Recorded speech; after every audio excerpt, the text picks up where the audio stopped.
in outside things. There are sun, everybody.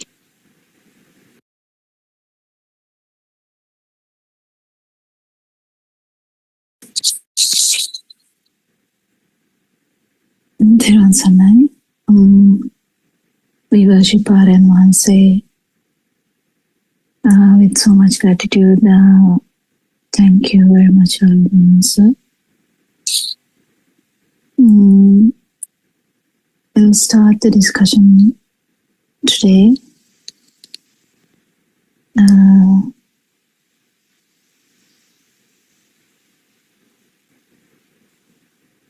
We have discussed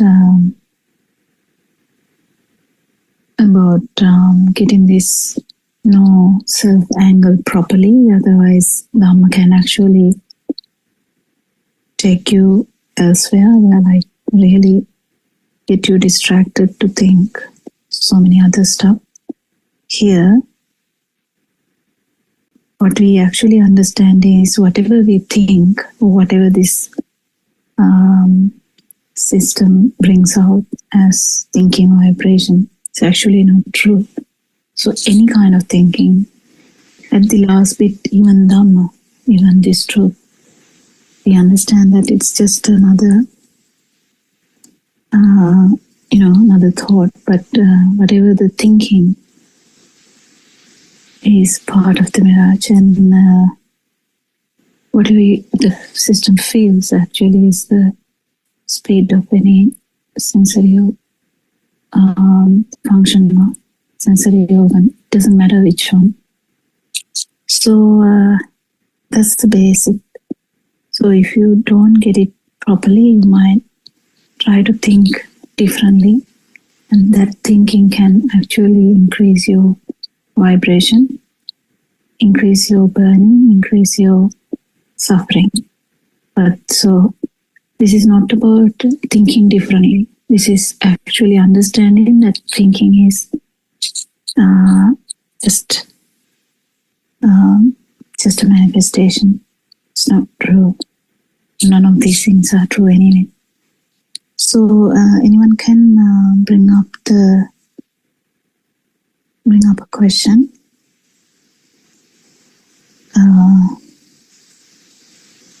The book read about the Nivarana, but I can't actually remember Nivarana in English. I don't know if the Surangika can remember. Do you, Surangika?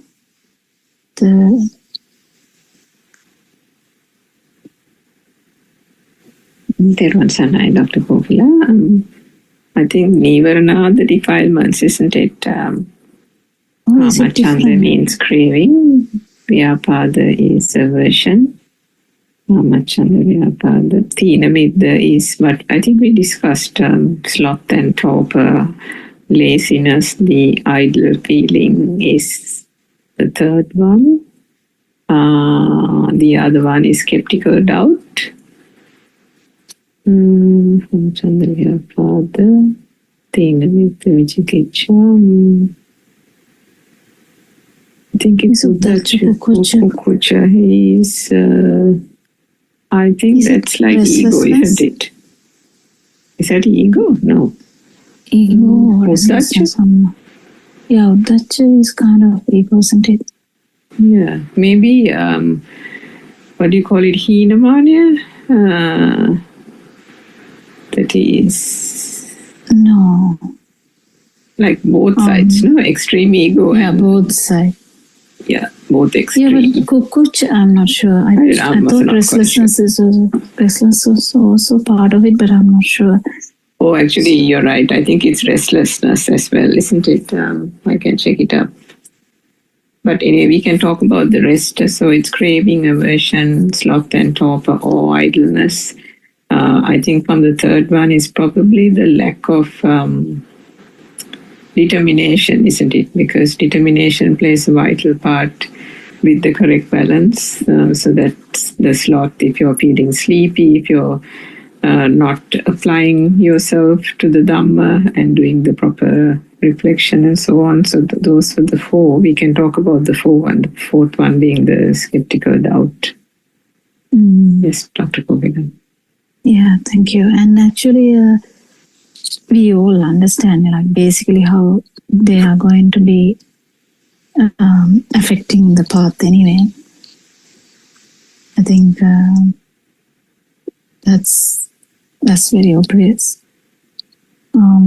If our cravings are so much, we don't even stop to listen to any of these things anyway.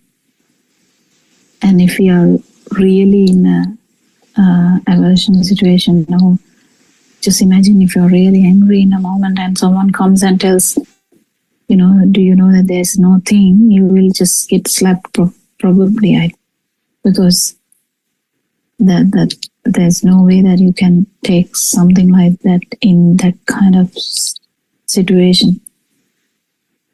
So, because they are the extreme levels of vibrations where you can't really rationalize anything anyway.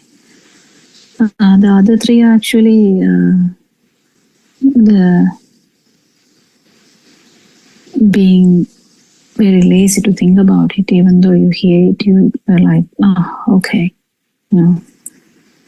And doubts, yes, we have so much doubts. According to our views, we have so much doubts. I mean, we were talking about how, the mind which is trained to think scientifically, how their mind can have doubts, or something like, if someone believed that there's no afterlife or something like that, and how that will affect this Dhamma.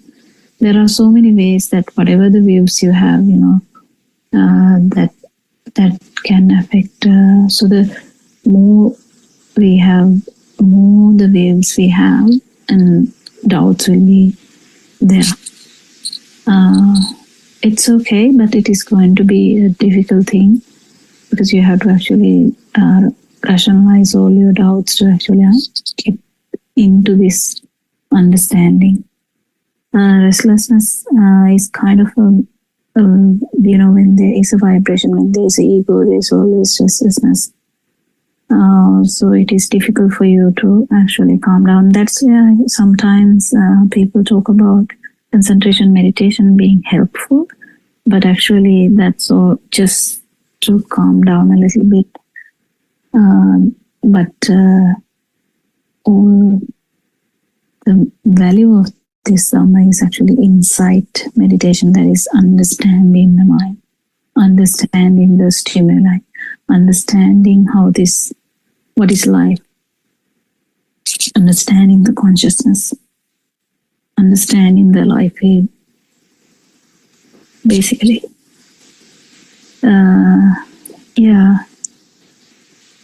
There's Dr. Govigan. Kamachanda is apparently sensual desire. So that's like desire. the what do you call that word?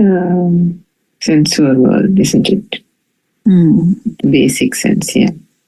And the Vyapada is ill will, so it's sensual desire, ill will, sloth and torpor,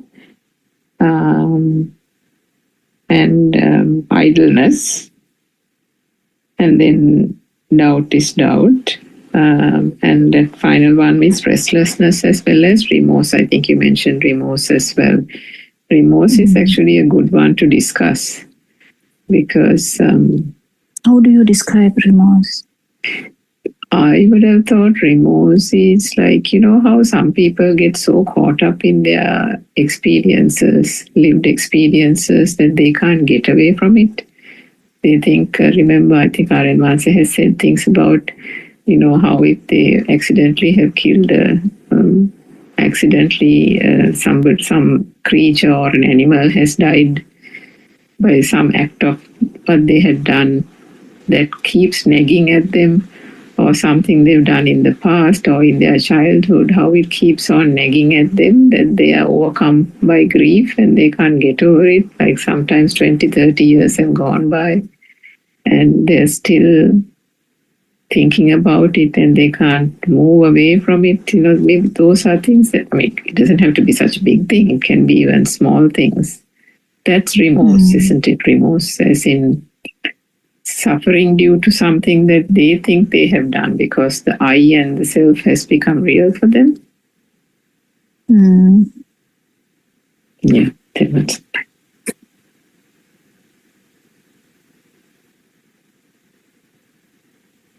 Yeah.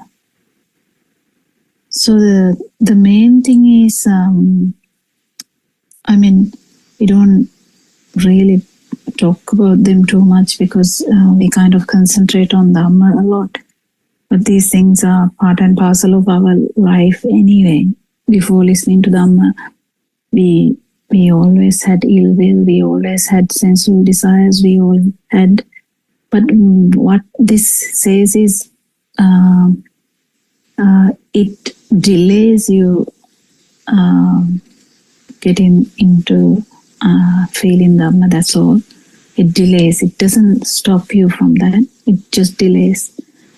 So, anyone can actually start. We can start the discussion now. Do you have any questions, or is there anything? And to the question he asked yesterday, I'm not 100% sure actually when we start in the English one, but because I haven't seen the flyer yet. And so I'm not sure, even myself, not sure.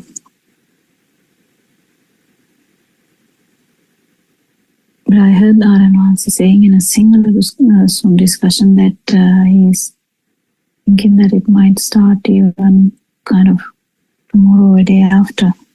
I'm not 100% sure. Anyway, we will have a time for the discussion in that 24-hour thing. Anything else?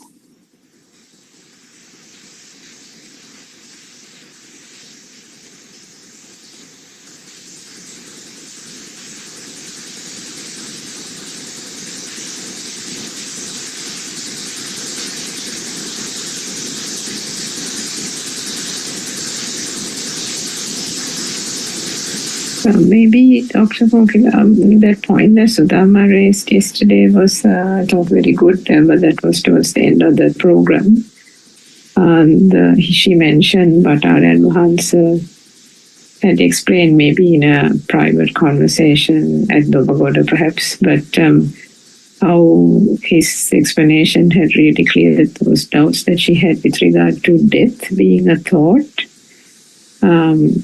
Perhaps for the benefit of our listeners, that if you can elaborate on that, how death is just a thought and the suffering comes from the thoughts that build up to that actual one act of the breath going out, isn't it? The act of the breath going out is just a function. The function ceases to function. But it is the process of thoughts multiplying and becoming powerful in the lead up to that act or function is the thing that actually causes the suffering. So in that sense, thinking about death is probably the reference that R.N. Vansi was trying to say, because I think Sudharma she said she had a fear about death, and that was probably why she might have asked the question.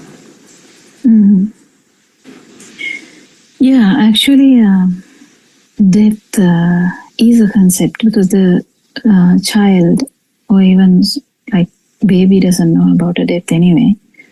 So they can actually fall into a like deep well and die, but still from our point of view, child is dying, but the child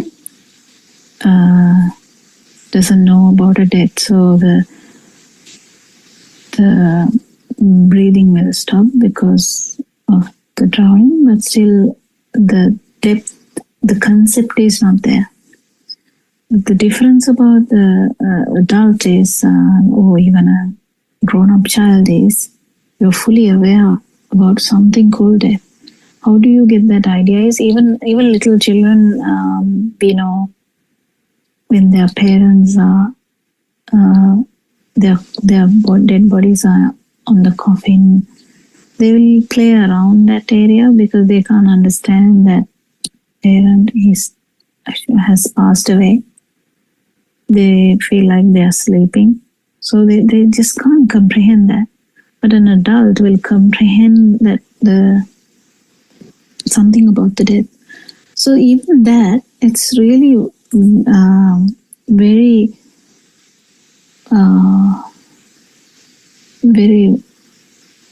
how do I say, the information is very variable, because now in these countries, death is kind of hidden from kids.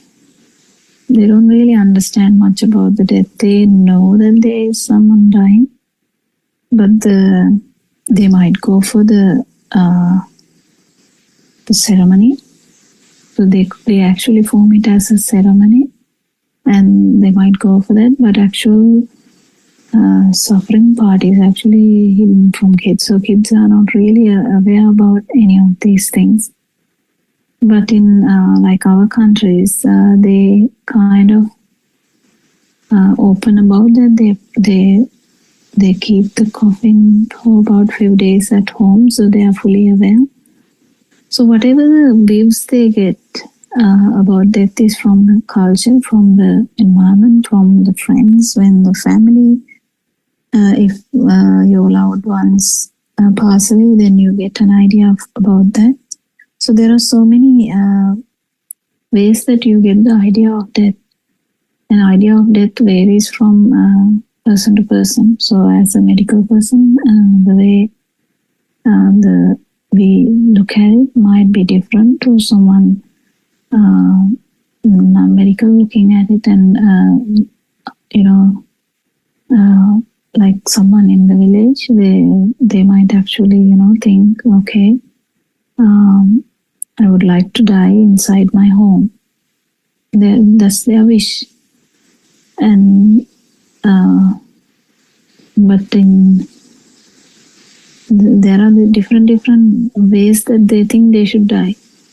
And even they might think about, okay, I don't want a death with suffering, like prolonged death. I want a short death. I want to die quickly within seconds. So they have like so many. If you talk to someone, people usually don't like to talk about death because they think it's a bad omen, kind of a bad thing to talk about. So they avoid talking about death. So the counseling about death is really difficult. But it all depends on how they look at the life. But the main thing here is, as I said that day, I don't know whether I said it in here or there's another one. It's why people feel, especially elderly, why they feel so upset about death is they completely feel that they have failed. So they are kind of surrendering. So they are kind of losing the plot. They are kind of leaving everyone here, and they are like going away, but others are living. And also there are like very simple ideas that people have. This death itself is suffering. They have idea that death itself is painful. So these are the tricky areas that we have so much ideas about these things. So the ideas depend on the knowledge that they have about it. So in the Western world, they kind of believe the pain Now, if there is any pain related to death, it should be managed with the painkillers. So they kind of give medications to do that, so that the patient is kind of drowsy actually. But there are some people who will face the death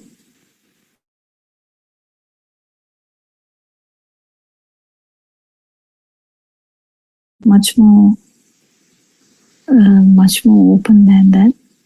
Actual death is a thought. 100% death is a thought. This thought that I was trying to say, which is affected culturally, environmentally, socially, it is kind of a concept we have. So with time, you might have a plan for your death also, like, I want to die like this way, and I want to be cremated, I want to be whatever. It doesn't matter, whatever there are wishes. And so this whole thing has a mental picture. If you can feel this, it is so good to feel it. As you have a mental picture about the birth, you have a mental picture. As you have the mental picture about chair, as you have the mental picture of your school, as you have the mental picture of an elephant, you have a mental picture about death. And that one is actually an experience which hasn't happened before, and is anticipating something that may be like this, or may be painful, or may be prolonged, or maybe whatever. But actually what happens is the last thought. So this we know now, after discussing Dhamma for some time, we know thinking, there's living. What is living? Stimuli. That is living. What does that mean? It is just a flow of stimuli, flow of thoughts. It can be action, it can be talking, it can be thinking, it can be seeing, it can be hearing, it can be the other three organs like touch, temperature, smell, and taste. So these are the only ways that the thought can happen. So this is what is living. We have to understand that first. If we understand that, that means just like a cutoff mark there.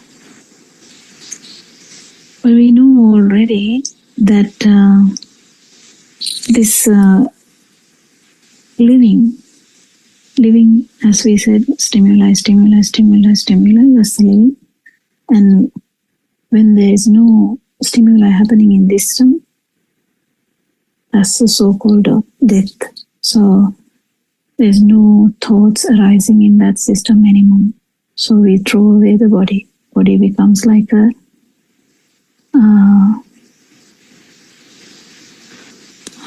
pile of wood. So that's what is happening. So all the beliefs around that thought is just beliefs. What really happened was that the thinking happening in that system just stopped. In the sense, not only thinking, the consciousness. Because for a consciousness to happen, there's always a thing, the stimuli. That's the consciousness. So it can be ear consciousness, it can be eye consciousness, it can be tongue consciousness, it can be nasal consciousness, it can be the bodily skin consciousness, or it can be mind conscious. There's nothing more than that. So it's very important for you to understand what is living, to understand what is the end point. So all the other assumptions about the death is wrong. What about if you actually liberate from mind for a bit? That's actually experiencing it at least once, so that you know that because this dream, I have talked about this dream a lot. So this dream that our 40-year-old, 50-year-old, 60-year-old, 70-year-old dream, apart from about 1 year, the first 1 year where we can't talk about anything about that, there's a gap always because it's only the field time.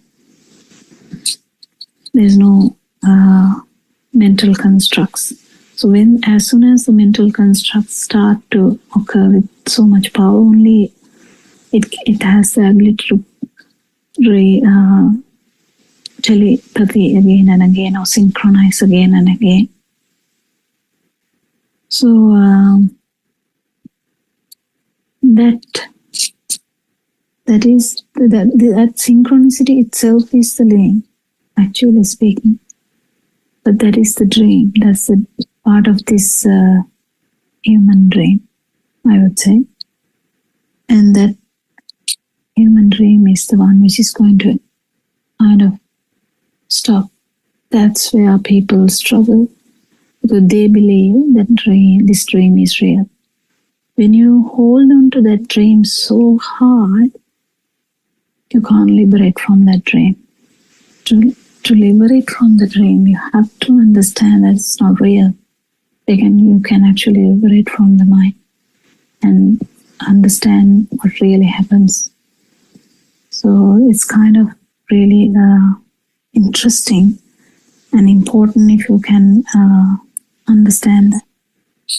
So the mind, or this, when we call it mind, it's like as if there's something, but it's not. It's just again that this synchronicity which happens, because if you see a chair today for the first time as a 2-year-old, that in different whatever the forms, it's going to be a chair. Then you have that idea of chair. So that is a synchronicity. You feel like this is the dream. So you have chair at one time, chair at the house at one time, university at one time, whatever. Doesn't matter. There's the ongoing dream. This ongoing dream gives you the idea that it is real, and you grab into that. You kind of hanging into that. I can't go. I want to hang on to this dream. Even if the dream is so bad, imagine the dream is so bad, someone doesn't like the dream. You can hate the dream, isn't it? You can hate your own dream. But still, at even the last fraction of a second, there's an urge to maintain the dream. How does that happen? It happens from this self-vibration. It happens due to this misunderstanding that we have, that this dream is a true dream. It is very important, because a lot of us struggle liberating from the mind because of this very strong clinging to the dream, because you feel that all the perceptions are true. So all the ideas about death is actually in those perceptions. So the dream looks like a dream because of the fast occurrence of by the speed of the mind. That's why it feels as real. When you, I have told this multiple times, when you wake up in the morning and you look around, you get an idea within fraction of a second where you are. You are in the room. if someone has taken you in the middle of the night, if your child slept in the settee and you carried the child to the bed, the child slept on the settee, and in the morning he gets up and realizes, I slept in the settee, now I'm in the bedroom. So how do we know that we are in the living room? We are in the bedroom, not in the living room settee. So that's kind of the fast realization that, everything and the mind works so fast that this dream is connected and feels like real. That's why we cling on to that. So even though we kind of understand that it's a thought, the next level is try and understanding that it's actually a perception as well. So any perception in that sense, like any perception, that none of these perceptions are true. So the chair, it's a view. We have that chair is there, but then we understand that it's a perception. We feel like the perception is true, and then that is how you feel that you are alive, because you feel that the chair is actually there. Likewise, you feel that the death is like a concept we have, and we have a fixed idea about that. But when we come to understand, it's just the stopping of the flow of these thoughts. Everything gets so much clearer. Yes, Joel. Doctor, that day once Aryan once told about this work meditation and silence meditation. Can you explain it to me, how it works and how I can practice it? Yeah. Work meditation is you do whatever, washing, your day-to-day life. You get up, you brush your teeth, you dress, you go to some place, you come home, you do some activities, you may be cooking, maybe cleaning up, whatever. They're the work meditation.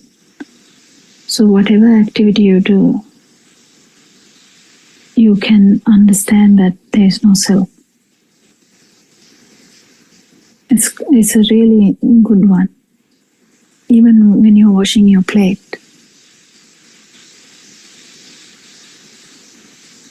if you're not washing your plate, you might pack into your dishwasher. Still, doesn't matter.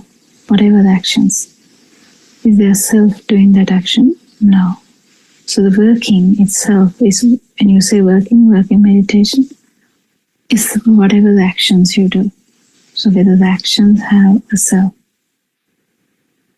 That's the working meditation. Silent meditation is you kind of indulge in silence, but you might hear things randomly, doesn't matter. And you can understand that there is no self. There's no self when it is silent, and also there's no, because your mind is silent. Your mind has to be silent because you can't be like, your internal radio can't be working. So when your mind is silent too, then you can actually feel that the hearing, or even if you're hearing something, if you are hearing something like a what is it called? There are sounds in temples like that, or a small. We use it in the churches also. There's a small thing that they use it to make sounds, like a bell. Sorry. Yeah, anything like that. If your internal radio is silent, you can easily get into the field and just realize there's no self. It's something you have to feel. In the working also, there's something you have to feel, that there's no one actually doing that function.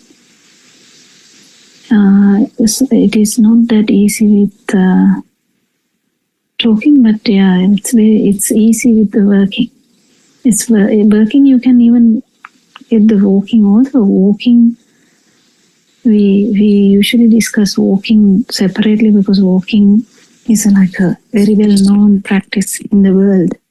Walking meditation. Walking meditation. Working meditation is usually done in monasteries a lot, but anyone can do it at home. We encourage it to everyone because this Dhamma can be practiced in any posture, whether you're standing, whether you're walking, whether you are lying down or whether you are sitting, it doesn't matter. So any action, whether there's no self, it's just feeling that. And silent, when everything is silent, how there's no self in that. Surangika, can you add something to that bit? Actually, it's a really good one. Joyla is asking. Yes, Doctor. I think Dr. Sakuntala is Candy Dr. Sakuntala. She usually holds this.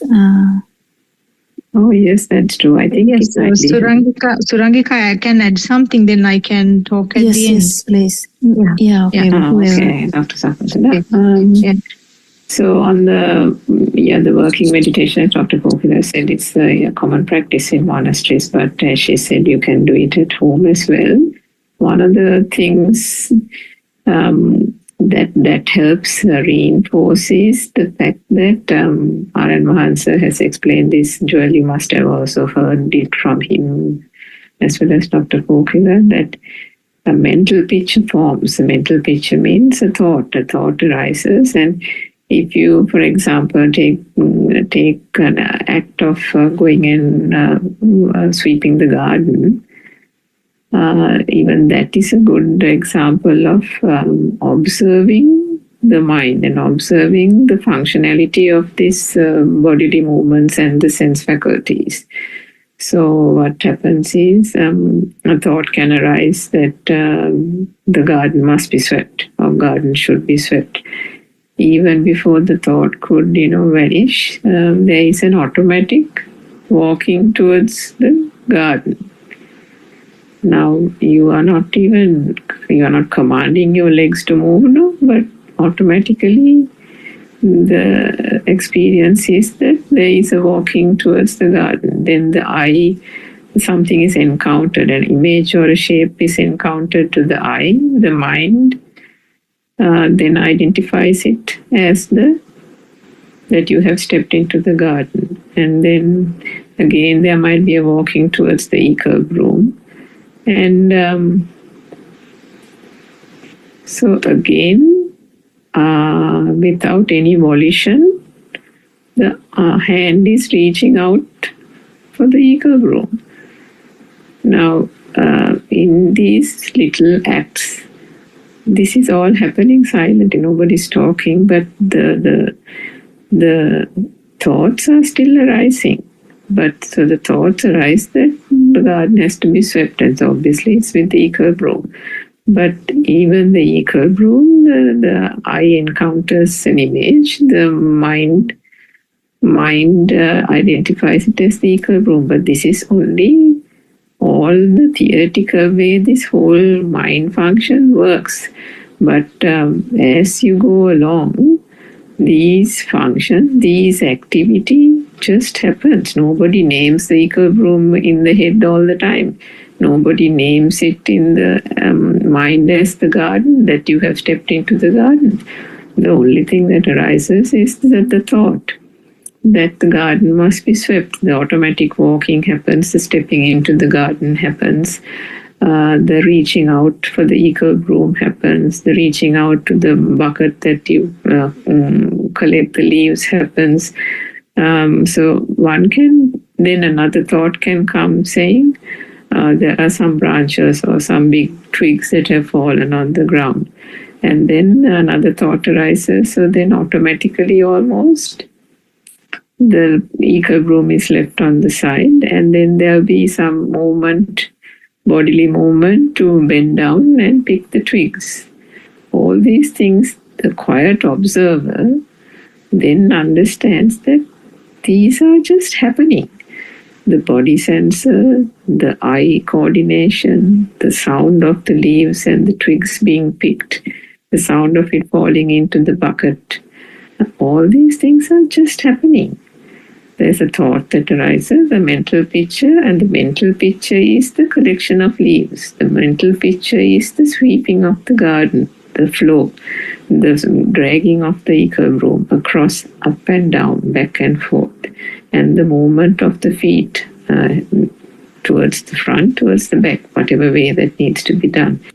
When these things are done, so that is just an example of one activity, one working meditation.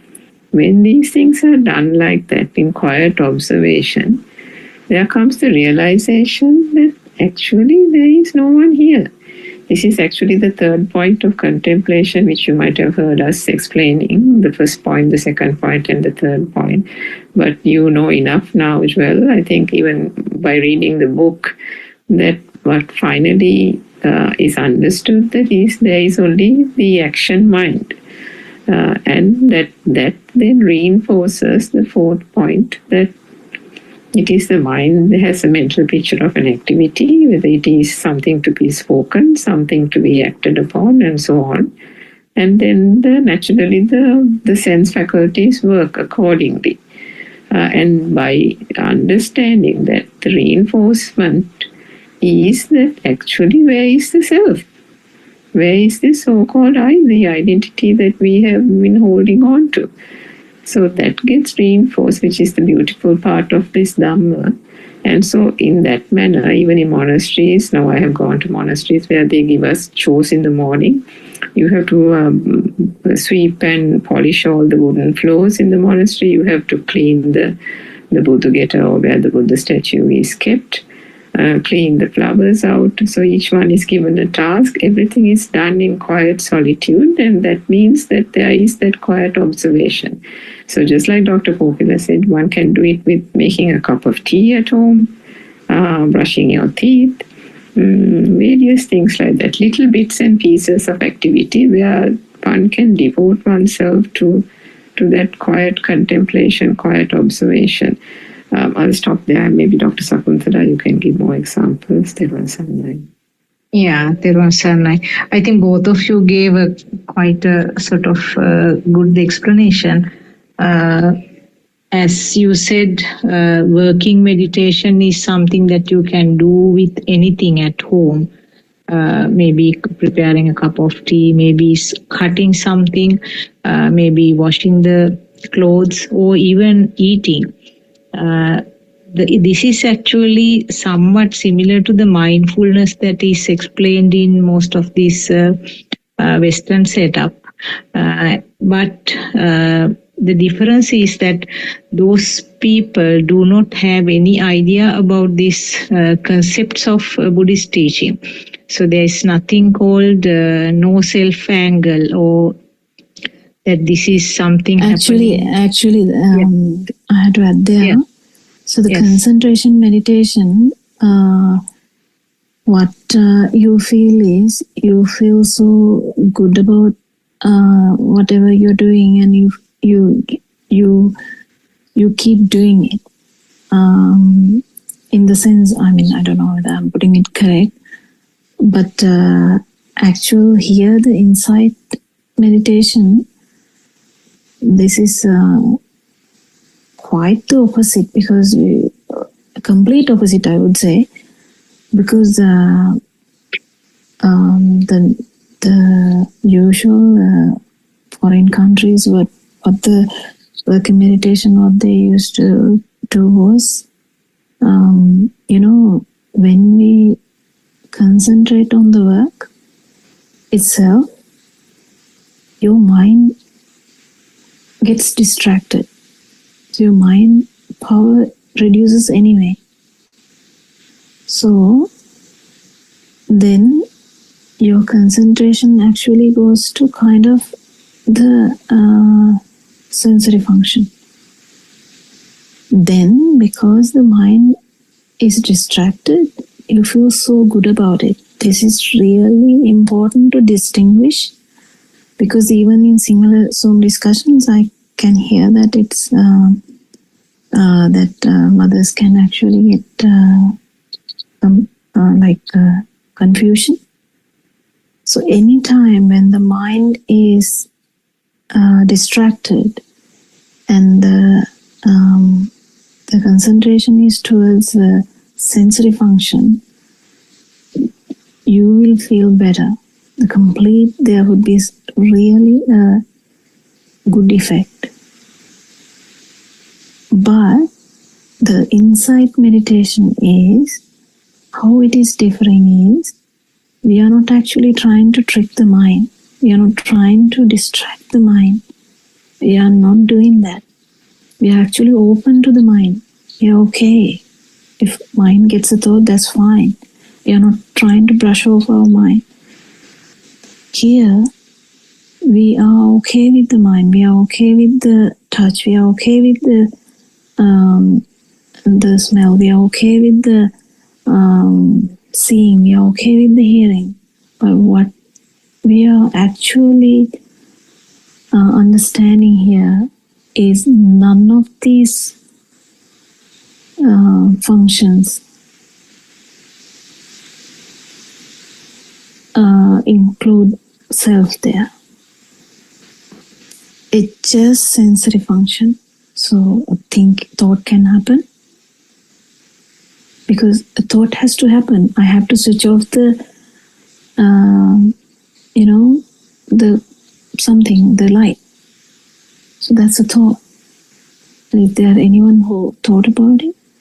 No, it's just a matter of the outcome of. So there's no one thinking that. And then there's an action too. And that action, did anyone do that? No, because there's a mental formation of switching off the light.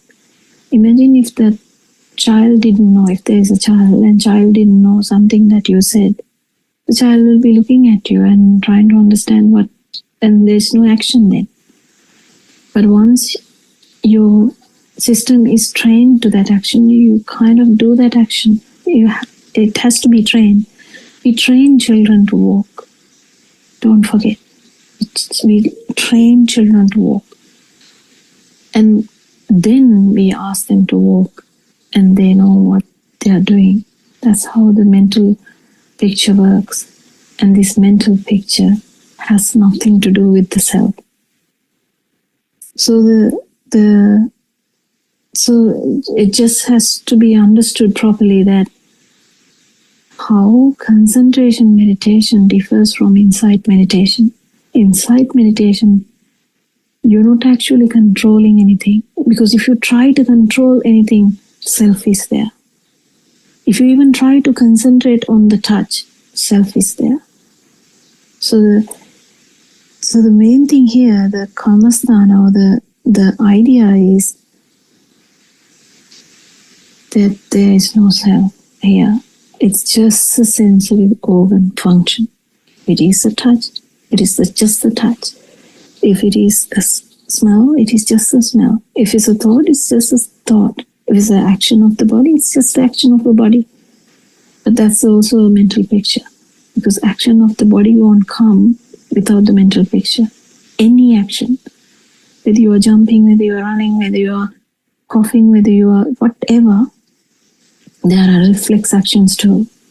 If you step on something really pointed, you might take the foot away. It's a reflex action.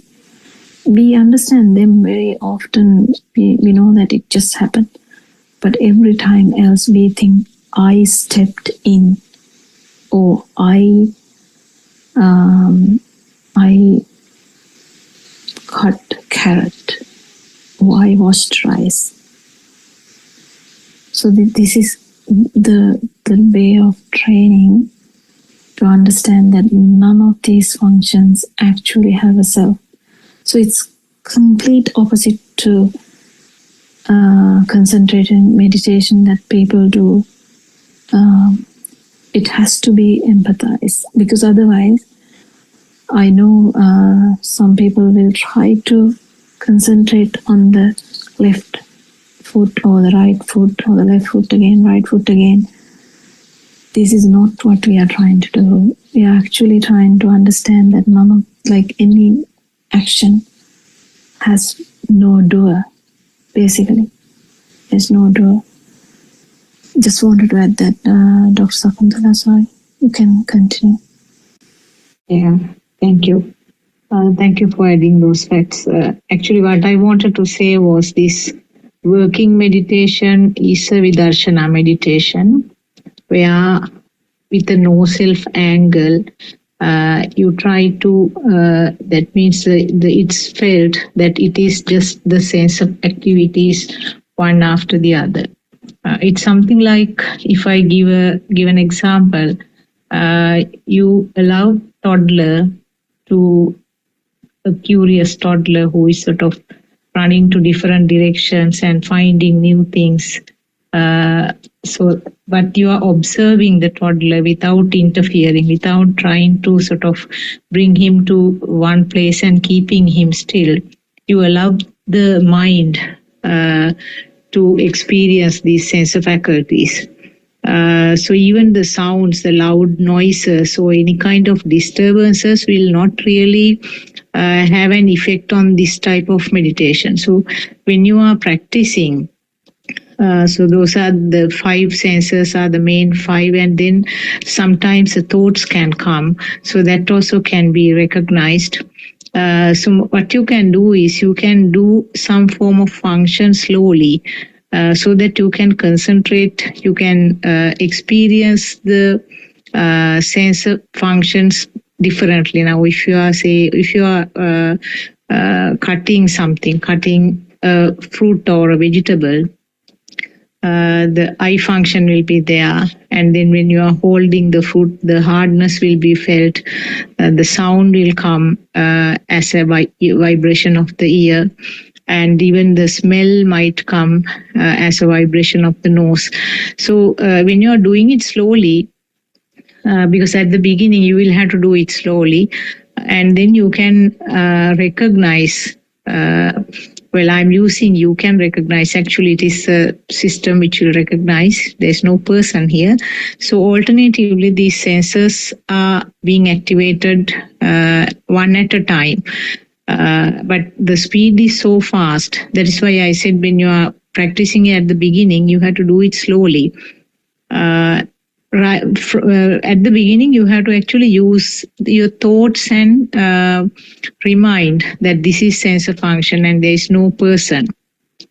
That Aranwasi has explained these 4 levels actually when you are practicing these. Firstly, you have to use your thoughts and kind of reminding that this is just the sensor function.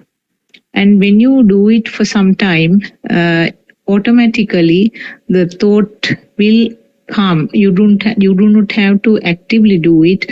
Kind of passive thoughts will come, that it's just the sense of the skin, sense of the nose, so like that.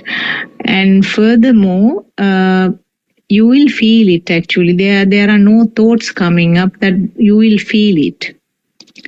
Now, for example, if I take now, when we are looking at a mirror, you see the reflection. You don't need thoughts to sort of realize that there is only a reflection. There is no real person in that. Similarly, mirage. Now, when you see a mirage, you do not need to think about it. But you know, as a feel, you know that there is no water. So like that, at the beginning, use your thoughts and then sort of actively do it, and then automatically a thought will come to say that this is the sensor function, there's no person here, and then further it comes as a feel. So that is how we generally advise about this, even the walking meditation. And generally the outside disturbances are not taken into account, because that also is another sensor function. If there is a sound from the environment, that is just your ear vibration. So the word silent meditation, I'm not sure whether it is meant for the concentration meditation where silent environment is expected. That I am not sure. Please correct me if I am not correct in that way. But working meditation is something that you can practice, like little things. As Surangika and Dr. Kokila both explained, with time you will feel that sort of mechanical activity is taking place, some form of robotic action when you are doing something. So that self-feeling that I am doing it, that stress will not be there. You will feel light and the function also will be happening. I think, please correct me if there are any mistakes in what I have explained. Okay. Actually, I don't know whether Shani can add something about the silent meditation, because I'm also not sure how they are doing it do it in Buddothpada. Because today the Sudharma is not there to ask. I don't know whether Shani can answer that question, because I'm not 100% sure how is it happening in Buddothpada. Dr. Kokila, Dr. Nandini. Yes. Actually, during silent meditations, we don't do anything. We just stay there, like stop every work, and just try to like relax and do nothing and just listen the sound of the nature. Thank you.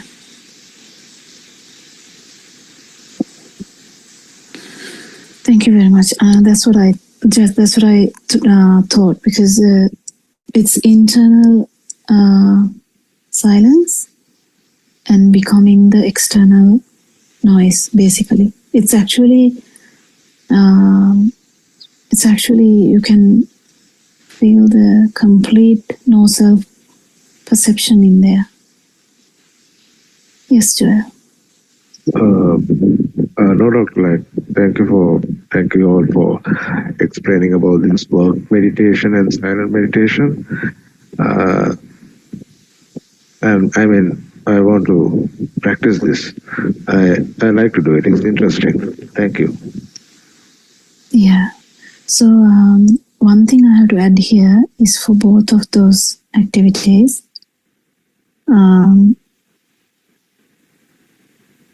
I would take it as one thing. So if you are walking, I'll just take walking now because it's a function. So working or walking, it doesn't matter.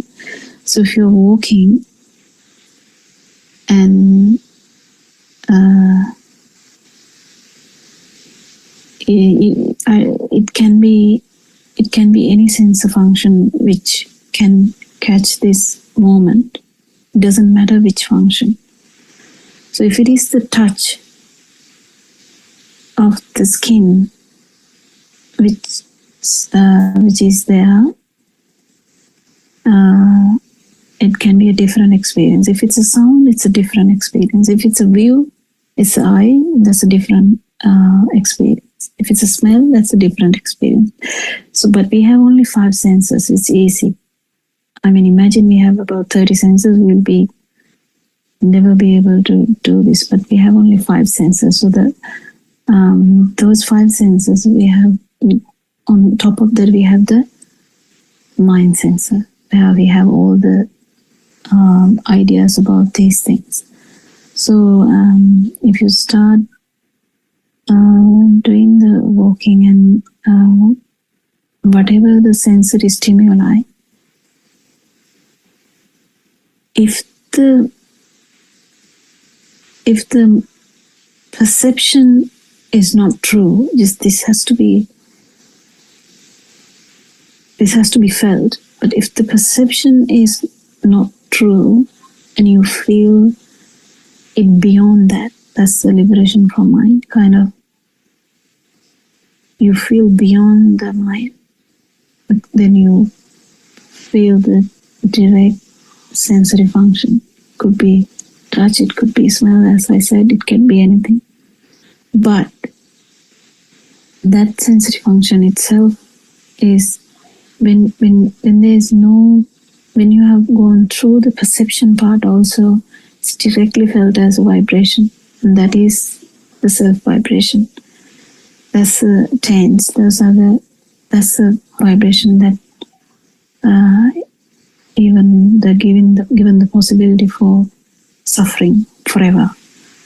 So in that particular moment, it's really important for you to know that that is the speed of the sensory organ. That is very important. Very important to catch it, because here we can assess this while being inside the mind. Kind of, we can also have a liberation from mind. Also, that's an experience that can happen. So the liberation of the mind doesn't happen usually because we cling on to the perception level. We cling on to the dream a lot. But if you understand that this, whatever the dream part, the perception part is not true, you might directly pierce it and you might directly feel the vibration. And that feel is actually, if you have done the enough thinking or the enough insight meditation, you will understand it's just the vibration of the sensory function. That's all. That's the speed of the sensory function.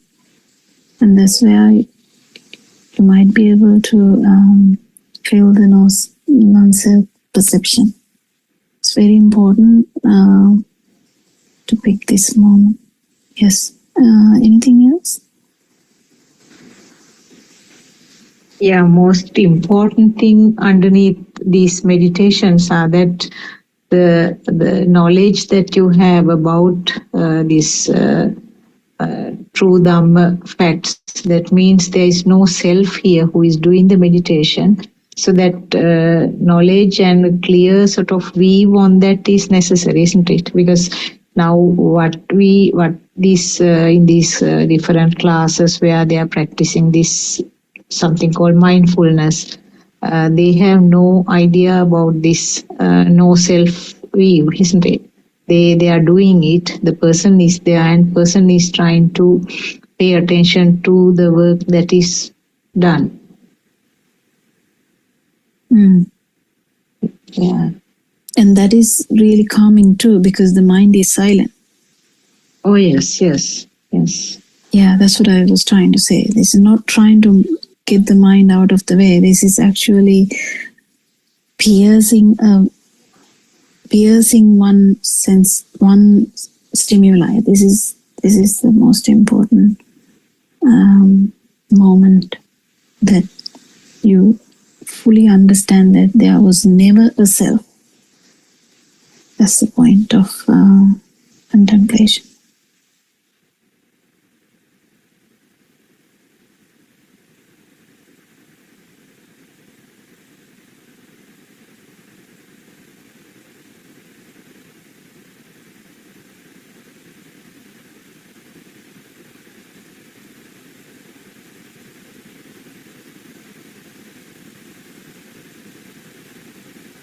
Anything else? Chandra, Chandrika, I can see Chandrika has joined from Melbourne.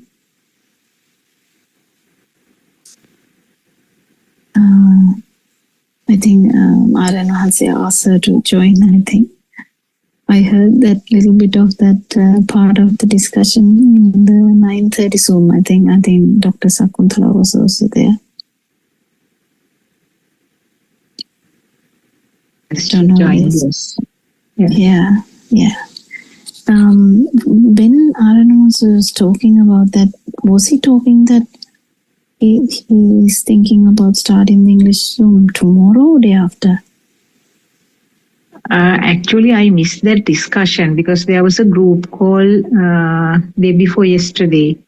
I couldn't join that. But thereafter he didn't call me, or so I thought there will be another group call to finalize it. That group call was taken while he was talking to us. While this Zoom was going on. I said so. That's on Sunday then. Oh, was Sunday? It Sunday? Yes, Sunday because. Yeah, I know. I can't. Yeah, remember. Sunday. No, it was on Sunday because Sunday I was away. I was asked to join, but I couldn't talk at that time. Thereafter, I didn't hear anything from them. So I suppose we will continue like this until we hear from one and one. Yeah. Joel asked specifically to inform. I think we will get some kind of plan, and you can inform Joel, isn't it? We plan anyway to have a discussion time as well in the 24 thing.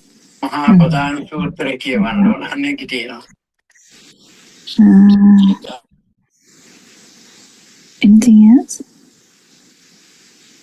If Joel wants to practice this working meditation, some form of regular activity to start with will be easier, is it? I mean, something like sweeping or some form of regular activity, will it be convenient? Whatever he does. So if he does a walk every day, then it is the best time. Yes. Yeah. And walking through nature would be so beautiful because then anyway the nature has the ability to calm down the mind naturally, so that the feel is more. So it's important that the feel is more because this Dhamma is not through mind anymore, because this is about piercing the mind. So if that is actually coming to the feel, direct feel, not feeling the sensory functions. Actually, it's much more than that. It's actually feeling the self vibration kind of thing. So it's like Doctor, like you're walking and you are aware of your sensory functions. That is kind of working meditation. Any activity. You are kind of aware about your sensory function, then there is a self being aware about the sensory function kind of thing. What you can do it, because you have all the Dhamma points now, Joel, I think you have to just take it easy, like a child. I would say my advice is, if you can become the child, you will be the best meditator ever, because this is kind of very difficult when you try to become an adult and try to do it as we say. Kind of go by your own feel. Go by your own feel. That's my advice, because you know now. You know the steps, 4 steps. What are the 4 steps? Outside, whatever you have outside is just a perception in the mind. The perception in the mind, whether it's walking, whether it's cutting, whether it's whatever, perception in the mind is not true. It's not actually existing.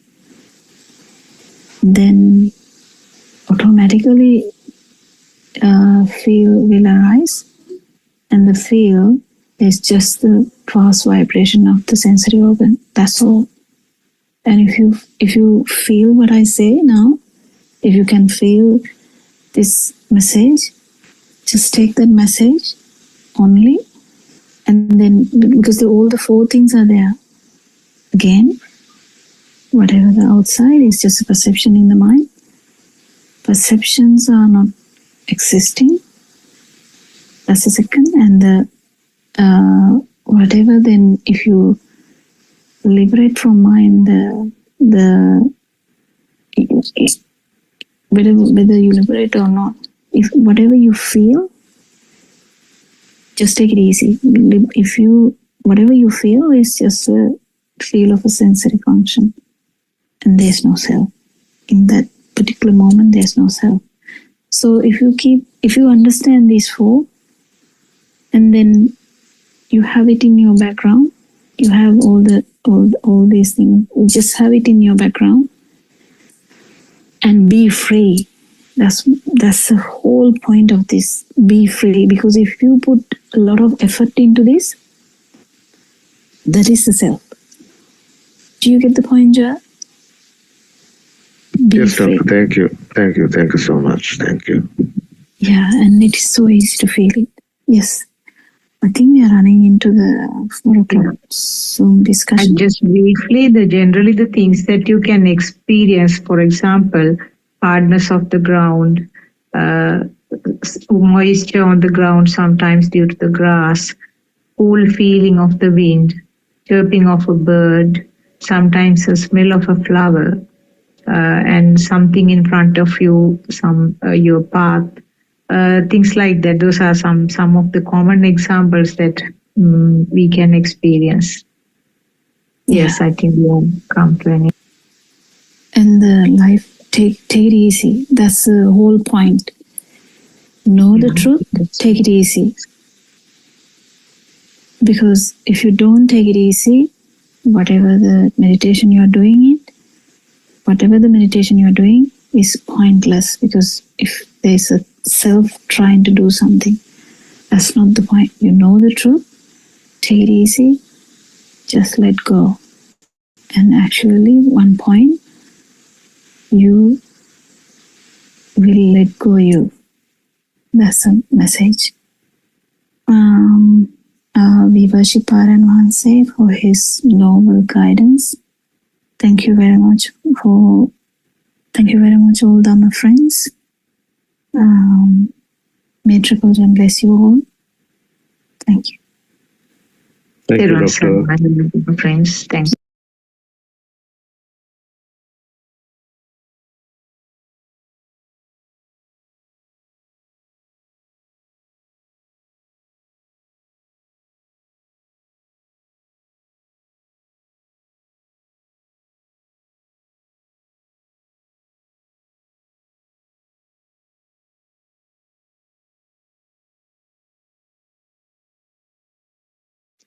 Even though you need to put some effort while being on the path to become an anagami, you need not do anything while being on the path to become an arahant. You only need to quietly observe your thoughts while on the path to become an arahant. Once you attain the stages of Sotapanna and Anagami, you will realize that the outside world is only an illusion and that it is lie. You will also realize that the thought is also a lie. You would let go of both the outside world and the belief in thoughts. You will always see the shunyatavaya, the nothingness, in all what you receive through your 6 senses. The above explanations are of a very advanced nature. Now, let us talk about your progress on your path and your practice as of today. The message we always give you is to keep your mindfulness focused on your base, which is your home. Remember, mindfulness is our home. You have to learn to be in your home. Mindfulness is your base, your home. You always have to come back to your home. Whenever your mind goes away behind other thoughts, you always have to take your mind back to your home. You have to take it back to your point of concentration, which could be either your breath or your posture. You should always see the truth in the thought that arises in your mind and then let it go and go back to your home. When you do this, your practice in mindfulness becomes stronger. When you improve in your mindfulness, it leads to a samadhi. When you have a samadhi, an awareness of your mind, it is like always being at home. Once you have developed a samadhi or this awareness of your mind, you will always feel very calm and very light-hearted. You will always be mindful, or you will always be in your home. Theron everybody.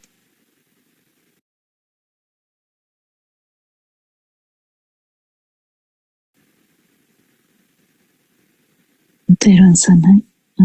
We worship Aran say who his noble friendship.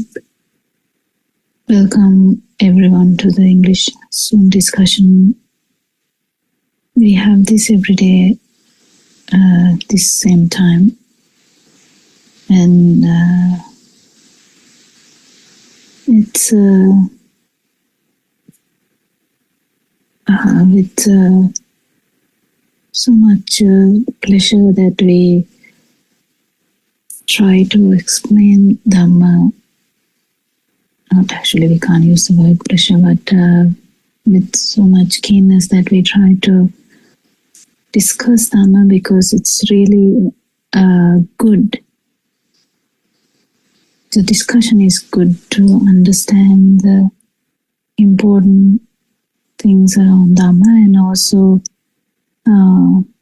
discussion makes us to discuss about our doubts about Dhamma too.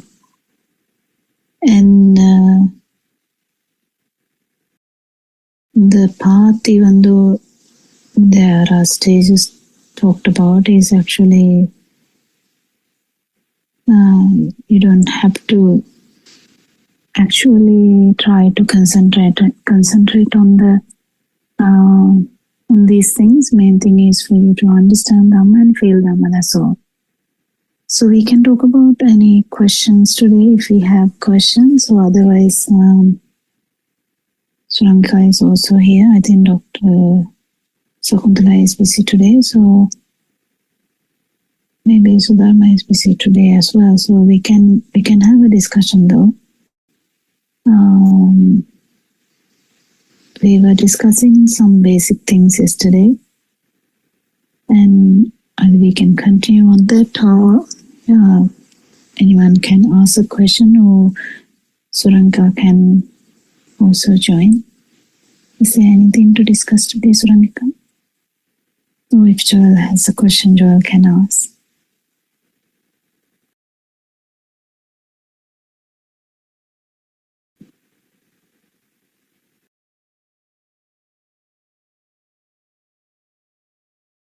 Yes.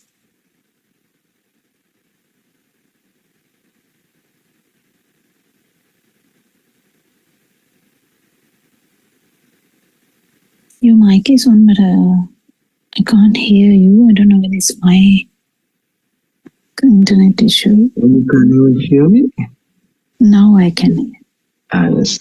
The thing I want to ask is like sometimes we get confused with certain things, right? Mm-hmm. I mean, we talk about and discuss about those things. So when you're confused, how to come out of that confusion? It depends on the topic, though, because it can be. What do you mean by confusion? Can you give like an example? Some example? Yeah, like for example, yesterday's example is something that I would like to ask. We all were confused. We were not able to understand it properly. So in that situation, how are we to like make it clear to ourselves? Were you talking about the discussion we had about Dhamma yesterday? Yes, doctor. Yeah, it is. I think it is a bit tricky because we have been listening to Dhamma for a long time. So I think their questions are also coming from different angles. So that's why I told you from the beginning just to take it easy and try and take whatever you can. Basic thing here is, Joel, to understand how do we feel this suffering. That is the basic understanding what we are trying to get. So sometimes too much questions can actually make it so difficult to understand. But we try to keep it simple and specifically we try to. Sometimes we can get dragged on because of the question, the way they ask it, to so many reasons. You're true. It is very simple, like when Narayana joins it's a simple ways he will tell. So it's very important to understand it in a simple way as possible as we could. And the main thing to understand here is how this burning or how this alive feel or how this suffering has arisen. So when we try to understand that, there's so many factors which is important. One is, yes, there is no self, but we feel something. So if you are feeling something, how does that happen? That is because of the stimulus. Stimulus means, in Sinhala it is aramana. I don't know when we can say thought, because each and every fraction of a second, it's just one stimulus which is happening. But because it is happening so fast, we feel like we are driving and listening to music, so, and so driving is a complex one too. We keep looking at the front, our bodily movements are there, and as soon as we see red lights, we stop. Or policeman makes a sign for us to stop, we stop. Or if we feel like we are getting late, we might accelerate. So we feel like we are doing everything at the same time, but that is because our human mind is actually very fast.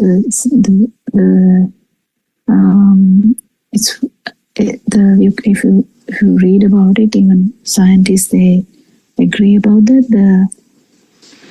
The speed of the mind is really fast. So because of that, actually, we can't even differentiate between one stimuli to the other.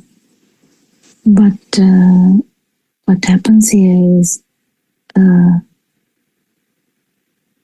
life field is also like that, because life field comes when the stimulus is felt as a thing. So from the beginning, we have felt this and we have suffering. So then that is the point. That is the first point, I would say. So there's no self, but we feel there as a self always. There's a duality there. We feel like we are existing, and that fluctuates also. So when you're angry, you feel it more. When you are sad, you might feel it more. When you're irritated, you might feel it more. So there are various frequencies of that, various levels of that existence or the life field. So that happens due to the level of the power that vibration has. So there's a basic understanding, and then with that understanding, that we understand that the stimulus is bringing this life field. So then we try to understand why do we get that? Then we understand that the stimulus itself is a mirage. So that part has to be contemplated a lot and see is the chair real? Is any stimulus in that sense? It's a production of the mind sensor. So how does the mind sensor occur? Mind sensor occurs because of the other 5 sensory organs. Humans have 5 sensory organs. You know the names here. Eye, skin. Skin has a vast area. So it has a lot of aspects into that. And the nose and the tongue. So those are the 5 sensory organs. So then when we understand that the actual things outside are projections of the mind, it's easy to understand with examples that everything we took for granted in outside are projections of a mind. And when we understand that the projections of the mind, are they true? So the projections of the mind is like a current. We now know that because it's the current originated from overlapping of all the 5 sensory organ vibrations. So it's acting as a new vibration. Even in physics, you can understand this phenomenon. So this mind vibration, and the mind vibration is a chair. But yesterday, what the confusion was about wordings used, because it's all about the wording. So don't worry about that, because you don't have to worry about that. When a person has a problem, that is because their data system is full of things. So the data, it's actually trying to understand how the value has come to this data. There are so many data in Pali, and mainly Pali. They use so many words. Some words actually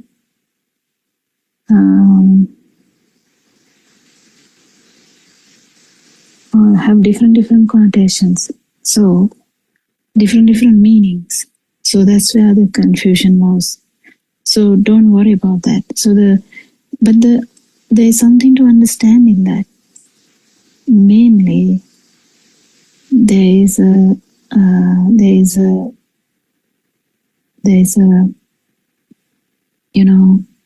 in each level there is a perception kind of thing where you have an idea. So even light, it has a level of perception. But the 5 sensory organs mainly cause the consciousness. Consciousness is a word used all over the world. Consciousness. Sometimes you say I'm unconscious. So the consciousness is actually the life field. So the consciousness arises from rapid vibration of sensory organs. That's the basic understanding. So the rapid vibration of sensory organs led to mind consciousness, sorry, not the mind consciousness, the eye consciousness, ear consciousness, tongue consciousness, the skin consciousness, or the nose consciousness. I'm just saying that in that way so that it is easy to understand. But because when they are all vibrating at the same time, it acts as another new vibration, and that is the mind. But there's no specific organ out there to name. It's like iCloud, I told you yesterday.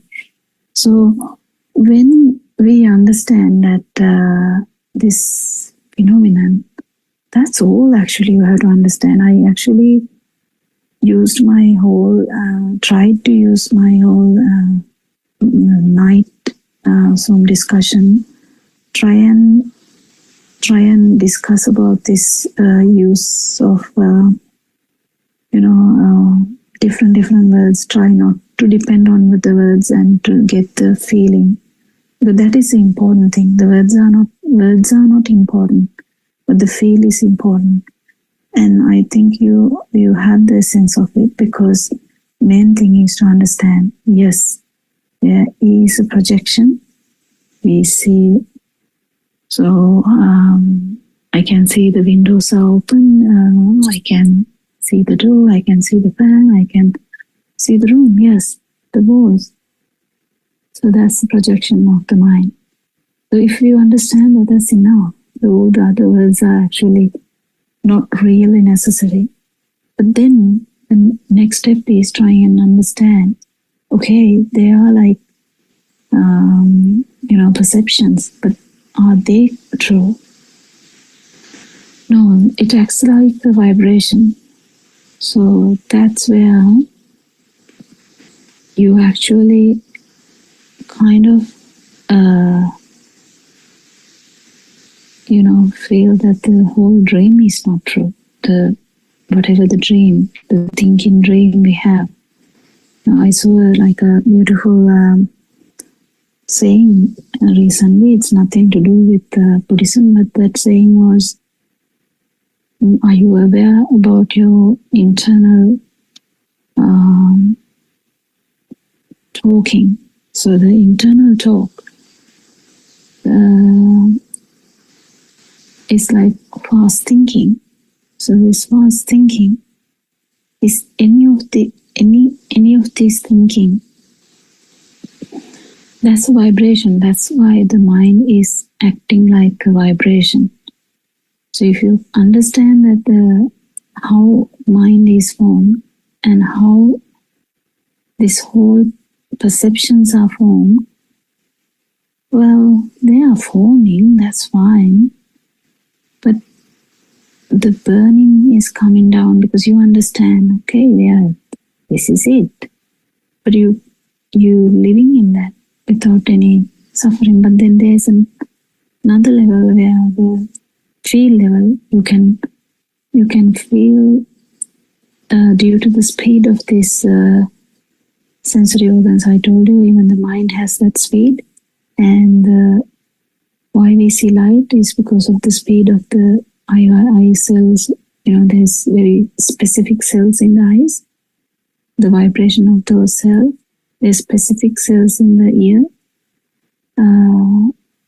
Not only the drum, because behind the drum there is specific cells that are responsive to the vibration. So it's the vibration of the ear. So the vibration of the skin. There's so many different types of receptors. And there's the vibration of the tongue, and there's vibration of the nose. It's all different kind of things. And this is linked with the hormone system too. So it's all kind of a machine which works itself. It's like a system with a solar power. It gives power. It generates power by itself. If you actually read about the power system of the body, you can understand that. It's forming its own ATP. So the main understanding how you understand this system is, yes, it's working. It's working nicely. Yes, you can see, you can do everything, you can think, you can taste. So what's the difference when you start knowing this truth is the burning, the urge to maintain this system, urge to gain stuff, urge to but the most beautiful part of this Dhamma is the person, whatever the system is actually not sad just by understanding this Dhamma. It becomes so lighter by day, the system becomes lighter. So it becomes like, it's not the usual happiness. It just, as I said before, I think Joel had an understanding about that, like someone had 100 kilograms and someone had put it down. So even with Dhamma, if you hear a lot of words, just put it down, don't worry. So don't get confused. If you have the basic understanding, that is enough. So all these some different discussions come from areas where the people have so much data, so they just can't get rid of that. If the value is there, you just have to understand that and drop it. Maybe, I don't know. But whatsoever, none of these thoughts are true. None of this internal radio is true. I mean, but it will continue with less power. It will no. In an arahant only, it has no power in every thought. But whoever in the path, there is a mixture. Some thoughts they don't have any power at all. Some thoughts there may be some power. It doesn't matter.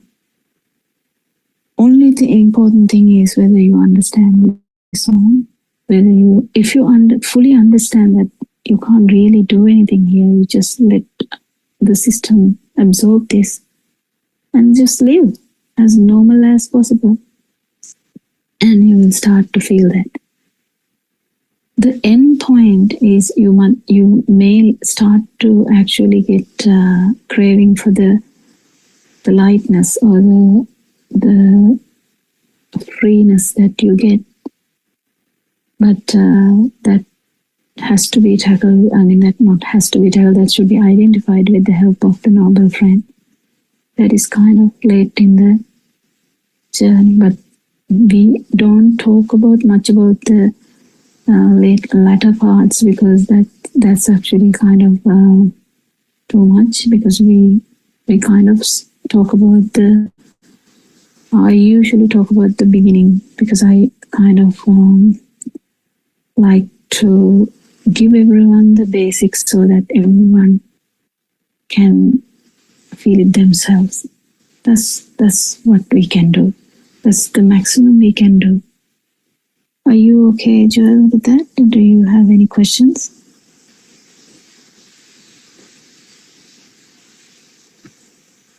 No, thank you. Yeah, it's just sometimes confusing, so don't worry. Just drop it. So, Suramika, do you have anything to talk, or you can add something? Dr. Kopila and other friends. I think you're right in terms of the way the conversation went yesterday, and that just reflects, it's like really no fault of anybody. It just reflects the experience each person on the Zoom have had, and the number of years really, or the understanding, the stage of understanding of each person, isn't it? And because of that and their own questioning earlier, the responses that have been given to them in multiple Zooms, then their own experiences in undertaking walking meditation at monasteries, or they are in the home, all these things then kind of combine into where they are at a given point in time, which is from where the question arises. I mean, it's probably the same where we are concerned as well. So each one reflects in the question where they are at or what is their point of understanding. So, yeah, I mean, well, there have been many an instance where, there have been deeper conversations, deeper discussions in these, particularly the Sinhala Zoom sessions over the last so many years where, from personal experience, I've thought, okay, that sounds like really deep, but I think it just went completely over my head. So it's just, or you might think that you actually understood it. And I think, oh, yeah, okay, interesting point. Never thought of it that way. And oh, wow, and all that kind of thing. And then 1 or 2 years later, you happen to, pick up that same talk from an old YouTube clipping and you listen to it. And then the realization of those same points come in a totally different way or in a very deep way that had not been even touched in that first instance. So these are things that you will gradually learn to appreciate as you keep on gaining first the knowledge, but then along with the knowledge, the deeper realization and understanding of how this whole thing is understood in relation to the mind and the construct and the senses. So I think you tuned into the correct thing a couple of days ago when you said it all boils down to the senses. And it does. If you understand the senses, Aryan Mahansa says this repeatedly. If one understands the senses and the functioning of the senses, like, I don't know whether we can say 100%, but at least 95%, I don't know, to a great, great extent, the mystery is solved, because the whole issue here around suffering and this whole self-view is that there is an attribution of these experiences to a self which has not been there. And that has been the fundamental problem that has kept this so-called vibration going on from one cycle of birth to the other. Ultimately, I don't want to confuse you, but ultimately, Aryan Mahansa, I don't know whether he said it in the English Zoom as well, that it is just one vibration, right? So we think that we have lived in past births and so on, but ultimately all these things come down to one single thought. You have heard Aryan Mahansa mentioning that this is all in one thought. There is an experience only in this moment. There is only one thought at any given point. Even if one thinks about the past, we can sit here and think about, say, Joel, your childhood days, but then at what point is that thought coming up? In the now, isn't it? And then if you want to think about what you're going to do next month, or say you have to put some application somewhere, again, that's relating to the future, but then when does that thought arise? In the now, in this moment. So according to this, the pure truth, the only vibration occurs in this moment. So it's this thought. But then we drill down, as Dr. Kokula says, we pierce through that thought itself and look at that mind object and then realize what is that thought made up of. From these sensory perceptions, which she said, the eye consciousness, the ear consciousness, the taste, the touch, the smell, all those are different vibrations, yes, but then they all combine to one vibration, i.e. the thought. And that is why we've talked several times about the apple. The thought of the apple gives you the flash of the touch sensation, the smell, so on and so forth. If you think about your mother, all the memories that you have had of your mother, how she speaks to you, how she took you to school, what lovely meals she has prepared for you, all these things are entrenched, embedded in that one flash of thought. Everything is there. It's like that 33,000 watt hitting you in one shot. It's all stamped there. So ultimately, and how does that come about? Through those sensory perceptions, that each of those experiences through vibrations have been taken in like data. I think yesterday we talked about raw data and the program, and that all this is just a program. If we just understand it that way, we keep going back to where did all this come from? From perceptions. And was there anything in these perceptions? Nothing. So what we equated the perceptions to the input, the stimuli that has been put since our childhood through learning, through our background, through your education. All these aspects have been an accumulated set of perceptions which now occur, telepathize, synchronize in this very moment when these when some trigger occurs, either through something that you see, either through something that you hear on the TV.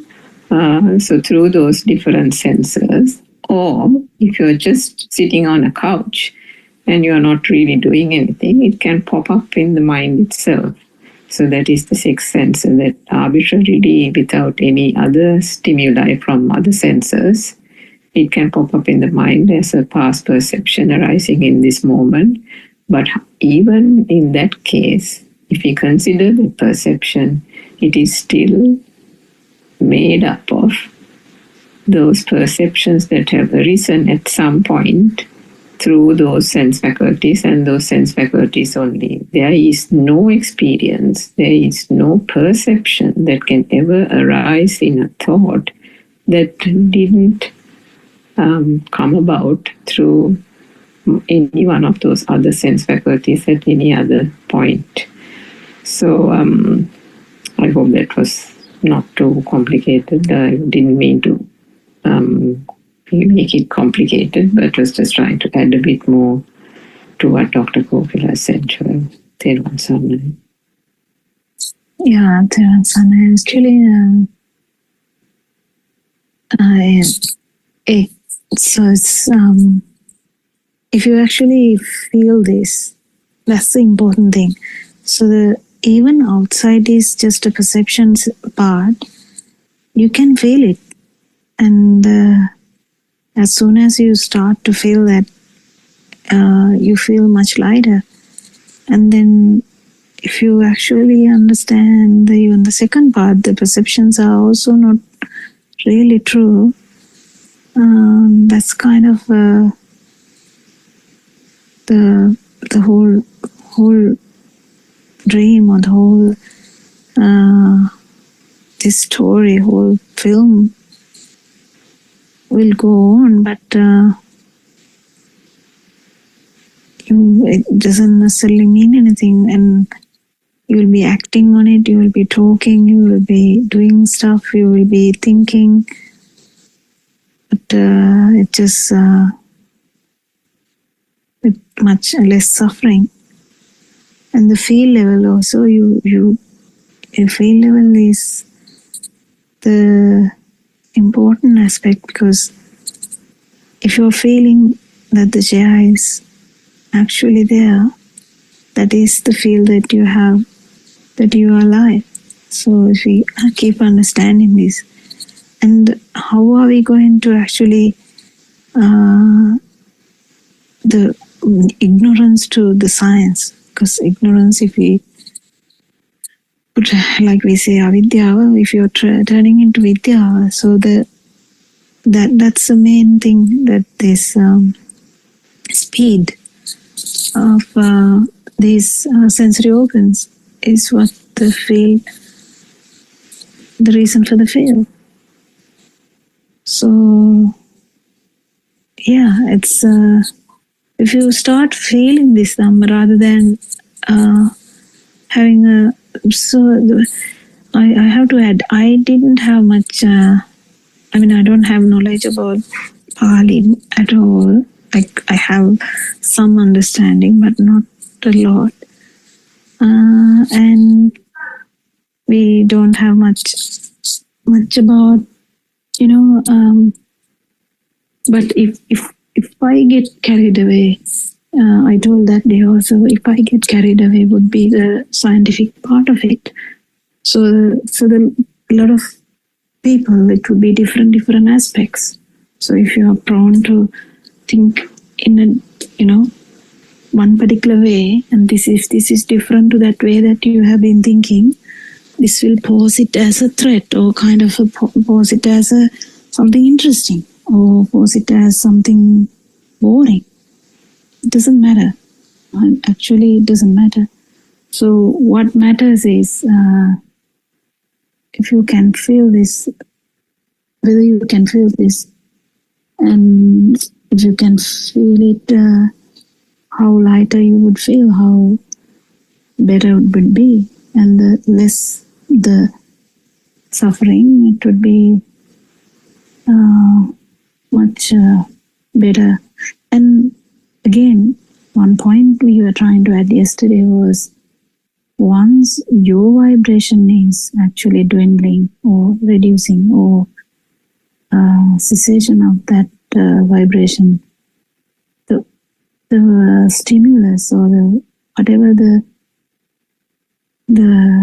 thought, whatever the person who was in front of you will feel them completely, and there's no harm to the world. So you can't, this Dhamma can't produce a selfish kind of person. If that is happening, actually it is because the Dhamma is taken in a wrong aspect. So that's what we are usually, why we are repeating some things which makes this talks boring, is to try and lessen that those mistakes that can happen in the past. Because the first step in our program is try and understand that the outside is a perception in the mind. As soon as you put that out, someone can take it from the other side and start arguing. Okay, if that is the case, you can do anything. What about someone slaps you? Is that just a thing, but you felt it? Yes, because you have to take it as a whole. The whole 4 steps are actually in one particular experience, one particular stimulus. That is what we have to understand. So that's why the risk is, if you take one part out of it and try to understand Dhamma, that doesn't help you. It has to be taken as a whole. Try and understand that how Lord Buddha said there is no me, my, or mine. How did he say that? How is it true? If you do this research, you don't have to be a Buddhist to do that, because even it doesn't matter. If you're a researcher, if you are a person who is trying to do a research about the humanity, or even can get into this understanding. There's someone who has joined. They can also unmute and join the discussion if they want to. If they have joined to ask a question, you're welcome. So yes, it's very important and not to just take one part of it. So that's why when Aranwansi also starts to talk, he starts from scratch to the end, because if you take just a little bit of that, the whole thing can actually bite you more than maybe I would say, actually, if you are knowing this, better know it fully rather than knowing a little bit of it. A little bit can bite you worse. So yeah, I think Joel has the kind of the understanding now, because he was wondering why there was a whole big issue yesterday. Why we were talking about that intensely. I think that was the question also.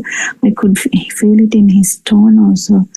So but the thing is, that's where if you have a burning somewhere that is where your mindfulness is. Like, if you feel a burning, okay, there's a discussion that you don't like, That's the mindfulness. That's the picking up of your what is the stimulus that is being true at the moment. What is the stimulus which is being taken for granted now? That's how you feel alive. Because to have a little bit of irritation, or to have a little bit of kind of rejection, it's all good to understand this. Really interesting to really tune into your own vibration. It's very interesting. And to see how it fluctuates, how it play havoc, how it, goes around and around and around to the same stimulus. You initially joined the Zoom discussion also about that, why one single thought would bother me. So that's the same thing. It's just the pattern of human mind.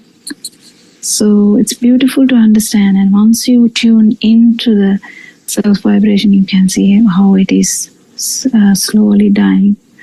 Slowly, in the sense not dying, slowly reducing.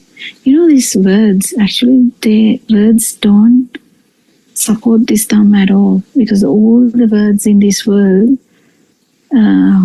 gives a feel of existence, like it has a weight, it has a kind of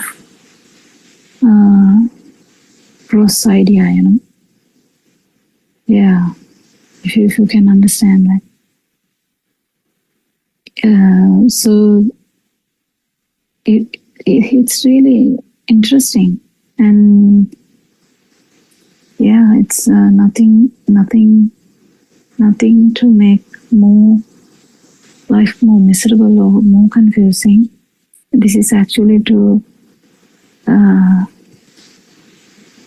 help you to reduce the suffering and to come to the no suffering stage. Yeah, anything else?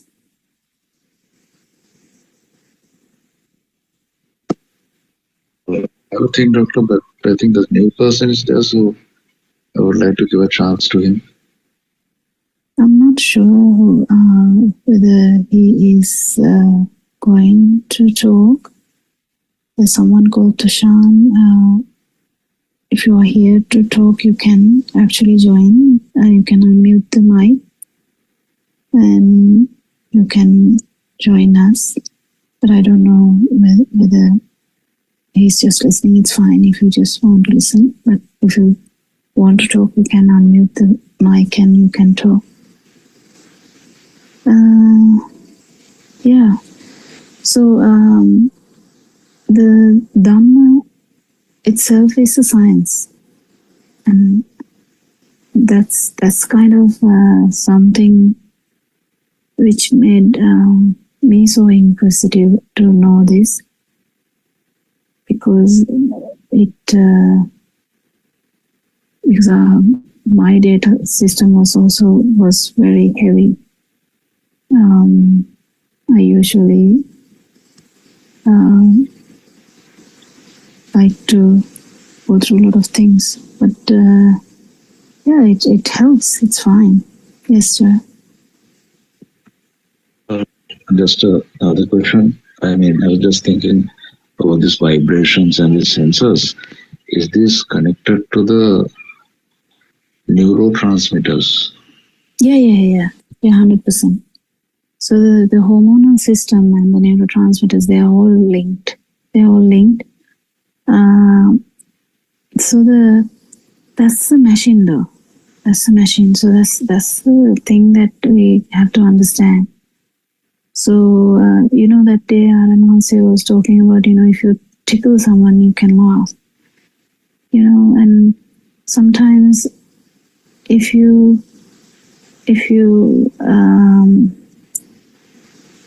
I don't know, there are so many examples. Mother hearing the baby crying, they secrete different kind of hormones. So already already arranged in that way. The whole body is like a beautiful system if you really understand that. Not to get attached to that, but to understand this whole system. Even if you understand, try and understand, even the tree, it has this system, but we never talk that tree has a suffering part. We don't talk like that. Because the tree, we have seen, we have learned also, if I don't know, you must have done the science things. So we have learned how the flower becomes so beautiful and how flower can have the beautiful, the scent, so that will attract the bees. So the bees come and lay there. That will help the, I can't even remember the word for that, but help the reproduction. So, and like, even if you take a coconut tree or any tree, how all this system is so beautifully done that for the spread of the how the coconut husk is built in such a way that the coconut can float even in water and go somewhere and give rise to another plant. So this is, even though we don't talk about life there, we never talk about life in the trees, but this is a similar system. Only thing is, due to the vibration, the speed of the vibration of the sensory organs, we feel alive. That's the conscious, and the being conscious part is, we don't talk about the GV. GV is, I think, alive feel. We don't talk about that to a chair. We don't. And we don't say, if the chair starts to walk, definitely people will be like, oh, I saw a ghost. That's how they will tell. So, but the actual, this consciousness or being alive is just a part of this human system. And the human system, not every system actually, any system which has a sensory organ which has a speed with the vibration, there's always the ability of this any self vibration to co-vibrate there, or synchronize there, or telepathize there. So that's how the cycle of birth is. So each and every the human system, if you understand, the human system has its own system for the reproduction, they are social. Humans are social animals, so they have like a pattern of living. So their babies, they take a longer time to grow up. So the mother should have the motherly feelings for a bit longer, not like a bird who will throw away the little bird out from the the bird cage, because the by own their feel, bird mother knows that this bird son, or not bird son, the little bird can now, it is time for them to fly, and they just tip them off from the cage. So, but humans take a bit more longer time. Human babies needs a bit long time to get accustomed to the sensory system, to get accustomed to the area. So that's how it is. That's why those hormones are secreted until the lactation period, and then when they are bigger, there's a different kind of hormones, and then the hormones, when children become like kind of 16, 18, there's hormonal system getting activated. Yeah, same thing. It's just the system. So the system is for the Pavatma. What is Pavatma, Suramika? The system is for Just existence, isn't it? Just yeah, maintenance. existence, maintenance of existence. It's just how it is. So it is actually really interesting to understand, how any sensory organ function. Even if you talk about the taste, if you talk about the smell, if you talk about the touch, how quickly, you touch. Just imagine you touch. Just imagine you are standing somewhere near the railway station. You touch the railing. It's very cold initially. After some time, you can't even remember that you are touching it because your whole mind is hovering around somewhere else. So just imagine how this mind works or how system works. Sarana, is someone there? This keeps changing. The momentum, the focus keeps changing. So the touch system sometimes you are not aware until you come to the understanding that my legs are aching or something. Then you realize you have been standing for hours or something like that. So if you're asking about the dopamine and this neurotransmitter side, yes, but that's a system. That's a system. So if there is a vibration, there is always this system working. Until respiration is ongoing, the system will work. Doesn't necessarily mean that it's a self. That is what we are trying to understand. Whether you are having neurotransmitters or not, whether you are having the hormones or not, the function of them would be there. But once you understand the system, the self vibration will die down, and entertainment of these sensory organs will die down. So some part of it might be not even needed, because we need the dopamine function all the time. I mean, that's how the scientists say, but this is a different kind of talk, that people are getting addicted to the dopamine side of it. But what actually happens is it is a pattern. It is a pattern. So any sensory organ, whether it's the tongue or the touch or the looking or hearing, any sensory organ, if the person is there, there is always someone who is entertaining. If the self vibration is there, the entertainment of the sensory organs are there. It can be reduced from if someone has ear down, that might start to reduce. Yes, Suramika, can you add something? I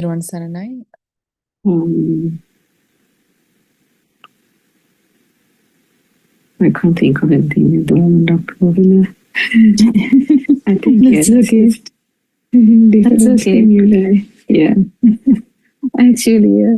So it doesn't necessarily mean that, even if, because we have a story in Buddha's time, someone actually felt this initially. A 7-year-old child who was called Vishaka. She went on to, she was given away in marriage, like good olden days.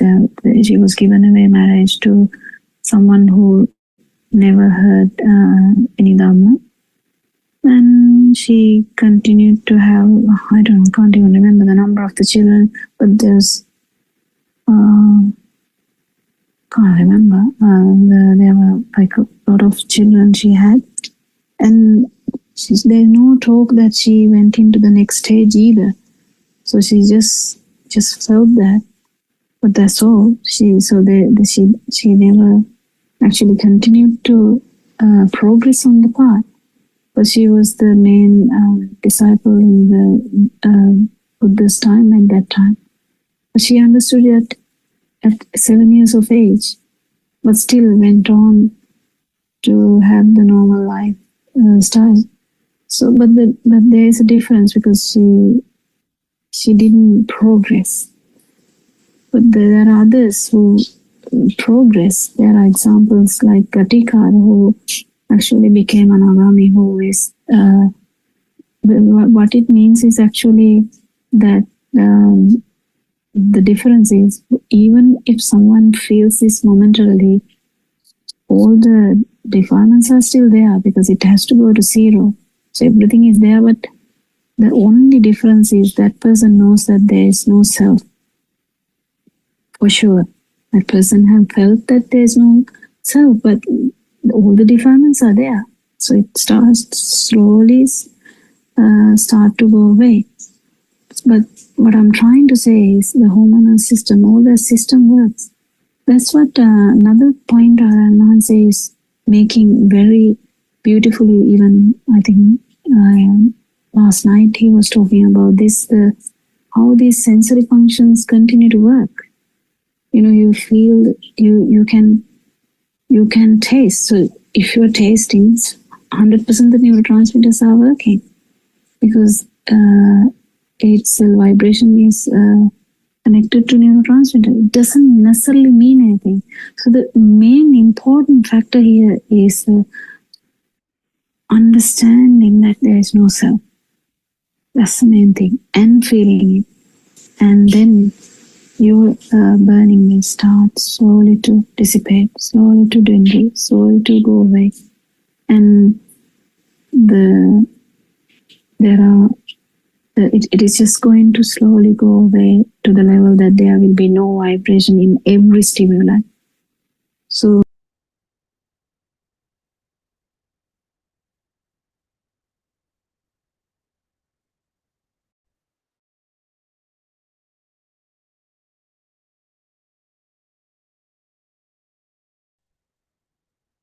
Peruan Saranai Timira, can I talk or?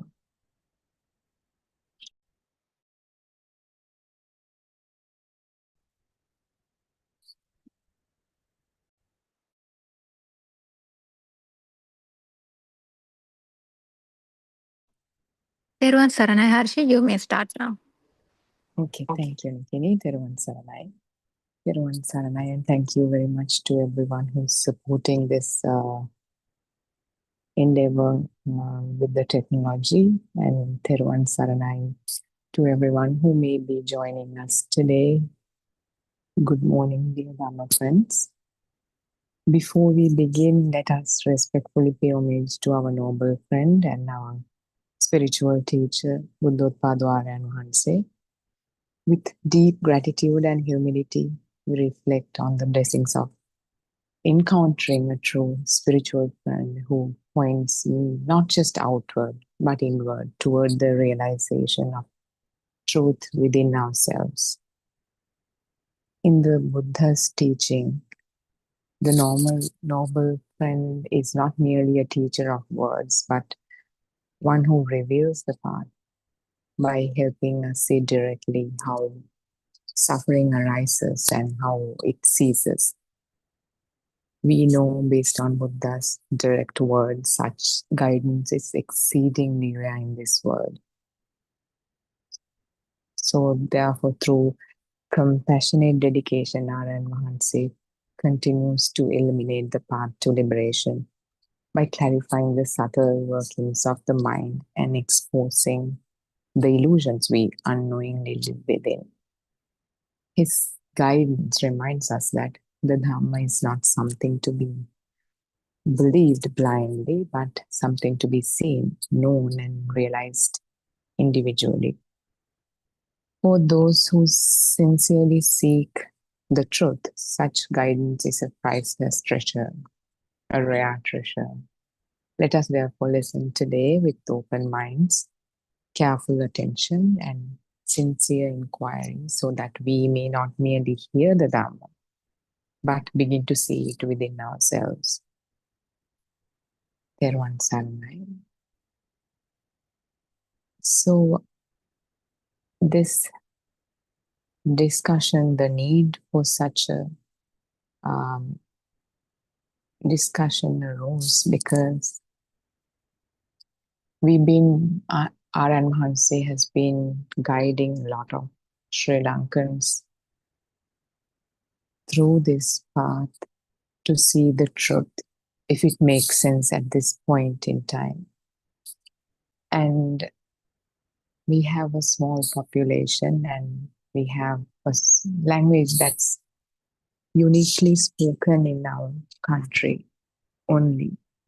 But there are a lot of English speakers amongst us, and there's a bigger population living outside of Sri Lanka whom we know that suffer, and because of different situations and environments that they live in, they're kind of forced to disguise their sufferings and keep it under the table and move along with their lives under societal pressures. So this discussion, these sermons that are conducted almost 24 hours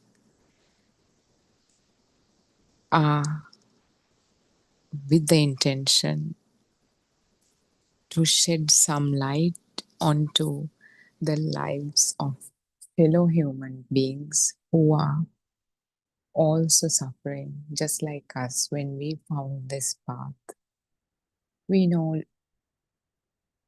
people in different corners of the world, they're suffering due to depression, anxiety, bipolar disorder, and all kinds of psychological disorders. Even if they're not clinically diagnosed as a psychological disorder, the suffering is there in their lives.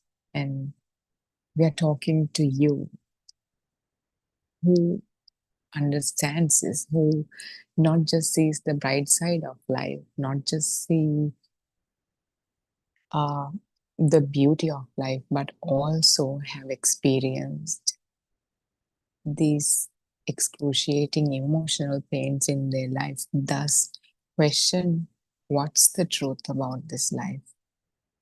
What is going on? Why are people suffering? Why are certain people, seem to be happy most of the time at least, but certain part of the population are in pain at least most of their time, or at least part of their lives? What is this unpredictability in life? Where is it coming from? So if you can resonate with this, if you can refer to this, then we are talking to you. We understand this Dhamma probably will not be for everyone, probably will not be everyone's cup of tea, but we really want to reach the people who are in a stage of themselves and in their lives who wants to explore other aspects of life. We know the Western world has a certain way of living, certain way of thinking about things. It's been heavily influenced by each and every of your thought that you go through every single day are heavily influenced by the way of living that you've been experiencing for the past however many years. The systems that are in place politically, culturally, and societally, socially. As opposed to that, we've known for years the eastern part of the world has had different ways of life. There's a clear difference if one were to take kind of a bigger picture view or a bird eye view onto the lives of people. So we've experienced, we've learned in school, we learned science, regardless of which part of the world you're from.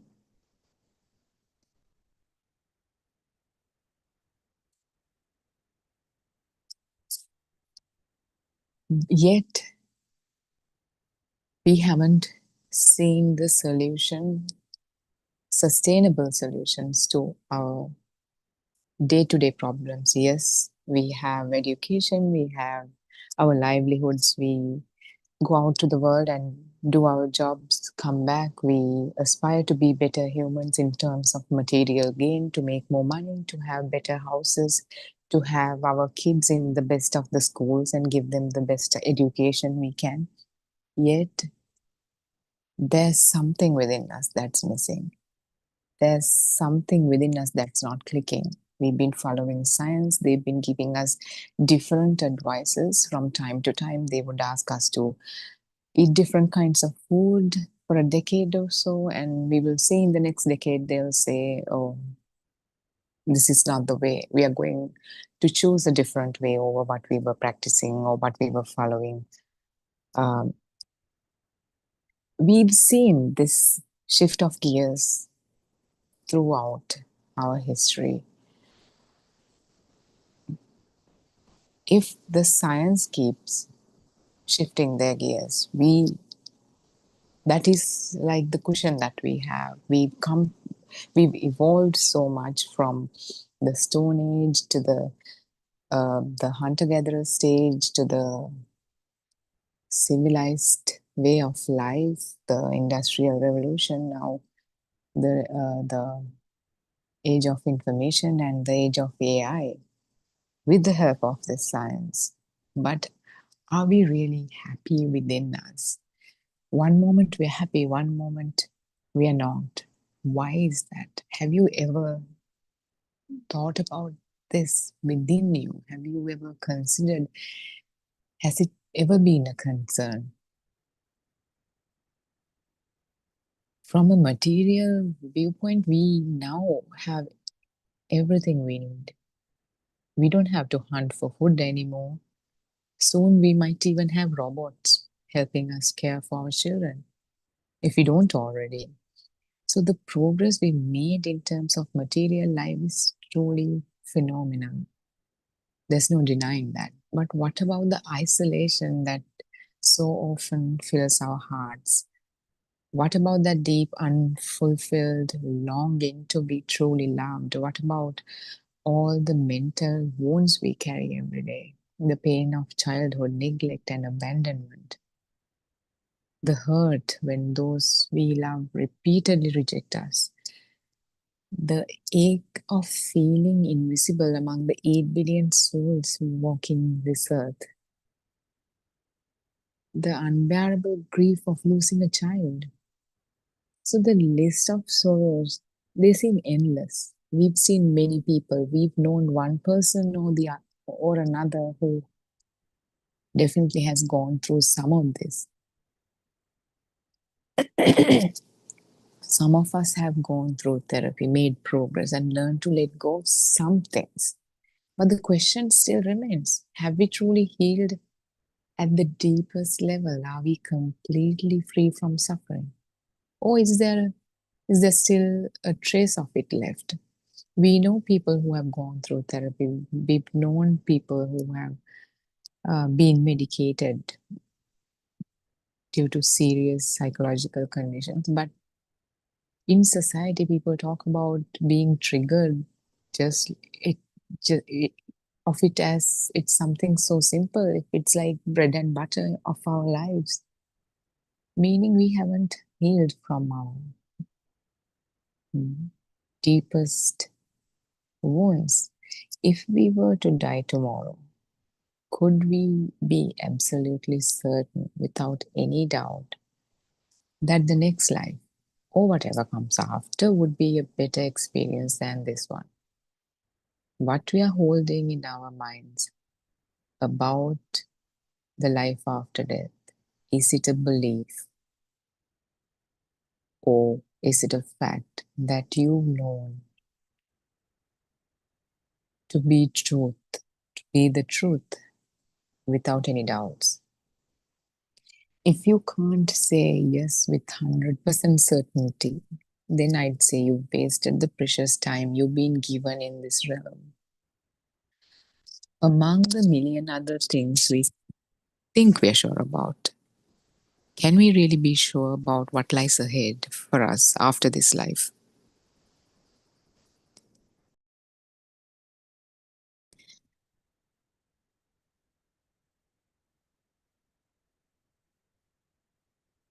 So, if you don't feel like you don't have the answer to this question, I suggest that you listen to this carefully, give it time, don't be judgmental, don't believe it, don't judge it. You could be non biased and listen to it and inquire within you. Continue to inquire within you. We are not talking about an over the counter solution for your suffering. We are offering the truth. The truth so that you can know for sure.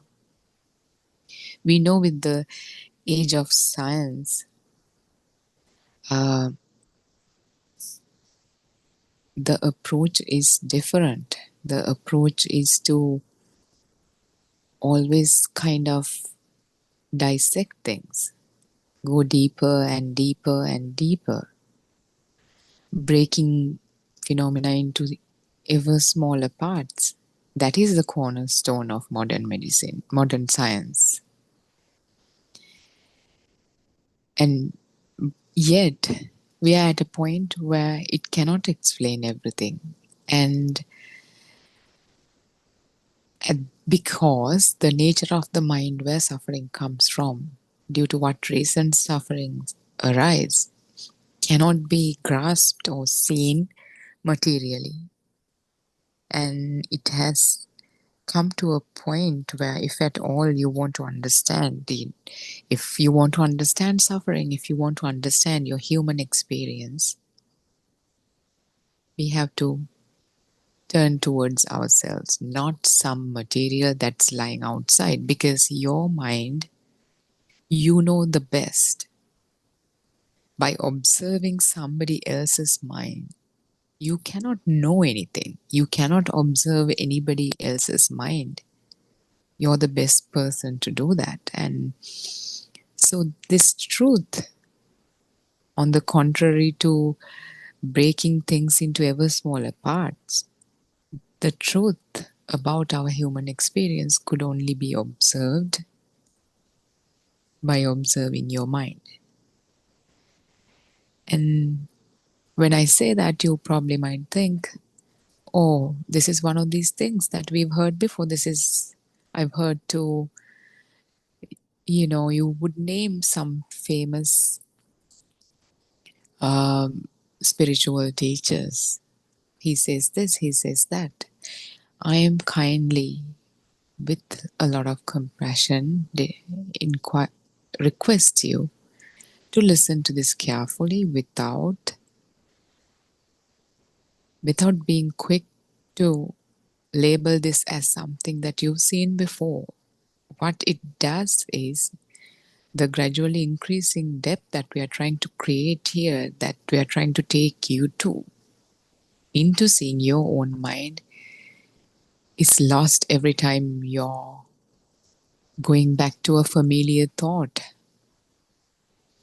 So if you give that opportunity for these discussions, just listen to it as if you're listening to something for the first time in your life. I think that, we have wasted enough of our time in this life. It's only fair enough that you listen to this while giving it the benefit of the doubt, just as listening to it as if you're listening to it for the first time. So Unlike science, we are very much with science, we appreciate science, but at the same time, we have to part ways in this particular situation because here, when we refer to the human experience, we have to talk about your mind, that mind, talking about the mind, understanding mind, the mind, realizing how it works, involves observing your own mind and seeing what we talk about here, trying to see that within the context of your own mind and trying to see if that is how your mind works too. 2500 years ago, the Buddha explained how this mind is created moment by moment.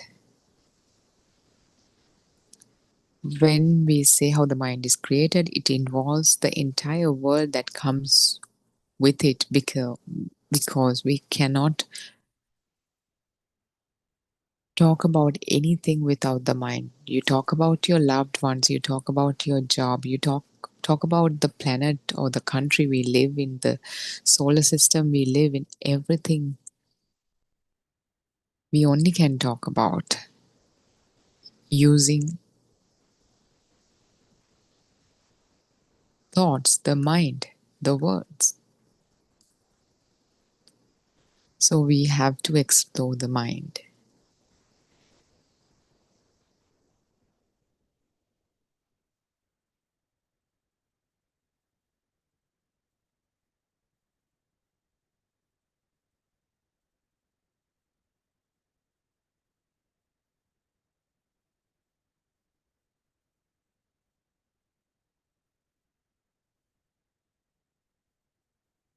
So the approach is whatever we propose here could be observed within yourself, within your experience. It's a direct experience within yourself. And if it becomes self-evident to you, then you accept it. If it doesn't, then you move on. There's no pressure. You can come from any religion, any belief. We are not offering a solution to your problems in terms of a religious view or another belief to add to your shelf.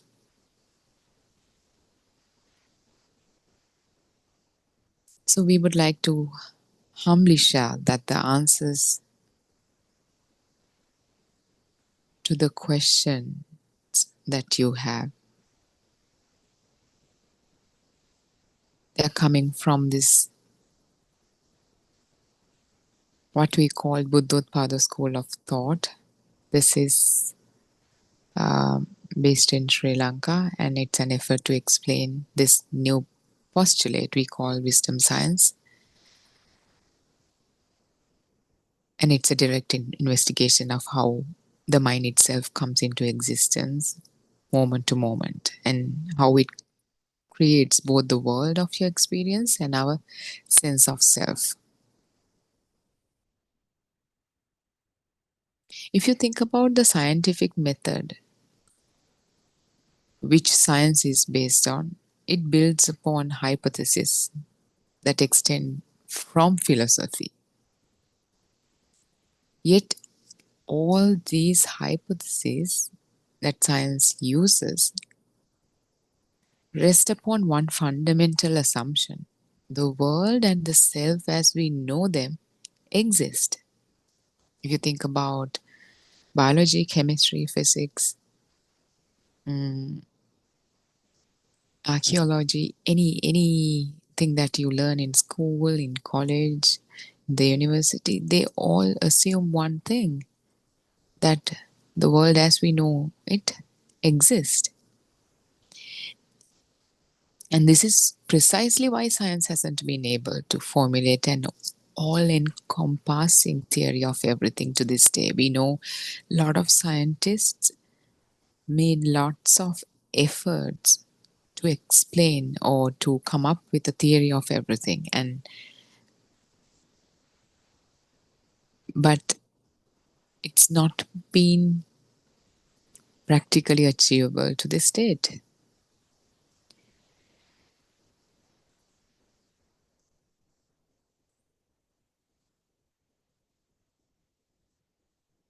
And this direct investigation into your experience is nothing but the teachings of the Lord Buddha. And this prevailed on this earth 2500 years ago. And as you probably know, a lot of people talk about enlightenment of the Buddha, but and also there are lots of words that we use in this context that are already well used, well defined in the Western spirituality, in different schools of thoughts. But depending, and for the same reason, when we try to deliver this message, when we try to have this conversation, we have learned that it distorts the message. So, for an example, enlightenment of Buddha, we know in many spiritual schools,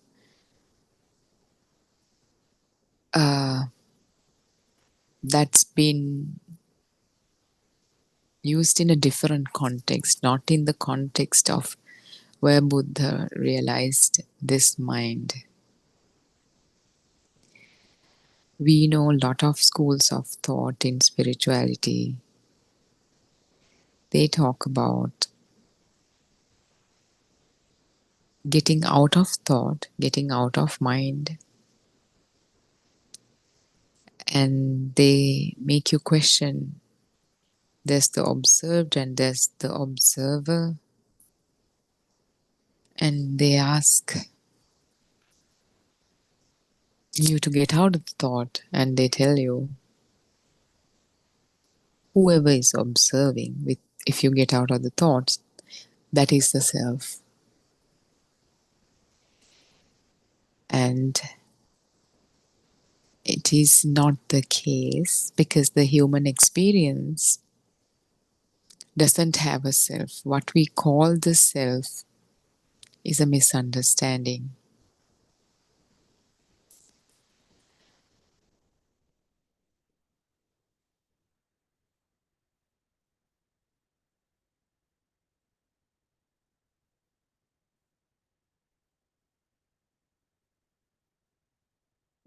If I bring your attention to this story about Siddhartha Gautama, Prince Siddhartha Gautama, who later becomes Buddha, he left all the luxuries of life in his search for truth.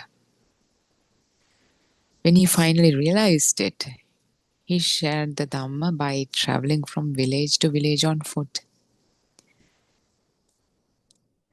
When asked by Ananda Thero, one of Buddha's closest disciples, right before Buddha's passing, about whom to regard as a teacher after Buddha's departure, Buddha himself said, "He who sees Dhamma sees me." Meaning that by realizing the Dhamma, one would see the Buddha. So this is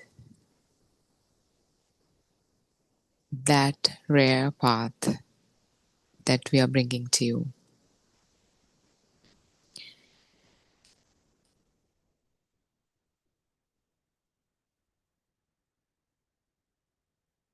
So, what is the message? We talked a lot about the importance of the message and how is it different and why you should listen to this with an open mind. So what is this message?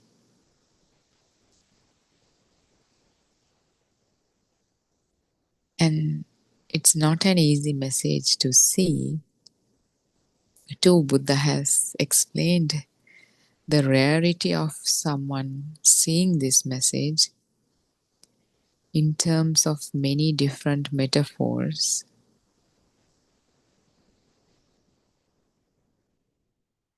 Buddha had said at one point, taken some soil that was stuck in his thumbnail. He asked Anandathero if the soil stuck in his thumbnail, is it greater or the soil in the entire earth is greater? And Anandathero replied, the soil stuck in your thumbnail is much smaller, Venerable Sir, compared to the soil in the entire earth. Buddha replied, the number of people who's realizing this truth is equally rare, holds the same proportion as the soil stuck in the thumbnail if you compare it to the entire population. That is the rarity of listening to even coming across this message.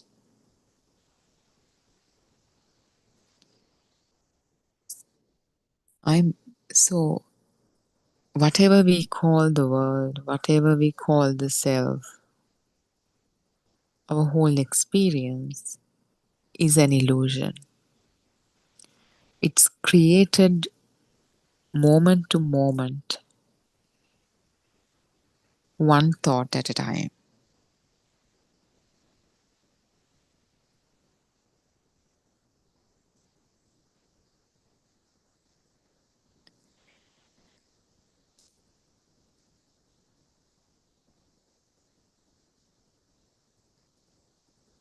You may have read a lot of books about this, as I mentioned before, similar ideas.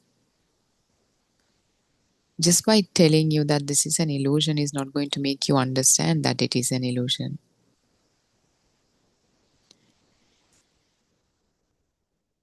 How is it an illusion?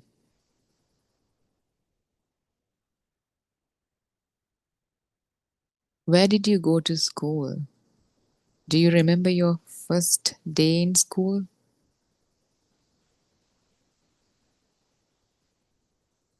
The day you got married, the day you graduated, the day you lost a loved one?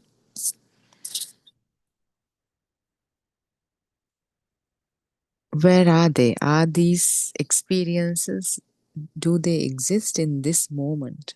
Or did you just access them with the help of a thought in this moment?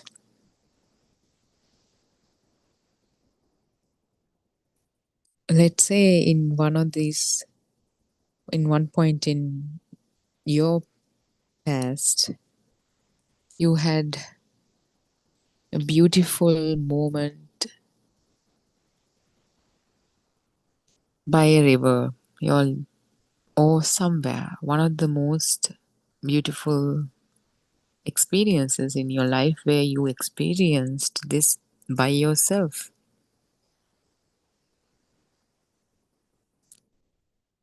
No one was around and you were surrounded by nature, the beauty, and you experienced this. You had a thought how beautiful this life is.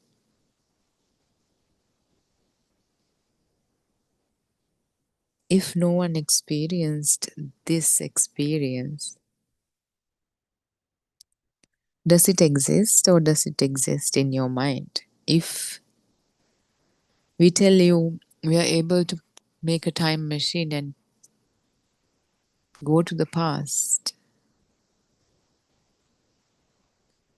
if we can go back to 1992 or whatever the year this happened, Do you think this time machine can take you to this beautiful moment?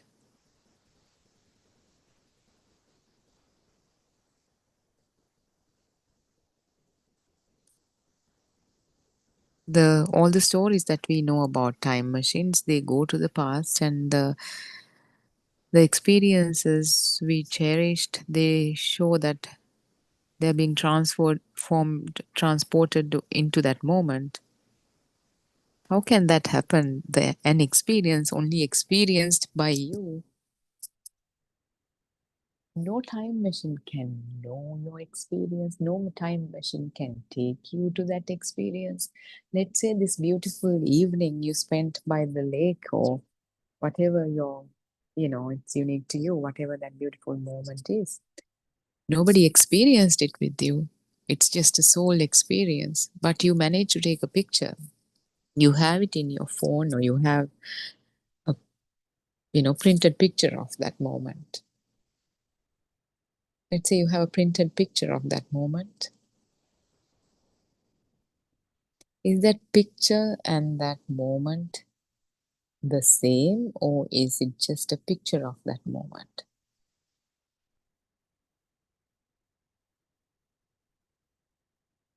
If you carefully look at the picture, it's it's a paper. It's probably a thicker board and some colors on it. Without you telling and labeling it mentally that this is the same place I went to on that particular evening, nobody else will be able to refer to that colors, some pixels on a board the same way.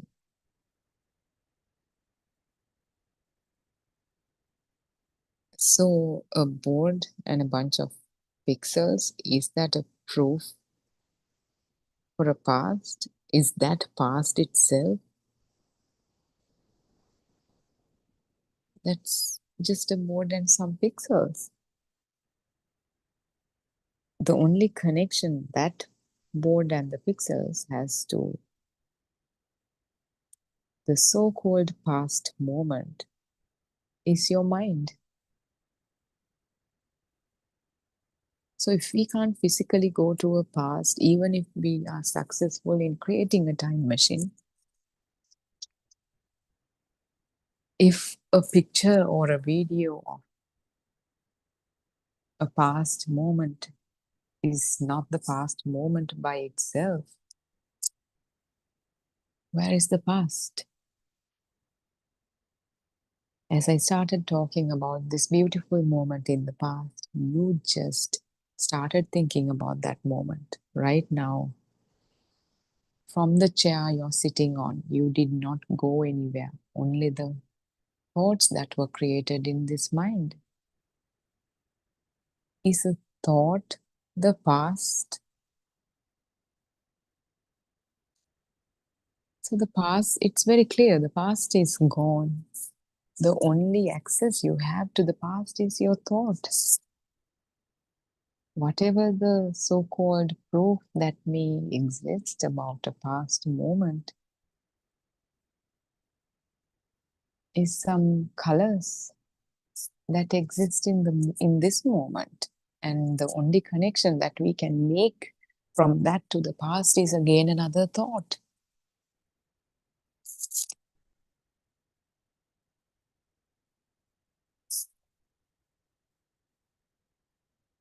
Let's say you have a meeting tomorrow. You have to take your kids to school tomorrow. You have a special function tomorrow. You have this around, let's say 10 a.m. or 9 a.m. You have to get up by, let's say 7 a.m., take a shower, get ready, prepare your meals, and you have to know the distance to this location, how long it will take for you to drive or to take the bus or to walk, whatever your mode of transportation is. Now pay attention to yourself right now. Have you left the chair you were sitting on to go to the future moment? You're still sitting on the same chair without even leaving your chair. You access the future with a thought. So a thought about future, is it the future itself? Future hasn't arrived yet. Past is gone. If you are a person who's continuously in the past or the future, you have this sense, even if you are not continuously dwelling in the past or a future moment with the help of thoughts, as a person who hasn't seen the truth within themselves, there's a sense of past and future, a continuity of life. If we look at our life story, we have a sense that I was born in this year, 1972, December 20th, in London or New York or wherever you're listening to, at around this time, in the morning, in the evening, to these parents. My mother's name is whatever your mother's name is, your father's name, and that you have 2 siblings, or however many siblings you have.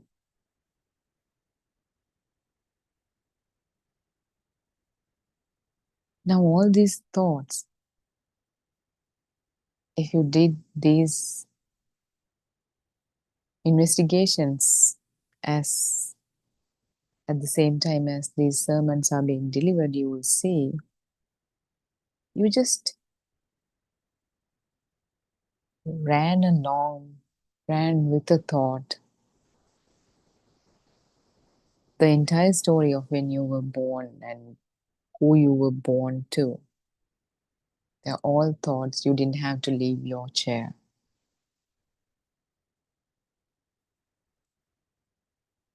Today, you probably could be a doctor, an engineer, a scientist, a teacher, a student. You could be a religious leader or political leader, activist. If you think about the kind of work you do throughout the day,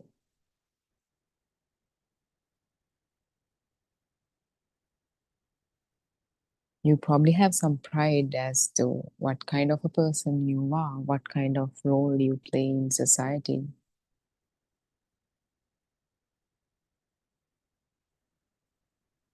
Didn't your mind just go with these thoughts? Have you still left your chair yet? We have an idea as to how us as a species evolved, coming from Stone Age to becoming more civilized people, to evolving into people who are so technologically advanced, who have been able to create the same mind or mimic the behaviors of a mind using artificial intelligence. This story, this idea that how we evolved from apes to human to pass these eras of development. We just thought about it. We just had some pictures, some mental images in our minds. Have we still left our chair? Are we still in the same chair? If we haven't left these chairs, is a thought about evolution or advancement of humanity or whatever it is, aren't they just thought?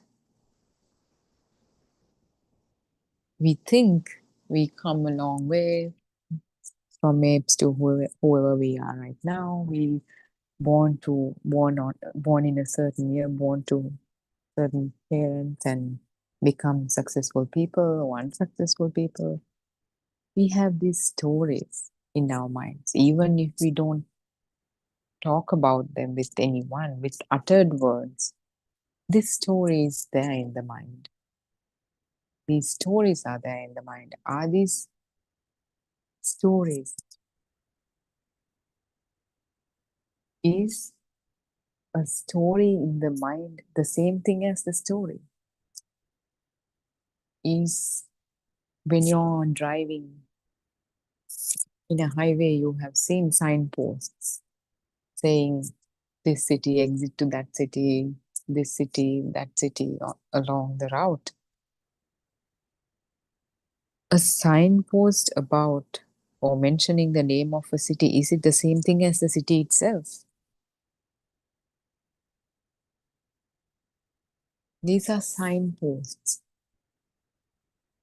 As you can clearly see, a signpost that says New York is not the same thing as the city of New York. The city has people, it has land acreage, it has buildings, it has an administrative system. It's not the same thing as a signpost that spells out its name. Similarly, these stories that we have about our existence of our individual selves and existence of our human species and existence of animals, the political systems, the structure of our society, they're not the same thing as the thing itself.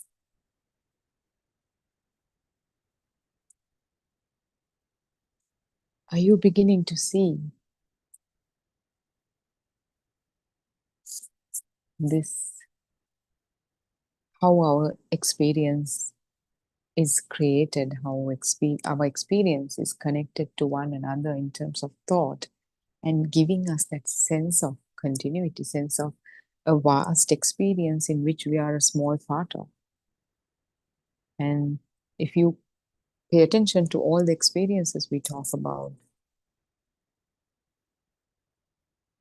we have mental images about all these. We have mental images about apes. We have mental images about who our presidents are in our countries, in our respective countries. We have a mental image about if our political system is a capitalism or socialism or a hybrid. What kind of social justice system we have images, mental images about each and everything we talk about, and it gives us a sense of this expansive human experience that's continuing, that's vast, and I'm a small portion of that. And in all of these mental images, there's a small tiny dot, which is you in that mental image. Do not accept it. Do not just blindly accept it. Just try to see it within you. Next time you think about things, try to pay attention to if this is true. Is every thought accompanied by a mental image? What else is in there? Whatever we see, whatever we hear, whatever we smell, whatever we taste, whatever we touch, everything has a mental image attached to it.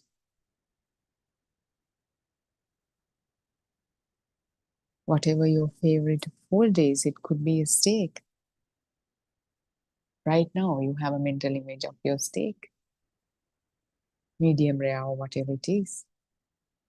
And if we think about it further, you have an idea as to how it tastes right now without leaving your chair. You have an idea about its temperature. You have an idea about what kind of sounds your mouth make when you bite into it.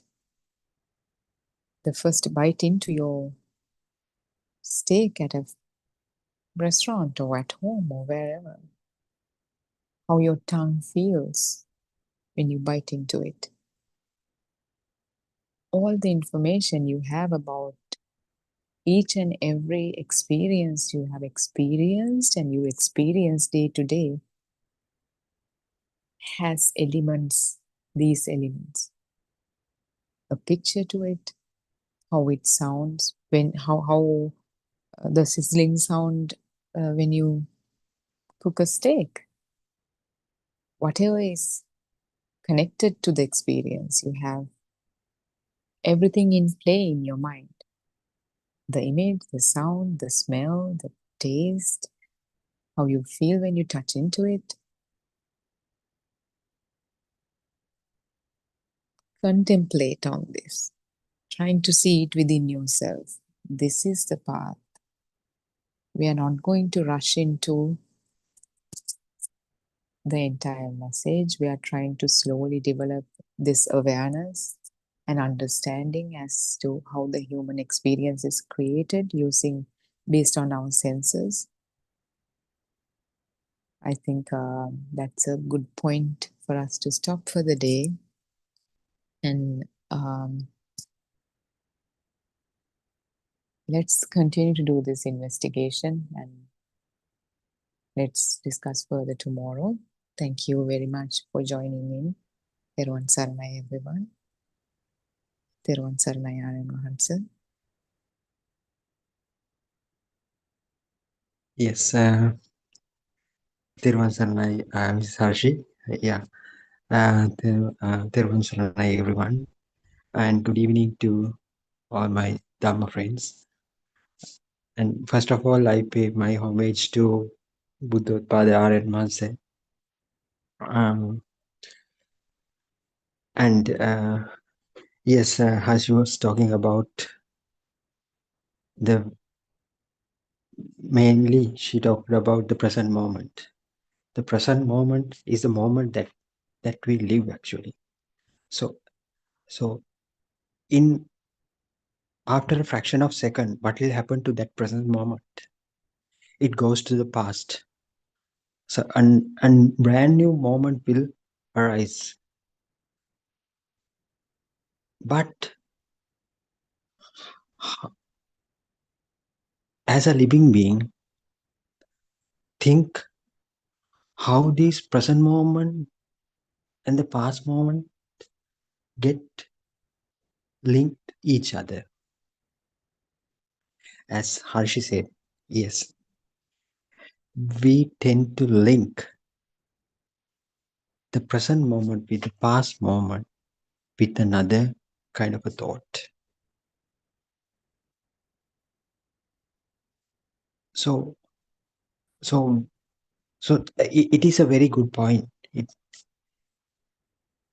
Because the present moment is a thought. So the only moment that we live is the present moment. The past moment is another kind of a thought. So our mind try to link those moments one after another. Then our mind builds a chain of moments. So for that we call our past life. So if you analyze this chain very carefully, so what will you see? What you would see? Each moment has a similar kind of characteristics. In other words, each moment has been built with a thought itself. only a thought is there. So if you want to drill down further, you have to analyze this one single thought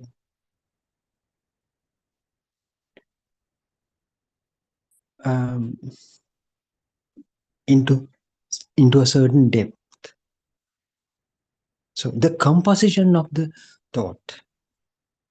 So if you analyze very carefully, somewhere in that thought, your self-identity will you will find your self-identity in somewhere in that each and every thought. So that makes you to link each one of the thoughts from present to past. So that is applicable for the future also. So because you think that you are there, or you were there, or you will be there in that thoughts, you tend to link each thoughts with another thoughts.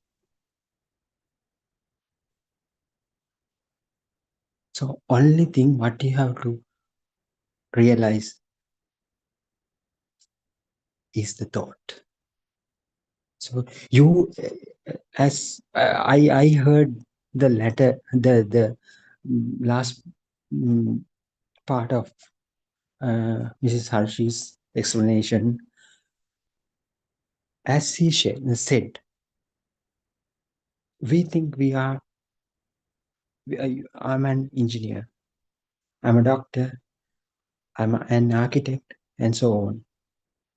So all these things are thoughts. So we remember the time we went, get admitted to the school. It comes as a thought. So another thought will tell you it is a past thought. It has happened in 1980s. Those are all the things are thoughts. So, but in each thought, your self-identity has been there. That is the point. That's why you can link each thought to another. So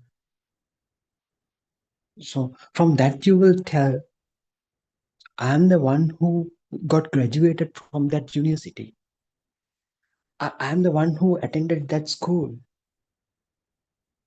I am the one who received that kind of award in the school days.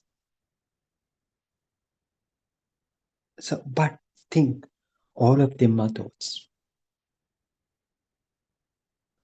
So, if you are able to understand the composition of the thought,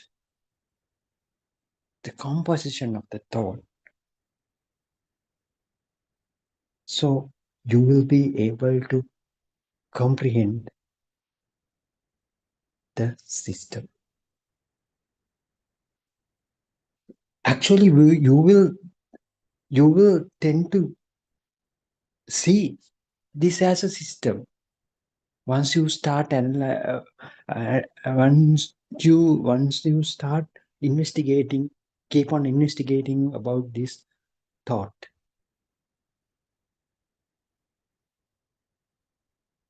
So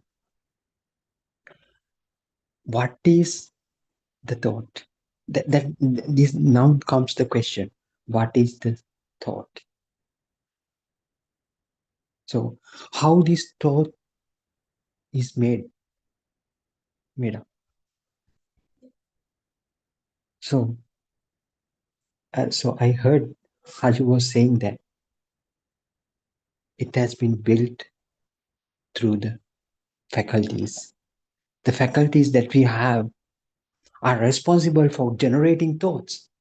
So what are those faculties?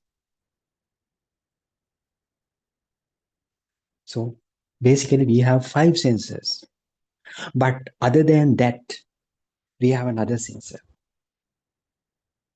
So you know already what are the 5 senses we have as humans. Ear, nose, tongue, skin sensor, and ear, nose, tongue, skin, and eyes. So those are the basic 5 senses that we even can see from our naked eye. But other than that, there's another hidden sensor, that is the mind.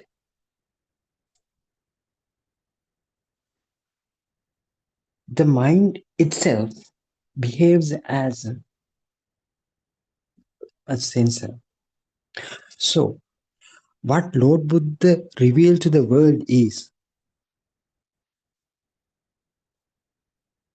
the, as you know very well, yesterday we also talked about this thing, about the cause dependent origination, law of dependent origination, the paticca samuppada. The fact that Buddha revealed is that basically, in simple terms, how this thought get created. The way that the thought has been constructed has been revealed by Lord Buddha about 2500 years back. It is the same understanding that had within all the Buddhas in the past as well. So we have heard about 28 Buddhas were there. So all, when you become into that kind of understanding, you have to understand the thought. So how this thought get created, the way it behaves, and how it is get constructed with the help of your 5 or 6 faculties, how it is get constructed, you have to know very well.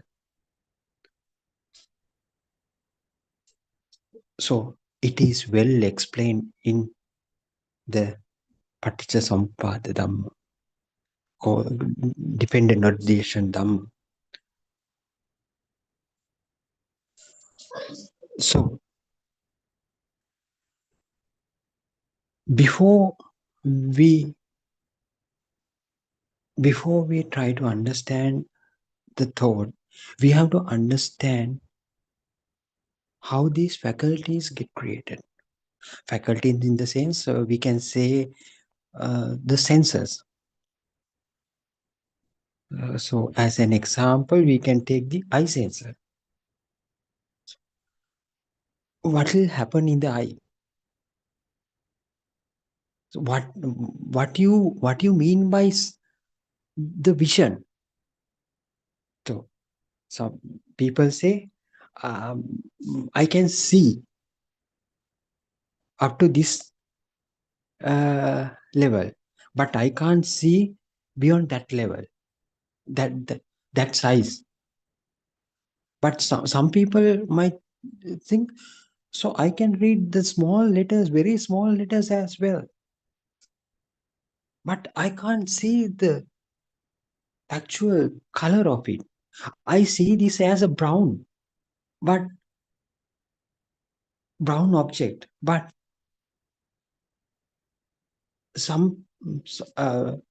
if someone sees the same object, he will say, no, this is not brown, this is dark red, no, this is maroon, no. So how this happens? So if some animal can speak up our same language, it will say, no, this is not brown.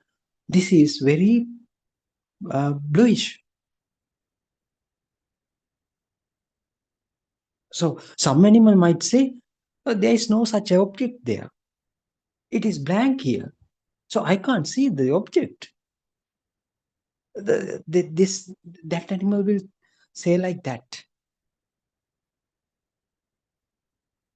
So that is where that can be clearly understood by seeing comparing yourself with the rest of the animals in the animal kingdom.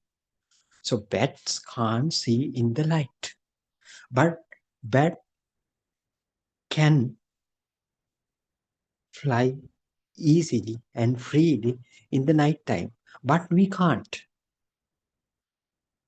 The iguana who dwells within the soil, he finds its mates in the other den, who lives in the other den without any difficulty. But we can't see underground, but it can live happily. It lives with their families within a den, but dark inside. We can't see anything, but they live happily. So how does this happen? What is the vision, so-called vision? So we say as human, we need light to see the objects. In the absence of light, we can't see anything. That is true. But in some some animals will see very well when there is no light. So how this happens? How this happens? And some might think, as I said earlier, some might see these worldly objects as objects in different way, in different colors. So as we know, the cows will see the world as a red world. So that red might not be the similar kind of red that we see. It may be a totally different shades of red color.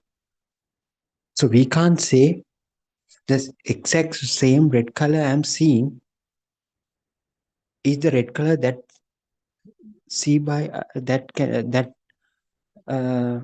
is seen by another human or animal. We can't say it like that.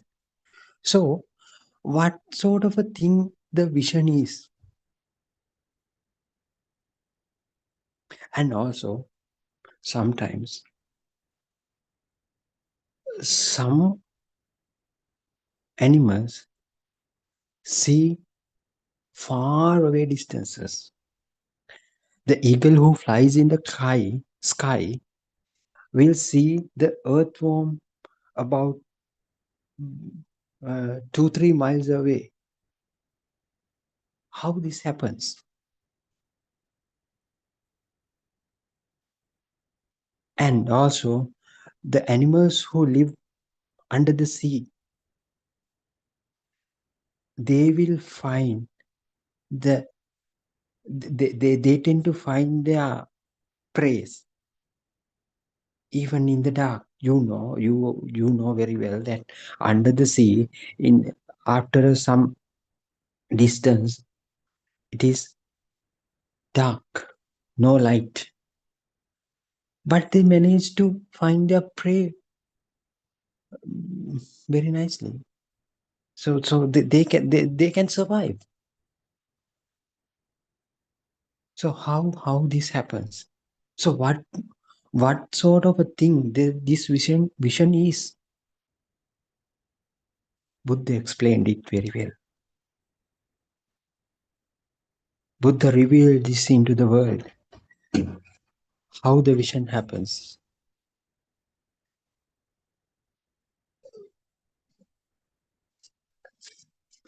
the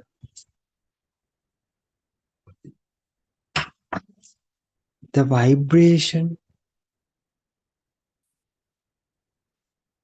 the telepathization, the resonance is the cause, is the reason for that.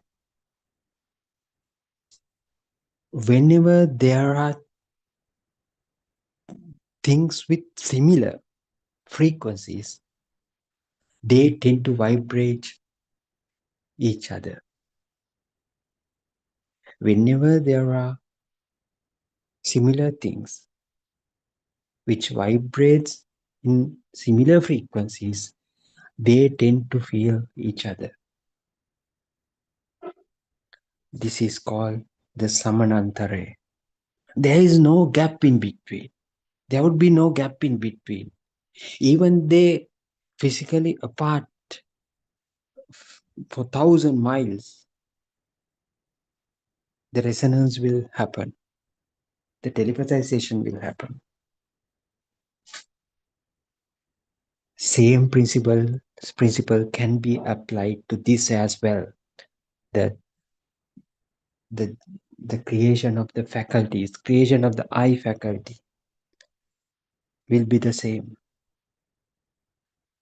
The internal vibration of your eye faculty, when it reaches the exact frequency, so it will grab, it will detect the objects. For that, we call this person is seeing that particular object.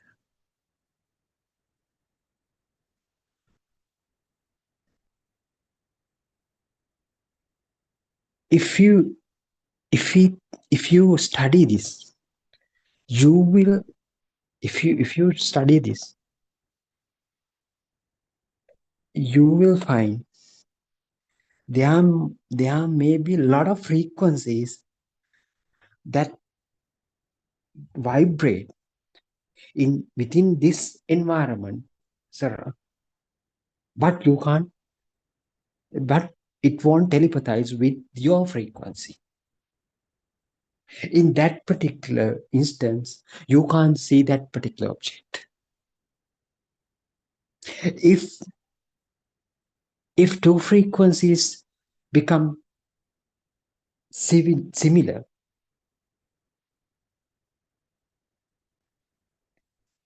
at that point, the visualization will happen.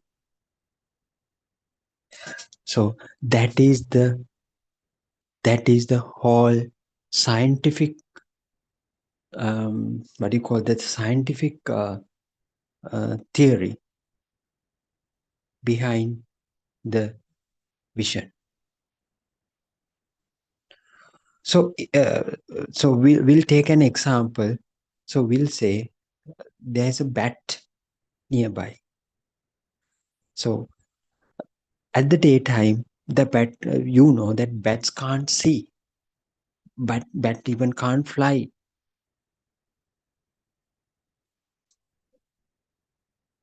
Why? The resonance will not occur in that particular moment. So the objects, the resonance of the objects does not tally with the faculty of bat's eye. The eye faculty of bat. So the resonance will do not occur. Resonance will not occur. So in that case, we say bat can't see at the daytime. But what will happen when the night dawns? So we are the one who are telling. We are the one who are telling this is nighttime, this is daytime. It's only for the human beings. Daytime, nighttime, and all these things. Other animals, it is totally maybe different. they might have different times. So whenever there is telepathization occur in bed's eye, that is the moment they are daytime. I don't know whether you can understand it. So we tell the day and night according to the telepathization that happens in our eye. So when the objects get telepathized with our eyes, we tell this is the daytime. Whenever whenever it does not telepathize. The objects do not tend to telepathize with our internal vibration. We tell we can't see. So the time of the day that we can't see is the night time.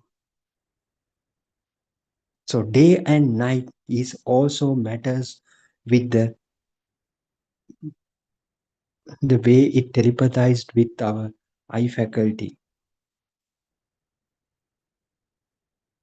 So that concept is only applicable for the human beings, not for the animals. Animals' daytime might be our nighttime. Especially, it is very valid if you analyze the behavior of the reptiles. They move freely in the night time, but we can't. How they do so? Their faculties get telepathized in that particular moment, in that particular time of the day.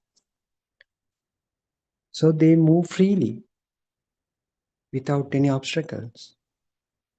So they tend to find their prey and everything in the night time, but we can't. So just think deeper, little bit deeper. So how this vision happens, how this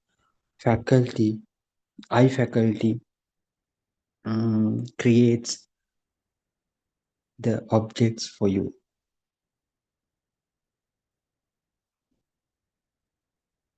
So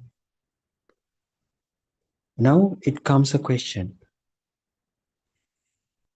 If it happens due to the resonance or the telepathization, it is not common for every living being. Then comes the question, are we seeing the real world? We think that we are seeing the real world, but we think the bats don't see the real world, actual world. So that is our ignorance. Because we are that is our foolishness. We think the humans are the superior ones, so bats are not the superior ones. They can't see in this daytime. So what is the purpose of living like that? We are thinking like that. But for the bats, in the bats' point of view, they are living happily. They might think, what kind of a foolish creatures these humans are. So it is a good question for all of us to think who we are. Are we seeing the real world? Are we seeing the real world? That is the question. Whatever the things get telepathized with our eye, we tend to see. But a real world we have never seen at any moment in our life. We haven't seen the real situation of this world at any moment in our life. That is a truth. That is the truth. We have only seen the image that has been created within our faculty, eye faculty. Your number one liar is your eye faculty.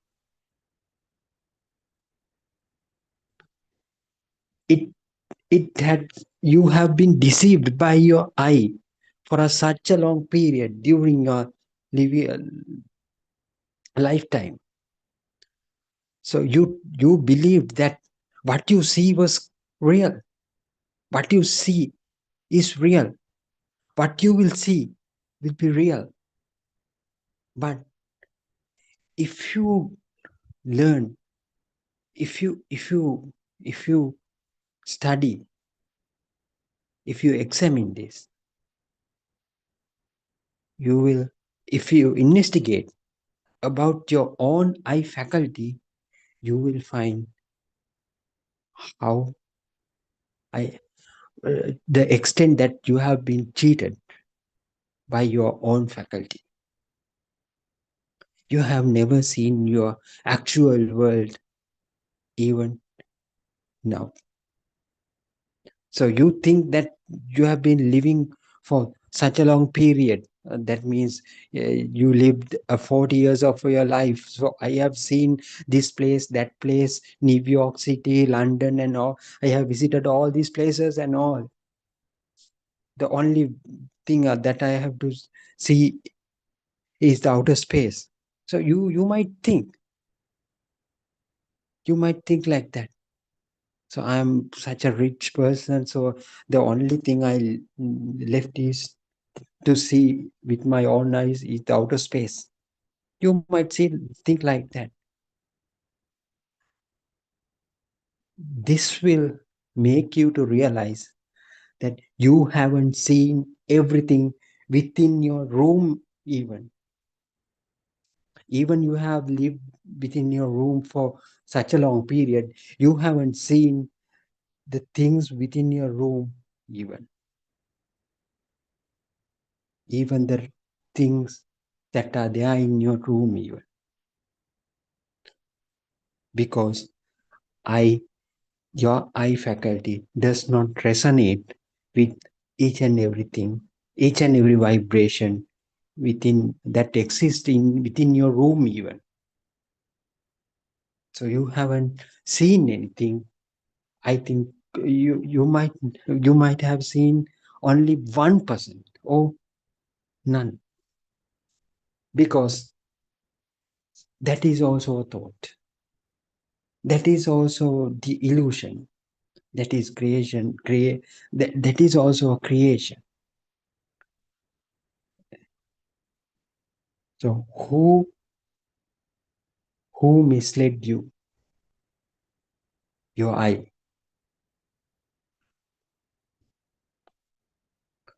Your eye is the culprit.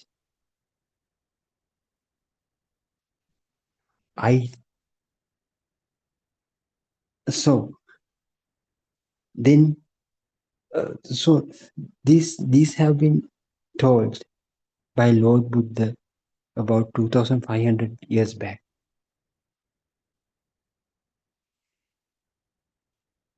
He asked us to study these faculties very well. Then you will find out how the extent that you have been cheated.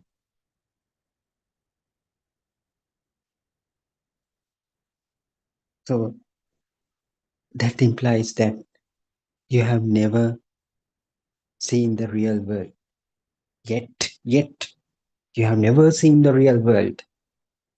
The faculties can't make you to feel the real world. the same principle can be applied to your ear faculty as well.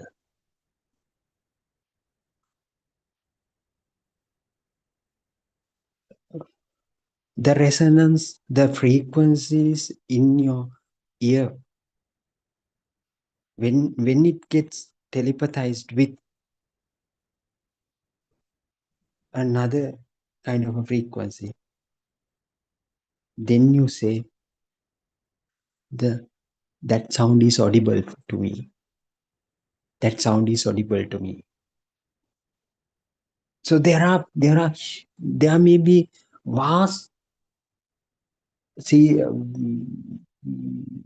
vast range of frequencies that we can't hear. So it does not telepathize with when these frequencies do not telepathize with your ear faculty. So you won't hear these things, these sounds. So if it is so, can you say,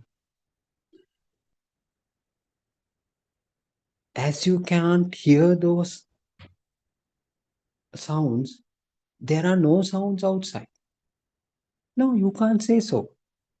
Because certain animals, even the dog that you raise as a pet in your home, it can hear more than us. Though in that case, the dog's world might be different from your world, because it deals with more sounds, but we only hear very limited number of sounds, just because the ear faculty does not allow you to hear higher or lower frequencies. So it does not telepathize with the higher or lower frequencies. In that case, we can't say these sounds are not there. So you have been thinking that you heard everything in this world by now. No, you haven't heard even every sound that exists within your own room even.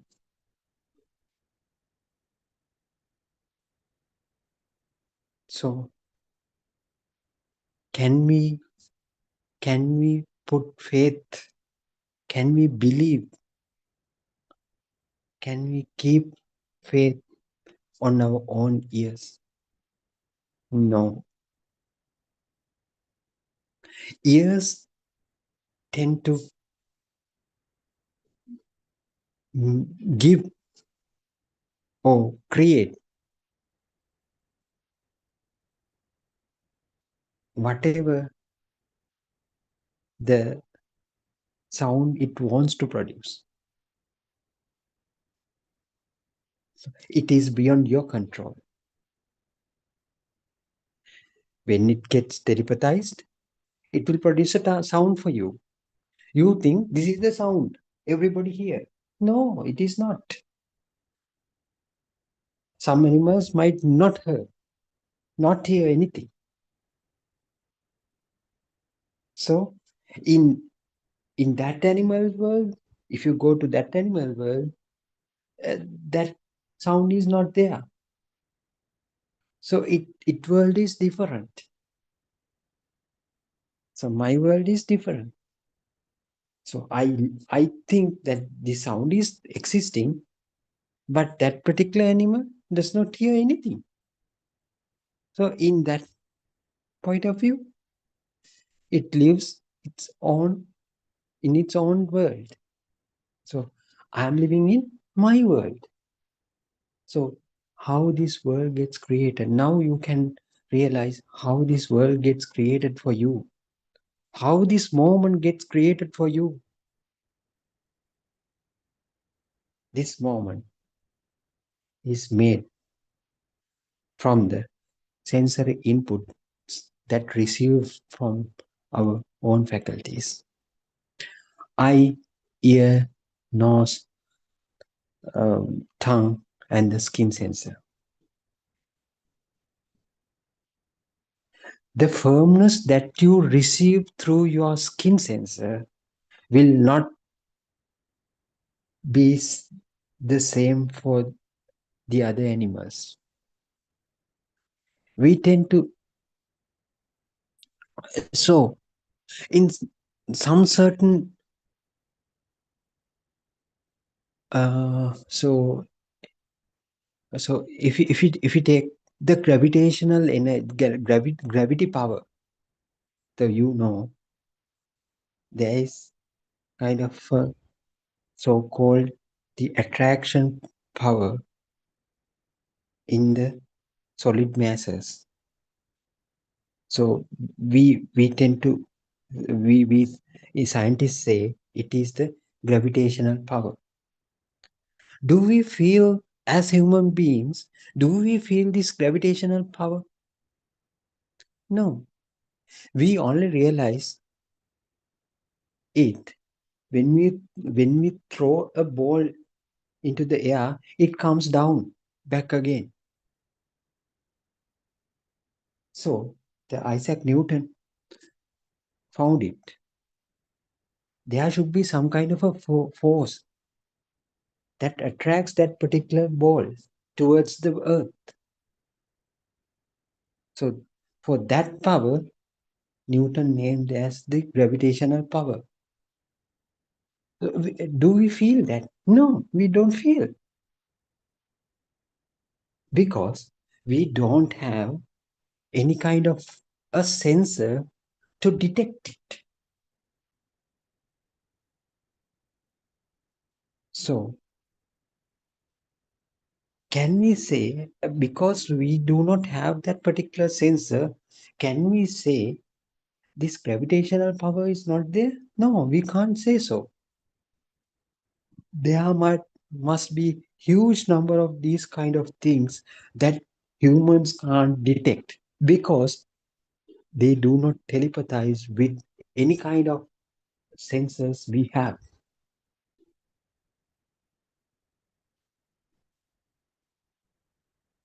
So if we, so that is the noble research that we should do. That is the research that we should do. We have to take our own faculties one by one and try to figure them out very carefully. Then you will understand that we are living in a world where these faculties created, faculties collectively created. We are living in a world that has been made by the faculties. Actually, why we say, in some instances, we say this, we use the word the sensor.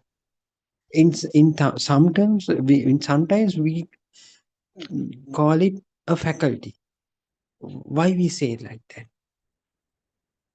Sensor is a sensor. It senses one particular field. The faculty is another thing. From that particular field, it creates another thing. What does it create? A field is the resonant field of the resonance of the eye. But it creates another thing. The vision, the light. So that's why we tell the sensor is different from the faculty.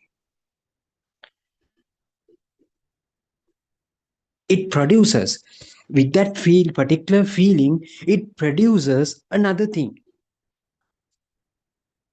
That is the light. The functionality of our faculties are producing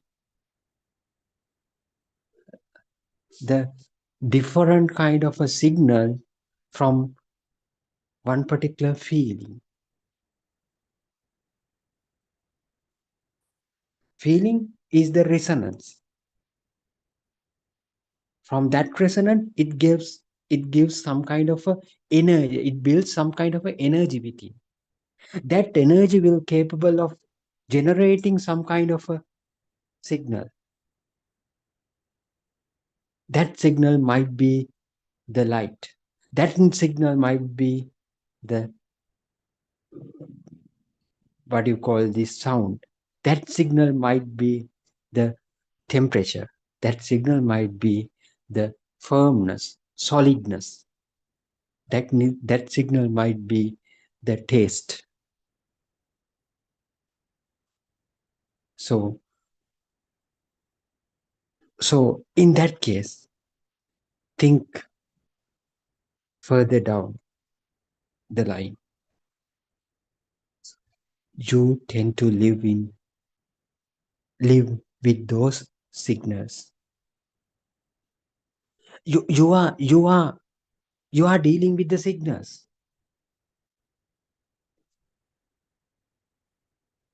You are dealing with the perceptions that generated by the signals. So perception, what is the perception? The light. You see the object, the red color apple, the color red. It gives another different perception when you see the blue sky. So this is very, so think in that line.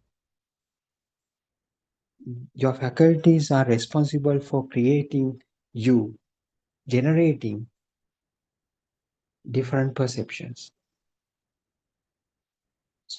So once those perceptions become real for you, you think that the world that has been created is true. So all these are perceptions. Think if you see a chair which sits in front of you, so it is red in color. It has 5 wheels. So it is firm. It is solid in its consistency, and it is movable. And when you move the chair here and there, you also hear sound. So all these come together and make the world that is filled with a chair, a scenario. It creates the scenario, a revolving chair for you. But all these things are signals, perceptions. So if the chair become real, so now the chair becomes real for you, for us, because it is there. It can be dragged here and there because of the wheels. So when you move the chair here and there, you also hear the sound. So how you can't say it is not real? It is real. Yes, the perceptions collectively make you to feel that chair is real. So then comes another question here. If the chair is real, who perceives this entire, who enjoys this entire scene? Behind every perception, you will, the self, you are the one who sits on this chair. You are the one who sees this chair. You are the one who moving the chair from here to there. The I-ness or the self-identity. will get created then and there. It is a concept. It is a concept that came through your mind, sensor. So then try to figure it out very nicely, very carefully. You have to be very careful. So when one perception tend to feel, if you tend to feel the perception is as real, then the creation of the self is inevitable. It will get created then and there.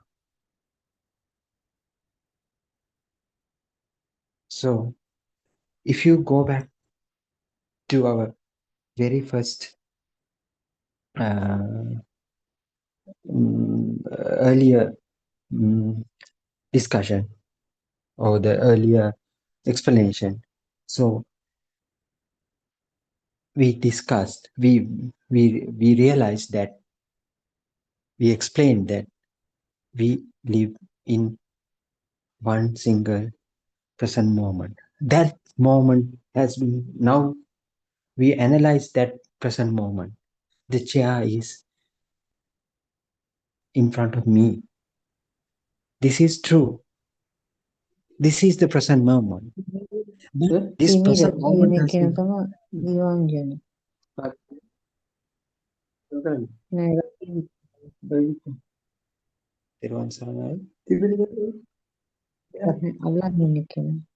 I think Sandhya, your mic is on. Teruvan Saranai, can you hear?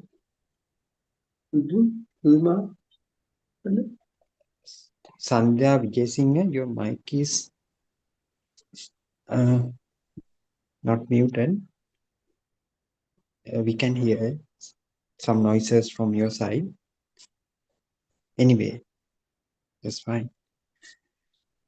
So this, so we explained it. So how this present moment becomes real for you? Whenever a perception becomes real for you, real, at that very moment, the self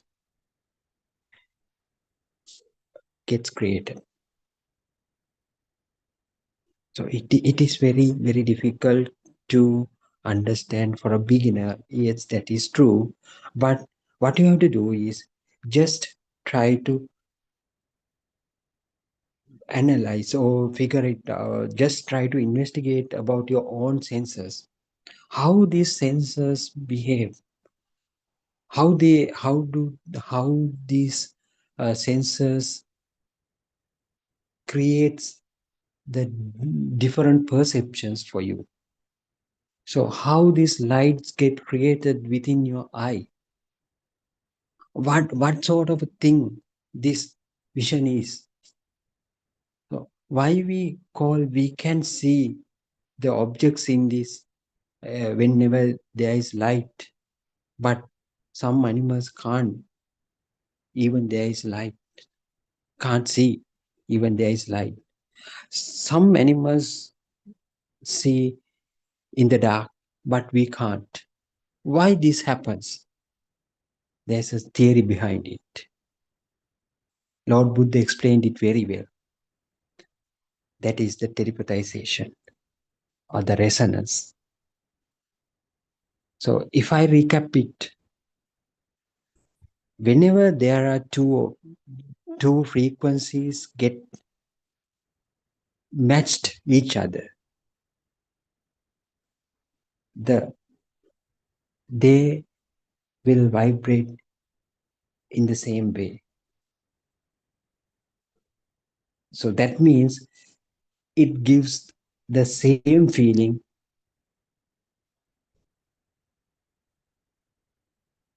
It tends to give the same signal, perception. For that we call the vision. For that we call the sound. For that we call the light. The perception that you see is the light. The perception that you hear is the sound. The perception that you feel is the temperature. The perception that you taste is the taste sensor. Sense of taste. So then now you can realize all these worldly objects have been created with these particular senses, perceptions. So you are dealing with those perceptions. So when those perceptions become real for you, the creation of the self cannot be prevented. You are there. So you are the one who is seeing this chair. You are the one who is listening to this sermon at this right moment. At this moment. Because this moment, your ear faculties are functioning. It produces its sound, the sound for you. So as long as you think this perception is real, as long as you perceive it as it is real, the creation of yourself is not preventable, unpreventable, inevitable. So I think from that we can conclude our discussion or my explanation. So I can see Mrs. Sudharma is here with us, so she might she might elaborate further. So Teruvan Saranai, Mrs. Sudharma. So Teruvan Saranai. Teruvan Saranai, Dr. Ravi. Teruvan Saranai.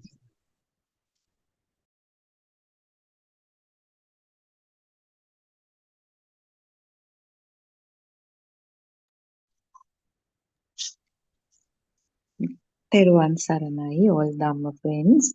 First of all, I pay my homage at Buddothpado Aryan Wahanse's feet for sharing this beautiful truth with all of us, and now taking steps, doing whatever he can do to share this beautiful message with the entire world to relieve the sufferings of the mankind. So today, the topic that I wish to discuss in this forum is the correct way to seek blessings from Noble Triple Gem. In other words, the correct way to seek blessings from Theruvan. So this is not a strange or a new phrase or new thing for Buddhists especially. From our childhood, we have been trained, we have been advised by our parents to chant prayers daily so that you will be protected by the Noble Triple Gem. So they have attributed lot of value to these three aspects. The Noble Triple Gem, in Pali, Buddha, Dhamma, Sangha. So the first thing we did was chanting. If I just mention them, we all used to say Buddhan Saranang Gacchami, Dhamman Saranang Gacchami, Sanghan Saranang Gacchami, not just once, 3 times repeatedly. So, was that the correct way to seek blessings of the Noble Triple Gem? Is that what Lord Buddha having completed the perfections for incalculable number of eons, discovered and disclosed to the world. He himself has mentioned about 3 types of Buddhists, actually not just Buddhists, 3 types of people in the world. Actually, when one of the monks asked him,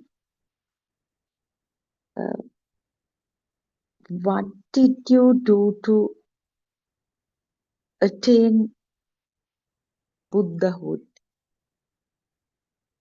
He once mentions 3 practices he didn't do.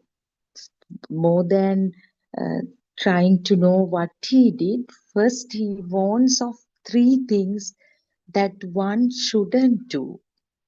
The first thing is accepting the world as it is, because as Buddhists, even after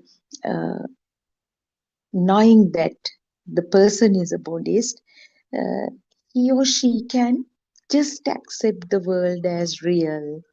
They truly do. If you just look at the people in our society, we can see such people who just accept the world as real.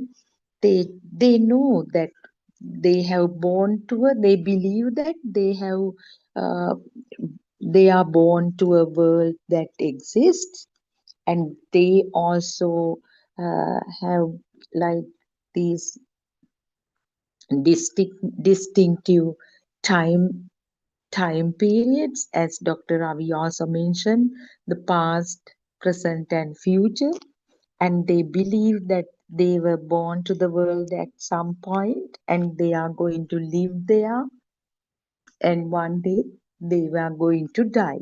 That is the basic understanding such people have.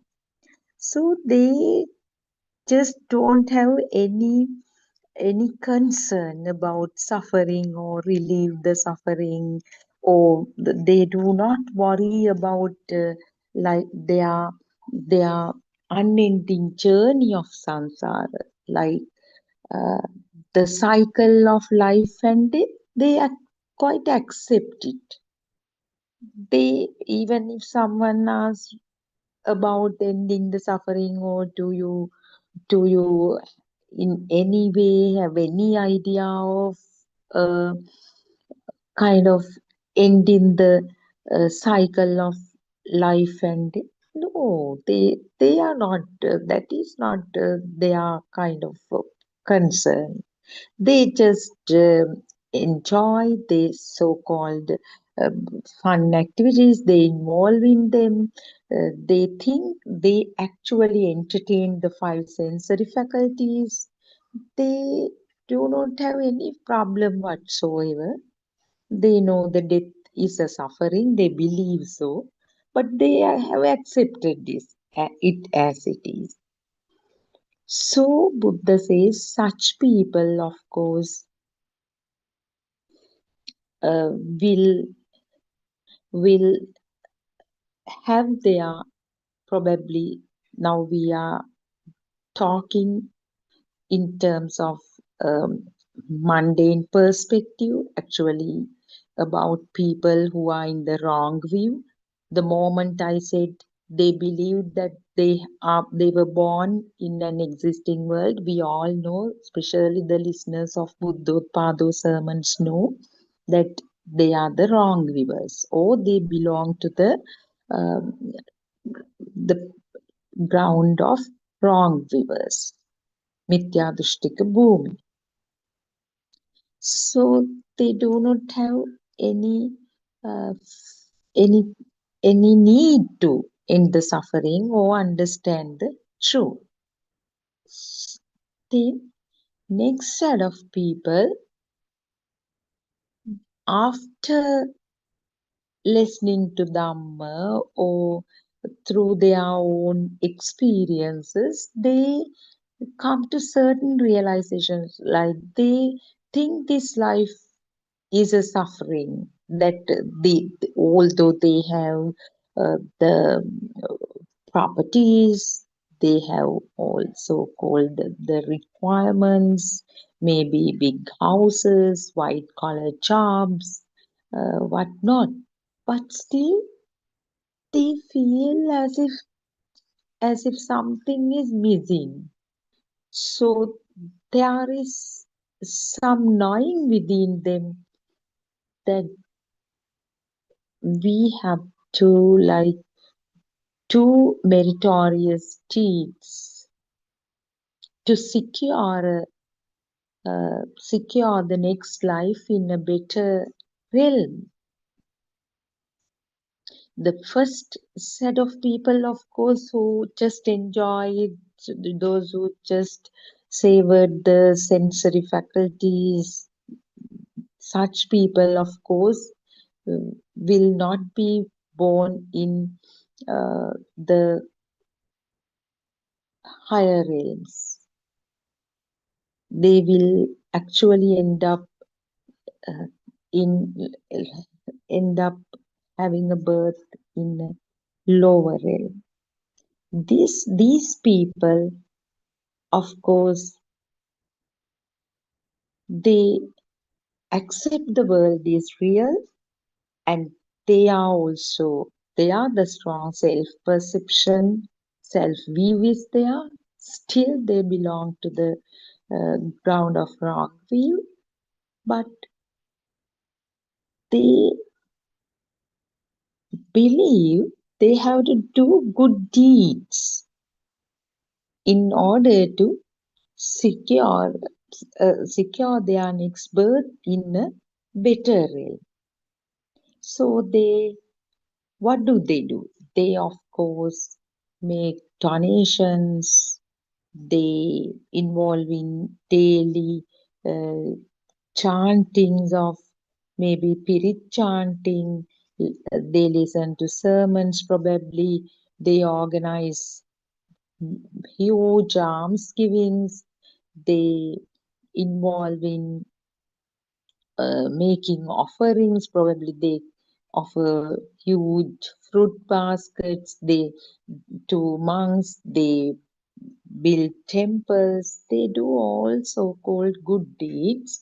That way they accumulate merits, and what happens at the end is they still uh, will be born in sensual realms, maybe in the heaven or maybe in the human plane, but still they are not, they actually are in the wrong view, and at some point they will definitely go back to lower realms, and they will continue to be in the cycle of life and death uh, for unpredictable number of eons or centuries or whatever. So that was also not recommended by Lord Buddha. He didn't make all those sacrifices for people to enjoy their life like that and to continue to be in this deadly, this terrifying cycle of life and death. Then there is another group of people. What do? They do not like their main concern is not to enjoy life and get the maximum use of this lifespan, to satisfy their sensory faculties, their desires, so on and so forth. neither they involve in mere meritorious deeds like making offerings and donating material uh, things to others. That's not their concern. They actually, if we compare, they are one step ahead, we can say. So, what they do is they believe by involving in meritorious deeds, we cannot secure a better life. We need to end the sufferings. They say this life is, of course, nothing but suffering, but still, what do? They say we have to meditate. We have to meditate if we need to end the suffering. So they are committed to involving concentration meditation. They practice those types of meditation, and with that, they what they do is they suppress or they get rid of the suffering temporarily. With the problem is with the strong self perception, they involve in all those types of concentration meditation. Such people in their next birth, they may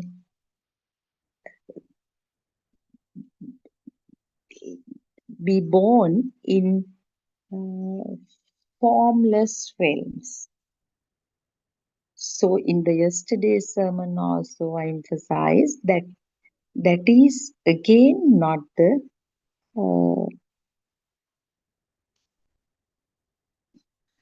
right way or the right path recommended by Lord Buddha to end the suffering. So what is the true message conveyed to the world by Buddha? Now, all these three groups of people have not found the blessings of Noble Triple Gem, in other words, because we are going to discuss how one can gain the blessings of Noble Triple Gem. So then, what is the proper way to gain the blessings of Noble Triple Gem, Buddha, Dhamma and Sangha? Ignorant people who have never encountered the true Dhamma perceive the external world as real, and they suffer due to this wrong view of life.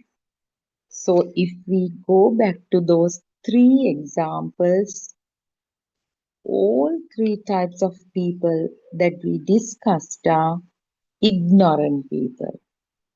Why? For all of them, the external world was real, and on the other side, the self, the notion of self was very strong. In the first group of people, it was very strong that the world was so real to them. All the sensory inputs were so solid and they were real. They do not have any idea of the true message. Even if someone says, now there's nothing but just the formations of these sensory faculties. It's a natural phenomenon. If your sensory organs function, no, as a natural phenomenon, certain formations will arise. But Lord Buddha has shared the shared the beautiful message to not to be deceived by the projections of these sensory faculties, they wouldn't care. They wouldn't care. They would probably say utter nonsense and they would go on and enjoy. So they are definitely wrongdoers or ignorant. Second group of people who did meritorious acts and so on, they were living peaceful lives. They may be identified as successful people in the mundane world, but still they are wrongdoers. The third group of people, of course, uh, others may not notice them as people who belong to mundane world. From external appearance, they may look like very calm, practicing loving kindness. They are really good people, but still, sadly, they believe in an existing world and the self is also there. The person who tries to liberate from the suffering, who tries to end the suffering is there. So in that scenario also, we cannot call that person is in the ground of right view. So this is so subtle, so complex. At the same time, this message is so simple too. If you listen to all 13,000 sermons, even more than that, including discussions, there are kind of more than even 13,000 sermons freely available in the website and in YouTube channels. They were done by Buddothpado Aryan Wahanse. His selfless service to the mankind is immeasurable. In all these sermons, this beautiful message is being highlighted, is being explained using numerous examples in such a way anybody, a people, even a small child, because we know in the Buddha era, Gautama Buddha era, 7-year-olds understood this. The big shift from the ground of wrong view to ground of right view is entering the first phase of the path to Nibbana, the stream enterer. That is just the shift from self view to the everything view that things happening without the self, without the notion of self. That is, if I further simplify, in the wrong view, everything happens to a person. There is someone to get the ownership. There is someone who, if we again go back to those three groups of people, there's someone who eats, enjoys, who makes the world real, who satisfies the uh, sensory uh, faculties, sensory organs, because always the excitation arises when the perceptions gained through the six gateways or six sensory faculties are taken as real. So the strong self-perception was there. In other words, the person who accepts everything as my experience. I saw this. I heard this. I like to go there. I want to do this. I want to be this. And then now you can see there is no difference in terms of the notion of self, although the second group of people go on chanting Pirit, go on saying prayers, offering flowers. Even Buddha himself has said the those who worship me with lighting lamps, offering flowers with incense are not my true devotees. True worshippers of Buddha Sasana are those who follow the practical path outlined in my teachings. This sacred practical path is what is being reintroduced to the world through the Buddothpado sermons.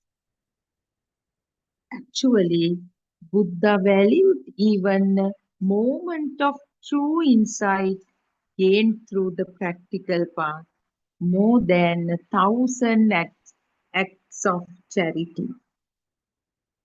It is worth re-emphasizing this. Buddha valued even a moment of true insight gained through the practical path more than 1,000 acts of charity. Actually, the Buddha attaining Buddhahood after an unwavering and strenuous path of effort over countless eons did not recommend existence of or being born in a heaven or in the formless realm or the Brahma realms. He emphasized that you were born as humans with the rare potential to realize true Dhamma. So, make every effort and be determined to realize true Dhamma. But having completed all basic requirements, like we are born with these sensory faculties, sensory organs that function properly. Now, it's ironic. It's ironic because these sensory organs is the cause for someone to be in the wrong view or wrong in the ground of wrong view. And these sensory organs themselves are the way to leave the ground of wrong view, or to step into the ground of right view. Because for a person who does not have a healthy eye, healthy ear, or or other healthy mind cannot understand this beautiful message of Buddha, cannot experience how come the world is not real, how come the world is mere thoughts. Living is actually continuous flow of stimuli that happens at great speed, such a rapid speed. We are so helpless, desperate, because we cannot see the difference, the gaps between these stimuli. That is where the Lord Buddha comes to help people. It can be seen only through those types of wisdoms or discernments which were arisen due to long-term sacrifices, long-term practice. Even after he disclosed this beautiful method to end the sufferings, due to numerous reasons, uh, it actually was not in the world for a long time in the same way that Lord Buddha disclosed to the world. It was subjected to numerous changes, and after 2500 years, we came across a distorted message as the truth, as the ultimate truth. But now, fortunately, Buddothpado Aryan Mahanse, we should pay our utmost gratitude for him, not merely for rediscovering this truth, but especially for making every possible effort to share this beautiful message with the entire world. Because with his practical path,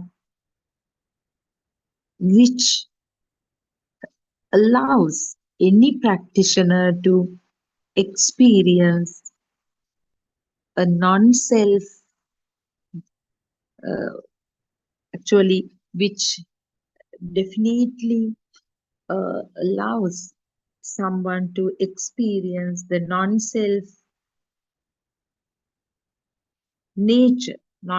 nature, because the practical path recommended by Buddothpado Aryan Mahanse is such a well thought out program which consists of 4 steps. Or however much we say the external world is not real, there is no self, not is, there was no self actually, although we believed there was a self, there had never been a self. That beautiful experience can become self-evident, not can become, it definitely becomes self-evident to any practitioner who follows this guidance and try to involve in this practical part. So, going back to the topic, the correct way to seek blessings from Noble Triple Gem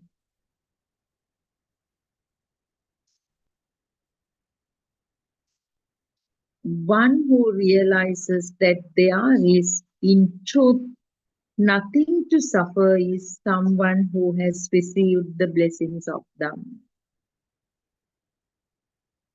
I repeat, one who realizes that there is, in truth, nothing to suffer is someone who has received the blessings of them. Natti me saranang anyang dhammo me saranang varang. There is no other refuge for me. The Dhamma is my supreme refuge. Seeing the nothingness of the external world, having everything around. So that is what Buddothpado always mentions. This is not the nothingness that we do not talk about, kind of a world where everything eradicates or disappears. When here the nothingness is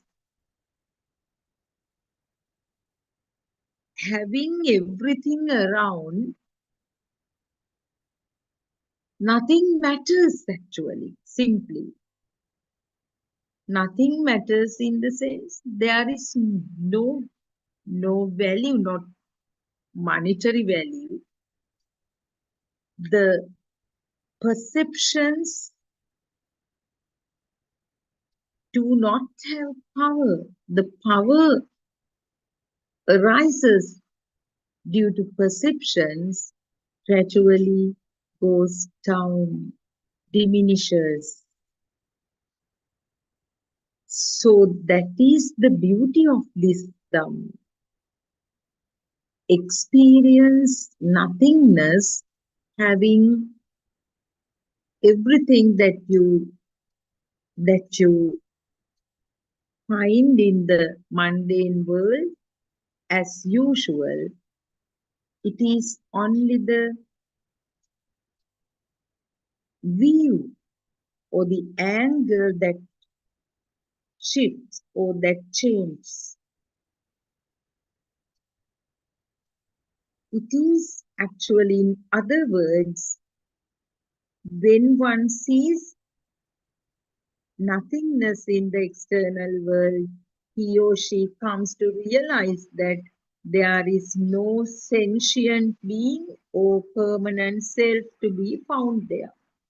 So it's like the two sides of the same coin. It's like an equation. If there is no external reality, there is no self on the other side. So if only way to end the suffering is to get rid of the self-perception. Actually, these words are so tricky. When we discuss Dhamma, when we mature in the path, we realize.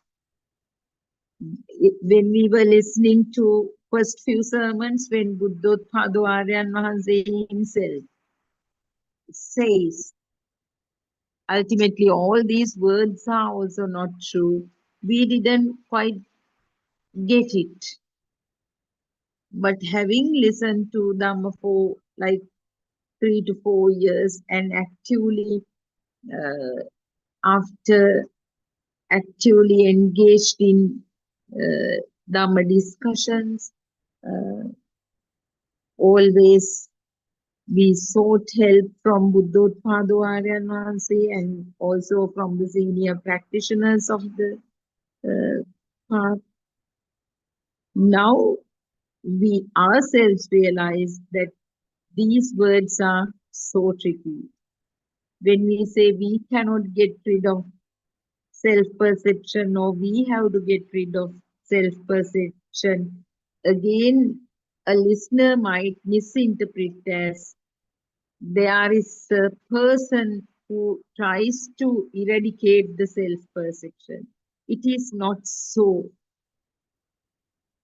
But without using words, we cannot share this message with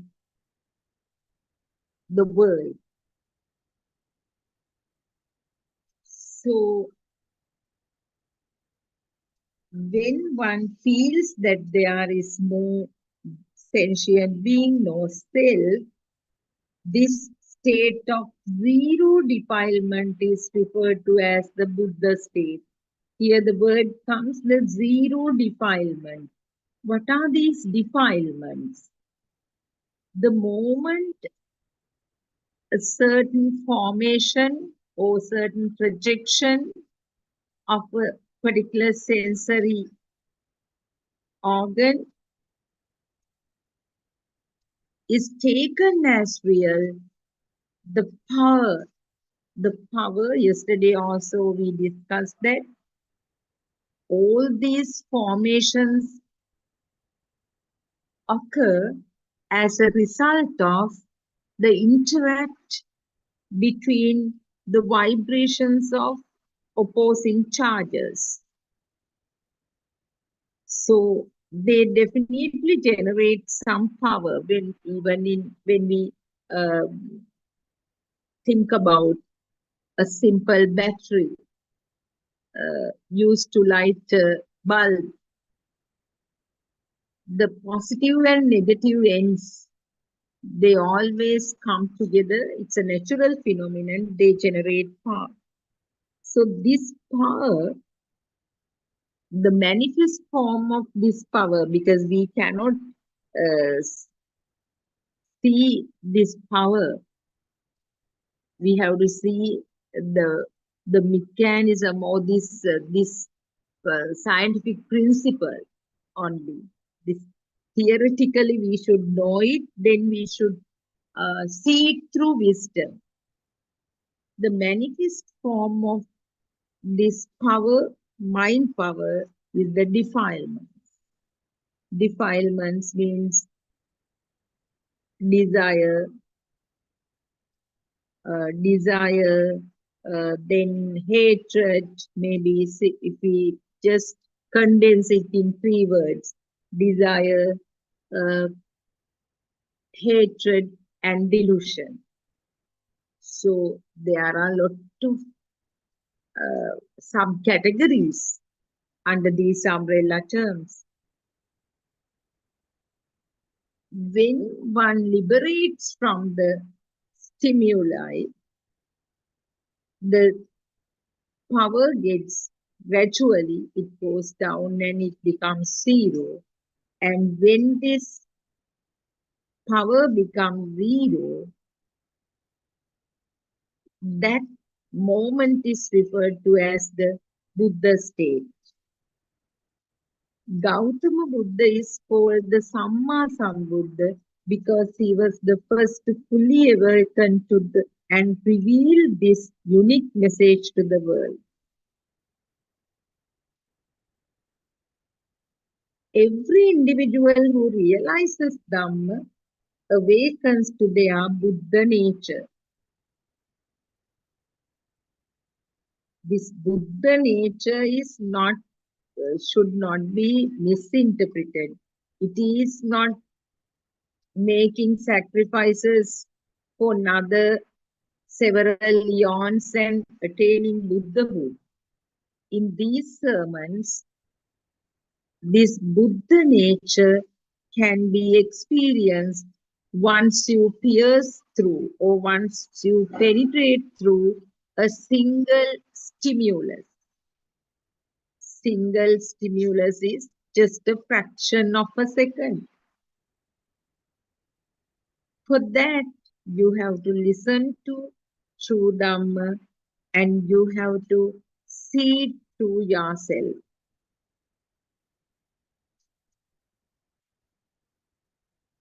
The Buddha state refers to liberation from the wrong view.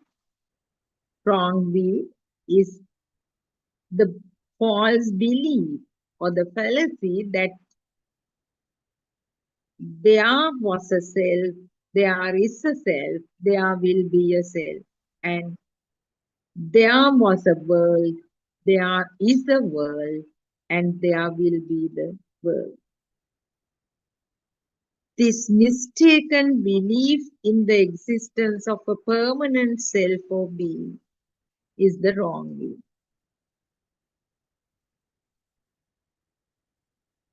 So, since we were talking about seeking the blessings from Noble Triple Gem,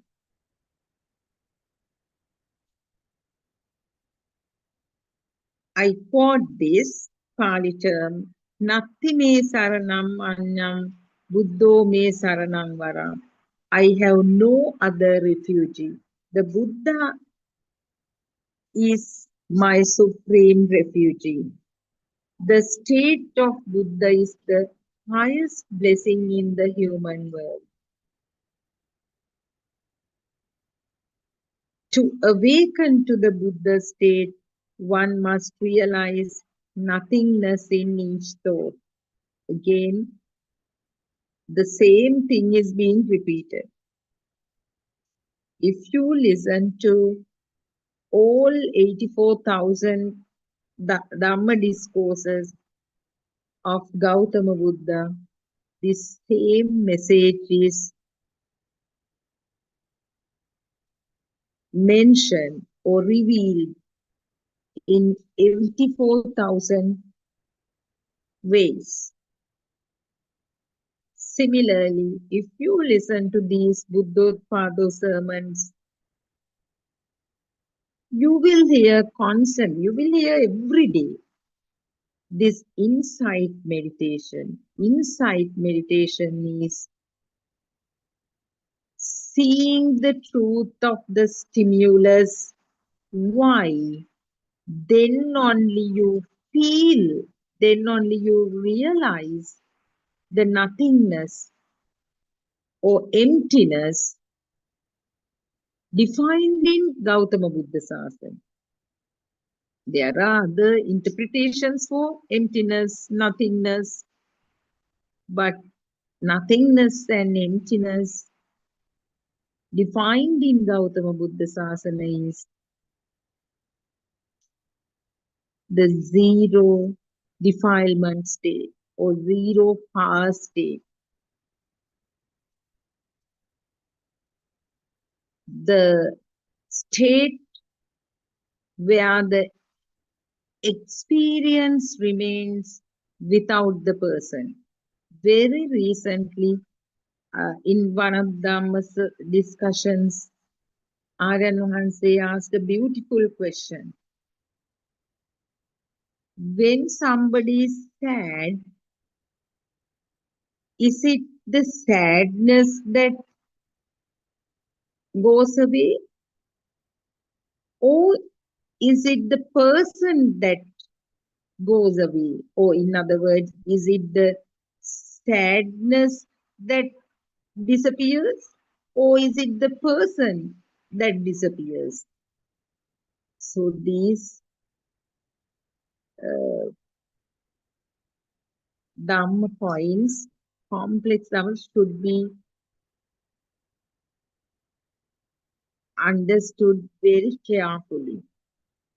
It doesn't mean the person facing the death, so-called death in mundane world. It doesn't mean the sadness getting clouded by another thought which has different type of power, which generates different types of power clouding that the previous. It's not so.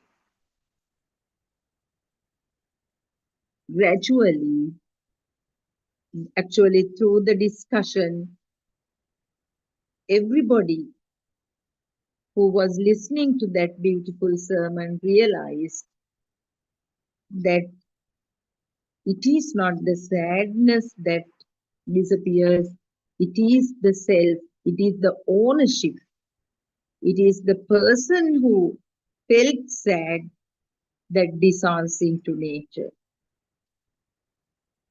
So it is such a beautiful Dhamma. What we are trying right now is basically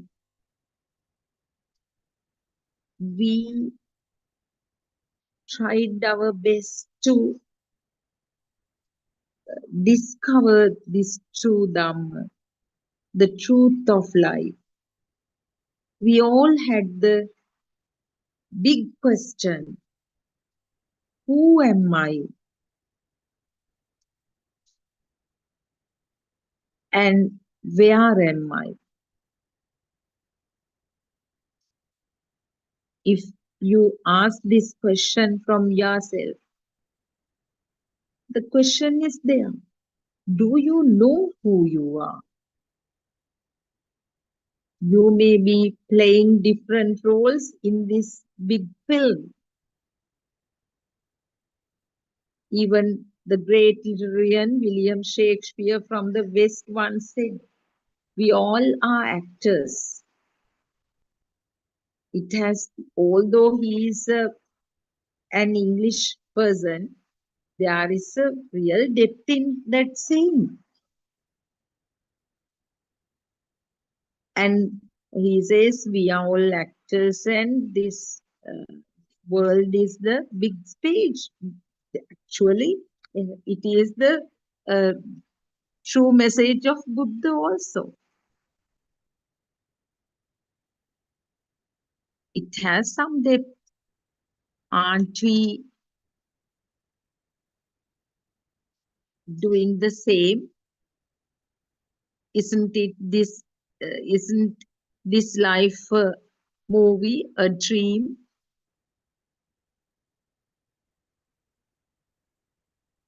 Don't we live in a world of thoughts?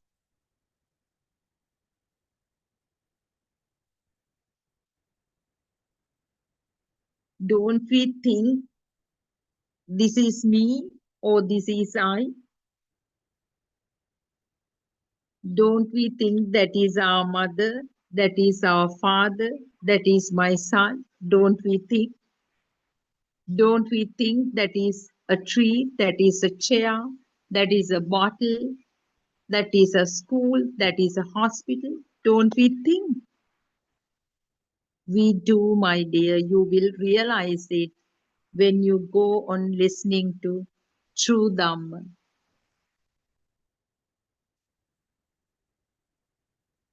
The best way to, or the correct way to seek blessings from Noble Triple Gem is to see the truth of the stimulus, to see, to investigate into that. When certain formation occurs due to the mechanism of the sensory faculties, do not accept it as real. Take this true word of Buddha and try to investigate. Why is it not true? Then how do I see this bottle? How do I see this person? Just explore. Just explore. Don't just take them blindly. So it will be self-evident to you. There is nothing but mere thoughts. Our inability to understand, rather realize that there is no substance in a thought is the cause of suffering.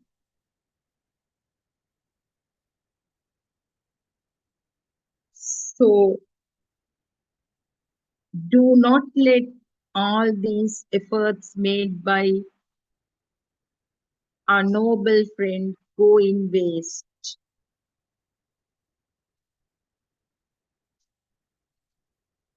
Can you imagine a 24-hour Zoom platforms or Zoom discussions operate in 2 languages simultaneously? The BTV 24-hour Sinhalese sermons are there. Then Buddothpado PeoTV 24-hour English sermons. On top of them, 24-hour Zoom discussions where Buddothpado Aryan Wahanse is personally available for you to clarify and verify your doubts, because the role of the Kalyana Mitra or the noble friend is extremely important. From the day that we first listened to Buddothpado sermon, we realized that this is the path. And after listening to sermons for 2-3 months, we couldn't help it. We couldn't help joining the Zoom. We were waiting to joining the Zoom discussions, and the way he molded us is so beautiful. He raised his voice. His only intention is to show the self-perception, because identifying the self-perception is the biggest challenge. We didn't know that we were in the ground of wrong way. Just because we were born as Buddhist, because we had that particular label on the birth certificate, we were so happy. We thought we have the basic qualification to end the sufferings, which was a real myth. This true Dhamma, this ultimate truth, transcends all boundaries. Even the language, geographical background, nationality, even the so-called religious label. This is for wise. This Dhamma is for the wise. Wise in the sense, not the educated. Who has a passion to end the suffering, who has actually the basic qualification is to know that there is suffering. The real ignorance is people do not know that they experience suffering. Very sad that people do not know that. So let's try our best to get the maximum benefit of being a human and be determined to end the sufferings in this life itself. So the correct way to seek blessings from Noble Triple Gem is to liberate from the thought, to see the truth of the stimulus, not to chant prayers. Merely by praying, we cannot gain blessings of Noble Triple Gem. We should become it. It happens. So once again, let's all pay our homage at Buddothpado Aryan Wahanse's feet May the Noble Triple Gem bless you all, and let's meet again tomorrow at the same time. Thiruvan Saranai.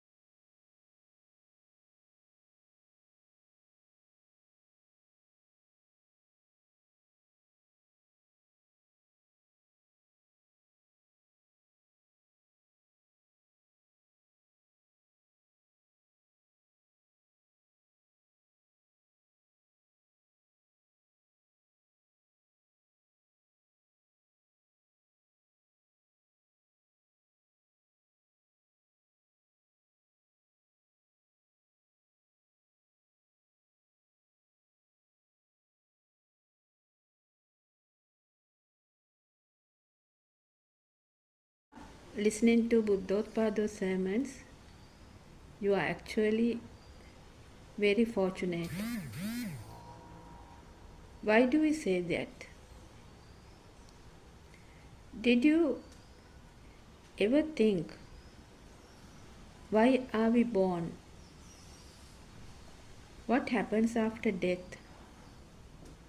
And what happens in between? Is there actually a thing called birth or death?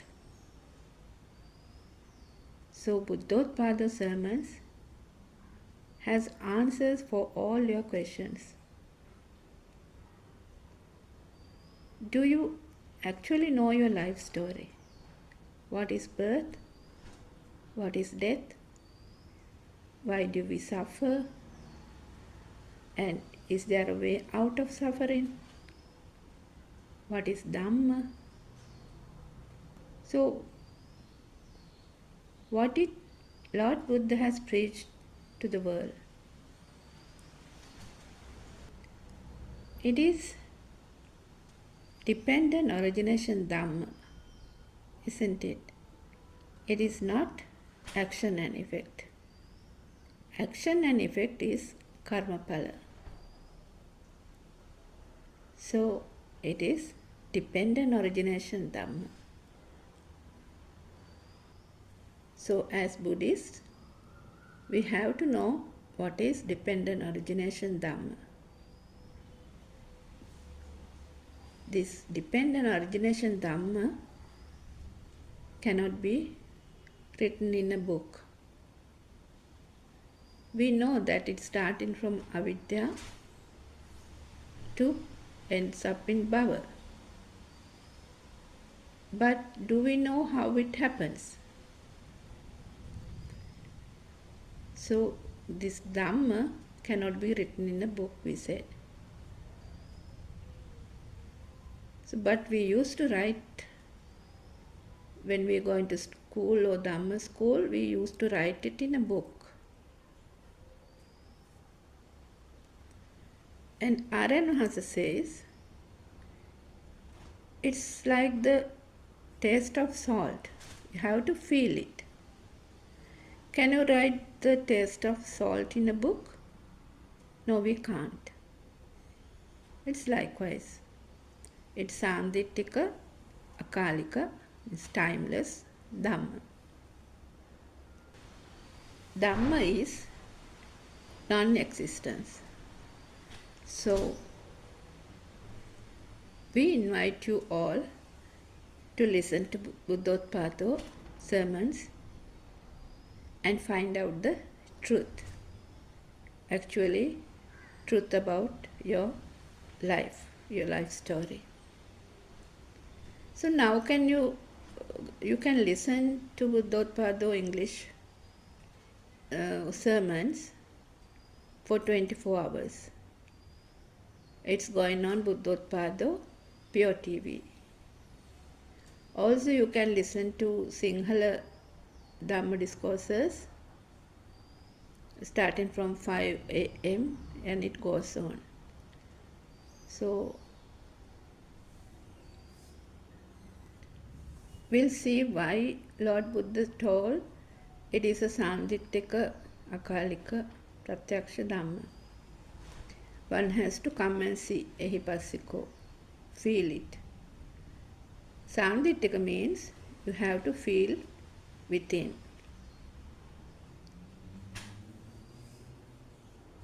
So what do you feel? You feel the burning, the fire within. Say you are hungry. You feel it when you are hungry, isn't it? Can we write it in a book that how much you are hungry? You can't. You can't write it in a book, isn't it? Are there any words to describe it? You can tell someone how much you are hungry, but you can't actually tell how you feel.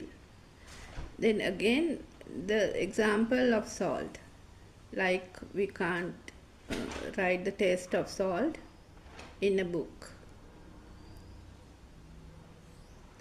So likewise, the feel one can't write or tell, can't be written in a book also. So now we know that we have 5 senses, and these senses work normally. If you are blind, you can't see. So the world which is created by the eye is not there. If you are deaf, you can't hear. The world created by the ear is not there. Imagine your nose is blocked. So the world created by the nose, the smell is not there. Likewise, imagine you are undergone surgery under general anesthesia, or you are in a deep sleep. What happens? What happens to your world? At least for temporary, your world is not there, isn't it? What I wanted to highlight is that the world is not outside. The world is created within yourself. So recently I had this experience. Due to a sickness, I fainted. So at that moment, I felt that one by one the senses are like closing down. So first the eyes were blurred, then I couldn't hear properly. So it lasted for a few minutes, and I woke up with some water, cold water splashed to my face. I felt it. So likewise, everyone might have some sort of experience, isn't it? So where is me, my soul? If a soul was there, it could have been stopped. It happened automatically. That means it's a system. A system is working. So why do we say it is a system? Imagine a dead body. A dead body also has the eye, ear, nose, skin, and tongue, isn't it? But what's missing? What's missing is the mind. So the senses has to get together to form the mind, the consciousness. If we take a tree, Aryan also takes this example, why we don't say that a tree has a soul? It's also starts from a seed, isn't it? Imagine a jack tree, a mango tree, a nut tree. It grows very tall and very big. But it starts from a little seed. The seed is very small, but it becomes a tall, large tree with lots of branches, and it also gives fruits, flowers, and the photosynthesis happens.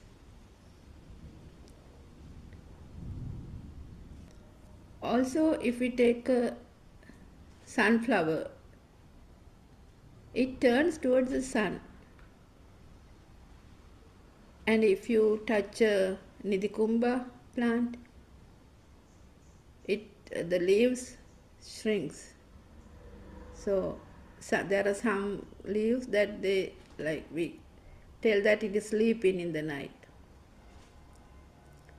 So if you look around, you will get lots of examples. So is somebody doing that? No, nobody's doing that. So Lord Buddha has explained 4 natural phenomena in this world. The 4 seasons, Rituniyama, the germination of a seed, Bijaniyama, the law of action and effect, Kammaniyama, the formation of the mind, Chittaniyama. So as I was talking about the tree, we can't say that a tree has consciousness. It doesn't move about, isn't it? But everything else happens automatically due to that natural phenomena. So the dead body, if we take, it also does not have the consciousness, although it has all the senses. Lord Buddha has said, the birth of your eye is your birth. But we think that the birth is the day when the child is born. When the child is born to this world.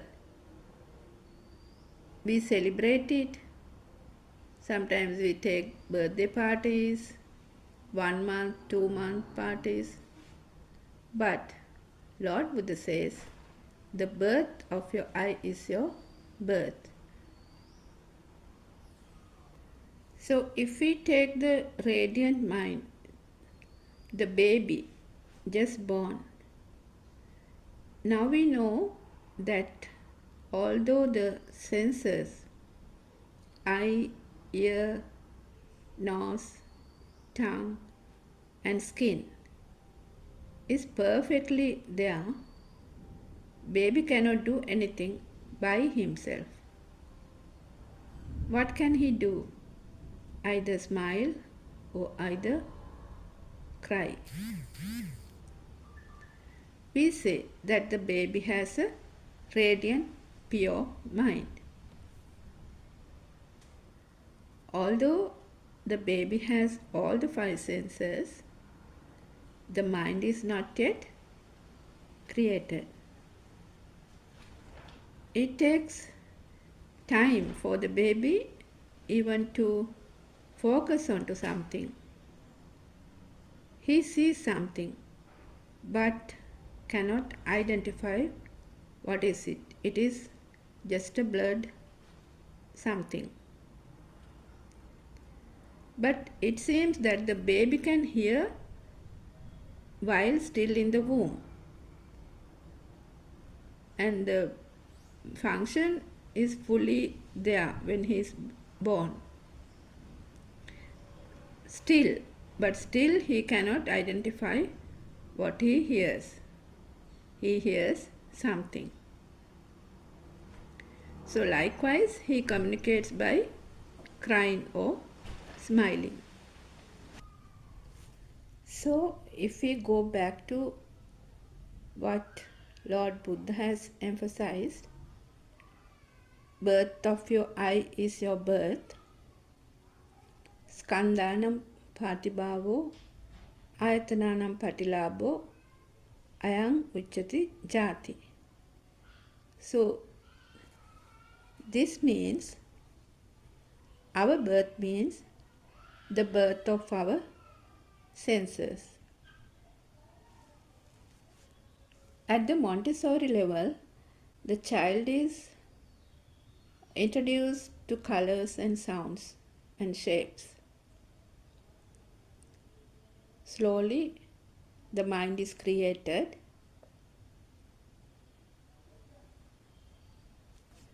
The identification of objects starts, and the I-ness is formed by the five senses. As a result, you create your own birth or your own illusional I.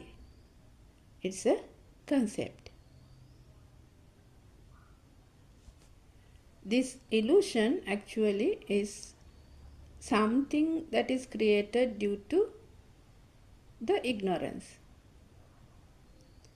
Actually, you create your own illusion, your own story or your own film. So the birth happens when there is a stimulus or aramuna by any of the senses. So if we talk about death, it is another thought. So in this illusional mundane world, we say, I was born on this date. And once we die, we are buried in the ground or cremated. And that's we call death. If you really think about it, it is the death of the mind that is considered as death. Also, when the breathing stops, we call it death. So, if we go back to the story of birth, Aryan Mahansa explains that the story of the zygote, which is a vibration itself. Actually, one vibration. So, Aryan Mahansa explains about this in a lot of sermons. So, if one is interested, you can listen to those. So, as I was talking about the newborn baby, let's see how a baby comes to life due to breathing. When a baby is born, the moment the air enters the body of the baby begins to stretch out and fill up with air.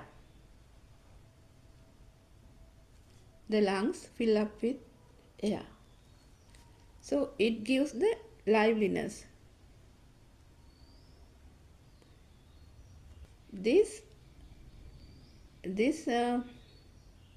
So the baby is able to move some sort of movements are there, very small movements.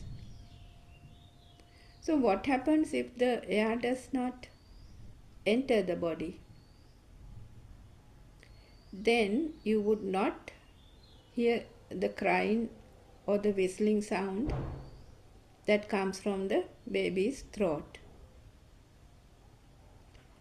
So if the air had not entered the body, there won't be a blood circulation or any other activity.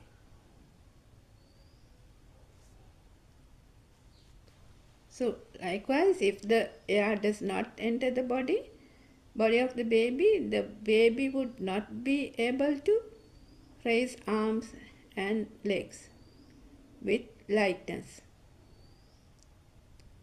So, and there neither would be an expansion, construction or any movements of the body. So if the baby's body does not fill up with the air, the body will be stiff, like a piece of dead wood, or will be just like a stone. Therefore, when the air goes in the baby's body, and with that baby begins to inhale and exhale, we could say that the baby is living.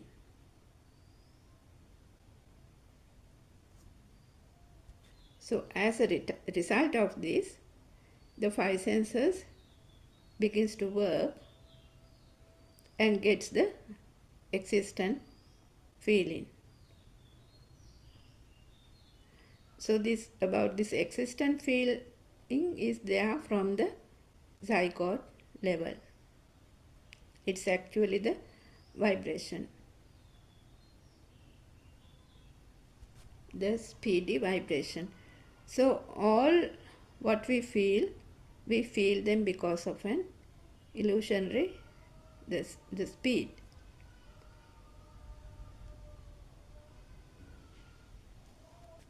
Therefore, everything, the sound, color, taste, smell, touch, or later thoughts are vibrations. But as we know now, there's nothing in a vibration. It's also an illusion.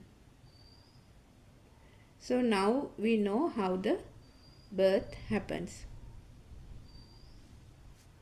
So when we talk about the radiant mind, the mind is pure because the thoughts are not yet created. So once the colors, sounds and forms are introduced, the mind starts to create little by little. So if you look at a child, say 2-3 years of age, they don't have any anger, jealousy, hatred like in adults, isn't it? Their mind is still pure and simple. They don't get much attached to things like adults do. So even if we give them a expensive toy, he might just throw it away and play with mud or water or sand. It is okay for him.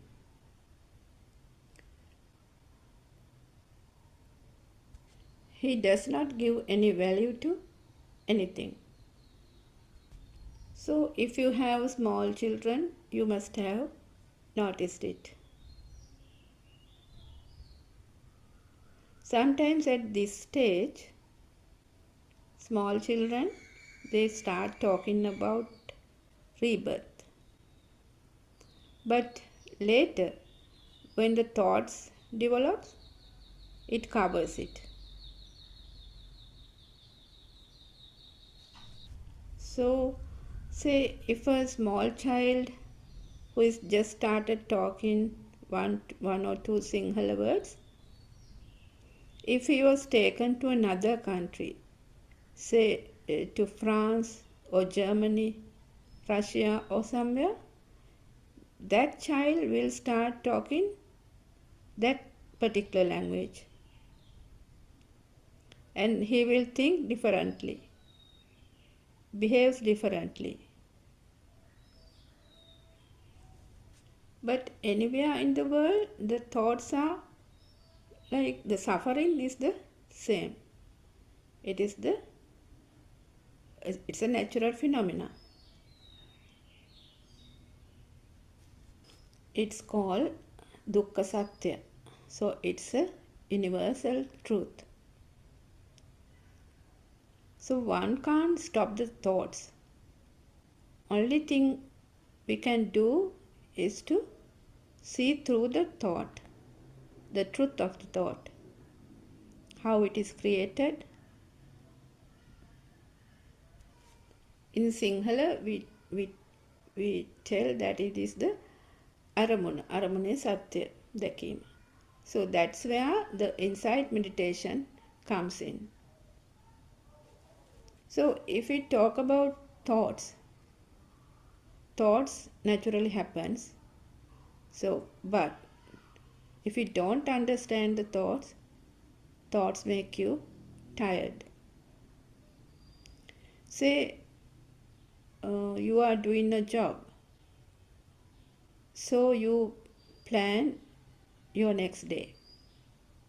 You plan your next day today itself. So you plan what to wear, how to go by bus or by car, what to take, when to wake up,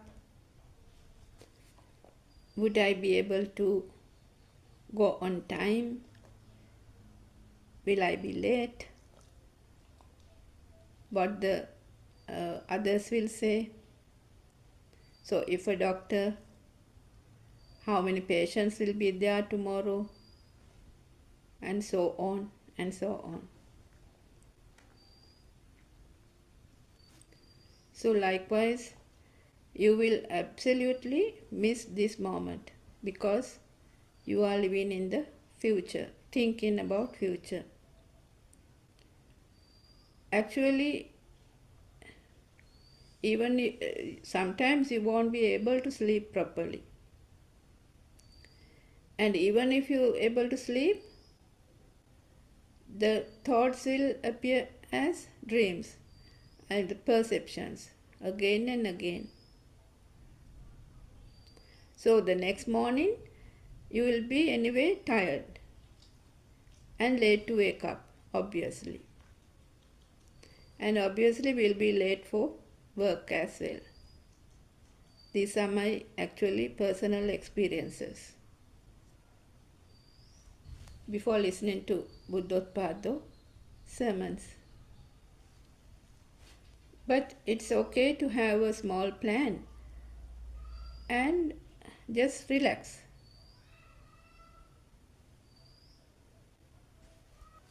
You will sleep well and you will have a fresh day also. So even if you are late for work, sometimes it won't bother you. Once you see Dhamma, you will feel relaxed anyway. So likewise, the thoughts gives us suffering, isn't it? So you must have personal experiences. Either thoughts in past come and bother you, or the future plans bother you. And the present moment will be missed again. Actually, if we understand the thoughts, how it is created, you will see that there is nothing in a thought and there is no self. So whatever thought that comes to mind, a could be a future thought, a plan, or a past thought. It is actually a present moment thought only, which is, if we think deeply, it's created due to the speedy vibration combining colors and sounds. It's a perception. There's nothing in it. So, talking about perceptions, animals have another set of perceptions. If we take a dog, he sees mainly shades of blue, yellow, and gray colors. So cats, we know that they have a better vision at night. They can focus. Dogs have better hearing. So likewise, different types of animals, they have different type of visions. See, there is a cat, dog, ant, a bee, a fly in the same room, and also a human being, but they will see and hear differently. The perceptions are, they take it as different. So if we take animals mostly live with a feel.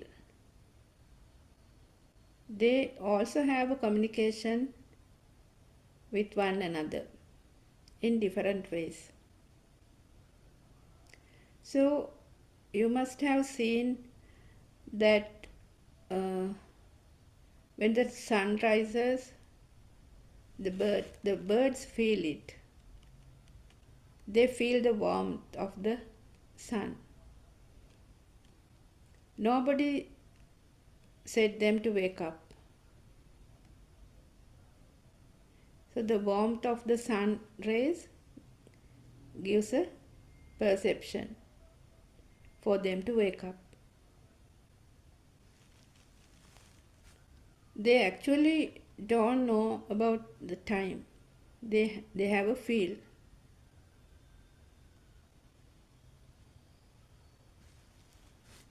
The behavior of the animals also differs. When it is very hot, they go under a tree. So if it is raining, they find shelter. Likewise. Nobody has told them. So, which means they live with their feel. So, you must have seen the peace dog, Aloka, walking beside monks.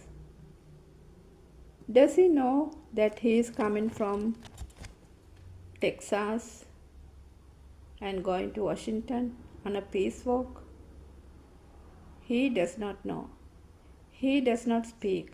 He does not ask. He just goes with the feel. Isn't it wonderful?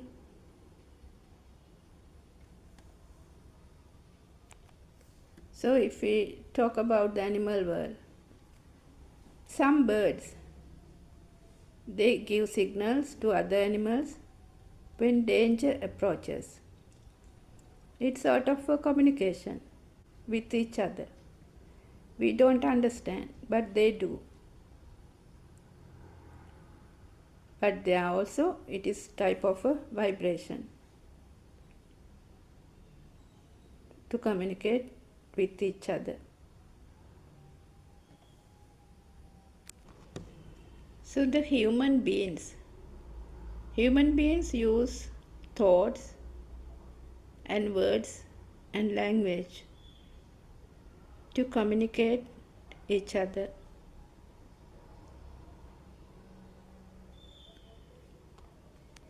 So with language skills, human beings have a better type of communication.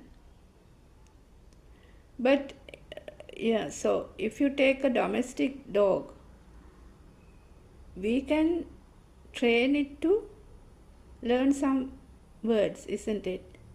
So it understands. He understands sometimes when we say come, go, sit, stand. So also they can feel our expressions. When we are sad or when we are angry, happy, they also feel it. They actually live with the feel. So when we say that the mind is working, it is actually the thoughts are working. There is no moment without thoughts. So as long as thoughts are real, one feels very tired. Actually, we can't stop the thoughts because it happens due to a natural phenomena. What we can do is to understand the thoughts. That's only thing we can do. For that, we have to see how this system works. We have to see that all are sensor creations. And there is no me. Me, my mind. Me is also a thought. The eye sees. The ear hears. The tongue tastes. The nose smells. The body, the skin feels. The mind thinks. But is there me? There is no me. Only some senses are working. So if you go back to the radiant mind, you can understand this, how the thoughts are created. So when one sees this thoroughly, one will feel that actually there is no me. So then one can do anything without involving me. When you see the system, you will see actually there is no me. Then you will find the kriyasita or the action only.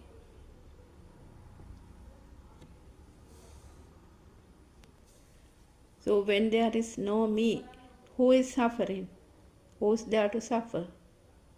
Actually, there is no one to suffer.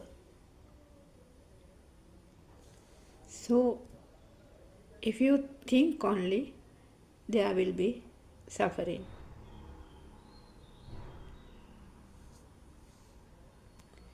If one wants to get rid of dukkha or suffering, one has to get rid of thoughts. So if the thought comes again and again, repeatedly, there will be more and more suffering, which means more and more power to the vibration. If the thing is real, if you feel the thing is real to you, the power of the vibration is more. The self vibration is more. More you give a value to a thing, which means more the attachment or disattachment, more the self vibration. So you know that the 31 planes of existence depends on the level of the frequency of the vibration. So once you understand the system, or if you understand the mind sensor mostly, you will be able to catch me instantly when it comes up from any sensor. So it's the most difficult part in this journey to catch me, because it is everywhere. So once you find out where is this me is hiding, so you will feel that the vibration or the fire within is getting less and less. And also you will feel the lightness. You feel it as a lightness. So this path is very beautiful. So as usual, one gets the stimulus from 5 senses, but there won't be any power to it. So even you get the stimulus, you always get the stimulus, but you don't get caught to it, or can say you don't get fooled by it, because now you know that there is no one, no me to catch it. So the path to Nibbana is a beautiful journey, isn't it?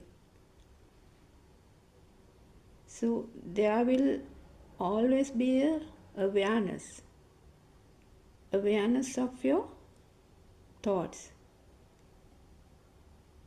So it's like always being at home. You are aware of your thoughts. So once you develop this awareness of your mind, you will always feel very calm and very light-hearted. So no matter how many problems you have, or how many people are gathered around you, wherever you are, or with whatever you are doing, you will always have that awareness. You are always at your home.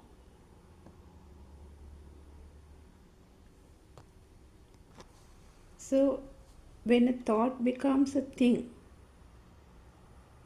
you have to contemplate, why did it happen? So, but once you are mature in the path, you don't have to specially do contemplation, because it will automatically happens. So the path to Nibbana actually should not be considered as an easy path. So the journey on the path depends on each person's capabilities. So some people, they are good at both concentration meditation and insight meditation. And some people are good at concentration meditation. So they have done concentration meditation for so many years sometimes. So they have the practice. But some people are not so good at concentration meditation. Their mind tend to drift away when they try to do the concentration meditation. In the other way, some are very good at insight meditation. So they are able to, they are actually aware of the thoughts.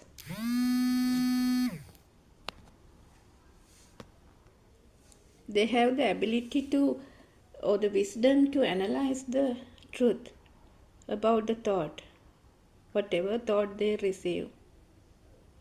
So because of that, they find the insight meditation is easier than concentration meditation. But actually, in this path, as Aryan Mahansa highlights, we need to have a balance between both the concentration meditation and the insight meditation. It is called as the Samatha Vipassana Yugandan.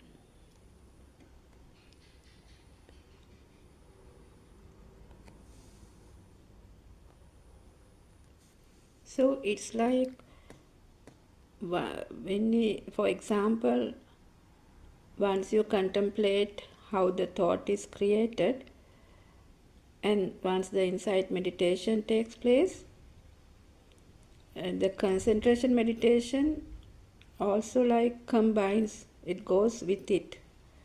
So that's why it goes together. You can't like separate them. But one can achieve Nibbana only through insight meditation, not with concentration meditation. So when in this path, the main thing one has to do is to see the truth of a aramuna or a thought. See the truth of one thought actually. So once you see the truth of a thought, you will come to know that all the thoughts are created the same way. So the example Aryan Mahansa gives is, once you see the structure of one mango leaf, you don't have to see all the structures of the other mango leaves, because all are the same. So which means all are created with sounds and colors. So it could be a car, van, a lorry, a tree, a mother, father, a child, dog, anything. It could be anything. All are thoughts, and thoughts are created with sounds and colors, and those are actually perceptions, and there is nothing in a perception. So when we talk about perceptions, it's a part of the 5 aggregates. It's felt like it's actually a vibration. So therefore everything, a sound, a color image, taste, smell, a thought, a touch, all these six senses are felt as vibrations. Actually, there is nothing in these vibrations. So, if one believes that everything that we experience from our five senses comes from outside, and if one believes that the outside world is true or the outside world exists, then you would create sankhara, which will take you in an endless cycle of rebirth and death. So, when we talk about this sankhara or the illusional mental formations, there are three types, like vachi sankhara, verbal action, kaya sankhara, bodily action, and mano sankhara, mental actions.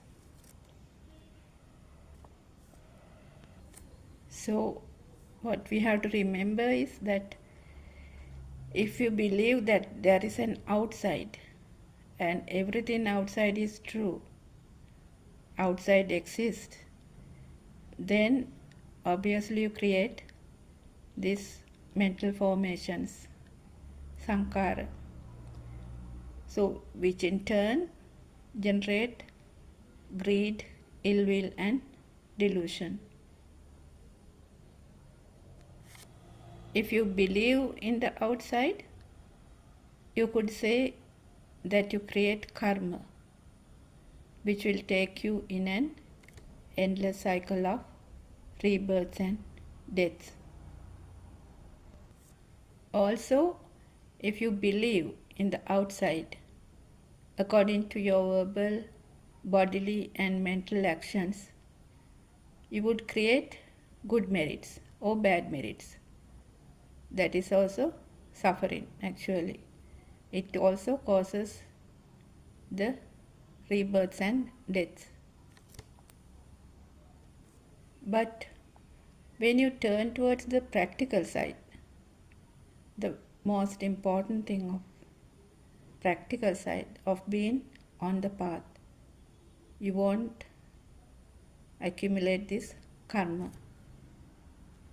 So when you go on the path, you will only consider the working of the dependent origination Dhamma, how the thought is created. And one day, when you realize the pure truth, you will always see the nature of it, the dharmatava, which means imasmin sati idang hoti, imasmin asati idang na hoti. If you believe in a thing outside, then another thing will be created. But if you see the truth, the true Dhamma, then nothing will be created. Also, here you will see that even the light is a creation to the vibration. So, if we talk about the I consciousness, so the discourses of the Mahanidana Sutra and the Salayatana Sutra, those teaches you how the mind consciousness is created. So the I consciousness, if you talk about the I consciousness does not recognize any object. It does not recognize any object that falls upon it. It's just like a camera. It's similar to a camera. It only takes a photograph. Or another example, the eye consciousness is similar to the mirror that gleams when held towards the sunlight. So there's only a gleam or shine. So eye consciousness, the forming of the mind consciousness, is a natural phenomena. So as we know now, as soon as the senses receive any stimulus, automatically a thought is formed in the mind consciousness. So that's why when a shape called mother is given a sound like ma, then the child tries to produce the same sound from his voice. It's a vibration, and he forms a word.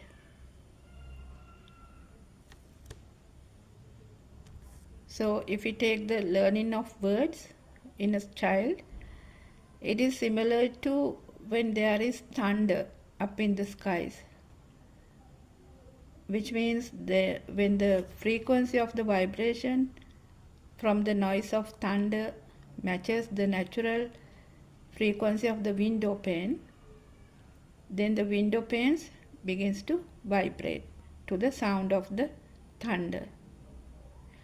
But nothing came from the sky, isn't it? Nothing came from the sky towards the window pane. Nothing came from the sky.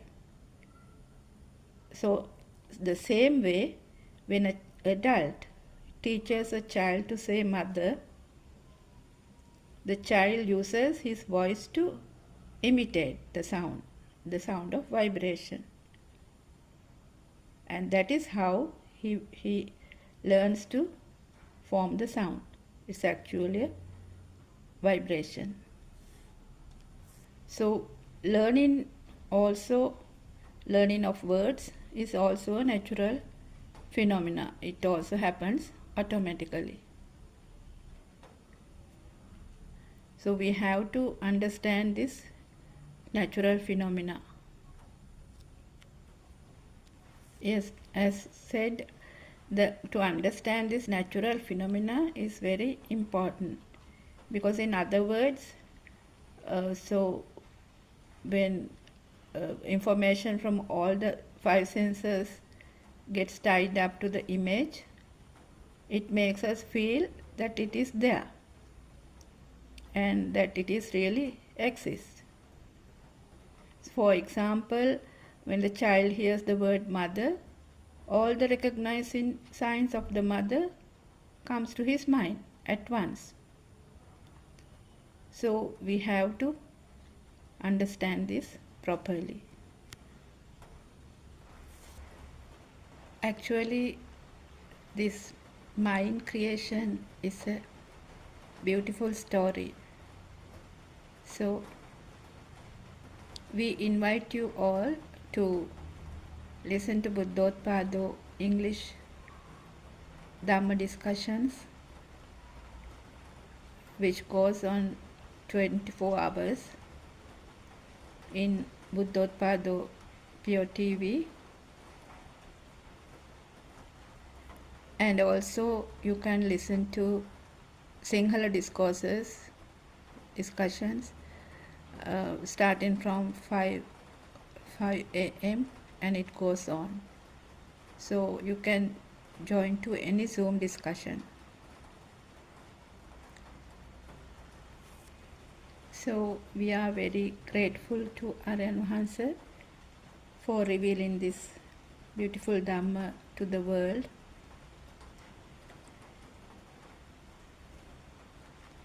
Also, Aryan Wahanse gives a very clear practical guidance to go through this path. So, Thirwan Saranai Aryan Wahanse, may I pay homage at your feet. Thirwan Saranai, everyone.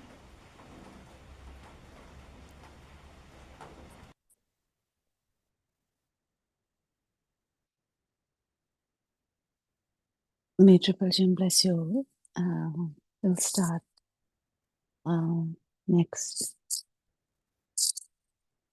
moment. So we worship our Anwahanse with so much gratitude. We have a 24 Zoom discussion in English language, trying to give this to the whole world. And that what we are trying to use is actually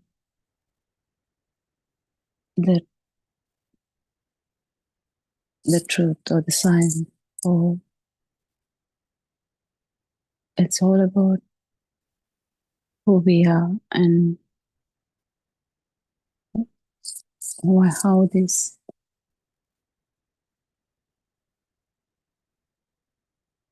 life really is coming.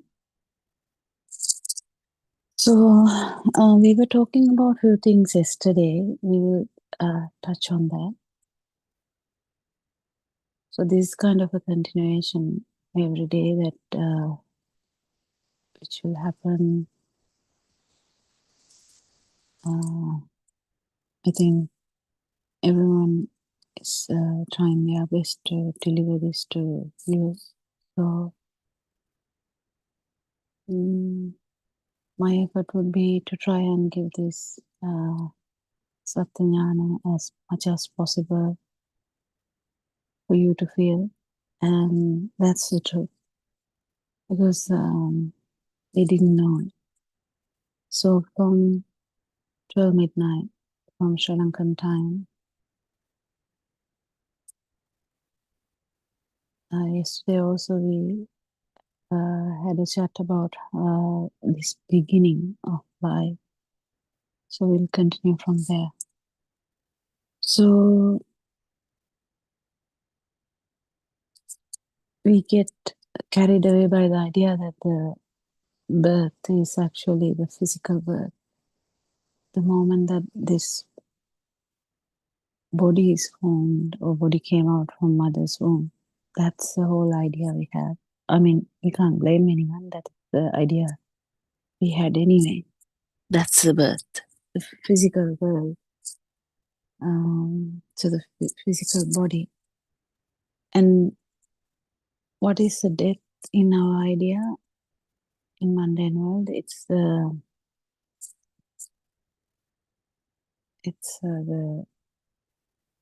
physical body is stopping working, basically. But the science is a bit different than that. Your world starts when you have an idea about the world. That is the birth that Lord Buddha talks about. Birth is basically the first thought.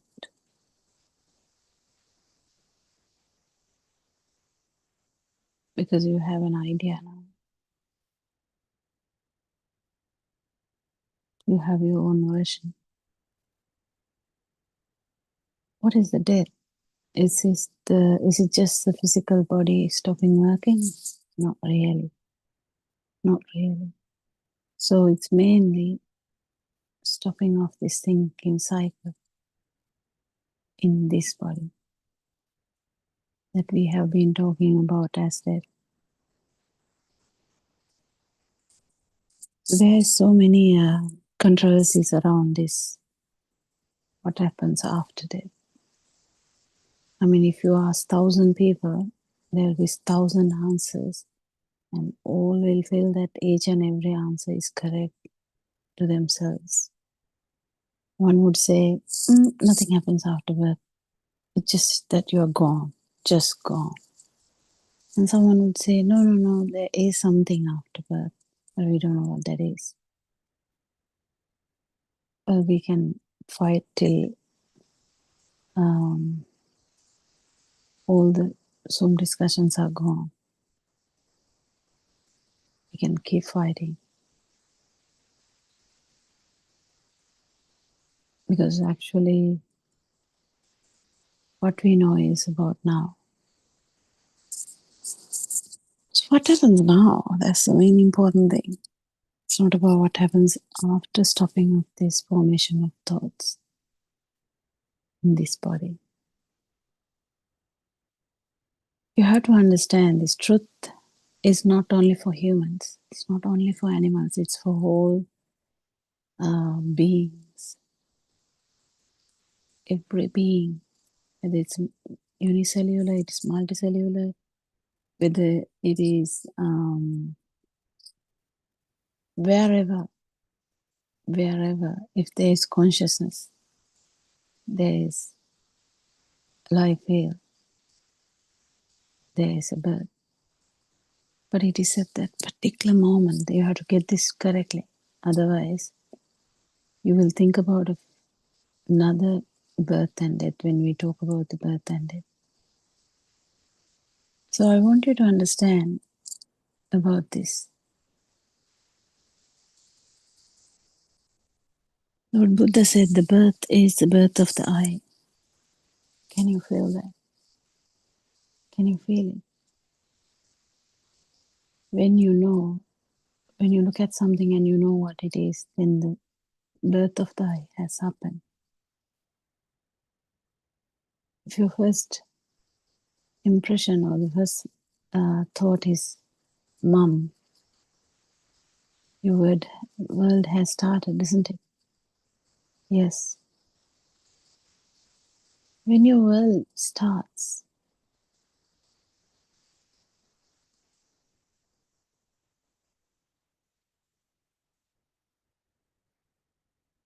that goes on and on until that world stops to function. That thinking system stops. What happened to that initial vibration then? What is the initial vibration? Okay, go back now. Go back. Go back to the time that you were born. Can you remember anything? Not really. Do you remember like drinking milk from mom as a 6-week-old? Not really. You know, what do you remember? When did your world start?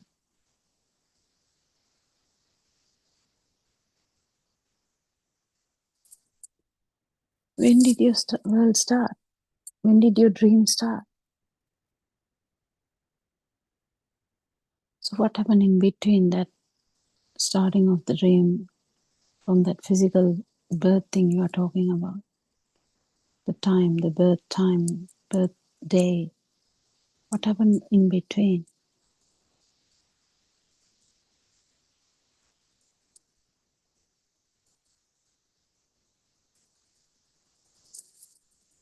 We definitely understand that the baby felt alive, but there was no that world, that dream, mother, father, brother, sister, family, home, garden, pet, doll, books. If those are the starting thoughts that a baby had, and that's the starting of your world, that is starting of your dream, that is the starting of your film. So in between, from that to the psychotic level, what was there? Well, there was a feel that there was no form. Can you understand this? There was a feel, but there was no form.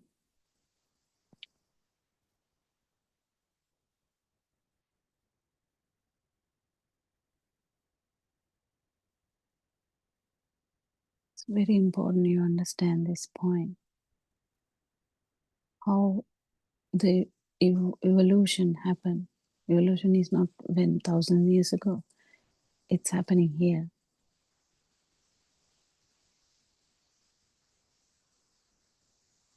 So the dream started with the first thought, and that dream evolved so much that the child didn't have an idea about the self, child didn't have the hatred, child didn't have the jealousy, child didn't have the craving to the level to think that it is my craving. No. But we have to say here that little baby in the cot, there was a field, and in that field also there was a gum, like there was a feel to feel, no, urge to feel, I would say, because even the babies, even though it is just an unformed world, it's just a feel. What is a feel? It's a vibratory nature of the sensory organs. It doesn't matter, the small baby. They don't differentiate between, oh, this is a eye vibration, this is a ear vibration, this is a touch vibration. No, it just feel. It's just a vibration, just something. Can you get it? It's that is your self vibration. When are you going to feel about this? That is the day you're going to understand that what is your ten, what is your underlying vibration. Who am I? Yeah, you catch me. You catch you, basically. No one can catch you. You can catch you.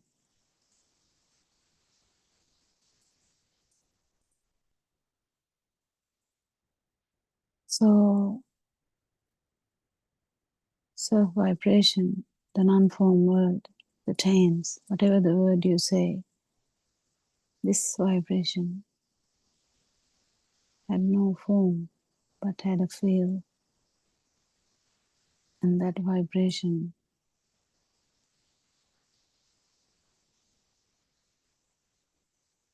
evolved into the perceptions. How? Yeah, slowly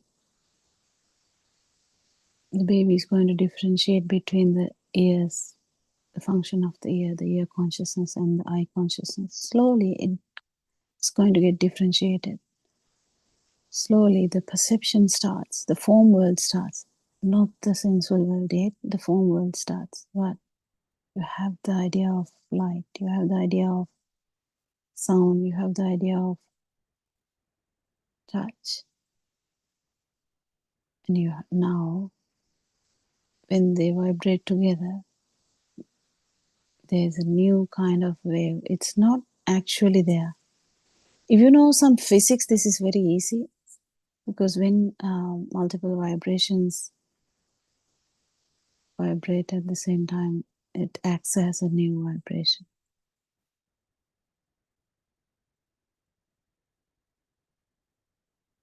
And this new vibration is not actually anywhere. The mind is not actually anywhere. It's not in the heart, it's not in the brain, it's not anywhere. It's not like a, machine. But it acts like that. It acts like a new vibration. This new vibration,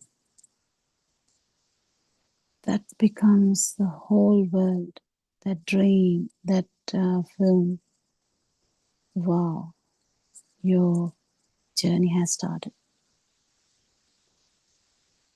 Whatever the journey that you thought you had has started. Can you feel that? that you were in a journey? Yes. It feels like that, isn't it?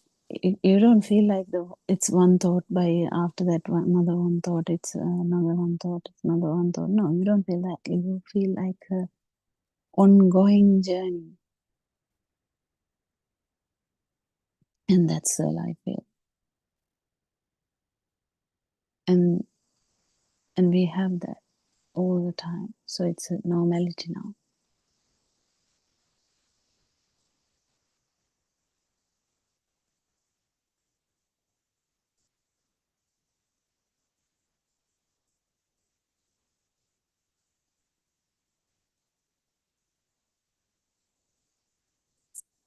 When there is a form, that is a perception level. When there is no form, that's the non-form level. Non-form level, there's no whatsoever perception, but there is a fear. It's a vibratory nature of the self-vibration. Those are the things. Those are the hidden power that powered the whole system to become who you are now. Can you feel that? The journey that you thought so serious, the film that you thought is so serious,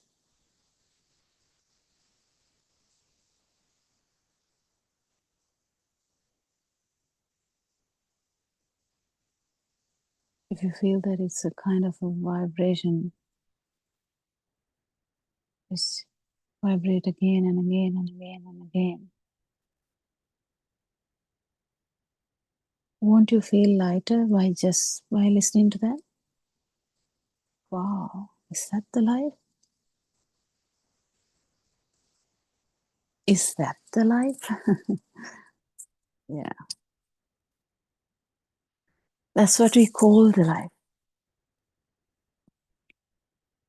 And we have to understand there's no vibration if you actually understand this magic. Vibration is gone. What vibration? Not the actual eye vibration. The vibration that was taken as all this is true. All this is existing. All this is happening. We have an idea underneath. That's ignorance.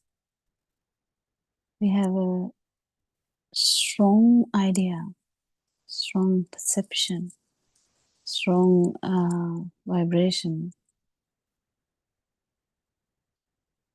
which is to say that this film is real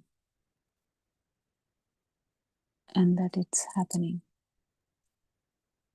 When that happens, there's a power to maintain this film, power to maintain the one thought.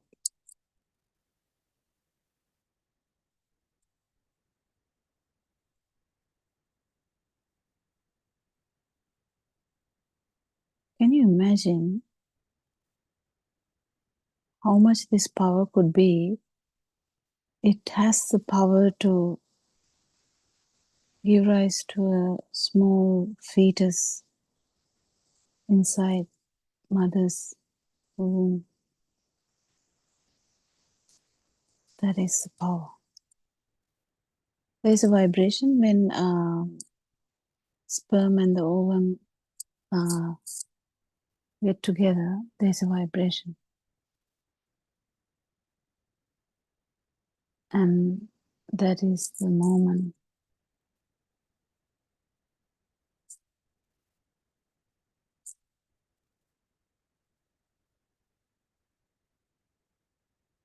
that it has the ability to synchronize to any vibration. But there has to be some kind of vibration to synchronize to that vibration. And it's so random. Can you understand? It's so random. And Lord Buddha has told not to even think about these things too much, because it's so random that we can't even comprehend, but there is a matching vibration. It's a matching vibration. Vibration of that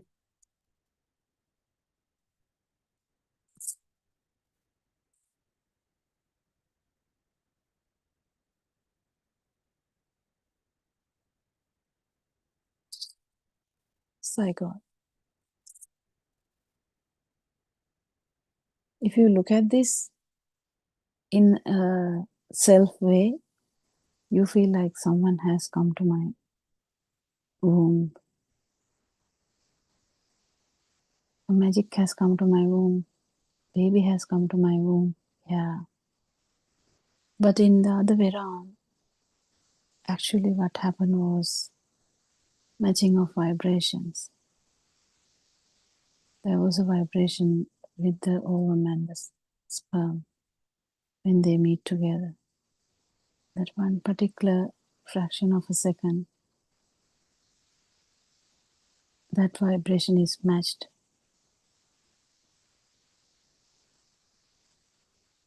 That when with such kind of power that has the ability to decide how long that is going to vibrate. Everything is kind of very evident there. It's like a string which has never broken. Well, no, it hasn't broken. The string has never been broken. Its vibration has never been broken unless one feels this non-vibration for a fraction of a second. Then this cycle of birth is disturbed, broken for a fraction of a second. That's what we call the first step of this Dhamma.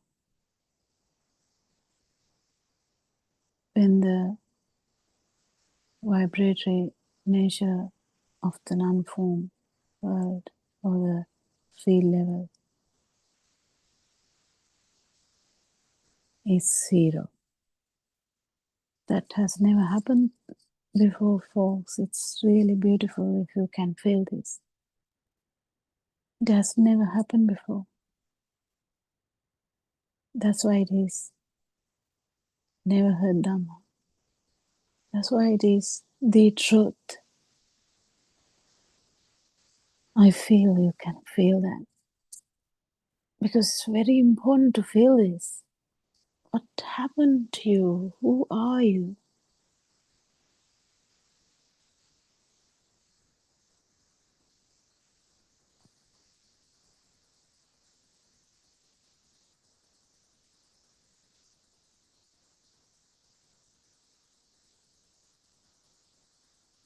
So,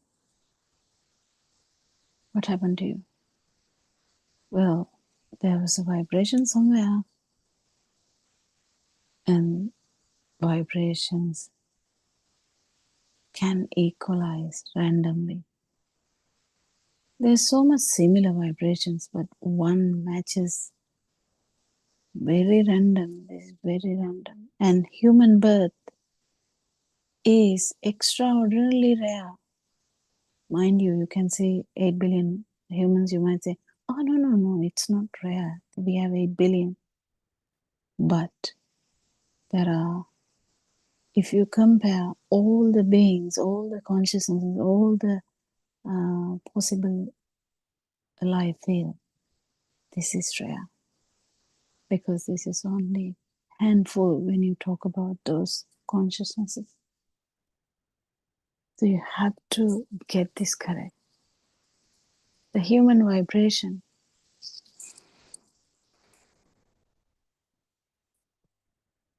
that's extremely rare. Well, now we are talking though. You are extremely rare. Do you know that?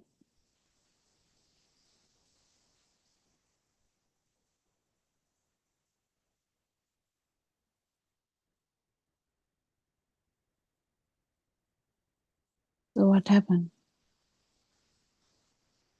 Is there someone there now in the cycle? No. It's kind of a vibratory nature which is now having that power to maintain 60 years of life or 70 years of life, whatever the power. That's the power. Why it is never dwindling? No, it doesn't, because this ignorance is embedded in everything. Ignorance is such that because we don't know any of these things, slowly the baby is getting bigger. Baby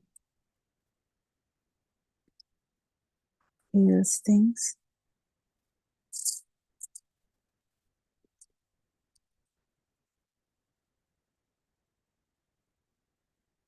Baby feels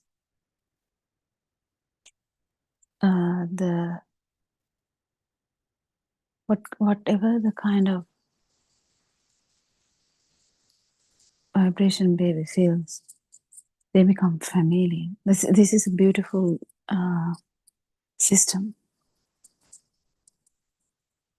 It becomes familiar. So the mother's sound, that small baby, the fetus or even the baby afterwards, that baby doesn't know it is mother's sound, but there is a vibratory nature which is familiar, which has synchronized before. So the baby is comfortable.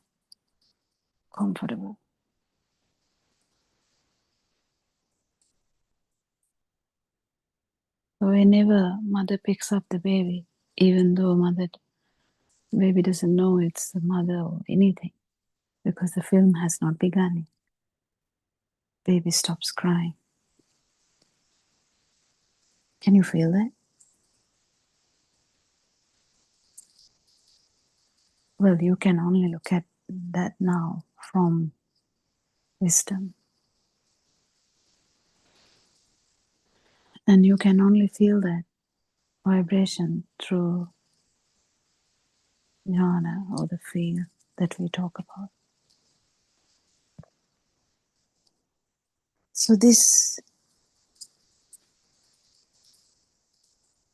small baby, which is feeling everything as a feel, which has no form whatsoever, is slowly evolving, which is normal. There's no need for anyone to be there to do that. It happens. If there is a vibration, there's evolving pace. And the sensory functions continue to evolve. Now, mind starts. The magic starts. Mind starts. That's the dependent origination Lord Buddha explained. Mind, this film, that starts. What happens of that? That starts with the first thought. And what is mind? It's actually flowing of thoughts. It's very scattered in the beginning. It's one or two thoughts here and there, and the feel. And then again one or two thoughts everywhere, and feel. In the beginning, it is like that. So baby has some kind of form world and feel. But slowly, this form world or the perception level takes over. Can you feel this? Well, you can understand with your wisdom. form world takes over. Can you see that? It's this baby has no idea about self yet, but the form world is slowly forming. Perceptions are there. What happens with that? Start of the first perception, baby feels as a thing. Why? That's what the baby knows. That's what the baby feels. It's felt as a thing. Because even in the consciousness level, it was felt as a thing. That's why the feeling was felt as a thing here.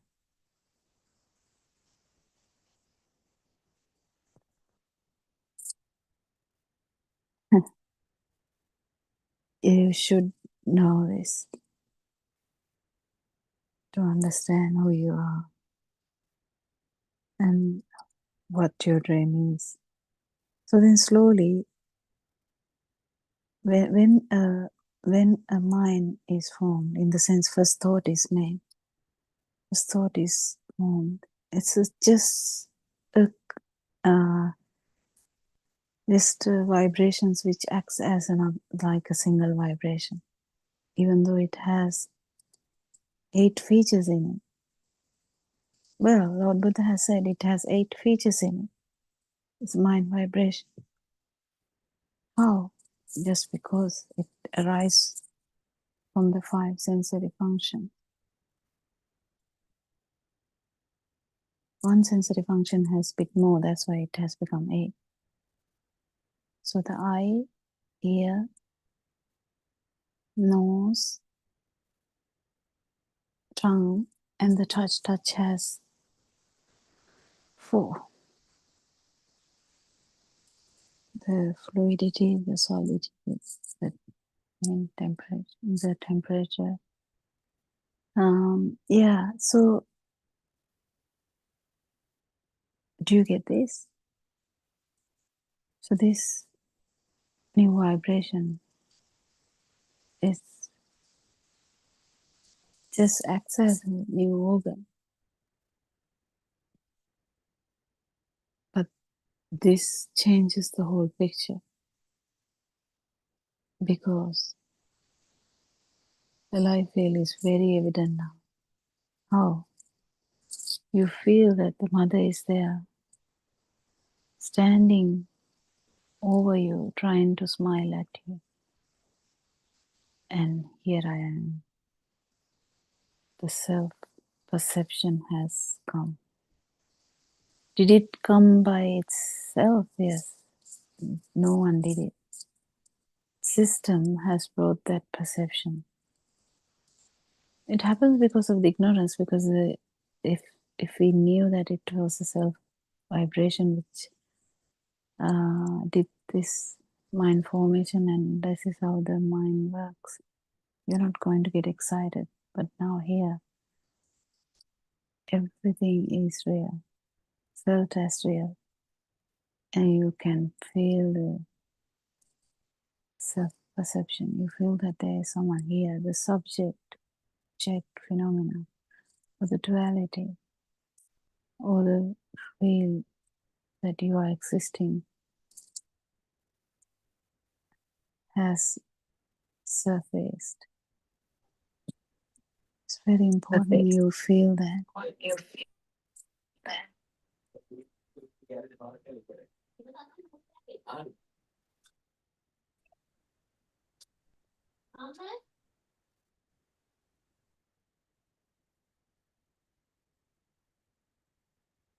If you can feel this, it would be great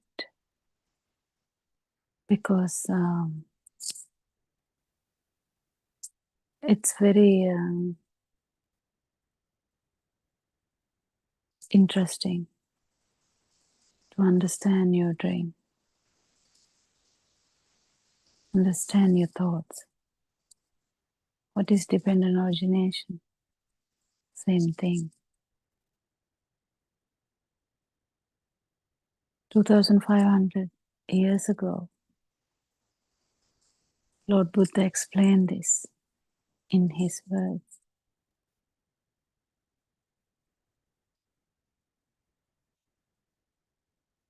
how the mind is formed, how the self vibration is happening.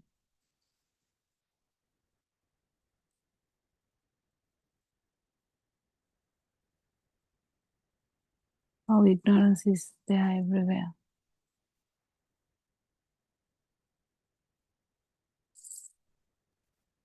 So yes, now slowly, one by one, there are so many thoughts forming, and the thoughts begin to flow.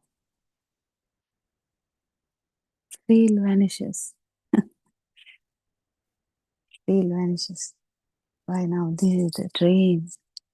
This is the full dream now.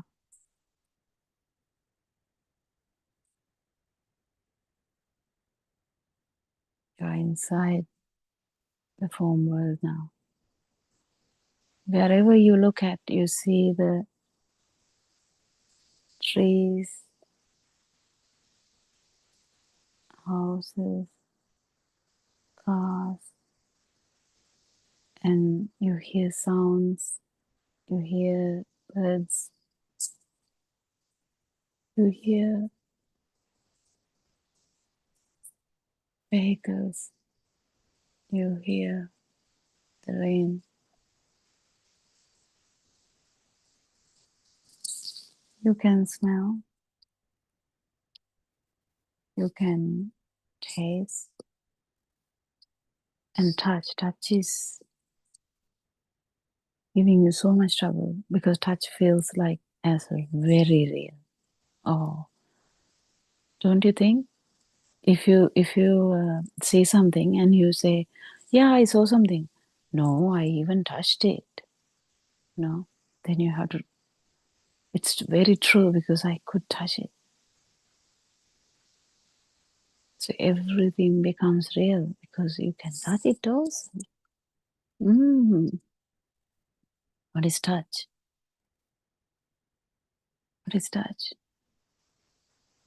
So the touch, if you do a research about touch means just the function of some sensory receptors in the skin.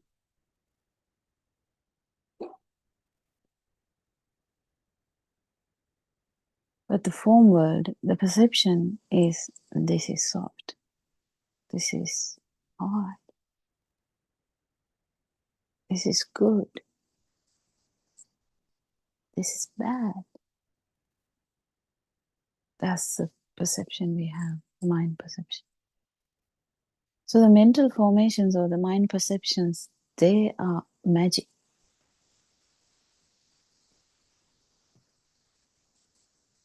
That's why you can't actually wake up from it. You feel like it's a magic. You are drawn into that and you kind of only know that that's the basic. You have never jumped above the water. The fish has never jumped above the water. You have to jump to see that you actually came from that. Because as a baby, you had the complete non-form world.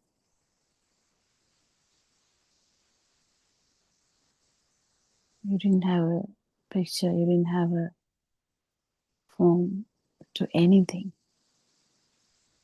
It's all just vibration.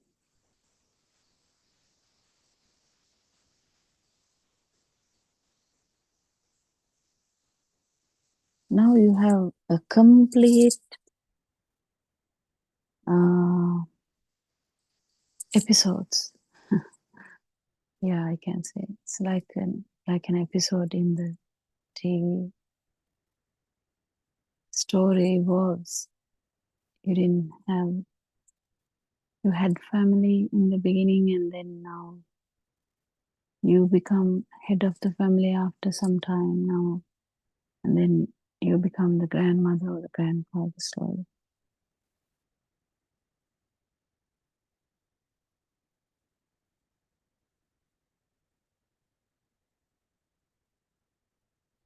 It's really interesting if you get this understanding. how we get deceived to believe that there was a self. So still we are talking about the form world. We didn't talk about the thought world, the sensual world. Sensual world is where the child now has all the perceptions, but now they come repeatedly. But so the idea, the school, the family, mother, father, everything comes repeatedly. Same thought is going to come repeatedly. So you vibrate to synchronize to that same vibration and again and again and again. Whatever happens, every vibration you feel you are there. That's what was the problem. Because of the ignorance, you felt that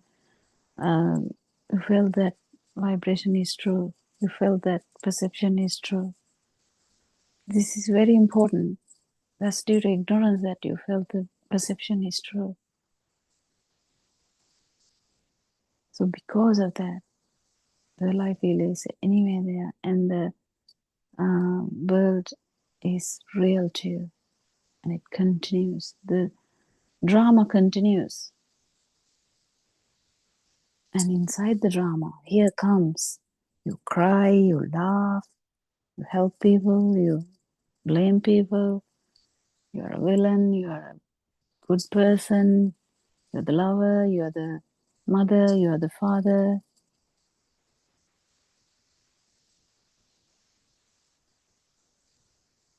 That's the human film, human drama.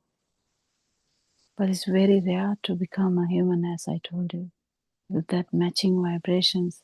It's very, very random. Very rare, random thing. But you have that. Whatever the rare thing has happened,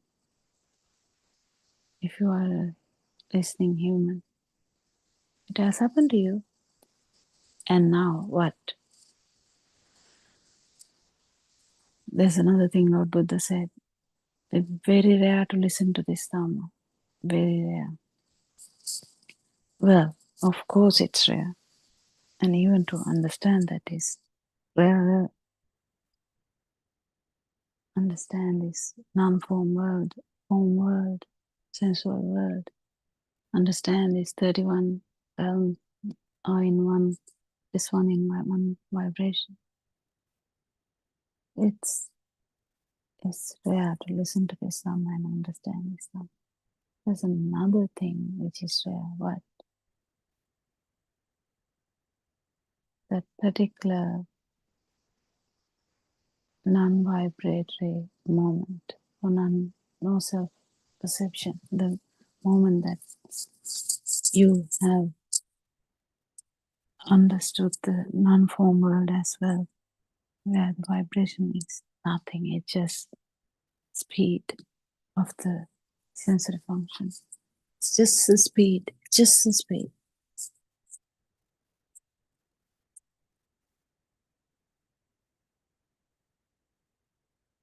That's very important. Folks, listen, if you can get this, your whole suffering will end. By what? By doing meditation or by doing what? No, just by understanding how you were born in each fraction of a second.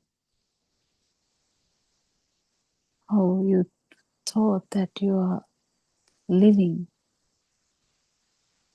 How you thought everything is just a thought.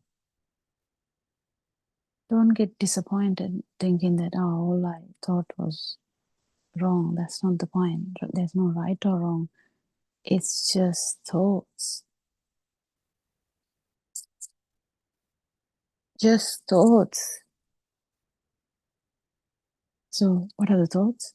Thoughts are just a kind of a new vibration which acts as a new vibration. The 5 sensory functions, the vibrations of the 5 sensory faculties. That's in a human though. You have to remember that.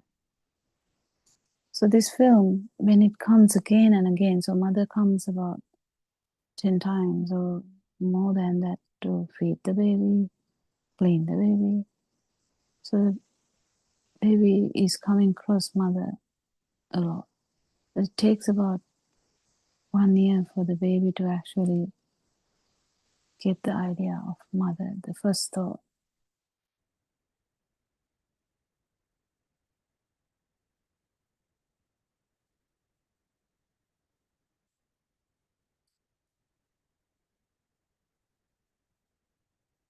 Do you get it?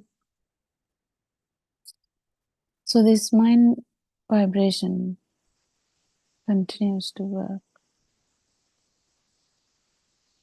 and this scenario has several other things as well. Now the baby has emotions as well. Even the emotions, you have to remember, the small baby which never had the form world, at that level also there was a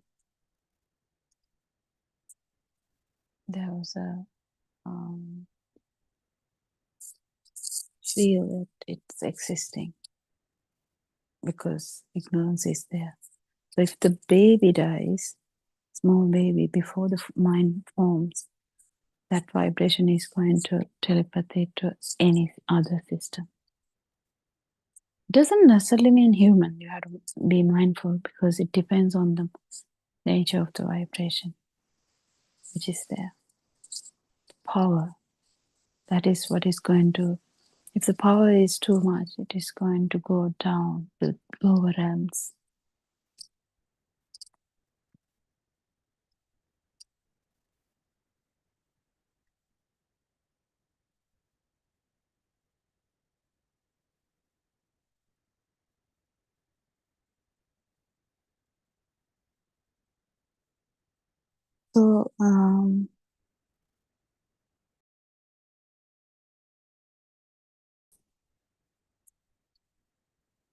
So understanding this can be only done after the mind is formed. So with the slowly, when the mind is forming, this rapid vibration of each and every thought happen, and the complete, you feel like you are living in that whole thing. And slowly now, each thought becomes very important. But without your knowledge, one thought is going to mature into reality every moment, every fraction of a second. Why? Because every fraction of a second, it's a thought. Yes. And every fraction of a second, with that thought, the self-perception is also arising. Why? Because as every thought is real to you, it feels like real. As soon as there is perception that it's real,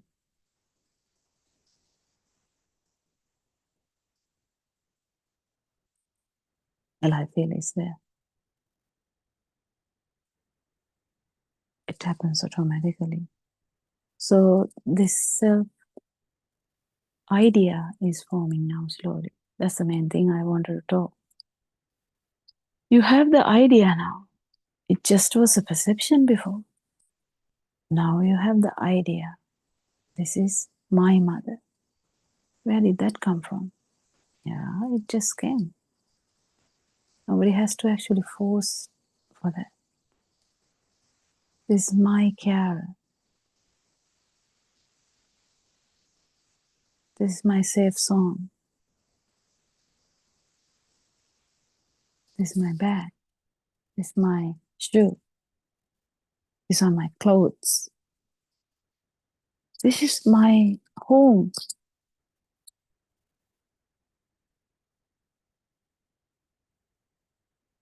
And they come again and again. They become so valuable to you. And that your power, the self vibration. The more you have those data or the more thoughts, it's reinforcing this me effect, self-perception. Do you understand?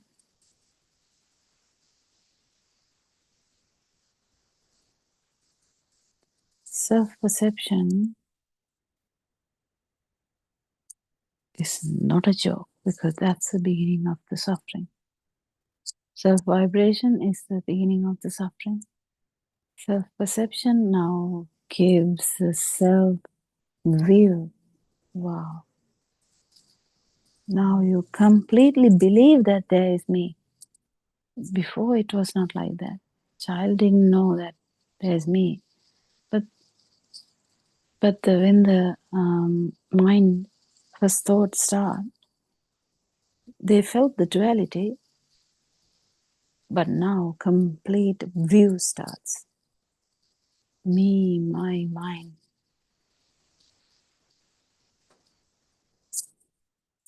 Yeah, that's beauty if you can understand this. If you can understand how you came to this world, you came to this world every fraction of a second. I told you, we kind of try to tell that birth was the physical birth from the mother's womb. No. Birth is when you see something and identify it as chair. Birth is when you hear something and identify it as crow sound. Birth is when you feel something and identify it as a tile. Everywhere the birth is there.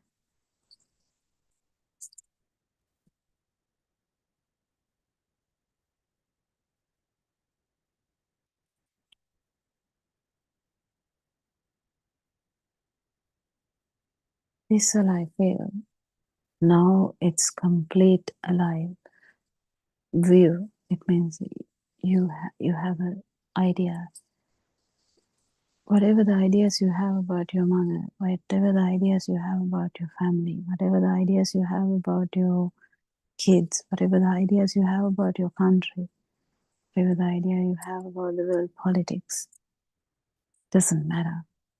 The self-perception is getting reinforced. It's getting stronger and stronger because each time you feel it. How many times have you felt it? The whole samsaric journey, you have felt this alive field. Now, it's in kind of a dream. You don't feel the vibration, you feel directly the chair, the table, the settee, you go out, you see the trees, the lawn, the birds, sun, the mountain. Yep. That's your world. Isn't that your world? Yeah, that's what we felt. Because you always felt existent in that little world of yours.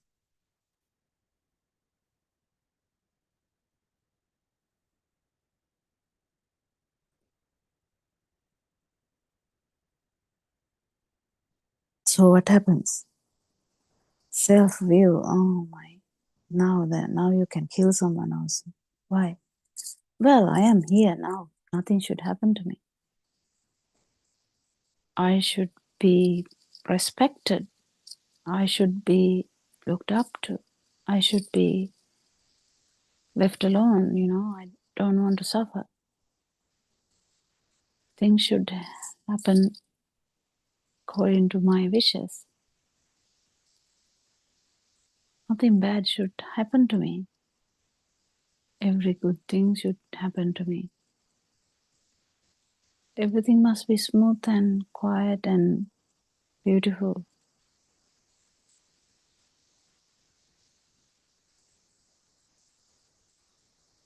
Isn't that what you think? Me should be left alone in the beautiful dream. We have so many ideas.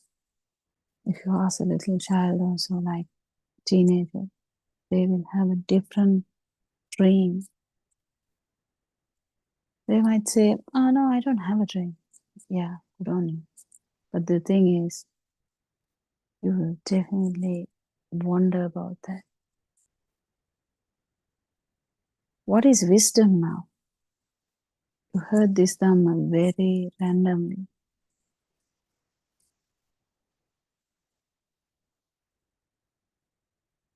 You are slowly understanding, okay, there was a vibration, yes. There was a level that everything was felt, but no form world.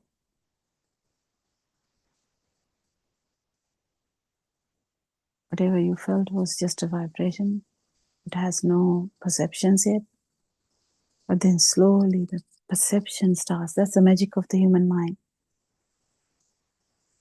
It's a beautiful magic. You just have to get it. You have to just understand this. And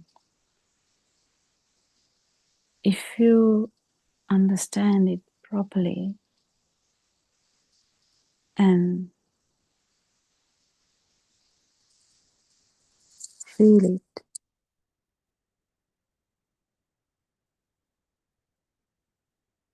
even in a fraction of a second, if you feel that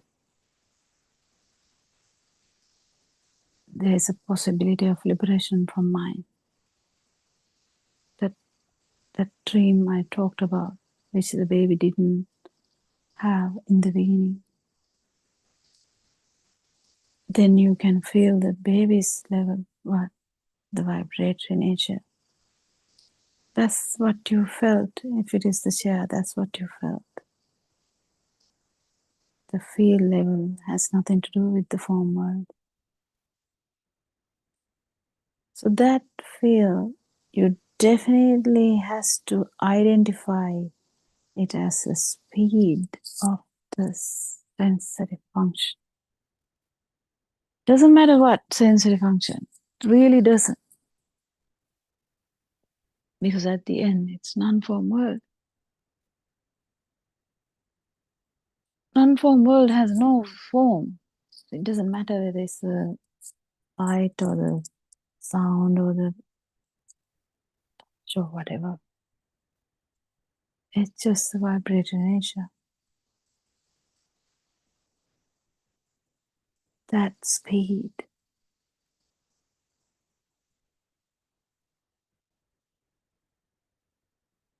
It's just the speed of this system.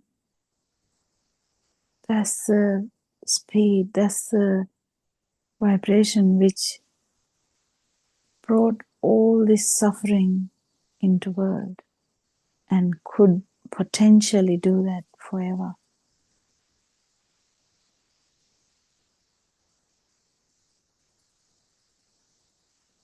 If you really know Dhamma, this speed can't beat you.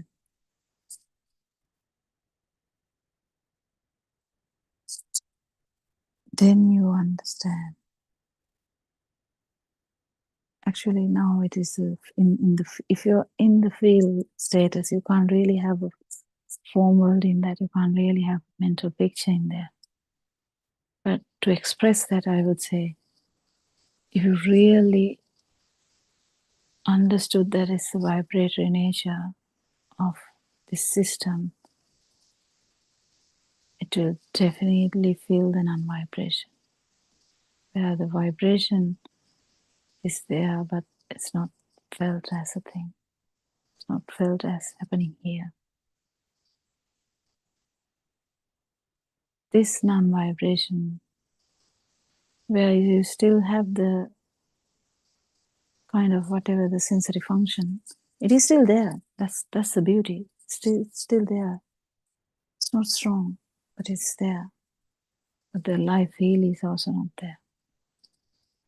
This is the moment that Lord Buddha explained will break the whole system The moment that you felt you are not alive, but the sensory functions are happening. It's very important.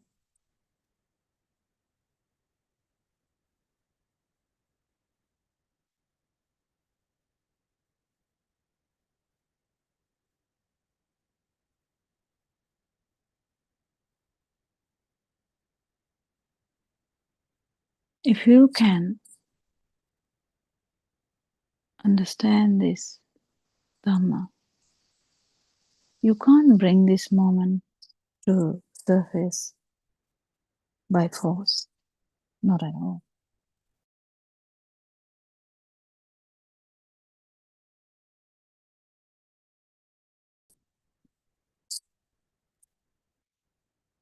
If you can understand this, that's what you can do, isn't it? If you understand this, you might feel it at any time. But the understanding has to be very comprehensive to go to the feel level, because we are not tuned to the feel level. We are tuned to the film, of course. We are tuned to the chair, the house, the garden, the bird, the village, shopping center. You're tuned to all of that. But you're not tuned to the feel, because it's long forgotten, long gone.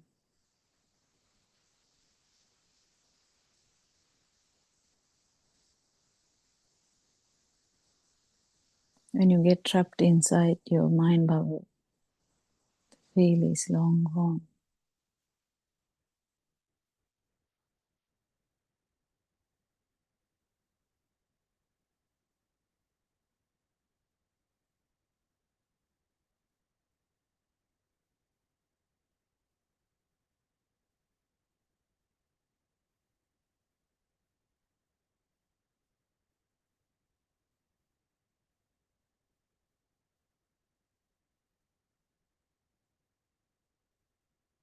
Isn't that sad? No, that's the reality. That's the reality. Because if a child is slow to the world, people would push him until he gets into this dream. Why? Oh, he doesn't understand. Can't you see? This is apple. This is chair. And they would actually push him into that dream, because it's difficult to understand a child with different needs, child with different attitudes, child with different outcomes. Our world is not prepared for that, by the way. No, not yet. They're all freaking out. There are children who feels more but never able to get into the dream. And we call them problematic.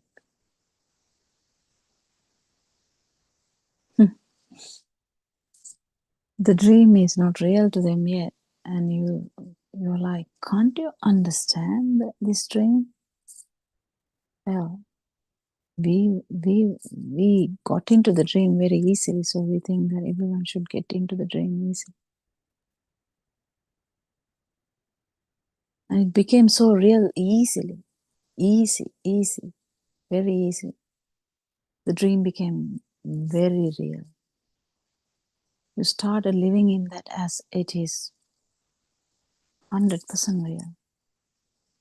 You never even suspected that, did you? No. But some people wondered about this. They did researches about it. Even though they didn't look at Lord Buddha's words, some people are inquisitive to understand the science behind this world of yours. But there's a point that they miss this vibration.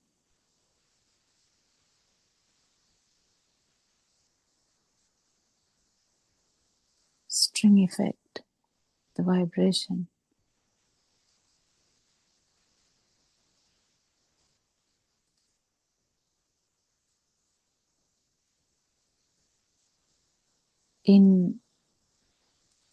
With time to come, everyone will start to talk about this. That's what happens when non-vibration manifests in the world. There are possibilities that the vibrations are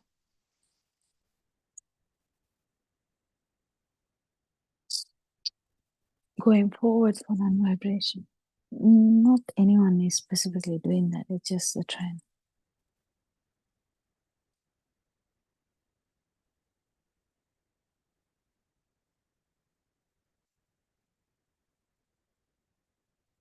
If you start believing in your dream so strongly, you can see how much burning you have.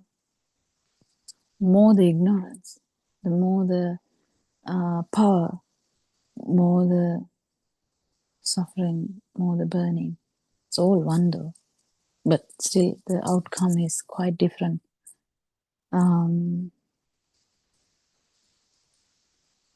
If your ego is so high, the crashing is so high too. You can crash. You're in a very high place. If you fall down, it is going to be detrimental, isn't it? Yeah. When your ego is so high by believing in this dream or the film or the drama or the perception world, you're going to crash. And when the moment comes for that system, that dream bubble to stop, you are like lamenting, you are like crying out, I want to live. Oh my dear. That's what I can say. Oh my dear. Every human being should understand this. They can actually exit from this mind bubble so peacefully.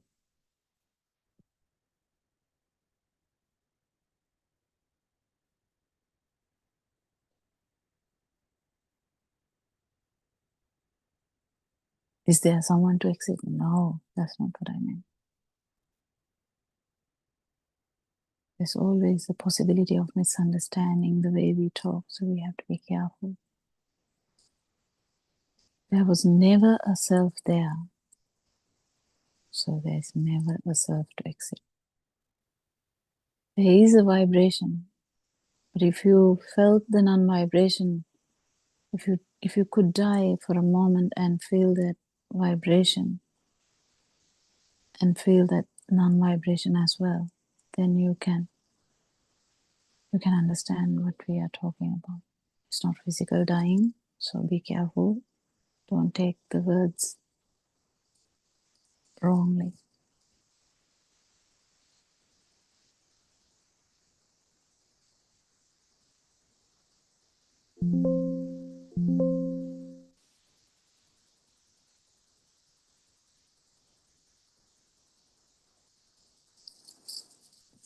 If someone feels this, Lord Buddha's time, there were so many people who felt this. There's no word saying that every one of them attained the final stage of every thought not being a thing, or state of an arahant where the vibration is zero. But it says that the whole town, most of them felt this fraction of a second that the vibration is not true.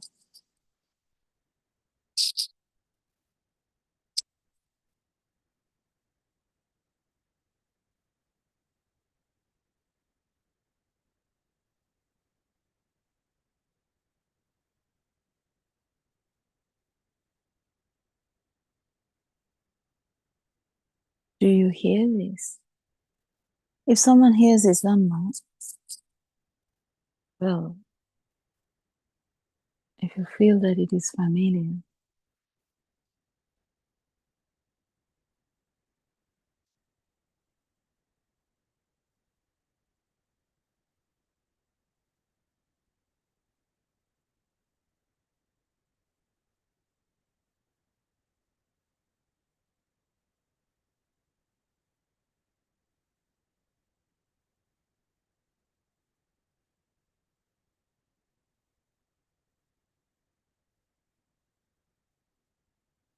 there's a possibility that you might get this,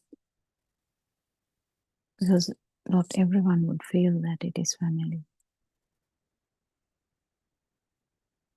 You know, we get attracted to familiar stuff. Yeah.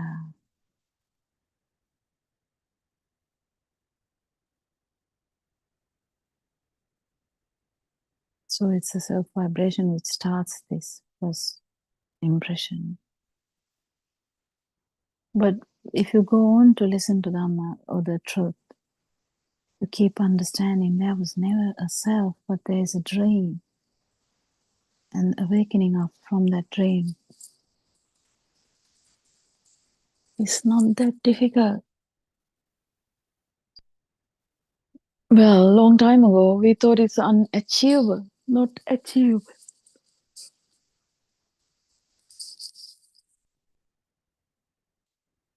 Well, everyone act like that. Yeah, you can achieve it in your next births after seeing the gods, the Brahmas and all that. Yeah, that was the motto. Motto of life. Live good and see the non-vibration or the nirvana. We didn't understand the non-vibration. Whatever the nirvana after being a god and the Brahman. That's all what was said. And that becomes the motto of every child who is taught this. Some children will not take this seriously. Some will actually take it very seriously. And at least near to death, they will take this seriously, because now they are thinking, where am I going after this? Where am I going? Am I going to the God place, or am I going to bad realms?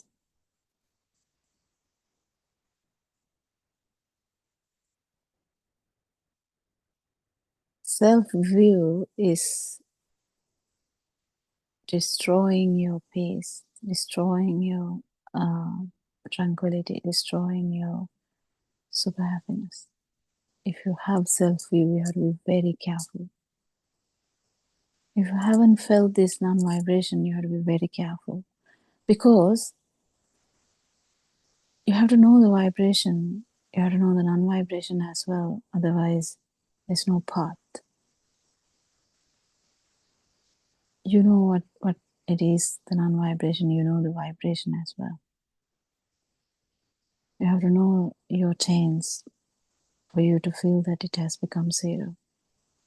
You have to know how much vibration you have. That's your whole samsaric vibration, which can change. The power of that vibration can change, but the vibration itself doesn't change.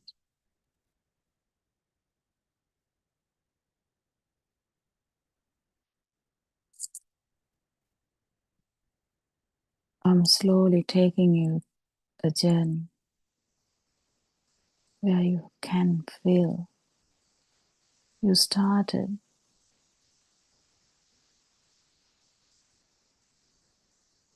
in a non-form world where there's a vibration. You didn't know whether it's light, you didn't know whether it was sound, you didn't know whether it's touch, nothing. Just the vibratory nature in the fetus, in the child, in the baby in the core. It's just the vibratory nature.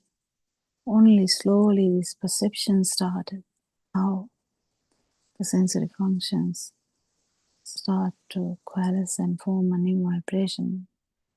Now the thought of the mother arise. Not the sound from baby's voice. That's not what I meant. Actual perception, the mother perception arise. Here, bam, you get the self-perception as well.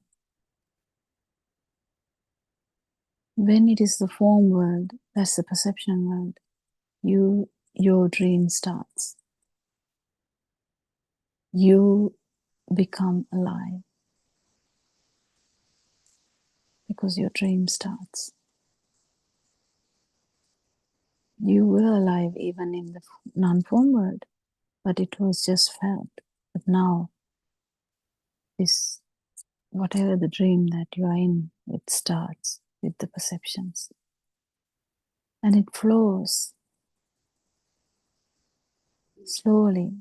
You are in between the feel and the dream. And the dream takes over. Now, you wake up in the morning, what you see is the dream. You see the room, you see the house, you see the kitchen, you see the garden, you see the village, you see the world, you see the TV, you see everything. Your world has started. It happened automatically. And this self-perception, which started with the first thought,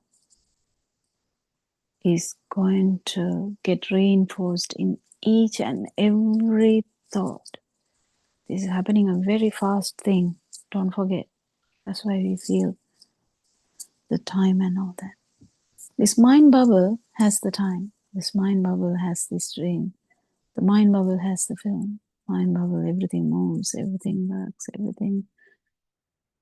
Yeah, you feel as everyone is talking, everyone is doing something, everyone is, because these things are perceptions. You have to listen carefully and understand it fully, because if you half understand this, you might go crazy.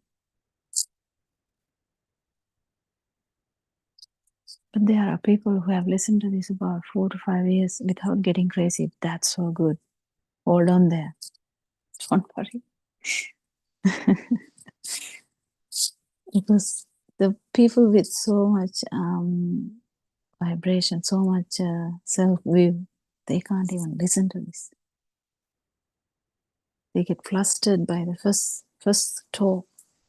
That person said there is no self. How come? I want myself. I want to live. I can't dream a world without me. I don't want to even die. That's what the pattern is usually. So they just quit. But there are people who are listening to this, even though they may have not felt the non-vibration, they continue to listen. Whether it's a passion, or whether it doesn't matter actually. It doesn't matter why you listen. You continue to listen.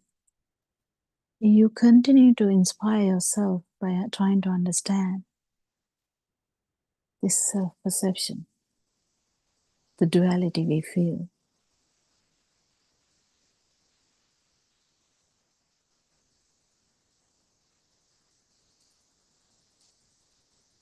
If you understand how the self-view has happened, you need to know all this, because self-view doesn't arise just within a fraction of a second. It didn't arise. It appeared slowly. So it took years for you to understand that there is a self. And when mother feels that the child doesn't understand that there's a self, mother would tell child, can you understand that you have to look after yourself? So it goes on and on. So the child slowly understands, okay, I'm here, he's there. I'm alive. So this self-view. So we talked about today, we touched on the self vibration, we touched on the self perception, we touched on the how the self view is starting slowly. This talk will never end because it has so much aspects to talk.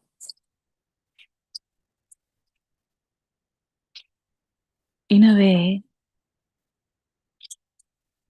it's so good to actually keep telling this to even if no one listens. So important to release this to the online system, I think, because there would be someone who is searching for truth in future in this language. Because not everyone can understand Sinhala. Not everyone will have the urge to learn a language just to learn Dhamma, but it happened before. People learn Pali to understand what Lord Buddha said. They just had the urge to do that, and it may happen. But now, you don't have to worry. It is coming in English medium, 24/7, 365 days. You have to feel this. You have to feel what? The formation of the mind, the dependent origination. So we talked about the zygote, we talked about the little baby, we talked about how this self-vibration in the non-form world, it's just a feel. It's the vibratory nature. It's the speed, which is misunderstood as your chance.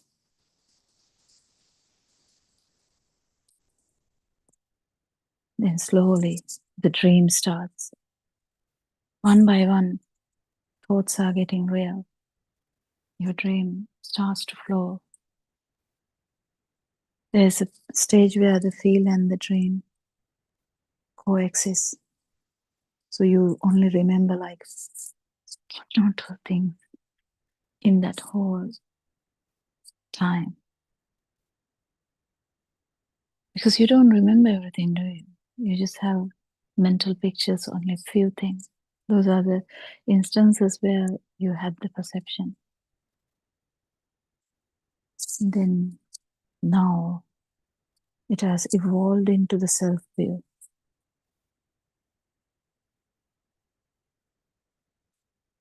Self-view is very destructive. It brings you suffering because now you believe that you are there. Before it was just a duality, it's just a effect that happened in the form world. You just feel like alive, but you feel like you're there. But now a self-view is like a million times stronger than that, because now you believe that there is a self. You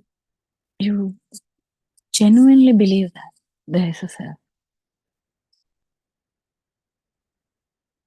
I mean, we feel sorry for ourselves for believing that, but it's very difficult to break.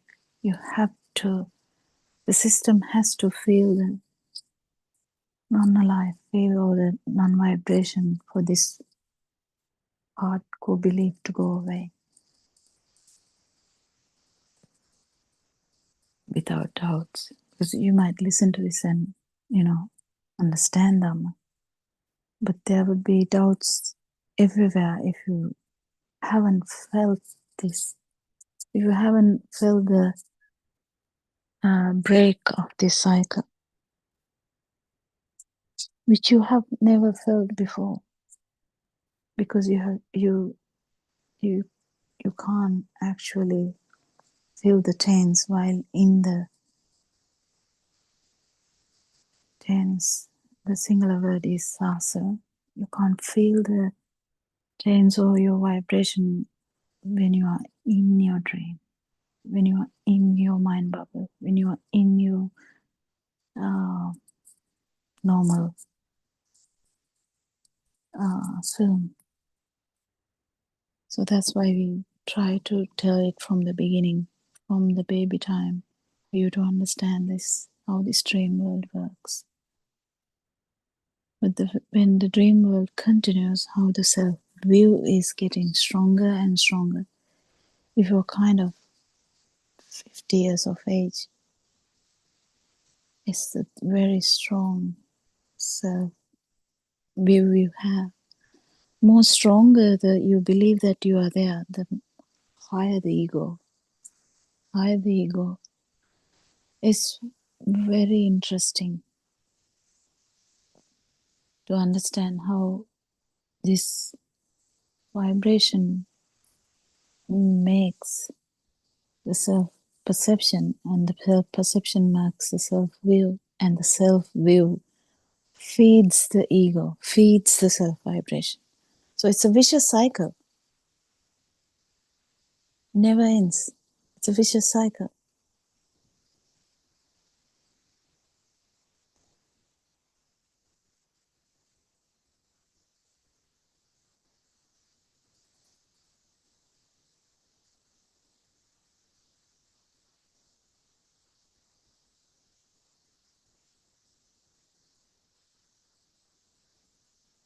This vicious cycle will end only by Lord Buddha's Dhamma. Only. I have to reiterate that word multiple times. Only. Because no truth talked about, no religion in that case talked about non-vibration. No one talked about no self-anger. Only Lord Buddha, well and truly only him, talked about this and asked or invited people to feel this, because this is not a preaching thing, not a sermon thing, this can't be expressed, this has to be felt, because self-vibration is something you had even in the psychotic level.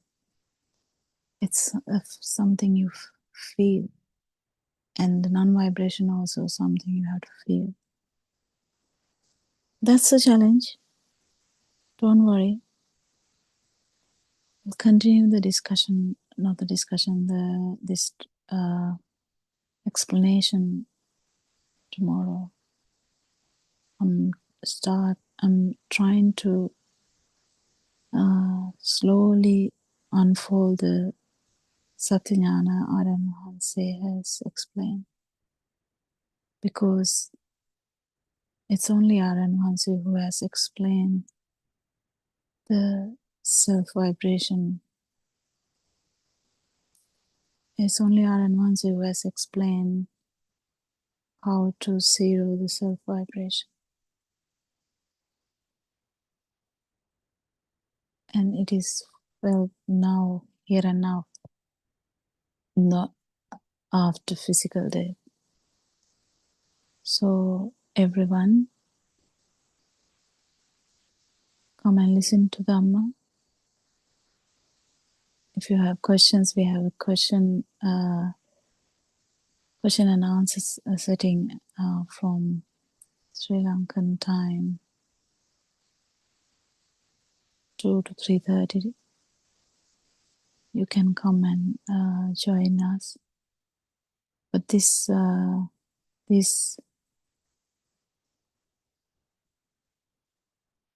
sermons are actually to give you the truth part in a nutshell. But we have time, because we have 24/7, 365 ongoing time. So we can actually try and elaborate on each and every aspect, so that in future, if someone wanted to tune in, they can tune in. May Triple Gem bless you all. We worship Aryan Mahanse. May you feel the non-vibration. and have the eternal tranquility and happiness, eternal happiness, super awareness. Thank you.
Padha's website, Buddothpado-dhamma.com. And today we are starting with page 164, and which is the last page of volume 6. It is very difficult for some people to achieve inward spiritual purification and transformation because they are burdened with defilements. When people try to play with the Dhamma, the door to Nibbana will not open to them. And the reason is the power they give to the notion of their individual self. In such cases, it can be extremely difficult to detect the hidden. The Dhamma must be understood individually. One must be able to recognize wrong views, avoid them, and ensure that those who teach do not misguide innocent people. Buddothpado discourses explain pure Buddhism. People can achieve Nibbana even today by observing true knowledge and practical knowledge. This is the meritorious ordination. Buddhism is based on the principles of dependent origination, not on meditation therapy. Buddhism is the observation of the true nature of the mind. Through this understanding, one can let go of the notion of an existing self. මාත් එක්ක මම ගමනක් යනවා. මාව දාලා මම යන්නට යනවා. I'm journeying with myself and I leave the self behind as I move forward. The Buddha Nikaya is in action. In these actions, craving, aversion, and ignorance gradually fade away until Nibbana is reached. This is the Buddha's teaching, the pure doctrine, and the world awaits its embrace for eternal peace and tranquility.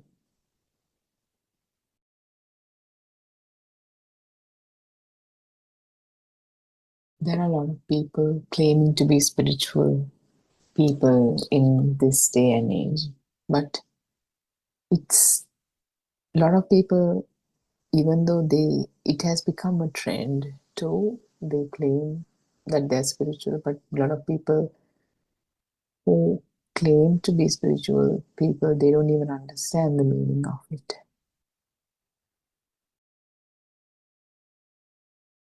It's an inward purification and a transformation. It's difficult for someone who's burdened with defilements to get to that purification without knowing a proper path. People unknowingly use Dhamma as a tool, a shield, or merely something merely to be marketed or marketable in their short-sighted gains. But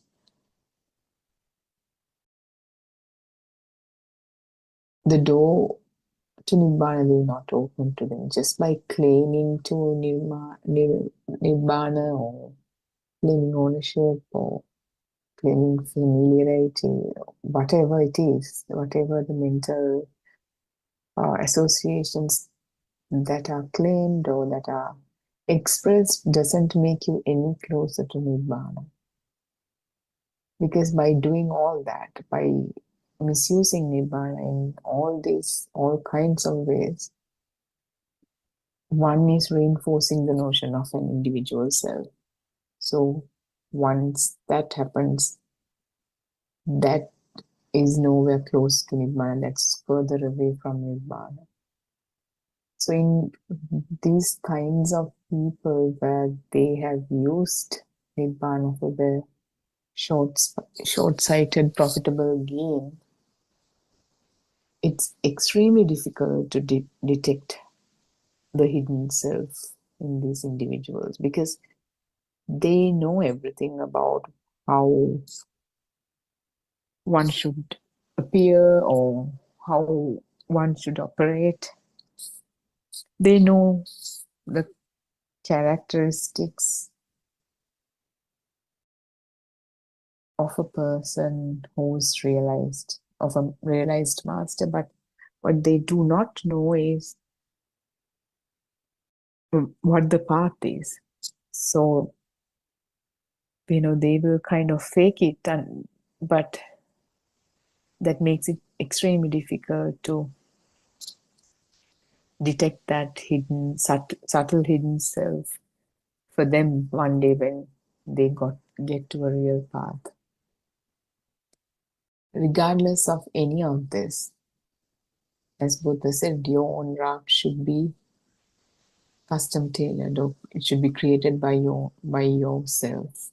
No one can create it for you, no one can make it for you.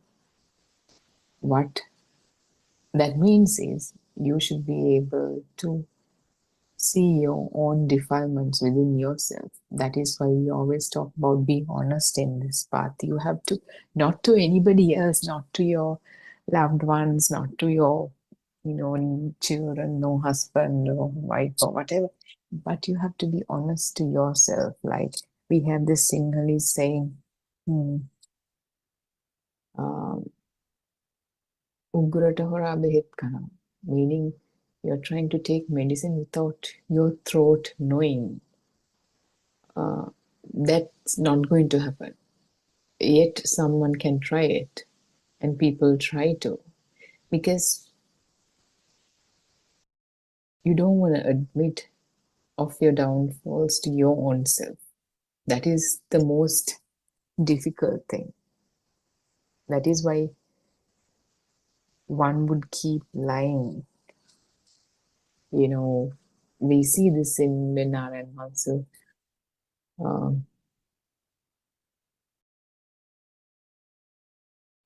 Delivers these sermons when these Zoom discussions are there.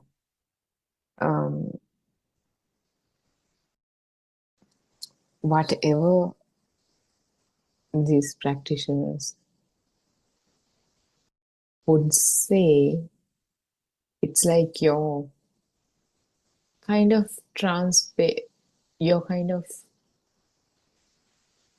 you don't have anywhere to hide,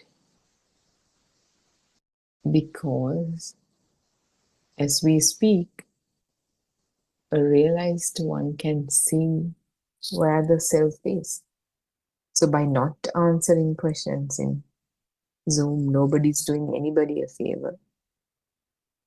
That means you can't admit your own downfall to your own self. So that is, in a subtle way, that the notion of the self. However, if one has enough, if one can gather enough courage to answer a question or discuss something in the Zoom or ask a question, that is progress in the path. Even then, the notion of the self could try to play different kinds of tricks to hide the self. But there's no hiding. I mean, Narayan Mahansa can see through it, as we've experienced in our limited encounters. We see how skillfully he exposes one's ego in these discussions. So there are many opportunities given throughout the day for someone really genuinely exploring the path, really genuinely journeying the path, to figure out where one's subtle self may be lying. So it's that platform that's been created is of great importance, of great value to a practitioner, to recognize one's own wrong views and to shed light on them. So, and not just that, especially controversial discourses, discussion on Zoom, that is one really significant discussion that exposes the wrong views or in the society in different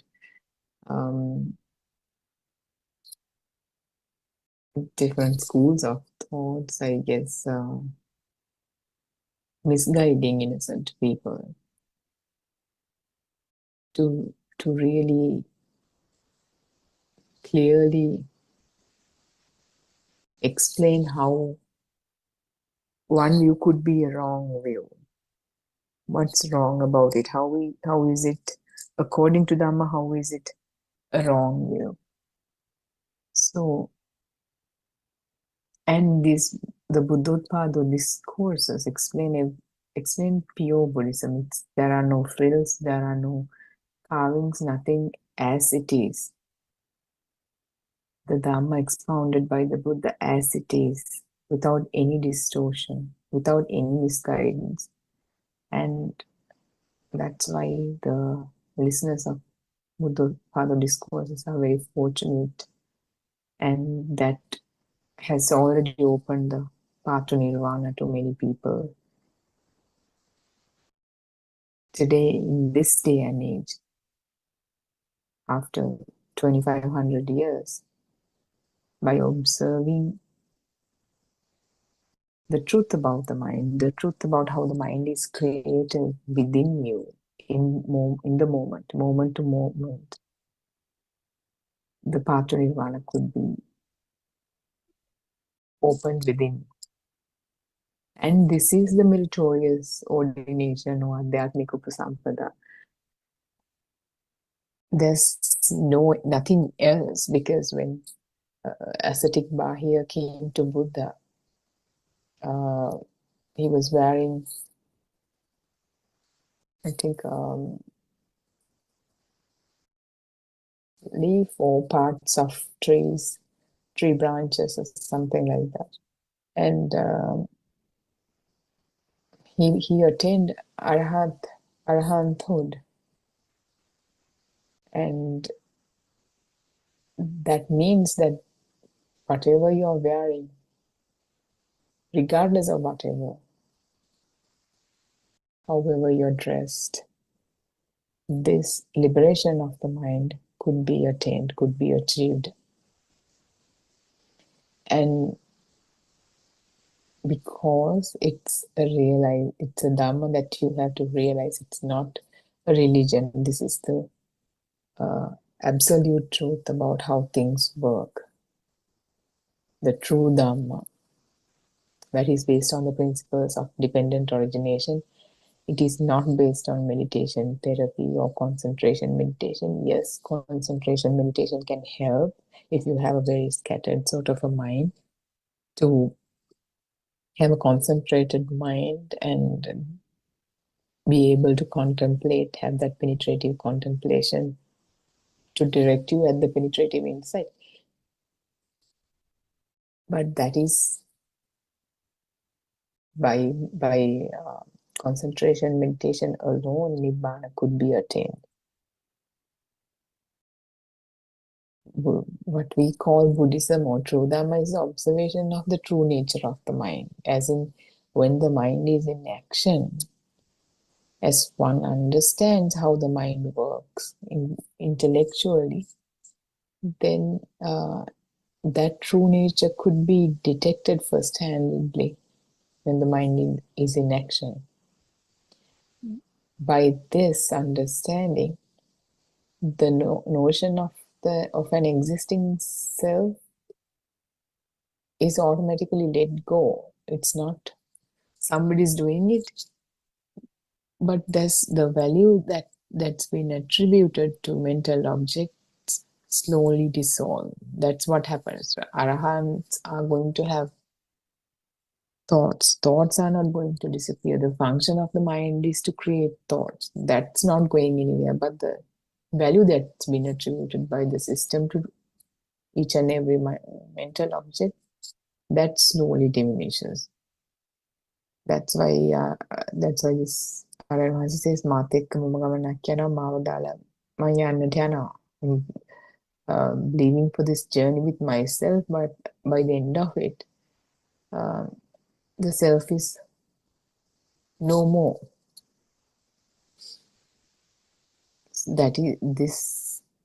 someone who's genuinely on the path, that is the Buddha's order or Buddha Nikaya in action, in these actions of seeing the mind, moment to moment, craving, aversion, and ignorance, delusion, they all fade away. And what's left with what's left will be Nibbana. Not that Nibbana is some special place or whatever. Someone who's starting the journey in the ignorance, we can't even say the state of mind. We can't. It's very difficult to explain in words. Let's say the state of mind that's in the ignorance is transformed to Nibbana. And we can't even call it a state of mind. What happens is that value that's been attributed is going to be dissolved, because in the understanding and realization that there never was a self, that there never is and never will be a self, or the so-called seemingly existing world was never true, that with that knowledge, in the light of that knowledge and realization, that illusion still cannot hold true. And that is what Buddha expounded 2500 years ago. That's the pure doctrine. And after 2500 years, the Buddha's pure doctrine is rediscovered and revealed. And we see every day how people who were suffering in these lives getting to eternal peace and tranquility. So that's all for the portion of the discussion. I say Sudharma, Thiruvan Sarana, Sudharma. තෙරුවන් සරණයි හර්ෂි ආර්යයන් වහන්සේට නමස්කාර වේවා. තෙරුවන් සරණයි to all Dhamma friends.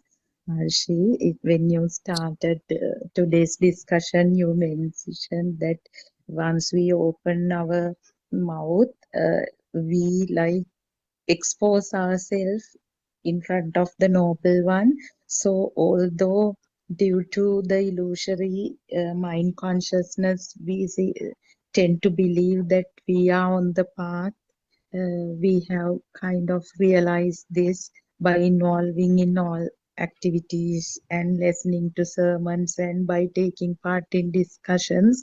Then and there, he opens our eyes and shows that you are nowhere on a path to, like it probably if we have kind of a strong sense of self-perception, we might kind of collapse, or we might not be able to tolerate that also.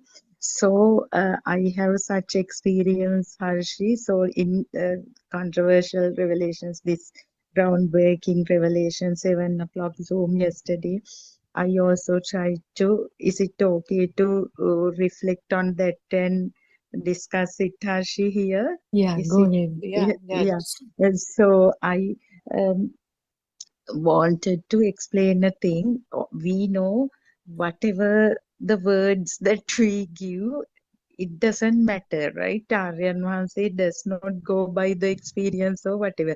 Since he is kind of experiencing non-soul or non-vibration state, the frequency of the voice, the sound waves of our voices are directly felt by him, and he actually mentioned it's so uncomfortable. I had to keep my mic muted because it's so irritating, and so then I realized where I am, although there isn't a person, Harshi. So it made me think a lot about the feeling, whether what he said was, Harshi, I am totally in the mind, and so I accept it, and I really need to get out of it, and not as a person, not in a hurry also, but just need to reflect on it and be awakened to the experiences of the six sensory organs, and need to see through or penetrate through it better. My problem is, Harshi, to my understanding, I cannot maintain the mindfulness. Sometimes when I am awakened, or when I am uh, awakened to the present or mindful about it, I see everything. I mean, no burning, despite the level of the stimulus. Let it be very strong perception or whatever, depending on the person. Uh, I don't get burned. I relax, and that tranquility is there. But sometimes that when the mindfulness is not there, after a while I realize I have got caught in the mind consciousness, and I have gone to town with certain minor, we can't differentiate as minor or major or whatever. If it's a stimulus, it's a stimulus actually. But when we talk, only we realize that I can't use we, I actually still am caught in the mind consciousness, Harshi. So that is something that I wanted to mention, and so that you also, as an experienced person, can comment on this. But the thing is, if I talk further, I totally understand that it is a system, that how it is crystal clear how we perceive things, and how the mind power, and how we get enchanted or disenchanted by these power created through the stimulus, everything. But when it comes to day-to-day life, it is not consistent. So I don't have the skill to maintain this, not as a person, but to be mindful about what we call see here. So I think I have a problem with that, Harshi. Teruvan Saranai. You also So, can explain. yeah, so Dharma, but that's okay. That is how the path is like. I think I don't know how to explain this in English. I think Satara Samyak Pradhana Virya. You know, it kind of emerges very slightly at the beginning, but as we go through the path, that mindfulness or awareness kind of improves. So it's, as an infant or a newborn is not going to walk right away, right? It takes effort and time.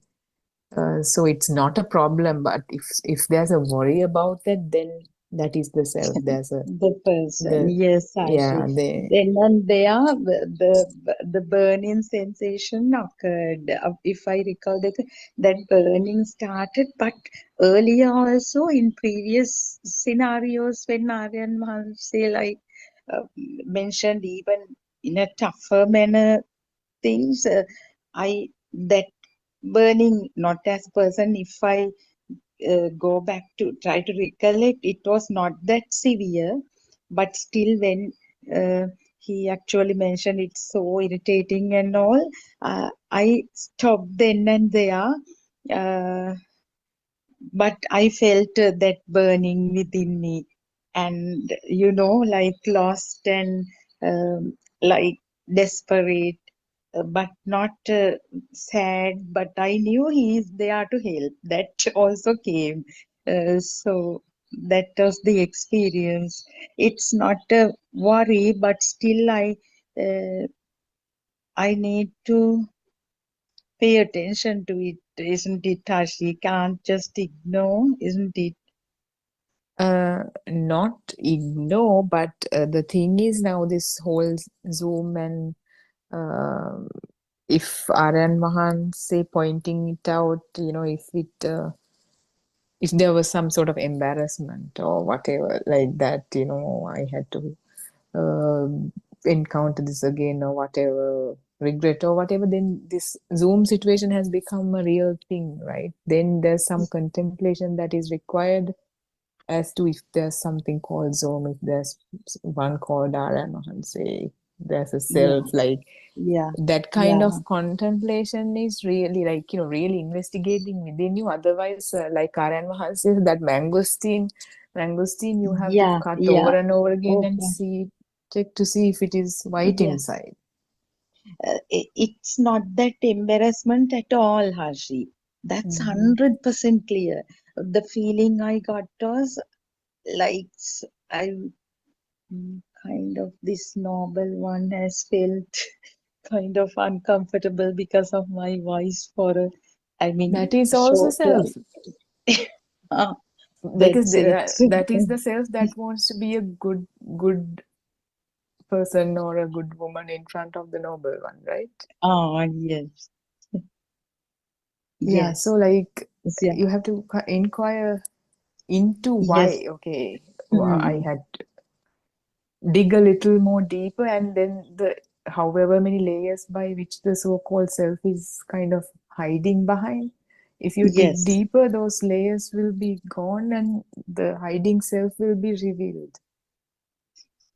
Yes, Harshi. That helps That's a why lot. that's why the honesty to yourself, to your, not to anybody else, to your own self Yes. is of utmost importance. Yes. I hope that helps. I think there's Yes. Yes. Dr. Oh, no, there's Surangika is here. Maybe Surangika can help us here. Peruan Saranai Surangika, after a long time. Peruan Saranai. No, about your matter only. Like we can. That's a good question, right, Surangika? We can have a good discussion about it. Peruan Sarnai, Harshi, and Peruan. Peruan Sudharma.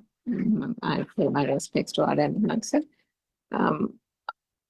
If I talk in the conventional world terms, Sudharma, my complete sympathies are with you. Because at some point or the other, there is that experience that all of us go through, isn't it? And Yeah, that's like I know, I evident. mean, That's like only a matter of time to anybody. exactly. And the strangest thing about this thought is one moment you're, completely, you have done all stages, every stage of the practical program has gone through that thought and there is absolutely no defilement. And then the next thought is, I don't know, gone somewhere else completely. And that's where the whole challenge lies, I think, as well. So I think, Sudharma, I heard the Andolnatmaka Desana last night, wasn't it? Yes, Miss And Surangika. That is. yeah, I think the thing what he says is that the problem is if we encounter a problem, I think he has said this many a time, the problem arises in the mind and the thoughts only. If we have an issue, if we belittle ourselves, if we think that and Mahan say is going to think like this, or I am not progressed enough in the path, or why am I, all that is thoughts. I think that's what he was trying to say. Yes. And I think for me also, there have been times that he has said, the voice is too rough and this and that. And I've taken it in the same way as you have, Sudharma. And then I thought, okay, better not to speak in that case. Yeah, no, the thing is, Aryan Mahanse tried to help me. He was telling, I can help you if you talk more, and the situation got worse. The more I tried to explain, so he can't do anything about me. So I got the feeling it's a So I must be Padaparam. So now Aryan is trying to help me. He was telling, okay, you are stuck somewhere. So if you explain further, I should be able to help me. He was so compassionate and Yes, he he was. I didn't know. shout. He was so compassionate at that time, unlike before, Harshi. So that made me feel kind of so helpless. So had he been shouted or something, I wouldn't have been felt this. So he was offering help, but nothing works. So that's what to do. So I just maybe some other time I need to take more time, and it's nature after all. I think the issue Something, is yeah. with most of us, I think. Sorry, I can't speak to him about Harshi, but myself as well. This second stage now, as you said, Sudharma, we have a sound base, isn't it, about the true Dhamma philosophy. And time and again, if you are asked to explain, you can explain very well, because that is because you understand.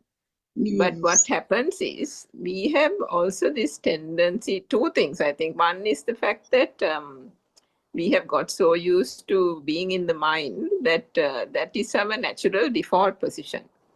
Yeah, always we go back as we, even if we go all over the place during the day, we always go back home, isn't it? In the evening. Yes. So wherever we are, we say nothing like home. Yes. Or we say nothing like our own bed or something. And that is because we are comfortable at home, isn't it? We may go to the dearest of friends' houses and stay. And you may have known her for 20, 30 years, like her own sister. But still, you think, good to have stayed here, thank you very much. And then you won't tell her, but you will secretly think, it's good that I'm going home now, I miss home. Yes. So it's something like that. It's isn't it, Harshi? It's like as if because you've been forever and a day, before childhood, before that Montessori time, you have no recollection even.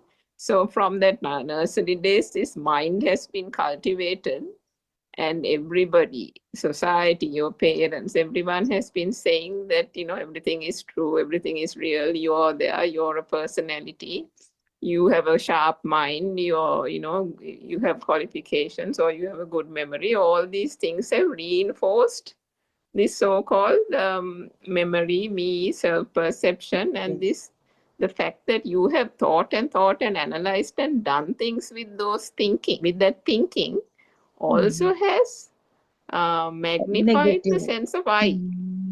Yeah, exactly. We have fattened our ego by saying that, society also has, no, that person doesn't have a good memory, or you have a really good analytical mind. So all these little things slowly have built up unconscionably a sense of the strength of the mind.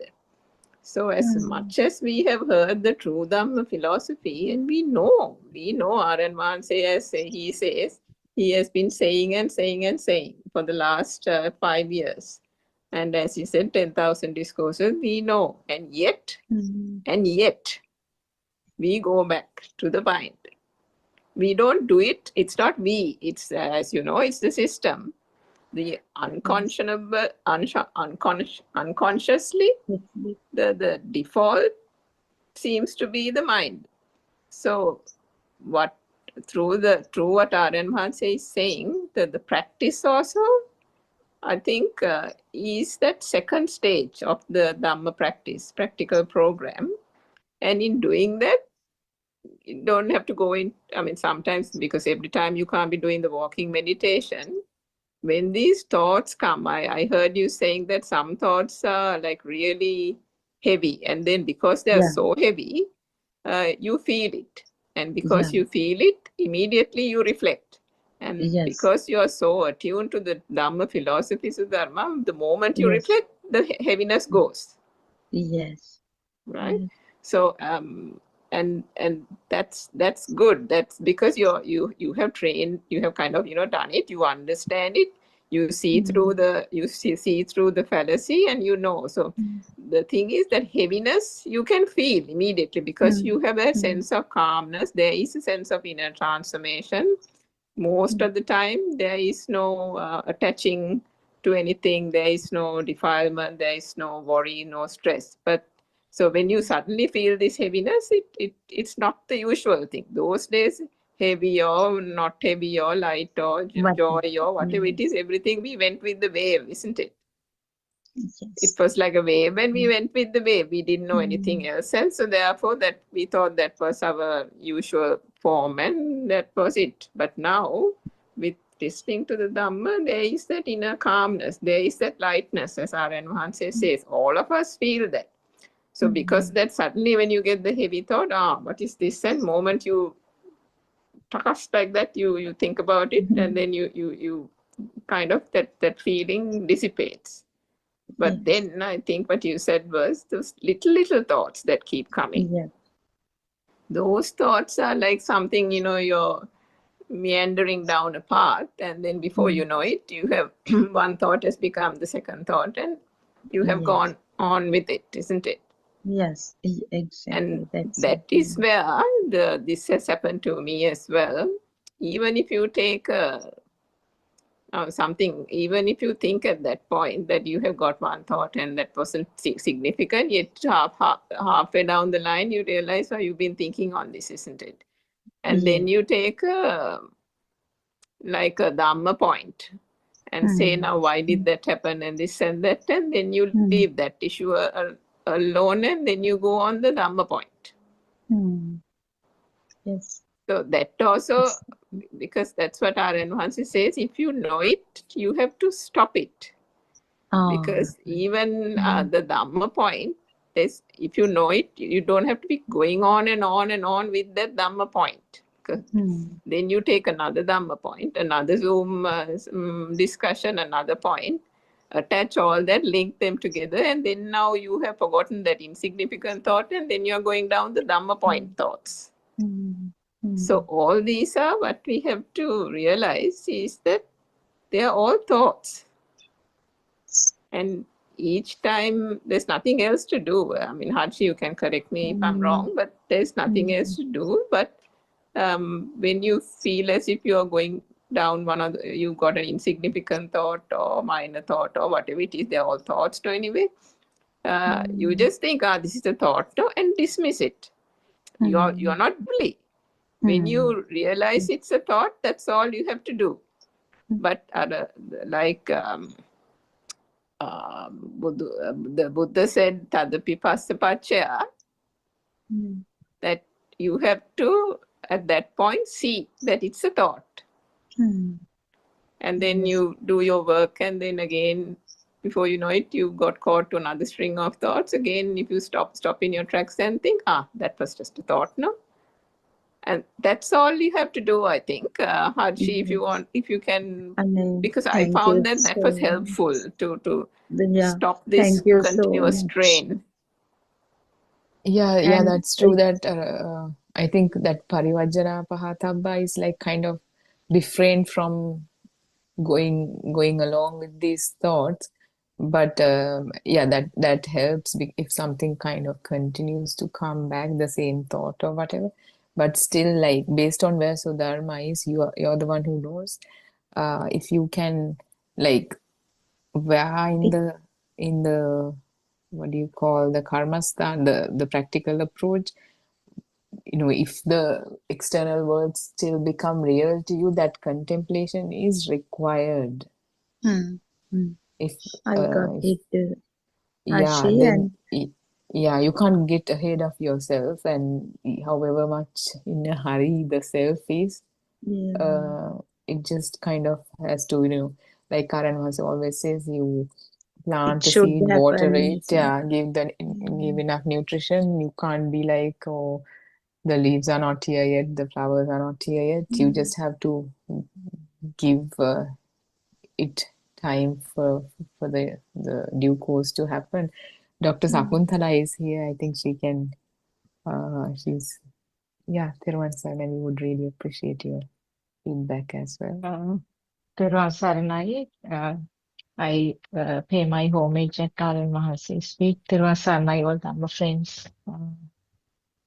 Yeah, actually, it's very interesting, the story about these thoughts, isn't it? Because that is, uh, the physical body is like a puppet, and the thoughts are manipulating, and thoughts are sort of taking over the control. As Surangika also mentioned about the thoughts now, it's a string of thoughts always. If you are alive and if the breathing is there, and if as a result the senses are functioning, so there is a continuous string of thoughts, but most thoughts are not significant. So therefore you don't feel that you had them, but there is continuously uh, collective function of the sensor activity, and then there is a thought, and most of the thoughts are not felt actually. What we feel time to time is something that the value is added. So then only you feel now, for example, you are going on the road and you are passing so many things. You see them, you hear them, hear the sounds, and you feel certain things like the wind or maybe the hardness of the flow. You hear the sound of your own shoes or slippers. You hear the tooting of the vehicles, birds singing, all sorts of things, and you tend to pass people, houses, but they are not given a value. So therefore, sometimes some of our participants say that there are periods without thoughts. Actually, it's not so. Thoughts are there all the time, and the ones that the ones that the system tend to cling on for some time, for some reason, are the ones which are felt. In other words, a value has been given and taken it as real. So, as you all very clearly mentioned, such thoughts do not stop as a single thought. And there are many, many things linked to that. Some are directly related, some are indirectly related. You can see that a huge episode of the drama is occurring now. For example, you feel cold sometimes with the cold wind, and the string of thoughts which it all depends on the person's experiences actually. The spark which appears suddenly within a fraction of a second, just with that sensor function, will be the cold that you experienced in some country, or maybe in a city like Nuwara in Sri Lanka. Coldness that you felt when you opened the fridge door, or on a rainy day, and then it will get sort of linked to some other things, like a day that you spent with your family somewhere, and the people who participated in that family union, and the things that they said, and the weaves exchanged, and the way that how enjoyable it was. You can see that a huge line of thoughts are linked to that. So it really, now sometimes the happy thoughts, we don't feel the weight of it. We feel that it is something pleasant. We tend to feel only the sad or angry thoughts as heavy thoughts. No, actually, whatever the thought which comes, which is given a value is something heavy, but the system tend to appreciate the ones that are pleasant and not take them as a burden. So this mechanism of telepathizing can occur. Now, the spark, the thought spark, or the picture that you get instantly, which we call Nama component of the Nama Rupa, it has to be somewhere sparked in the past. So it's always some past incident which is sparked at this moment. So past incident may be in this life, or maybe somewhere in the birth circle, millions of years ago. So that's what Aryan Mahase very clearly said. And also Lord Buddha has mentioned this. This Dharma is, it's akalika, or you cannot give a timing. So therefore, that spark, something that happened some time back, will spark right now at this moment. It becomes the same spark. So there is no gap between the two. That spark becomes this spark. So it's one.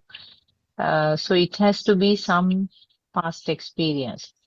Now, if I tell a word like,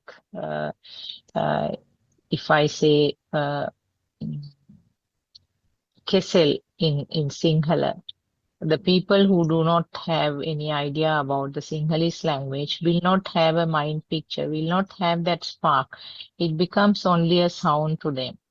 But for the people who understand the Sinhala language, will have a quick mind picture about the plantains, the varieties of the plantains, which the Sinhalese word is a kesel.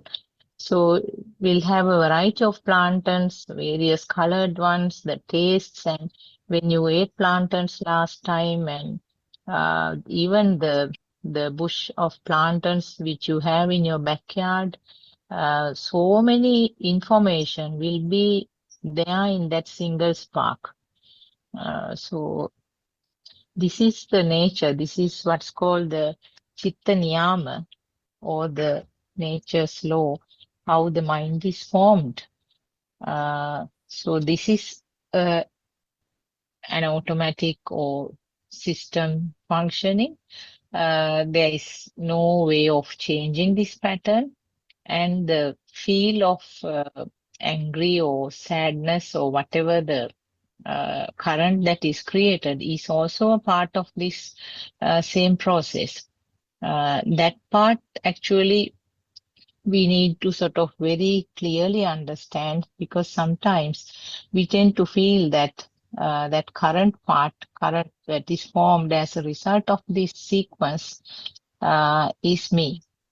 So that is the biggest biggest fault in this pathway. So when you realize that this current is also inevitable, and the current is the one which we label as me, myself, then some of these gray areas become clear. I think we can discuss on these things that I mentioned, and please correct me if there are any mistakes that I have mentioned. Therwan Saranai. Yeah, there was a line, Dr. Sakuntala, and thank you very much for that valuable input. Surangika, you have any comments about that? Any additions to that? There was a line.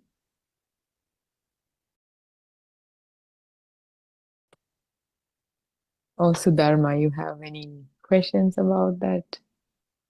Any comments? Yeah, So if Therwan Saranai Hashi, Aryan Mahanseta Namaskara Veda. Yes, as first I would like to pay my gratitude to Ms. Suranga for the explanation. So I realized actually going home to our mind is a big problem. So yesterday also what I was trying to do is when Aryan Hanse was asking me to give more explanation so that I can help you, because he was so compassionate and he wanted to help me get out of this point where I am stuck. So what I did was I went back to mind and I was talking almost utter nonsense actually. That the system, that was what the system did. So there I realized that we cannot find solutions or cannot uh, like be on path using our mind all the time. So it's again, this is illusionary mind consciousness. So thank you so much for that reminder, Ms. Surangika. And as Dr. Sakuntala explained, this every day we discuss how things are perceived by sensory basis and this telepathizing. So actually after listening to Dhamma for, well, like I first started in 2021 and then couldn't continue. From 2022 onwards, regularly I was listening to Dhamma, and this Satyajnana, this wisdom of truth, those sermons are crystal clear to me. The problem is I need to improve the mindfulness, that once I remember Aryan Hanse suggested you should do concentration meditation also, um, to be consistent, because your mind is all over, scattering. So otherwise having this knowledge also still being in mind, so there is a problem. So Aryan Hanse opened my eyes yesterday also. So try to improve mindfulness, not as a person. Otherwise, this mechanism is crystal clear to actually how the self-perception occurs. Everything, the theory part is crystal clear to me. I can explain it to anyone even, but need to do more on practical approach, as Harshi also suggested. So thank you so much for all your comments. Teruvan Sarana. Everyone, Sarnai, if I can just add a little bit more.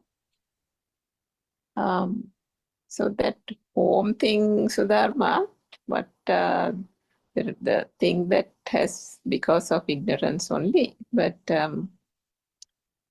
that forgetfulness and going back to the mind is, we have now thought that home is the mind, but what is the home? Home is non-vibration, isn't it? Yes, ignorantly we take as mind. Yes, Yeah, that's so right.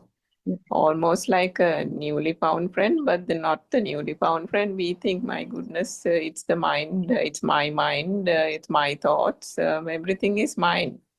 And because we don't say mine, mine, mine all the time, but unconsciously that's what is happening. So when that light of true Dhamma is shone on it, that is what we have to know, that whatever that comes is coming through the thoughts. And I think Dr. Kokila said this several times in the midnight Zoom as well. The more we think, the more that we allow the thoughts to kind of take over and consume us, there is no room for the feel to emerge. The feel that there is nothing here, that feeling, where is the room? Because everything is almost completely swamped by these thoughts. They can be these just conventional world, usual humdrum materialistic stuff as well, and even Dhamma reflections. Now that is also, as Harshi said, there is a time to do vidarshana. there is a time to do penetrative insight, and that also depends on at what stage one is, because you can't give that same thing, tell that same thing to everybody. We can't also, I think again, Dr. Kokila pointed this out at some point, and Aryan Vansi also says this so many times. Just because you are done 3 years or 4 years or so, there are some people, some mothers we hear, they haven't progressed even to the practical stage. So that practical aspect, angle to putting this true Dhamma philosophy into our day-to-day world has been missed out. So some people, even if they listen 1 or 2 months or so, they've got it and they understand it. So the issue is now, because of this knowledge thing, as Aryan Mansi says, we are turning this Vijanati thing into Pajanati. The Pajanati means not just knowing, but seeing. So when one says we are seeing it, we have to see the thought has to be seen in all its fallacy. And if we understand that home is not vibration, vibration gives rise to thought. But home is actually non-vibration. We have continued in this samsaric cycle because this vibration, and as Dr. Sakuntala said, the current has been taken to be real. The current has been taken to be me or I. And that is where the whole thing has got stuck. And that's where the ignorance lies. So the more we dwell in thoughts, that the feel has no place to emerge, and that is where one has to continuously kind of show that the thought keep going to the thought and see what is this thought made up of. And again, if we I think also don't do enough reflection on the light and the sound. Again, Aryan Manse says this so many times. If there isn't even a sound, if there isn't even anything called a light or a smell, how can there be a thought? How can thoughts be real? So, I mean, that kind of, then there's nothing else to say, isn't it? It just completely makes you go silent. What more is there to talk, isn't it? If there is no sound, no such thing as sound, no such thing as light, all this is just a construct, and construct is coming through only these sensors. Then what is the substance of that insignificant thought that is going on like a train, you know?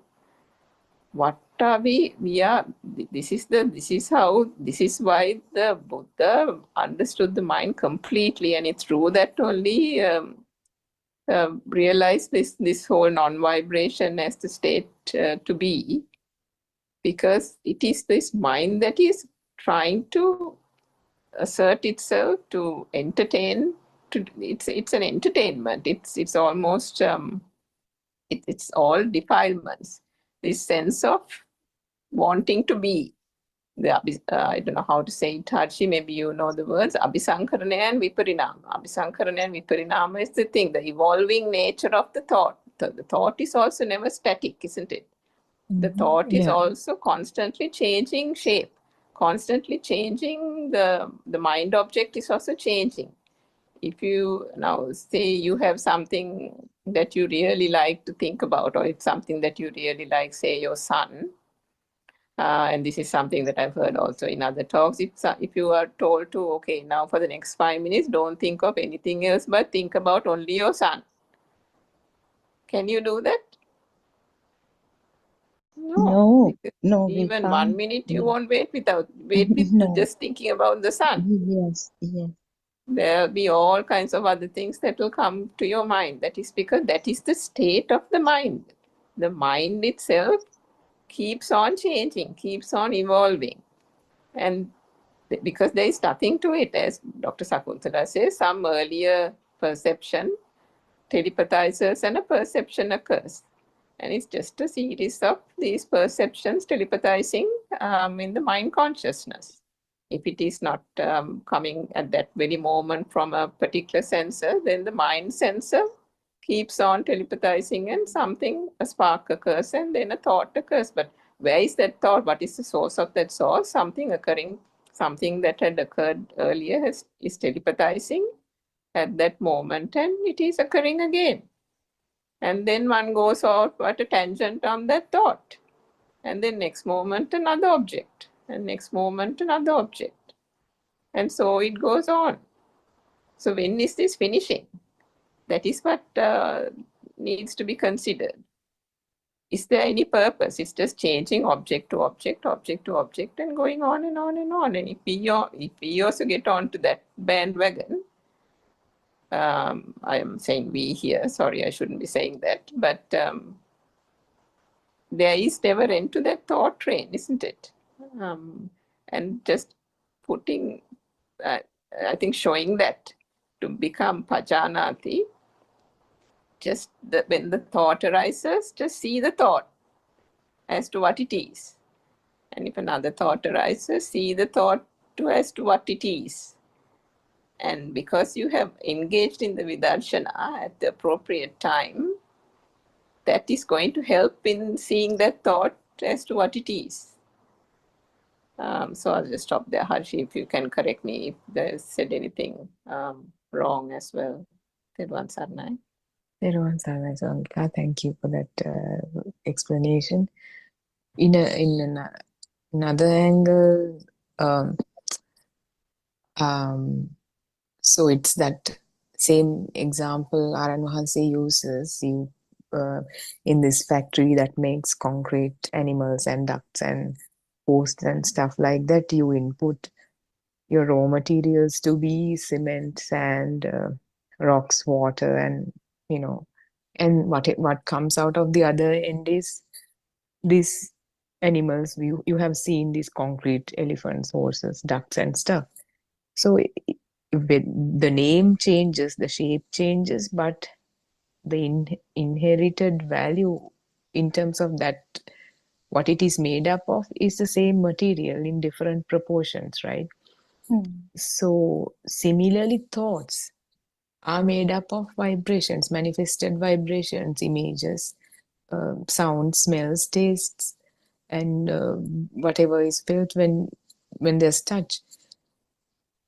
That combination, different, can't even say different proportions, but the value that's been attributed by the system is different. One, like one is mother, the other one is father, the other one is the husband, another one could be grass or something insignificant. But that is how the value has been attributed based by the system, based on association and what the society, the convention has given and all that. But essentially, just like the concrete animals and ducts have been made up of cement, sand, water, and stuff, thoughts are made up of differently manifested vibrations. So inherently, there's nothing to say that has any value or any varying degree of value in that.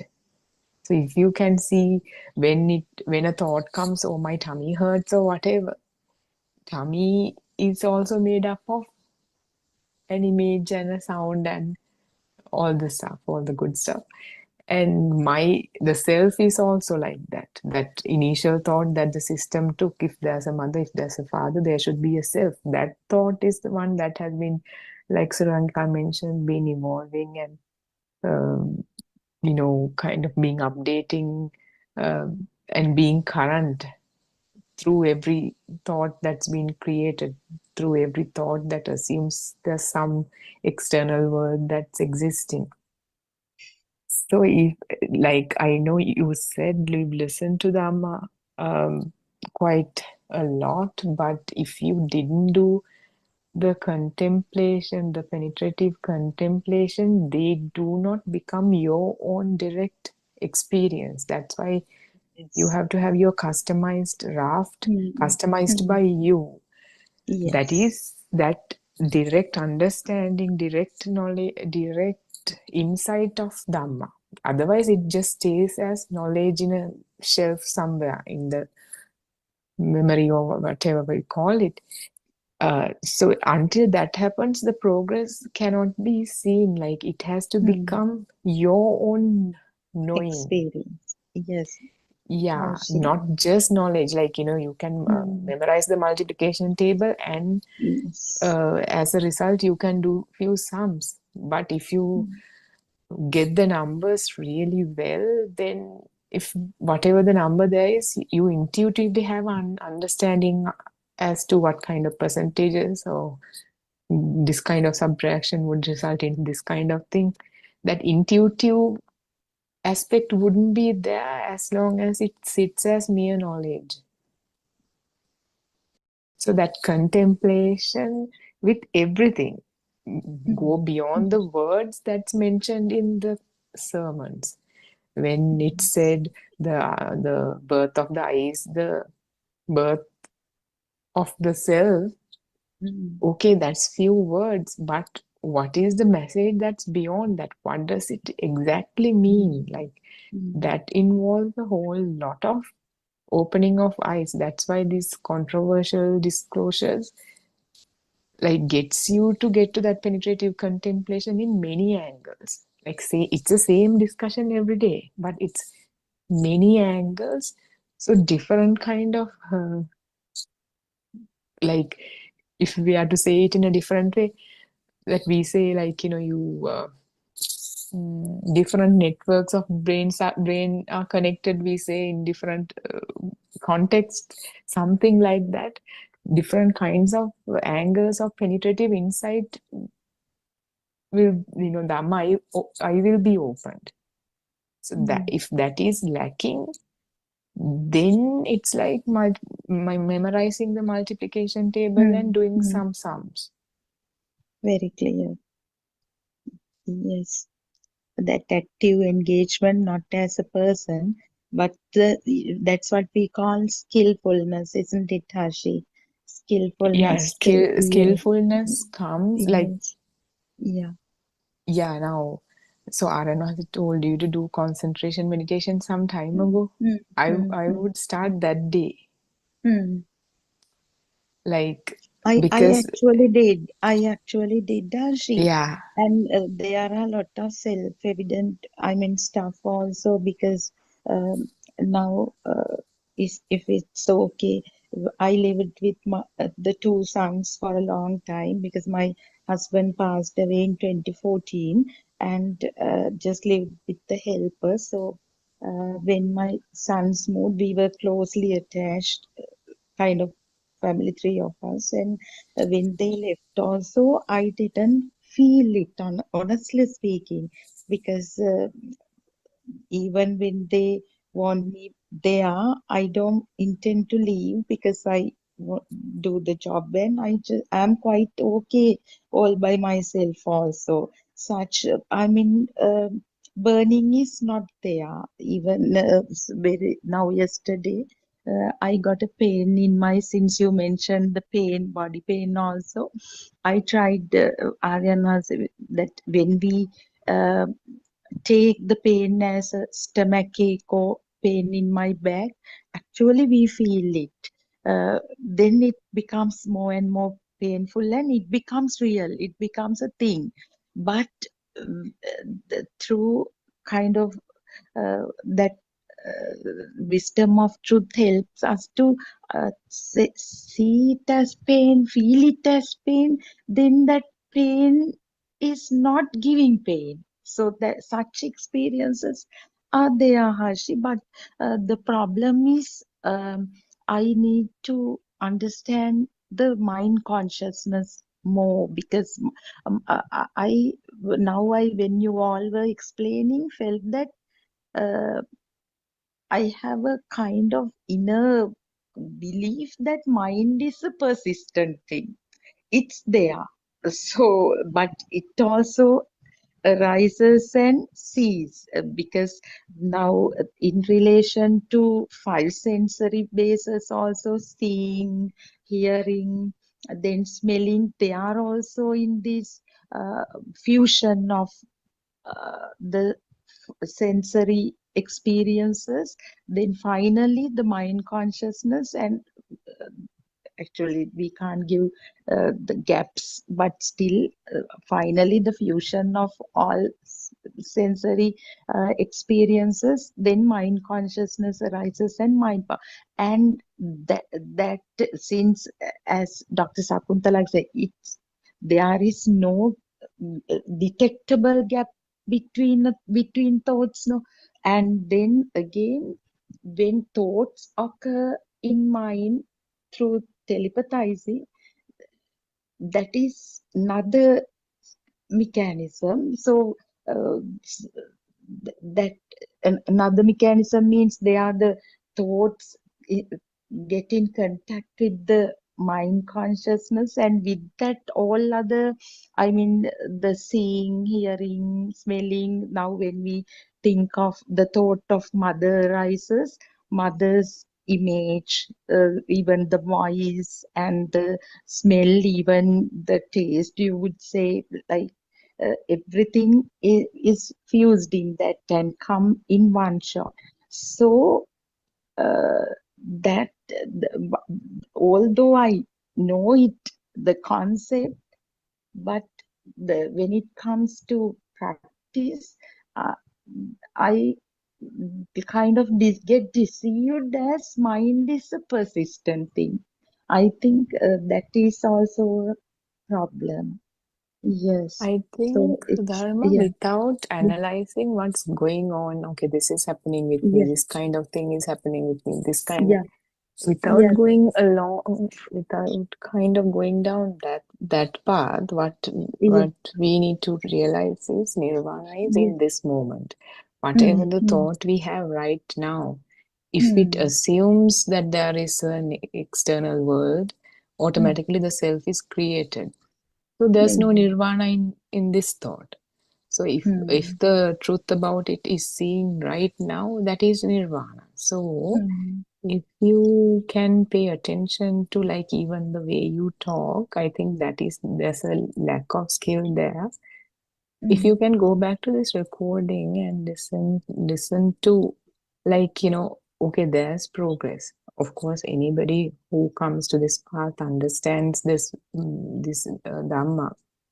yes. Even intellectually, it kind of lifts off a heavy burden Mm, because you were like killing yourself for, oh my God, I have to do this with my life, do that with mm, my life, and all of a mm, sudden, it makes sense that this so-called world doesn't exist, and you're like, oh, I was just killing myself over nothing. I can just slow down a little bit. So that heavy burden is kind of lifted off even just by learning it intellectually. But this is not like, in the school, you probably understand this very well. Even a child does a small thing better, you give a star. I got a mm, red star, whatever, a good star, whatever it is now. mm, But this journey is not like that. Okay, there's progress. Okay, now I don't get, my sons are about to leave me, or sons already left, but I'm not upset about that. But in the big picture, sons are still real, right? To mm, you, mm, mm, right? I'm yes. not, Mm, I am a person who's not scared to live alone. Now, mm, earlier it wasn't the case, but now this is the case. All mm, that you talked about your situation mm, in those few lines, if you can go back and mm. listen to it, in the Self-respect. grand event of, grand scheme of things, you still believe the existence of these suns and the world and all that, right? The self Mm, still, that contemplation hasn't happened. mm, That contemplation has to happen. mm, Then the detail into which you go when you talk, they will mm, slowly diminish. But now, since everything is real, of course, you will go into all the Vyanjana, Anuvanjana, these detailed things about mm, the world that's already existing. Does that mm. make sense? Yes, very clear. Yeah, Yeah. I think Dr. Sakuntala Aran Mahas is also here. Theruvan Sannaya Mahas. Yes, Dr. Harshi, what's discussion is about? Now just I join with Yeah, this. Yeah, yeah, it was kind of a continuation of Sudharma's yeah, discussion she had with you in Andolanaatmaka Deshana. yeah. So how the self is created. So she had some questions about her nature and her sense of self. So that's what we were talking about, Sudharma. I don't know. Yeah. Sudharma, the problem is Sudharma's her problem. That one is a feel. You know, the feel alive. That's alive feel. It's a soul. What's the soul? Sudharma, are you there? Yes, Aryan answer. So I ask him the question: what is this life? What is this soul? It's ignorant belief, Aryan answer. No, it's not a belief. It's not a belief. What's the feel of alive? That something is out there and the person who experiences No, it's a feel. It's a feel. It's a feel. You would always think about it. It's a feel. The feel is a perception. It's a feel. You know, it's a sanya. It's a feel. It's alive. Feel is otherwise the perception. You know, everything is perceptions. We are talking about we are using this word is perception. What is this perception? Word is light also perception. Yeah. Sound also perception. Yeah. You know, this feel also perception. It's sanya. It's alive feeling. It's alive feel. Otherwise, alive feel is a perception. Itta sanya is existent feel also perception. Existent feel is a perception. Existent perception convert in the alive perception. What do you think about? Itta sanya becoming anitya sanya. What is this? Itta sanya is existent feel. It's a power. It's a power. You know, chair is an example. Is chair. What is chair? It's a picture. Yeah, I have a picture. What's ear? Ear creating a sound. It's a chair. It's a baby. When you're kindergarten time, it's coming. You know, it's a chair. I have picture. Chair is a picture. Ear have sound. Chair is a sound. But what is this chair? Otherwise, now today, what happened? You have existent feel. Chair, existent feel. What is this existent feel? It's a power. You know, I creation is I conscious. What is this consciousness word? It's a power. Vibration is rapid vibration. Creating. The power is generating. There's a solar power like that. Automatically. Nobody is doing. Natural phenomenon is happening. This. What is this? This I creating. I sensor creating. It systematically is coming. What is this? Existent. Feel. I create. I factory like that. Constructing automatically. No. Nobody's doing. It's a light. What is this light? It's no one is doing. Nobody's doing. You also not doing this. It's automatically happening. It's light. I creating. What is this I consciousness? Consciousness word we are using is this one. Existent feel. Light existent feel. Otherwise the sound existent feel. Ear consciousness. Consciousness word we are using the existent feel. It's a feel. That's why we want to say you. It's a feel. You know, perception word is how to feel, but feel these words are only the words. So feel we can use the perception word. That's why itta sanya. Sanya is what is that perception now? Itta sanya is existent perception now. So after this Rupa, Vedana, Sanya, Sankara, Vijnana is what is this? 5 aggregates, no? Aggregates, Five yes. aggregates. It's a meaning, is speedily. Is the quantum theory, no? Is speed given you something highlighting, no? No, it's okay, no? That's a many times happen in this spark is finally light is there. That's a quantum packet, no? It's a waves. Science, new scientists are talking this, no? Quantum, no? The Buddha's time, Buddha what's telling that is 5 aggregates, no? It's the same, no? What is this power? It's the existent field. Is anybody is there? Light existent field?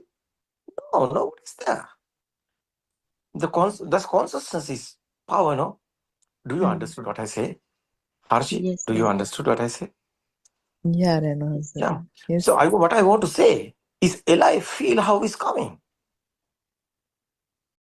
This existent field is otherwise the alive field. So becoming alive field is a 2 type. One. Yesterday also I explained this. No, yesterday I explained it.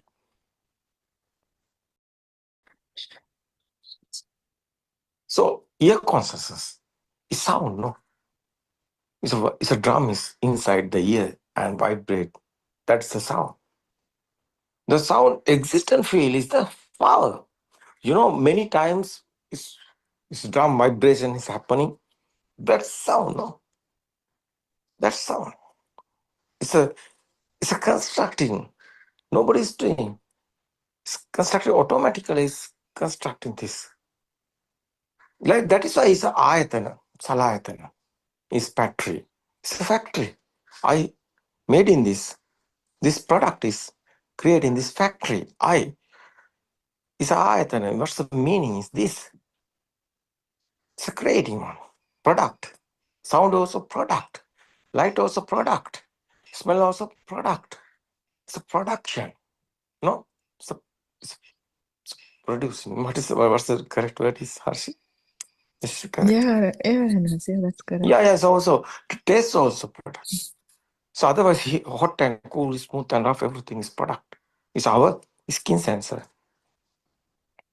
This 5 sensor, eye, ear, nose, mouth and skin, is given this product. These 5 perceptions is product. Perception convert in the consciousness. That is why Rupa is vibration, Vedana is feel, perception is that feel. What's that feel? Light or sound. So, okay, it's a creating this constructing system is Sankara. So, Rupa, Vedana, Sanya, Sankara. Vijnana, what's that? Consciousness. What is this consciousness? Again and again and again and again, spark is happening, is finally, his power is there because one spark have a power. You know, different end somewhere. Just the power is there. No? Like a nuclear bomb, also same. It's a you're talking nothingness, no? What is that? Different end somewhere, negative and positive is touching, is spark, no? That's the power, no? It's okay, Harshi? That's the power. That's the power generated. That's the Buddha's Majji Sutra. Yo bante viditwana majje manta nalipati tam bruhi mahapurusho said the Simmani Majja. Is a Tripitaka is there. It's the Majji Sutra. Buddha told this. It's a power. How is generating systematically. It's different in somewhere. That's the power. That's the ending. That's the beginning this world. Who is newcomer? Scientists destroy this method. No one can destroy this method. It's a Majji Sutra. It's a Buddha's word. Not any other scientist. What is this world? What is the beginning in this world? What's the end in this world? So new scientists are finding the end in this world. Where's the end in this world? These waves. It's a how is telling this? No, so you know what's Buddha's explain is this different this different ending is the whole world. It's a power.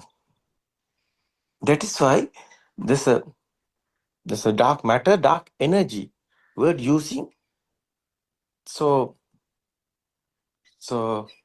universal is a universal truth is. They are talking dark energy. But what is this energy meaning? Is a power. Everywhere is a power. What are you looking? What are you hearing? What are you smelling? What are you feel? Everything is power. What do you think about Harshit? Everything is power, no? Yeah. Yeah, it's a waves, no? Light also waves, sound also waves. No, hot, heat, everything waves. Can you tell me without waves anything? No. Why? Everything is waves. Solidity also waves. Liquidity also waves. Yeah, what is without waves? Have you without waves? No. What is the without waves? That's this world is, this science is the word, is the power, is the different in somewhere. That's the power. That's the waves. Spark is the wave, is the word. Sparking word. That's the sensation word. We haven't experienced without these sensor creations. What is real world? This is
It's nobody doing.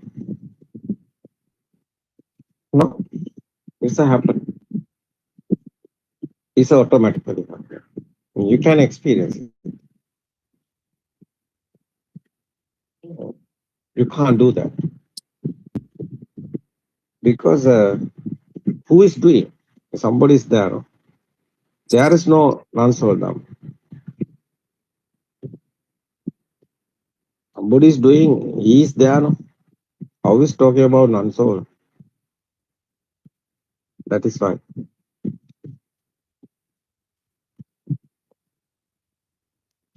It's an experience. We are understanding the truth. What is the truth? How is creating the lights? How is creating the sounds? How is creating the smell? How is creating the taste? How is these senses are creating? How these senses are created?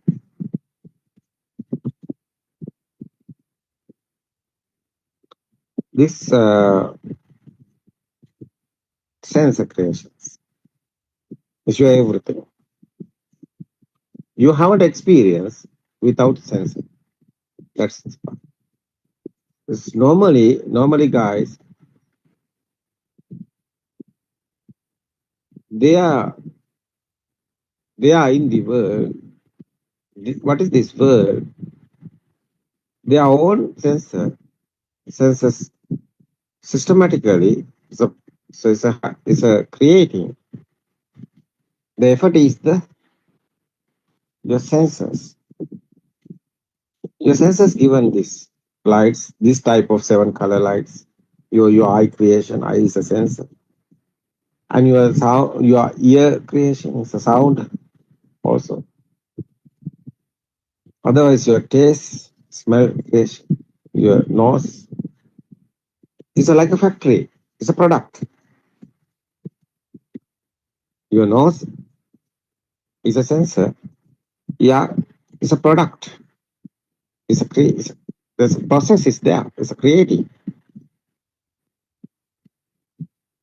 Important this understanding is realizing very important. You know this the final what is the final one?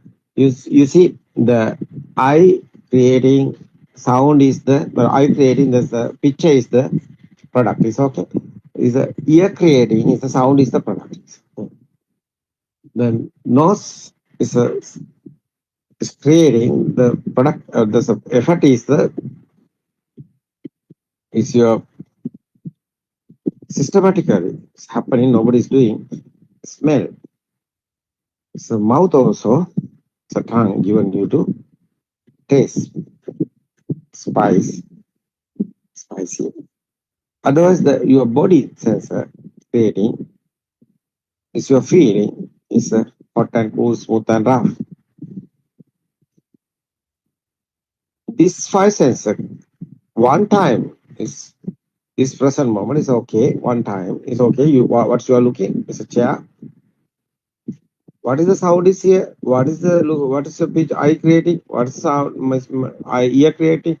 What is this smell and the taste and the body creating? These 5 senses are creating one time. What is the sound? What is the picture? That's why. That's together combining these 5 senses creating. The effort is a thought. It's a thought. It's a sixth one. So mind sensor. Mind sensor is this 5 sensor creating together. Its effort is a thought. It's a mind sensor. It's a spark. It's a one spark. What is this example? Is the chair. Chair have picture. Chair have sound. Chair have smell. Smooth and rough. This your senses given you to eye given to picture, ear given sound, and body sensor given the smooth and rough. You see, the kindergarten time, What's the teacher? What's teacher doing?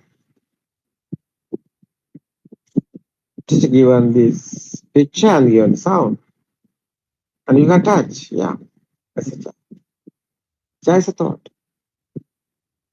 That's a thinking word, the mindful word. That's why Buddha's word is there. Chittena niyati loko chittena paras.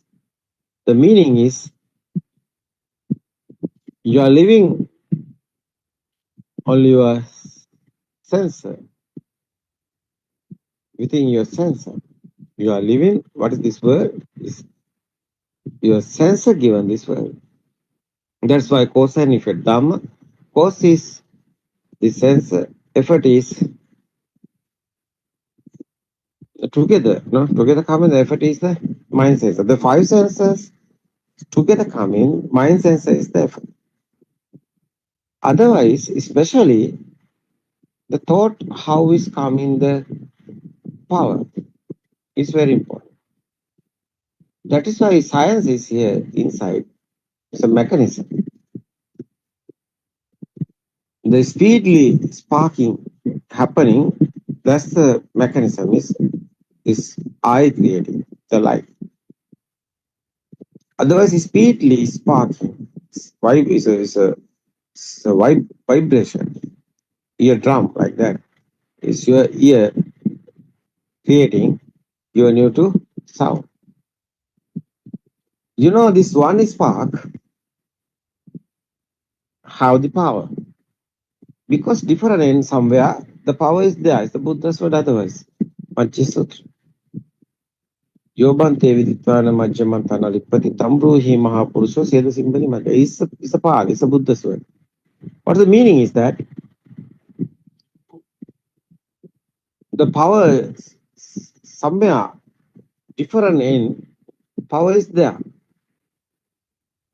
That is why spark is meaning is different and is there. Spark. You know, that's the power is there. The example is something drop in the water, waves are there. How is waves are going? The power is there. That is that's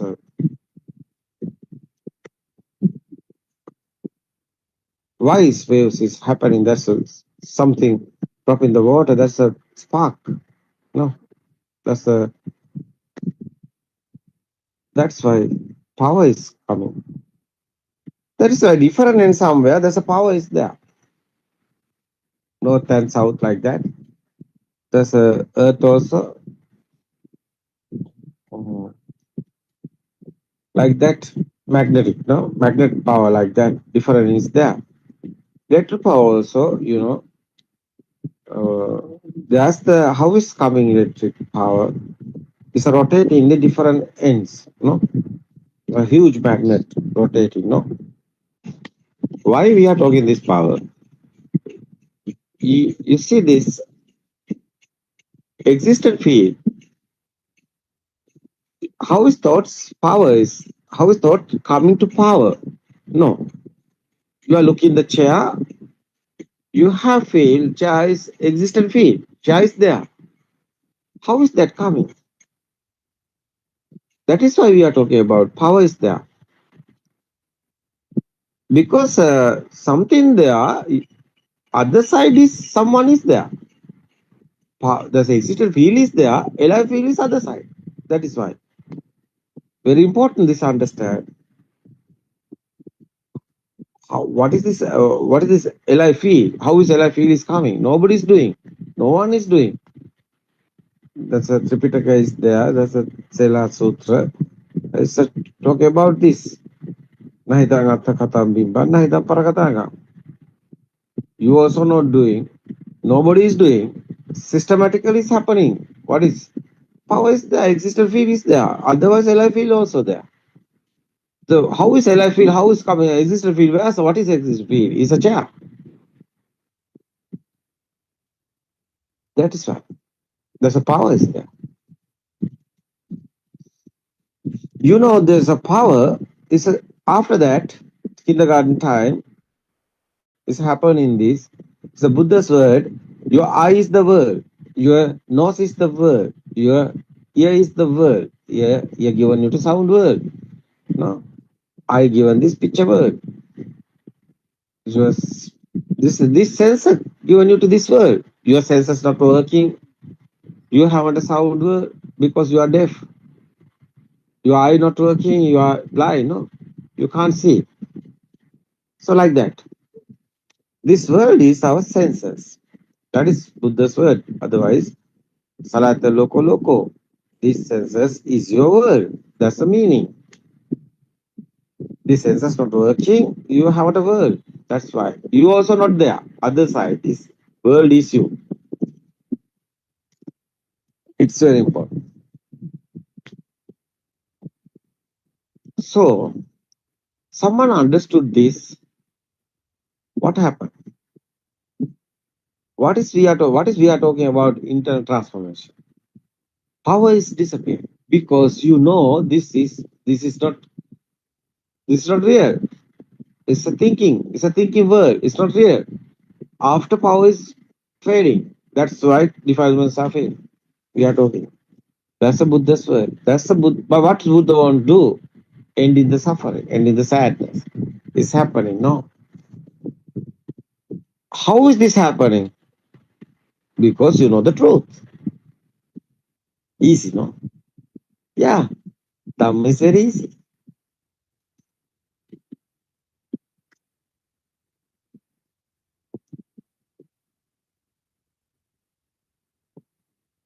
Truth is to be feel. Yeah. Truth is not understand, not to understand. Truth is to be feel, but truth won't understand. No? First, you won't understand. Second, you can feel it. Feel is the truth. No? Feel is the truth. Knowledge is not the knowledge is the knowledge is in your mind. Yeah, knowledge only in the mind. It's not truth. Knowledge can be changing. Yeah, it's not. Yeah.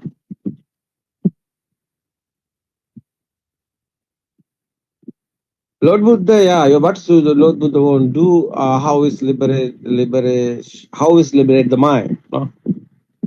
That's why it's very important. Yeah. How to awaken? Yeah, how to awaken this dream? Yeah, yeah.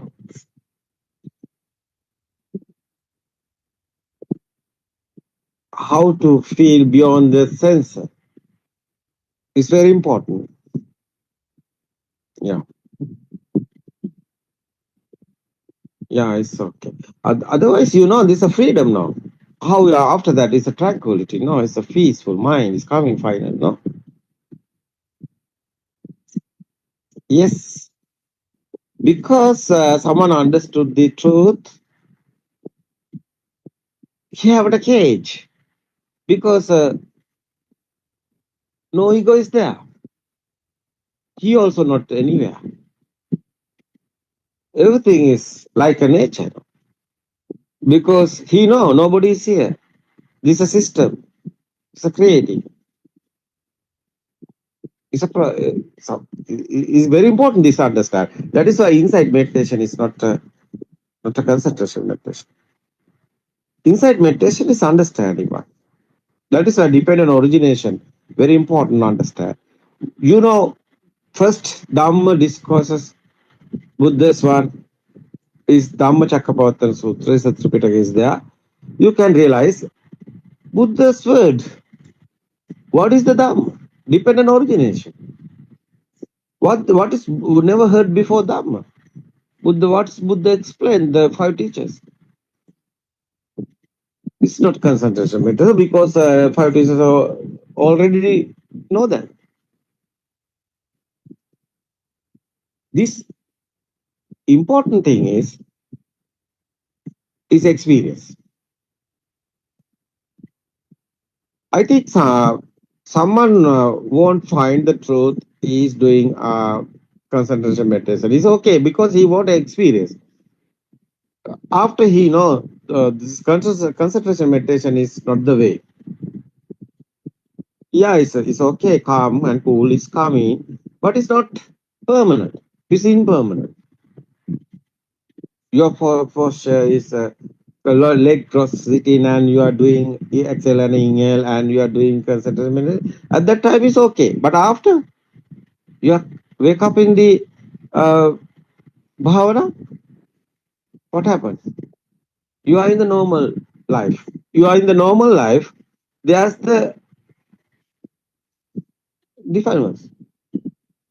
Defilements are not gone. Defilements is there. How is defilements are fading? How is defilements? Oh, you won't stop in the defilements. How is that happening? Understanding. Understand is the very important. But you don't misunderstood. You don't misunderstand because understand only this process someone want first you want to understand, but it's not the final. Final one is the feel. What's the feel? You are understanding how is this mind is creating, how is this alive feel is coming. After you can experience your inside, is ego is fading. Defilements are fading, same this. That's why your inside coming tranquility is peaceful mind, calm and cool. Because nobody is here, you understand after what's happened is okay. You haven't any inside any pain, inside any vibration, not happening. That's why finally you have cool mind. Mind is normally it's happening, it's okay. Thoughts are normally coming. You can't stop it, but thought power is disappearing. That's the happening. Understand now?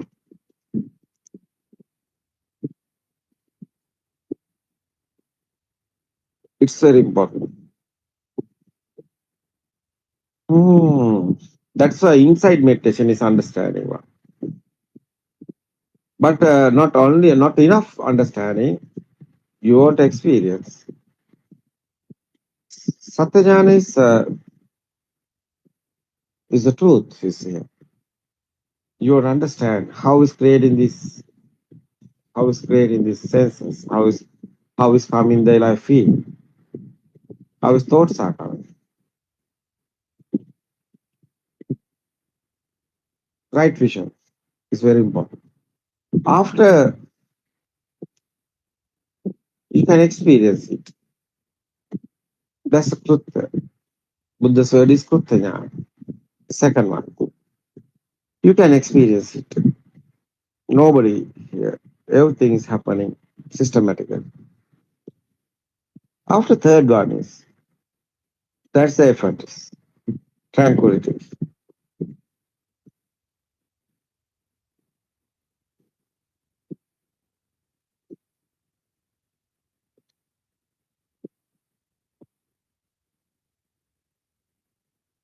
It's very important this one.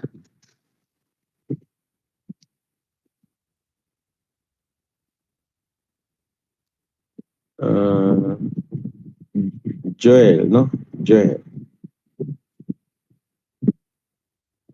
Yes, Joel, do you understand what I said? This experience is important. Yes, Aryan. Thank you. I want to feel it more. Joel, you are Christian, no? It's okay, it's no problem. This Christian or Hindu or Muslim or yeah, it's a religion, it's okay. This is not a religion, this is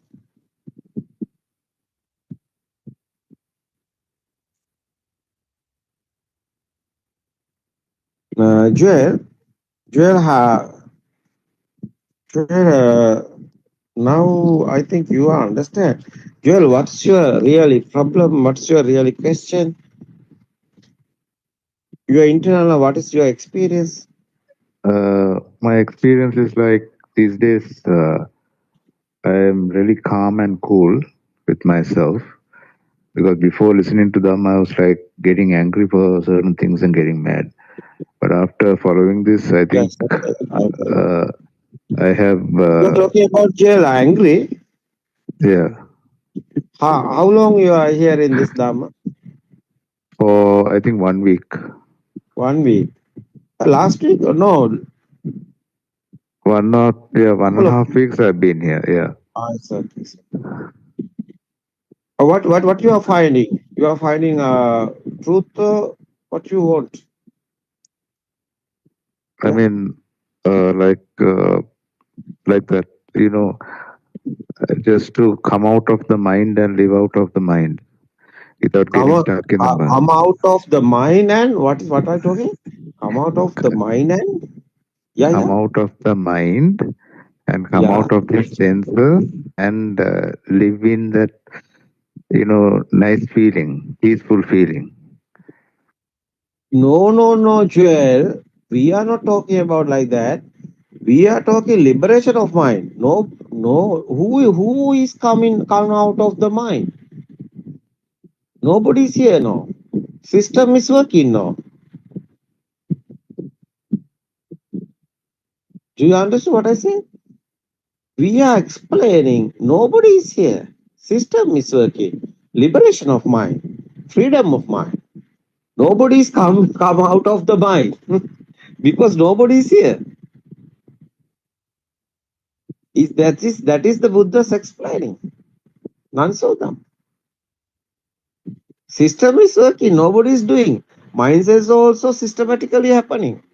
You see, someone concentration meditation is doing. He won't without the thoughts, but he can't stop that because it's happening. No.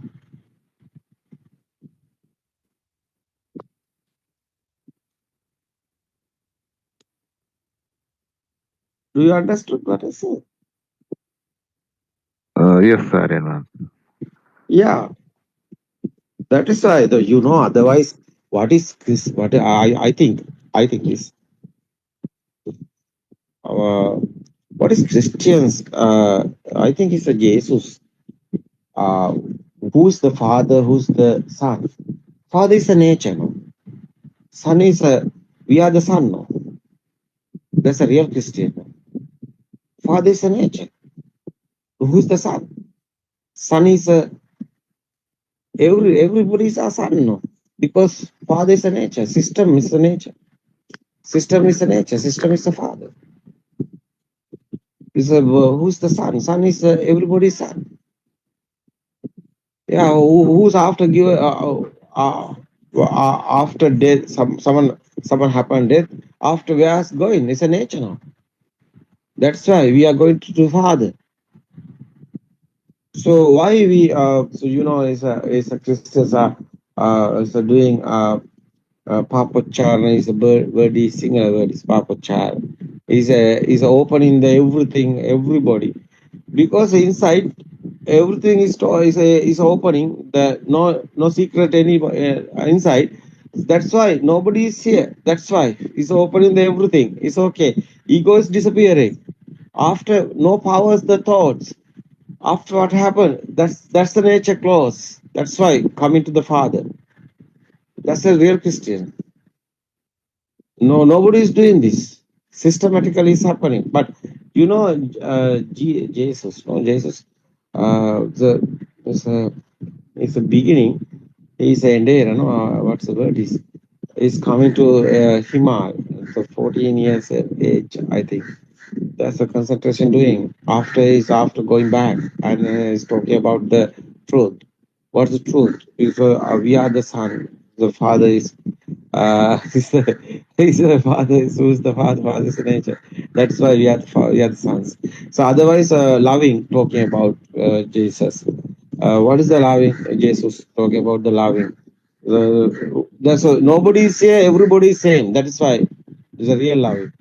is asalvasita premakaram is a singular word. Is Buddha is talking about no, Jesus is talking about loving, loving to everyone. So after I think is first I think is this is the I think is the my feel. My feel is Jesus talking about the Buddha, same Dhamma,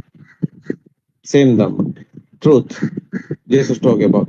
But people write in the book, various of books. Hindus are talking about the other book, Muslims are talking about the Quran, other book, and the Christians are talking about the other book, and the Buddhist guys also today also write in the book and talking about, but not the book reading here. The nature is the everything. That is the truth, I think. Religion is, I think, it's a fail. 100 years sometimes it's okay. Religion is over. I think it's the coming to truth, whole world, because religion is a lie. It's not truth. It's not real, because it's a programming. Hindus are talking other programming. Muslims are talking about the other programming. One God they are talking about other one, but Christians are talking about the other program. Buddhist guys also talking about the other program. This is not a program. That is why truth is no programming. No programming here is a blank sheet like that. Nobody is here, no one is here. System is working. That is the truth. Someone understood this. How what is this happening here? Is okay. No problem anywhere, because nobody is here, or nobody is here who's suffering, who's sadness. Nobody is here. No, who have sadness, who have suffering. No suffering, no sadness. That's why tranquility is here. The system we want to understand is a system. What is the circle of birth? After death, nothing happen. Anything is not. It's not a truth. Someone is thinking after that everything is over. Everything is over. Someone's thinking, yeah, we don't want religion. Someone is talking about after death everything is over. I think it's not that's not the truth. You don't know the truth, because the science is here. Is a vibration science. We are talking about the how is talking about the waves, vibes here. Vibes is power. Power is over. Is a circle of birth is also over. But circle of birth is happening because vibe is here. It's like a waves, like a electric waves, like a the satellite waves is a TV waves, radio waves. Our phone also waves have like that. Everybody, humans. We are talking about 800 million all world 8 billion the humans. So they all of them have phones. The meaning is they have the numbers, phone number individually. The meaning is that that's a wave, no? Everyone have a one wave. Everyone have a wave, no? Your number, what is your phone number? Everybody can call you because that's your wave. That's your number. This example is the phone number. But you know what I want to say? Does your mind also like this wave? This wave is systematically is happening. It's like a power. But power is disappearing. Your wave also disappearing. That's your end of the circle of birth. It's not happening. It's happening to everything. That's why we explain that because we have experience. We know that one is the happening here. That's why we are talking about that. We are not talking about the religion because religion is a Latin word. It's a religion after death. You are going somewhere. That's a religion. But Buddha's word is not that type of. Buddha's talking about that after death everything is over because you know the truth. Truth is nobody is here. You understood. Is a power is disappearing. Is over the wave. Wave have the power. That's why. It's not a religion here. It's a truth. The religion is we are talking about. Latin word is after death. Where are you going? The question is wrong. Why? Someone understood truth. You are not going anywhere because you are not also here. Nobody is here. No one is here. System is working. But wave is there. Yeah, that is you. That's your circle of birth. Wave is there, power is gone, wave is disappearing. After you are not anywhere. That's the truth. It's not a religion case. It's a truth. True Dhamma. It's not a Buddhism or anything. It's everybody same. Everybody want to know the truth. Someone don't know the truth is like a blind. Otherwise, someone is talking. I don't want religion. I don't want religion. It's okay. You don't want religion. It's okay. But you are something happened to you, fever or something, injured or something happened. You don't like to death. You want to still here. Why? You are inside. Why? You want to still here because you are here. You are thinking, someone thinking after death everything is over. He don't know. He's talking. He don't want religion. But something happened to him. He don't like to death. He won't still here. But it's not happening. He's in suffering. He's in sadness. Sadness is there. Suffering is there. He's not ending the suffering and sadness. He's worried. That is why. The silly mind is very important. This truth, someone understood this. Everything is happening in this present moment. You are thinking something. Future is present moment only the thought. You are remembering something is a history. That's this present moment only the thought. Otherwise, this present moment, one thought is here. Someone understood this. How is these thoughts are coming? That's your mind. No, that's your thoughts. How is coming? It's not real. Sound and firm together coming. That's the thoughts. Is power is sparking power. Is combined. Is coming this more power. Exists a field. That's the life field. Nobody is here. No one is here. After what happened? You are living only the 1 second. No? This present moment. It's not real. No pain. No anything. That's why I work into the moment. Because this moment is the everything happening. They're like you are wake up in the dream because something is here, something you have is a history or that's type of talk. That's why tuning fork like that. Same spark is here. Today how is coming the chair? When you are baby, it's a chair. Now today also chair because it's the same sparks. Tuning fork, same tuning fork. Here, same vibrations. No memory or anything. It's a spark only. Every moment, every second, spark is happening. Only that part. No target here, nobody is here. So the experience is we want so we want to see our ego. Someone don't know he have a ego. He don't know how is talking about the nibbana. Ego is disappearing is the nibbana. Everybody have ego. Ego is fading. That's an ego nibbana. What's nibbana? Firing is fading. What's the firing? Is ego. Ego is fading. Is the nibbana. Nothing here. Any nibbana. Nibbana only the word. We are using this word. Fade in the defilements. Fade in the our ego. That's a nibbana experience. Nibbana is nothing, anything. You see, the material Patavi Apo Tejo also vibration, no? That's why the light also waves, no? Sound also waves, no? Heat also waves, no? Hot also waves, no? Everything is waves. The meaning is vibrations, sparking. Speed is a sankara. Is a theory. That's the Dhamma. What is Dhamma? Is this how is life feel is coming? Who are you? How is this word that someone understood? Everything is this spark.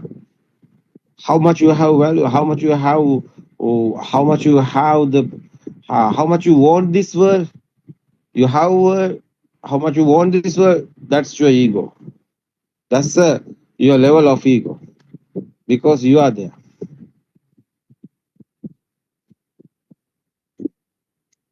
So your eye, given you to a mountain or sun or moon, everything is your eye creating. And something happened to your eye, is you are blind. No? You think you are first time this world is coming, what's the date? That at that day also you are blind. Have you sun or moon? Have you earth? Have you galaxy? How silly. You know, insect have the world. Insect have on the Jupiter or anywhere. Okay, I Anything. found this on the web, but do you know how the world? Check it out. What's that? Circus system is coming. He's a AI, I think. It's okay. It's unbelievable, no? This thumb is unbelievable. I know this many guys for other religion have question, because they are talking about they are in somewhere, galaxy or universe or somewhere. But this Dham is not that far. That is why we are not talking about the religion. Religion is why they are talking about religion, because they are going after death somewhere. But this Dhamma is nobody is here. Who's going? This is not a religion. This is true. And after feeling this truth also, you can go to the church, you can light the candles, and you will be with your family, you will be doing everything. And there you are. You're not you. You just do that. The function of the system. That's fine. Oh, otherwise, so we are thinking this. This body is me. We are thinking. Death also thoughts. Birth also thought. So only the happening Excel and Inhale is system. Nobody is here. What do you think about God? Yes, sir. Who have death? Who have birth? No death or birth is here. That is why liberation of the mind. Everything is, you have freedom. You are not in anywhere. That's a real freedom. Everybody is you otherwise, because you are not in here. Everybody is you. That is why Asal was into Premakaram is a Christian. Jesus are talking. Jesus, I love in Jesus. Why? I know he's a Buddha guy. Why? He's not a religion. He know the truth. Why killing the Jesus? Because he is talking about the real one. But after writing the book, it's not a Jesus one. Real Jesus is truth. He knows nature is everything. Nobody is here. No one is here. That is why he's talking of loving kindness, is because nobody is here, everybody is him. That is a real, that's a Buddha's word, no? It's the same, no? It's a real. Really, no religion is here. Truth is the everything. I can explain Quran also. I can explain the Hindus also. What is the Brahman? Brahman made this word. Brahman is squirrel, no? Spring. Spring is the Brahman. It's a speed. Spring rotating speed is happening. That's the earth is coming. That's the material also coming. That's the waves, no? Is a Hindus are talking about Brahman. Yeah, it's a Brahman is the made this world. What is the Brahman? It's a nature, no? Who's the God? Who's the Father? It's a nature, no? What is religion? Every religion is fail. One is happening. Is everything is a system. You won't understand the system. What is the system? It's a nature. Is the everything. Nobody is here. No one is here. You won't understand how is coming thoughts. What's your thoughts? It's not real. It's not a Jesu, it's not a Brahman, no, it's not a anybody. It's a system. That's the word of real. That is why Buddha talking, nobody is here. I said Dhamma, if someone understood the Dhamma, he knows everything. Dhamma is the first. No? That's a Buddha's word, no, Kokila? Yes. No, Buddha is not a person. That is why. It's Yeah, after even that can be becoming misunderstood. Yeah. yeah, after becoming a Buddha, Upaka asking the question, who are you? Buddha talking about, I'm not a person. Nobody is here. That is why. I'm not a god. Hey, Upaka asking, are you a god? No, I'm not a god. Are you a person? No, I'm not a person. Are you human? No, I'm not a human. Are you a Brahman? No, I'm not a Brahman. Who are you? Nobody is here. That's the Buddha. Buddha is nobody's here. Meaning is, Buddha word is, meaning is nobody's here. Jay, that's the real Dham.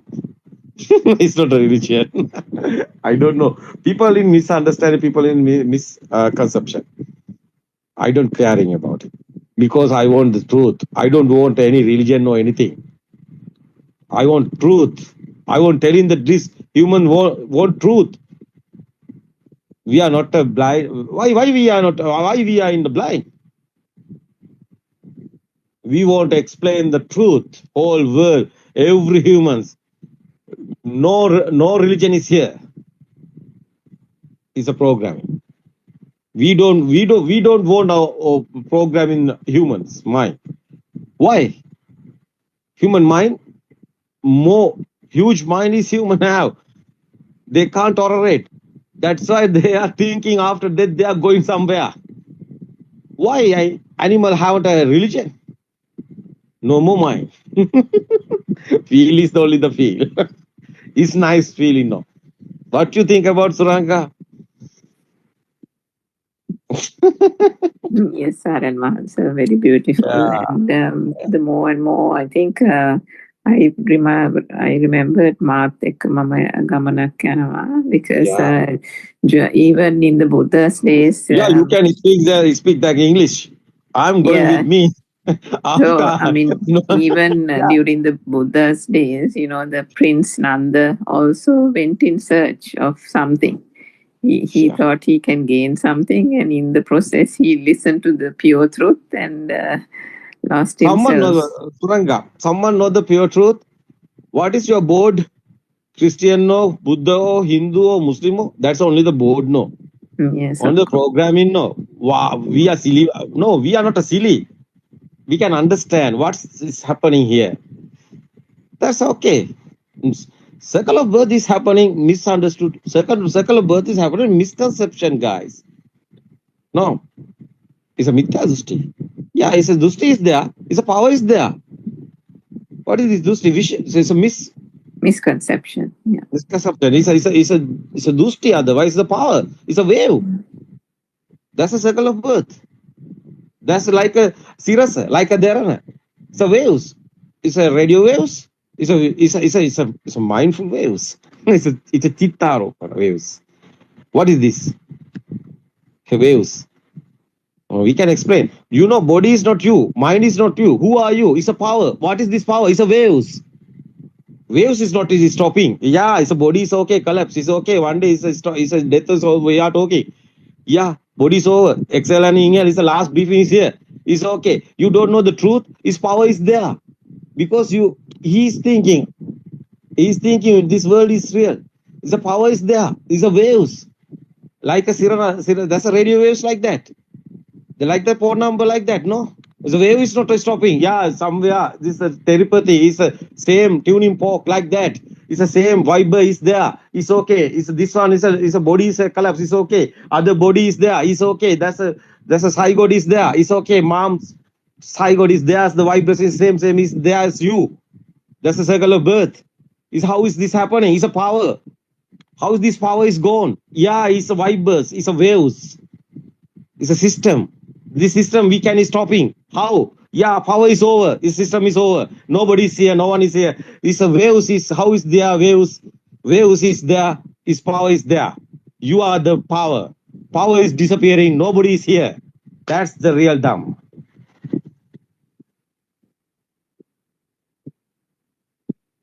You can experience it. This is a tranquility. Yeah, it's a tranquility. Yeah, endless happiness is here. Why? Nobody is here. It's not a thinking, it's not a thought. You can experience it. It's a wisdom. That's why wisdom of Asia in Sri Lanka is Buddothpado. It awakened to the Buddha. The Buddha is not a person. It's non-vibration. Yeah, non-vibration is we are talking. Yeah, you can experience it. I'm only given the message only. You can experience it. You can find the truth. You can find the truth and you can experience. It's okay, you haven't done the experience, it's okay, you left this. You leave this, it's okay, no problem. Because why we don't want to cheat anybody. We don't want to tell any lie. This is our experience we are talking about. That's why tranquility is there. You know, chair have power. That's you. You are not in the chair, this body. You are not in the mind. You are in the chair. Outside. Yeah. It's a power. It's an attaching power. Who's telling this? Yeah, it's a consciousness. Buddha's talking about apatitita vinyana. This apatitita vinyana is the nibbana. He's talking about the power. Perception have a power. Consciousness have a power. Perception, how is converting the consciousness? Is the speed. Speed is vibration speed. That's why skanda is Buddha's word. Everything is skanda. What is this skanda? Is like a quantum theory. Is waves speedily happening. That's why is mirror is that's why is your how is talking about mirage, no? Is yeah, illusion is there. Someone don't know this. Is illusion is there. Something is there, illusion is there. Someone understood is how is this happening? This like this lighting ball circling the speedily. Is circle is there, but not circle is there. But you can see the circle. How circle you can see? Is speed given you to this price circle. That's the consciousness. How is this combine this lighting ball rotating? Combined. How is this combining? It's a mind. That's why consciousness we are talking. Perception is this perception. How is becoming the consciousness? It's very important. It's a power. One is spark, have a power. It's very important. Madhya Sutra. No spark here, no power is here. So power is here, spark also here. Power is disappearing, spark also disappearing. Vibration also disappearing. That's why. So power is an existent power, otherwise the life power. Life field is an ego. Ego is disappearing, that's why defilement also disappearing. Same. His power is disappearing. It's the same. It's a zero, it's a power. It's you inside, you are in tranquility. Sometimes outside, rush is there. Many people is there, but you are in alone. What is this? Inside power is like that. Zero. That's the tranquility. That's the Buddha's words. Nibbana. Nobody's here, no one is here. System is happening. No being, no living being, nothing exists. Nisato, nijio. That's Buddha's final word. It's okay, I think it's our time is now over, no? It was so beautiful, Aranath. Yeah. Because the truth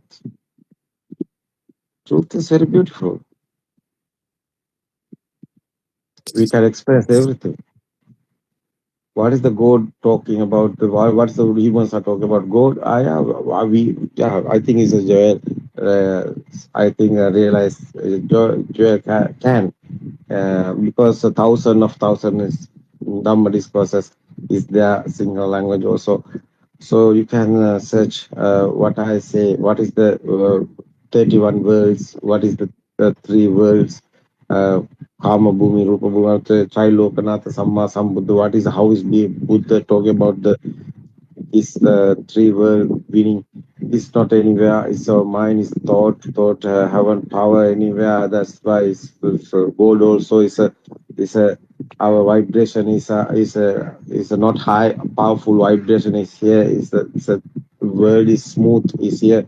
Rough world is here because the vibration is huge. Yeah, power is there. Huge power is there. Ego is more. Ego is there. Mani Makato Atimani Kukuro is a Buddha's word is so power is more than coming after death you are becoming a monkey, but you more than ego is there, you are becoming not a monkey, a dog. That's why dogs moms I would have that's you vibration is same that's why it's vibration every time is converting every time vibration is various of type of converting, no. That's why the spark, this vibes, not but same here happening. Every time this vibe is changing, happening. That's why this 31 world we are talking about is very important, no?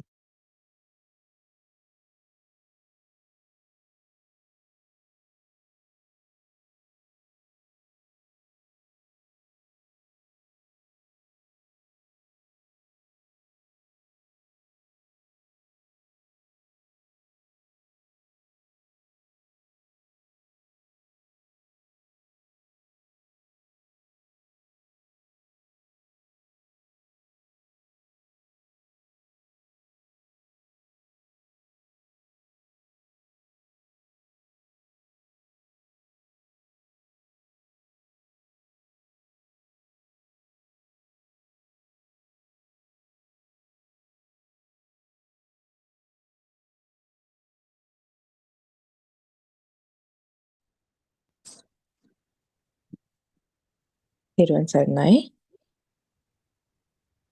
It was a wonderful explanation by Aryan Mahansa. He's our noble friend who has actually showed us this Dhamma. We have never been able to kind of understand what exactly Lord Buddha was trying to share with the world.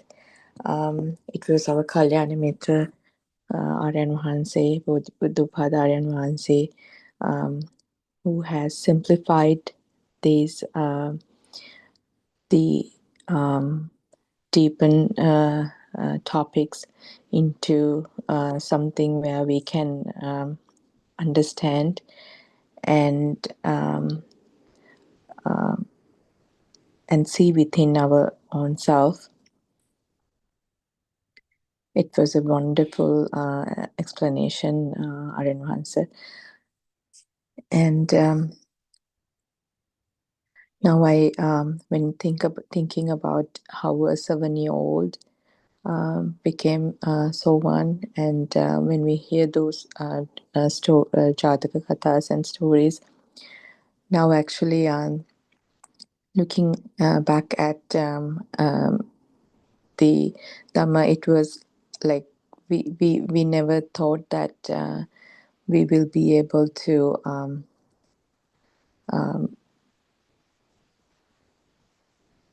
kind of like realize like how these concepts can be the concept that we saw in textbooks can be applied to our own self. We worship Aryan Mahanse for his for tireless efforts, and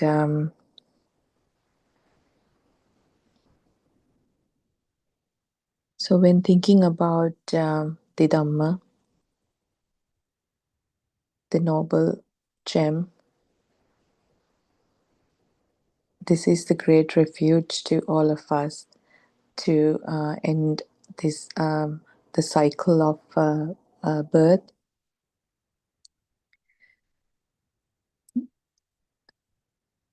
We were very lucky to get this human life and be born in a period where we are able to hear this Dhamma. And I wonder sometimes if people really thought about how valuable this Dhamma is to our own life, and how could we end the non-stop the cycle of birth and death. Also, if we have ever thought what's the purpose of our own life,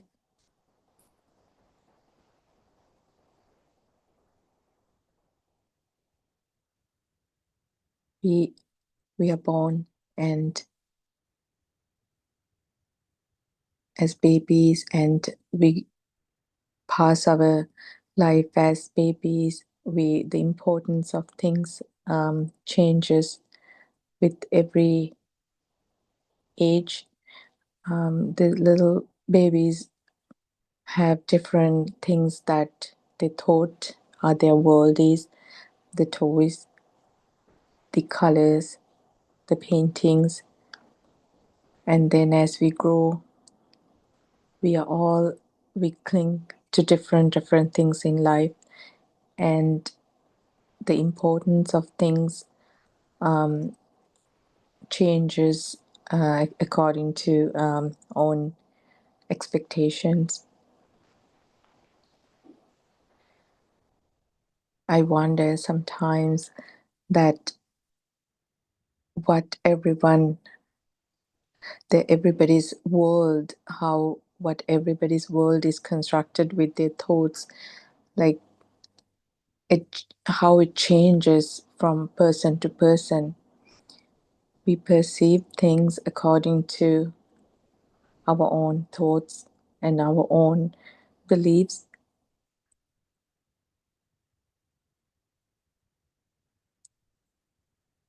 And when I first started listening to Aryan Mahanse's Dhamma, how clearly explained the way our thoughts are constructed, and how mind is taken over, and how could we separate ourselves from the mind controlled activities.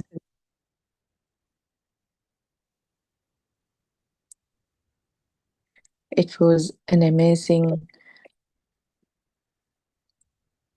experience, actually. Never thought that we lived our entire life based on the thoughts and mind.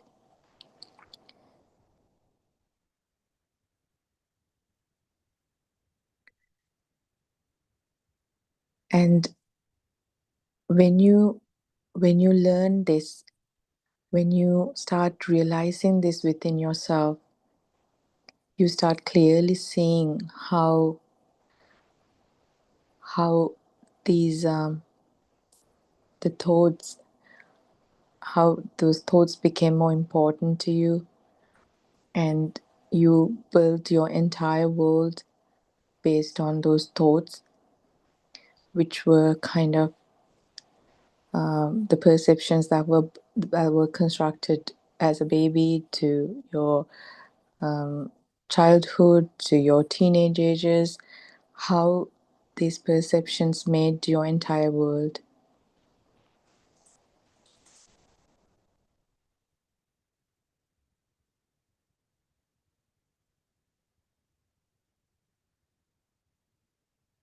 simply talking about my own experiences, and this has been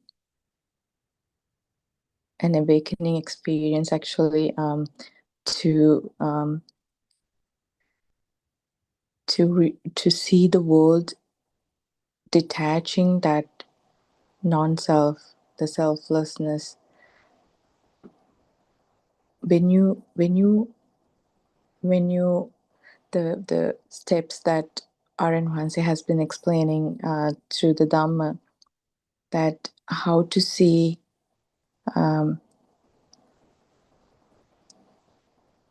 first, how to see this the world through your own thoughts. That all this time we were thinking that our thoughts are me, myself, and our ego is built upon that.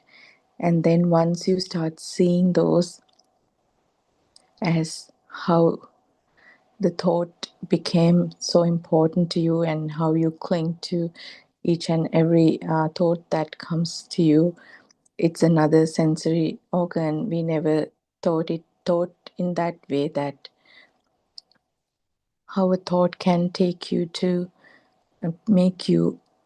take you to all these places and drop you in places where you feel so lost. And once you start seeing that, and at the same time, once you start from the other end, that those thoughts are not external, it's there's a person who thinks, and how the ego, your self, is built upon those, you start clearly seeing that how these thoughts kind of made your world.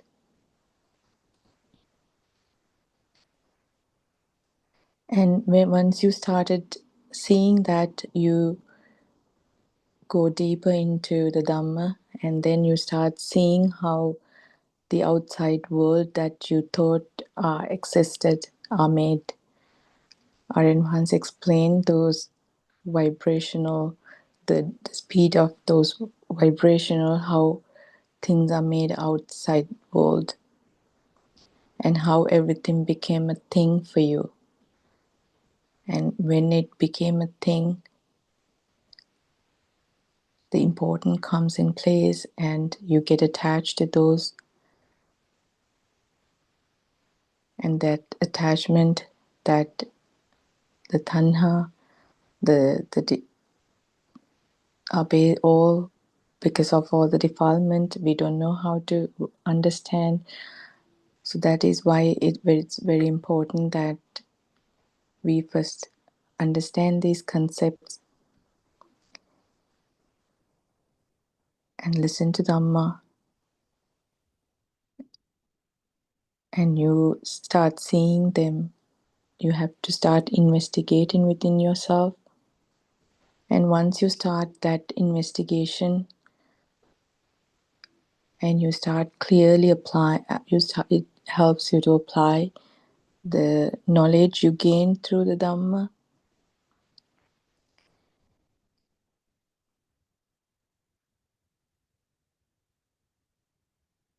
And then once you start seeing that how this program is made, how this system is built, and at the beginning you feel like you start seeing things kind of as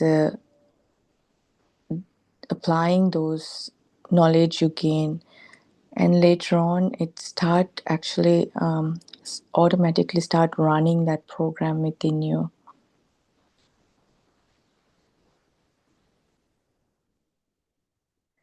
And when you start feeling those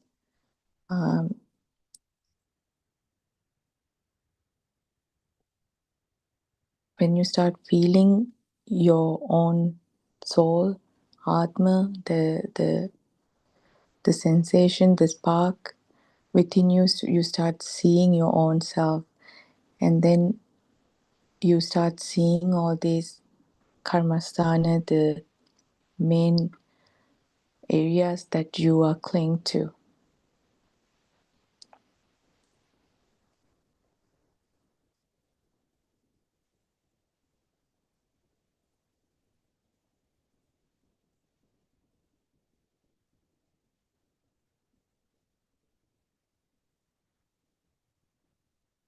And also how you start feeling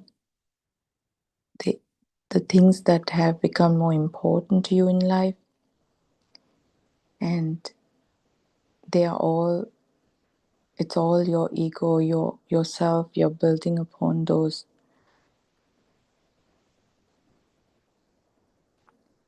And once you start, when you start realizing that, and when those feelings, the burning, the feelings that are inside, that you thought that's you,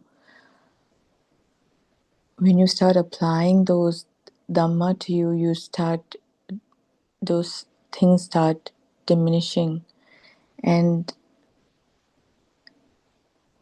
the importance of things are slowly diminishing within you.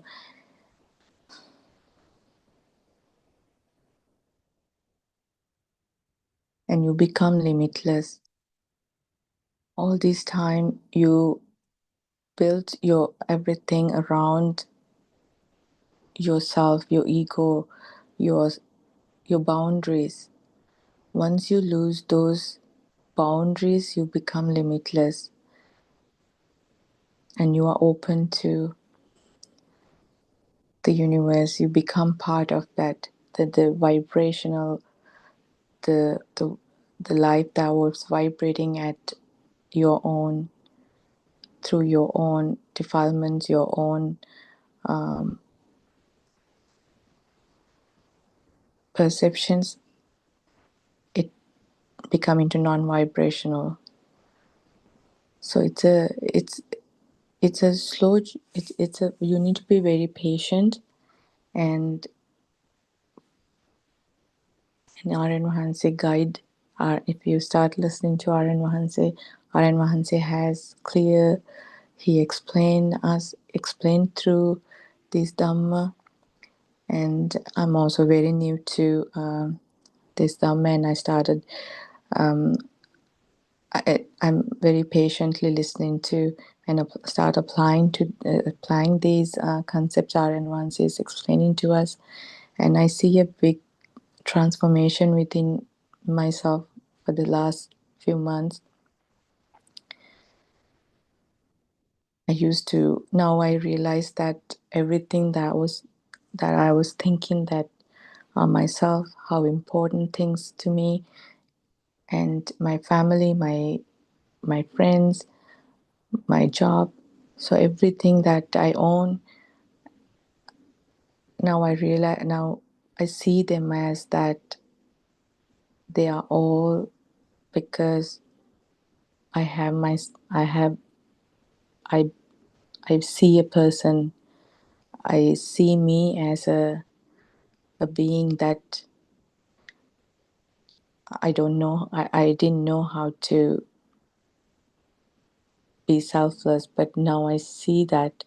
But it's a long process and it's a slow process, and you have to be patient and let yourself go through this.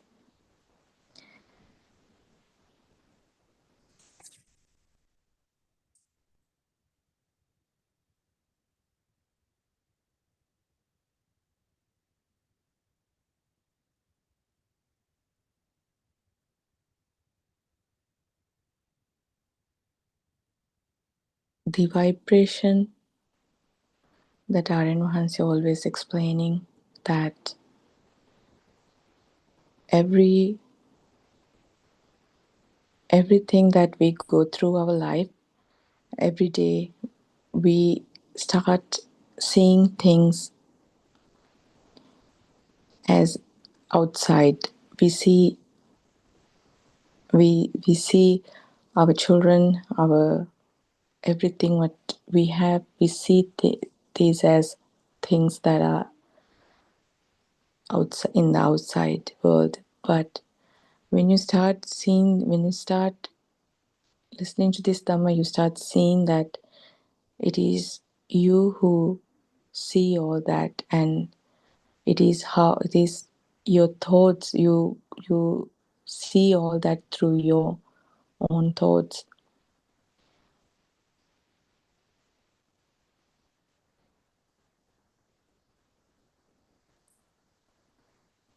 And once you start seeing them in that way, you also see that the person who's thinking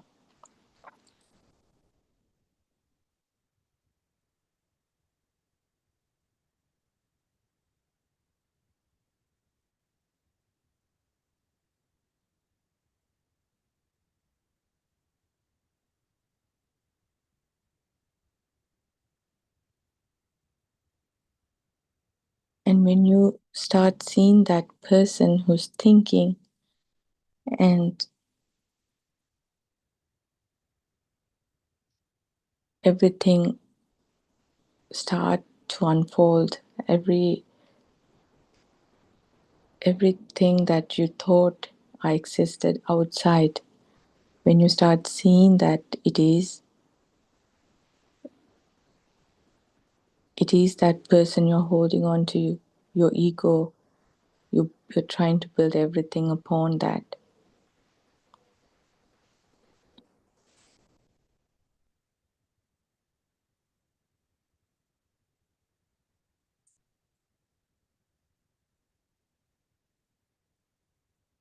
And when Narayana once explained that a top who's spinning,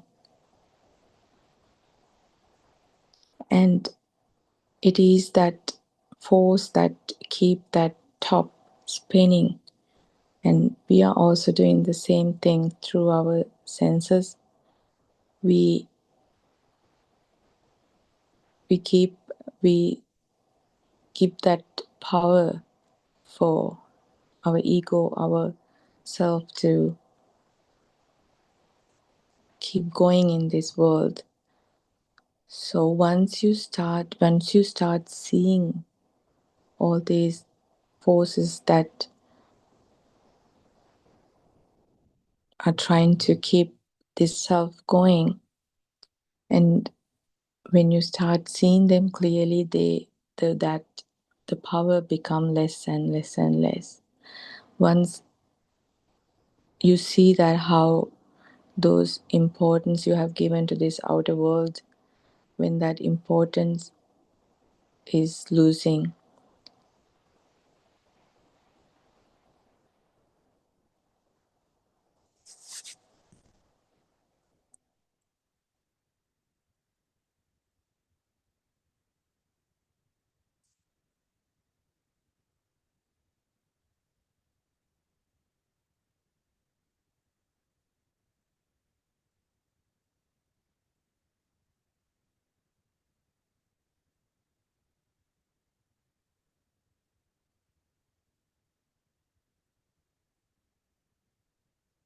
every time you start that burning feeling within you, you have to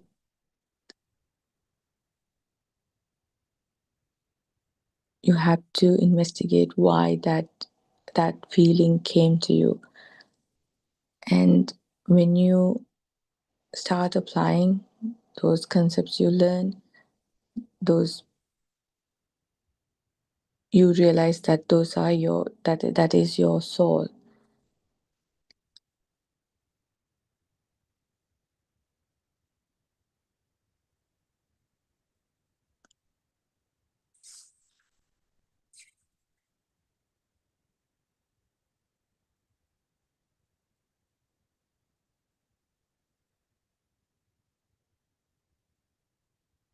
And when you really think about your perceptions, the entire world you build are based on your perceptions. For a little baby, maybe you don't know what danger is. They are brave. But as you grow, based on all the perceptions that you have learned through, you become very limited.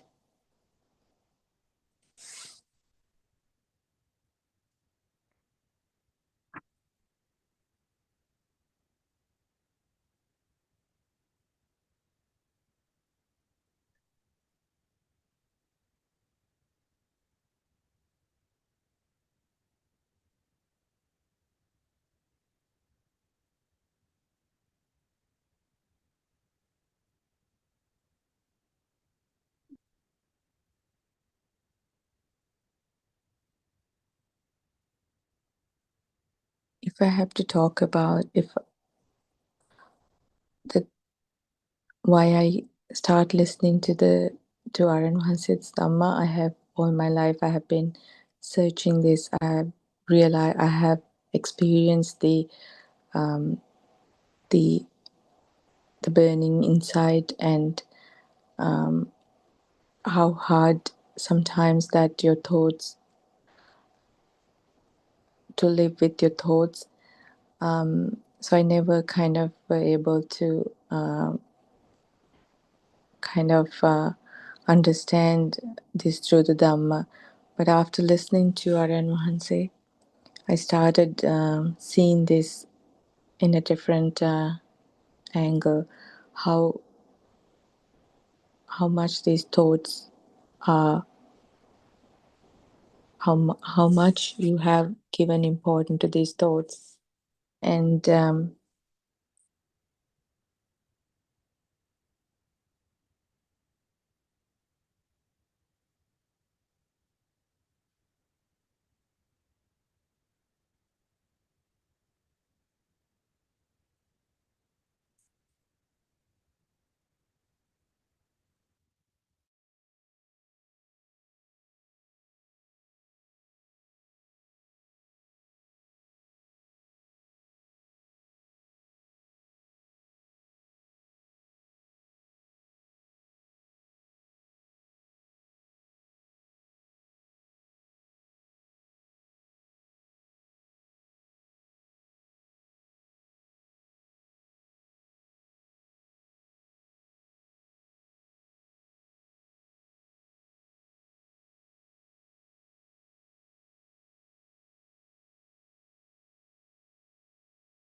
තෙරුවන් සරණයි ආර්යයන් වහන්සේ.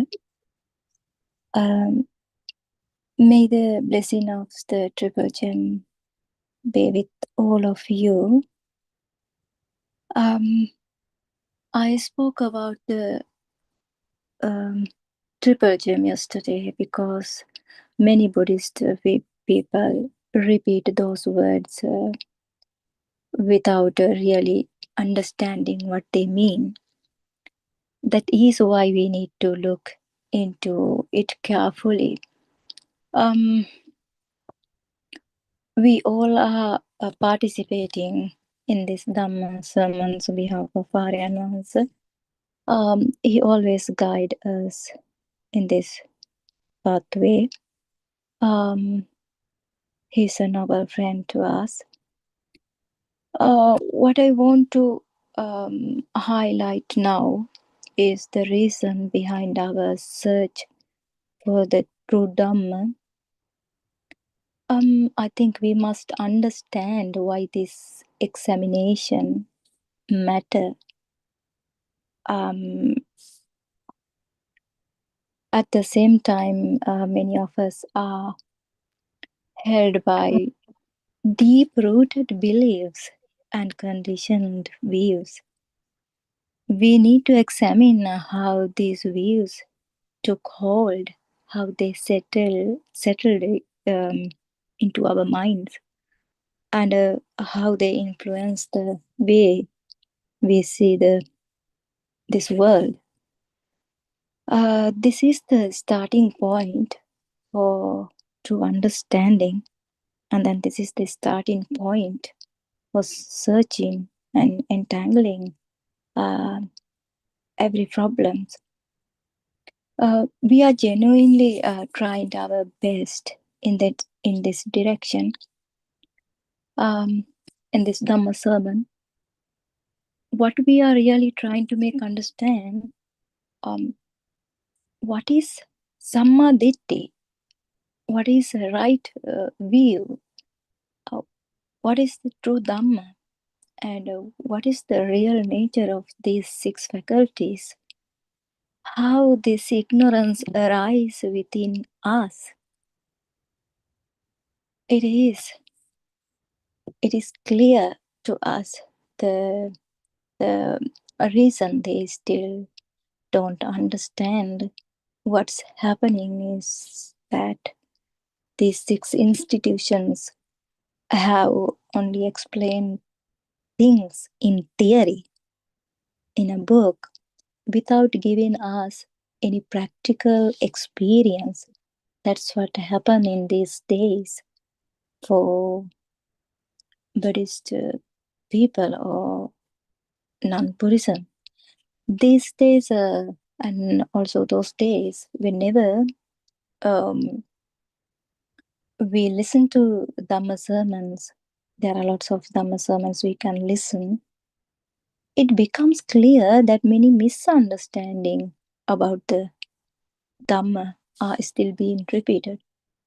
As we listen to Dhamma teachings everywhere, we can sense that certain misunderstanding about the Dhamma continue to arise.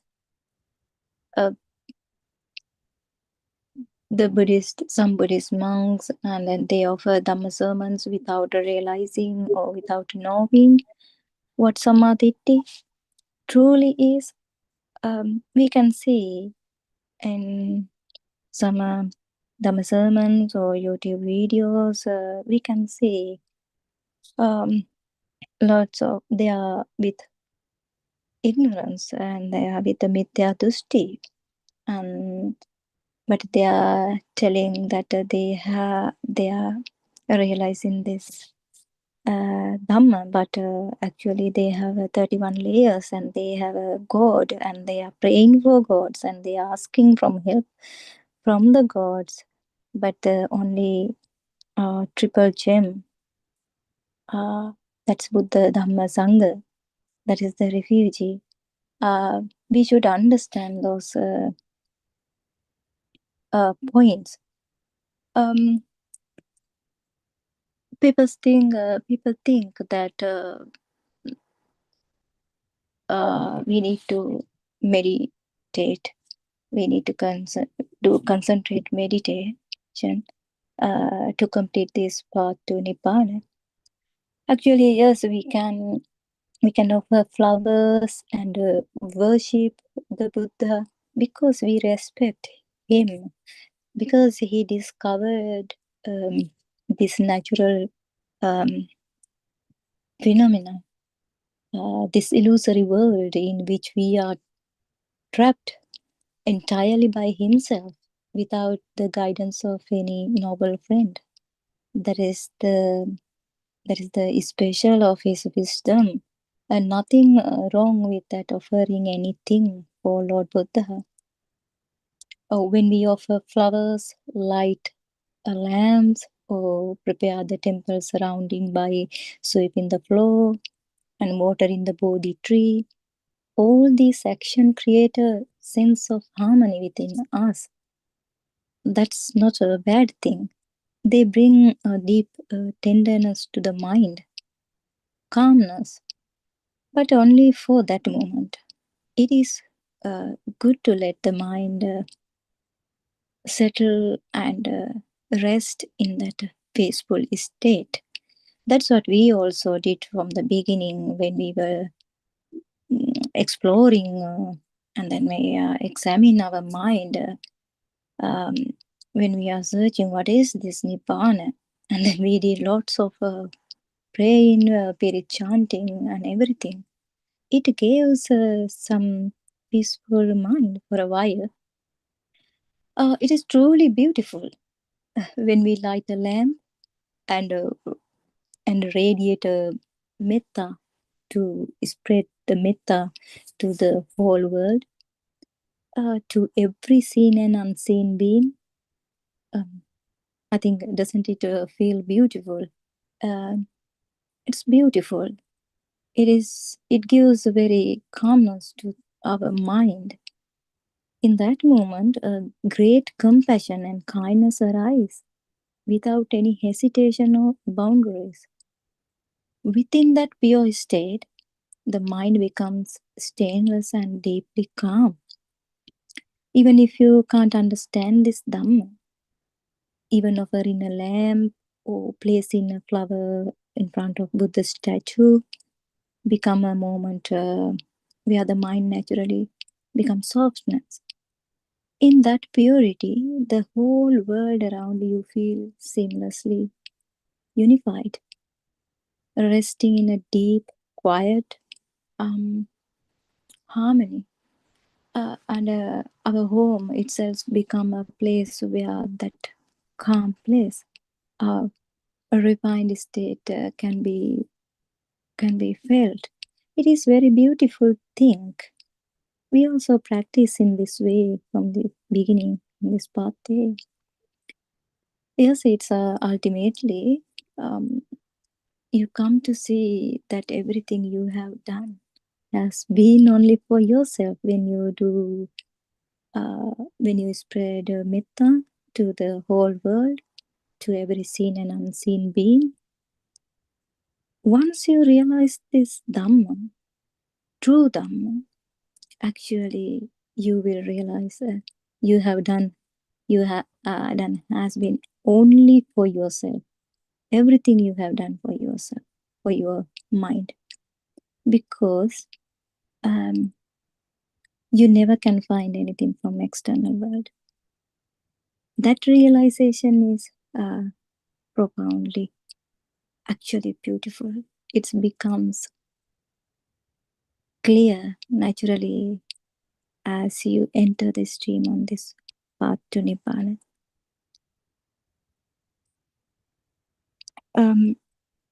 The Lord Buddha also practiced deep concentration meditation.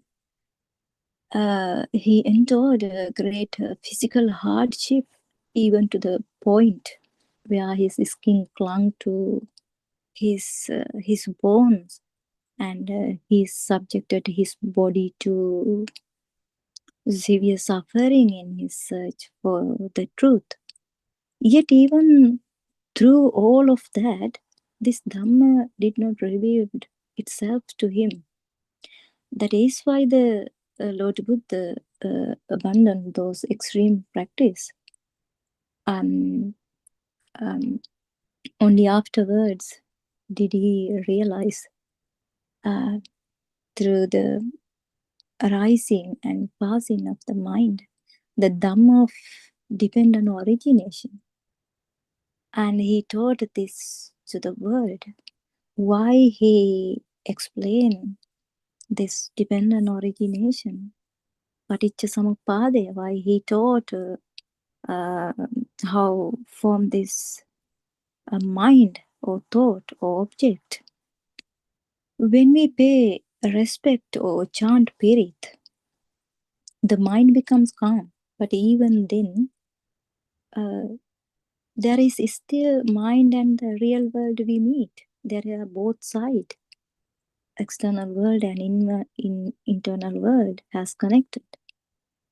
There is an outside world and I'm living inside of this body. Our inner nature, the true state of the mind, does not fully reveal itself in those moments. Even when we listen to a calm, soothing music or song, we feel a certain softened mind, very calmness in our mind. But all of that is for temporary. In truth, all that occurs is a moment within the mind. One nature fading, another nature arising. One intention dissolving, another taking its place. That means none of it is true liberation. It is kind of change the state of mind into another state. The Nibbana is not something we attain after death. Other people say sometimes when we go to a funeral, we always see those words, Nivan Patami, may attain Nibbana, for that body. How the body can attain Nibbana without practicing, without seeing that the process of the thought, process of that mind, how it's behave, how the dead body can attain Nibbana. It is very sad to see that still when people can hear this through Dhamma, through this Buddothpado Dhamma sermons, still people are saying like that way. They are praying, they are wishing Nibbana after death for the dead body. Nibbana is not something we attain after death. It is a peace we can realize in this very life, in this moment. Liberation must happen here and now. Otherwise, we remain within ignorance. Even if we pray to reborn in a heaven or Brahmaryam and enjoy happiness there, we still won't understand this Dhamma. When we do good deeds, good things, only we hope to enjoy comfort here or to reach a higher realm for more pleasure. Isn't that still a mind rooted in craving? Aren't we simply grasping at another place to hold on it, onto another place? We are hoping to go to another place to get more pleasure. That is still craving for becoming. That is the bhava tanha. That is also arising more defilements. So then, isn't craving itself a defilement? Yes, it is a defilement. When we do good deeds, good things. In our Sinhala words, we say we need to do pin karanna ඕනේ. Good deeds. It should be to bring some relief to someone's life and to create the right condition for them to understand this true Dhamma in this very rare human life. That's why we need to help each others. If not, we after done good deeds, if we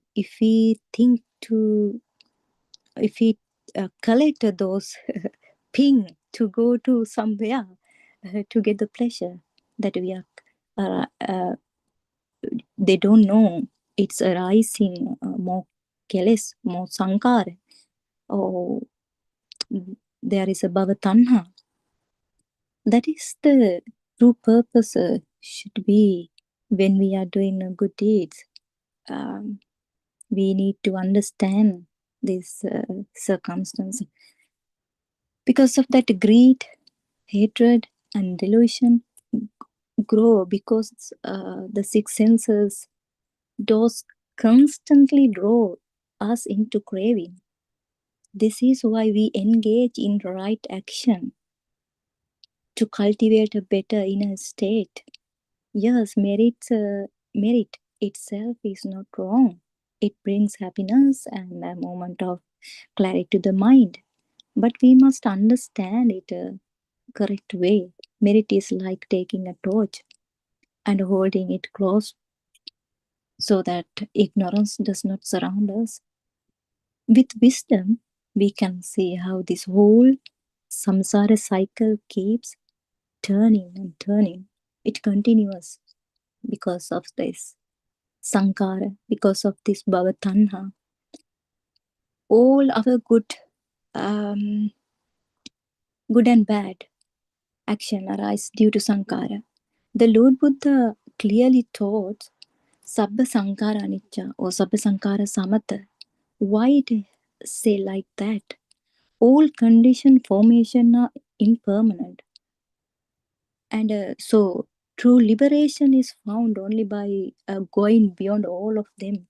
Or when that inside arises, the cycle of becoming ceases.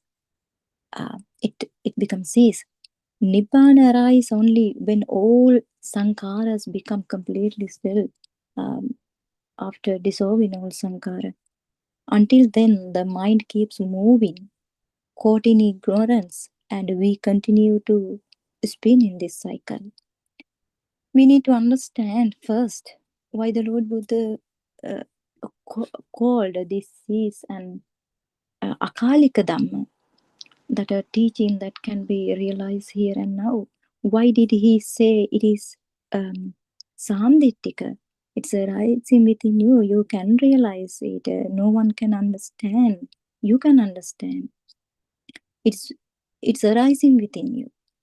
That's why it said samdittika. Why did he explain it is a law of cause and effect? Why did he tell us not to search for this true Dhamma from outside, but to investigate within ourselves? Why did he say not to look for an answer in the external universe? Why did he teach a path that avoid both extreme, internal and external? All of these circumstances must be carefully examined and understood first. We need to understand first these all things. We need to explore. But he has taught. The Lord Buddha said not to accept anything simply because someone claims it, or because it is written in a script or books, or because it is taught by a teacher. He asks us to investigate within ourselves and accept only what we truly understand or what we truly realize this time. He emphasized personal examination because this Dhamma must be realized through one's own experience, not through blind belief. Because this Dhamma is something each person must realize within themselves. It cannot be found outside, and it cannot be given by another person. No one can offer you Nibbana or wisdom. It must arise from your own direct understanding. Yes, because this truth has to be realized through your own wisdom. It cannot be borrowed from anyone else. It is incapable of hiding or deceiving anything. No one can hand you understanding. No one can give you Nibbana. It must arise within you. It doesn't come from a book or knowledge. First, we need to understand all of this clearly. If someone truly wishes to enter the stream on this path to Nibbana, it is not easy. First, they need to understand all of that very clearly by investigating and exploring within themselves, not outside. From my experience, I thought and I saw. Actually, we must be completely honest with ourselves. We need a great inner purity, the courage to look directly and clearly at the nature of our mind and its defilement, how it's behave. We need to be honest ourselves. This is not something you show to the world. It is deep sincerity we hold within ourselves. Only in that honesty can you begin to see your inner nature with clarity. Just as stirred muddy water gradually becomes clear and reveals what lies beneath, a peaceful mind reveals its own true nature like that. Someone might think, I have enough money, I have enough comfort, so why should I look for the Dhamma? Yes, person can think like that way.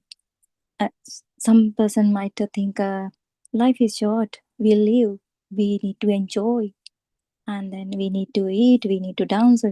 Yes, we need to enjoy this life. And sometimes they might think after death, I don't know what happened to me. So what's the point to know about this true Dhamma there? That's how our mind think because of those ignorance. There is nothing wrong in those thoughts as long as we are still caught in our five sense faculties and still living in ignorance. That's why someone thinking like that way.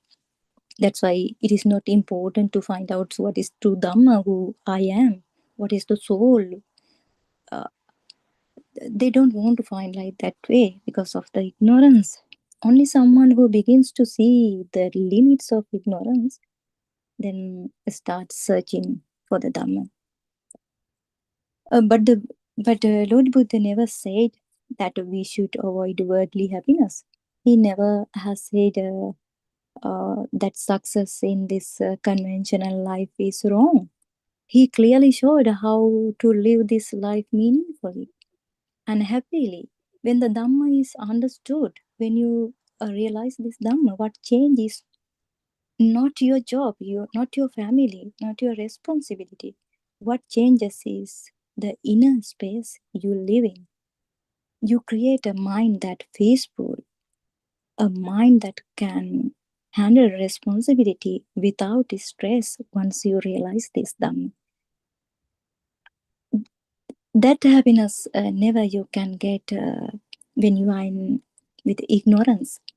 For anyone living lay life, the Dhamma helps you to look at every problem with the prajna, with the wisdom, to act without burning yourself, and to create a wholesome environment around you. Actually, once you realize this truth, when this truth is fully realized, there is no person remaining who can become stressed or exhausted or burned. Do you think that searching for Dhamma is a disturb for you?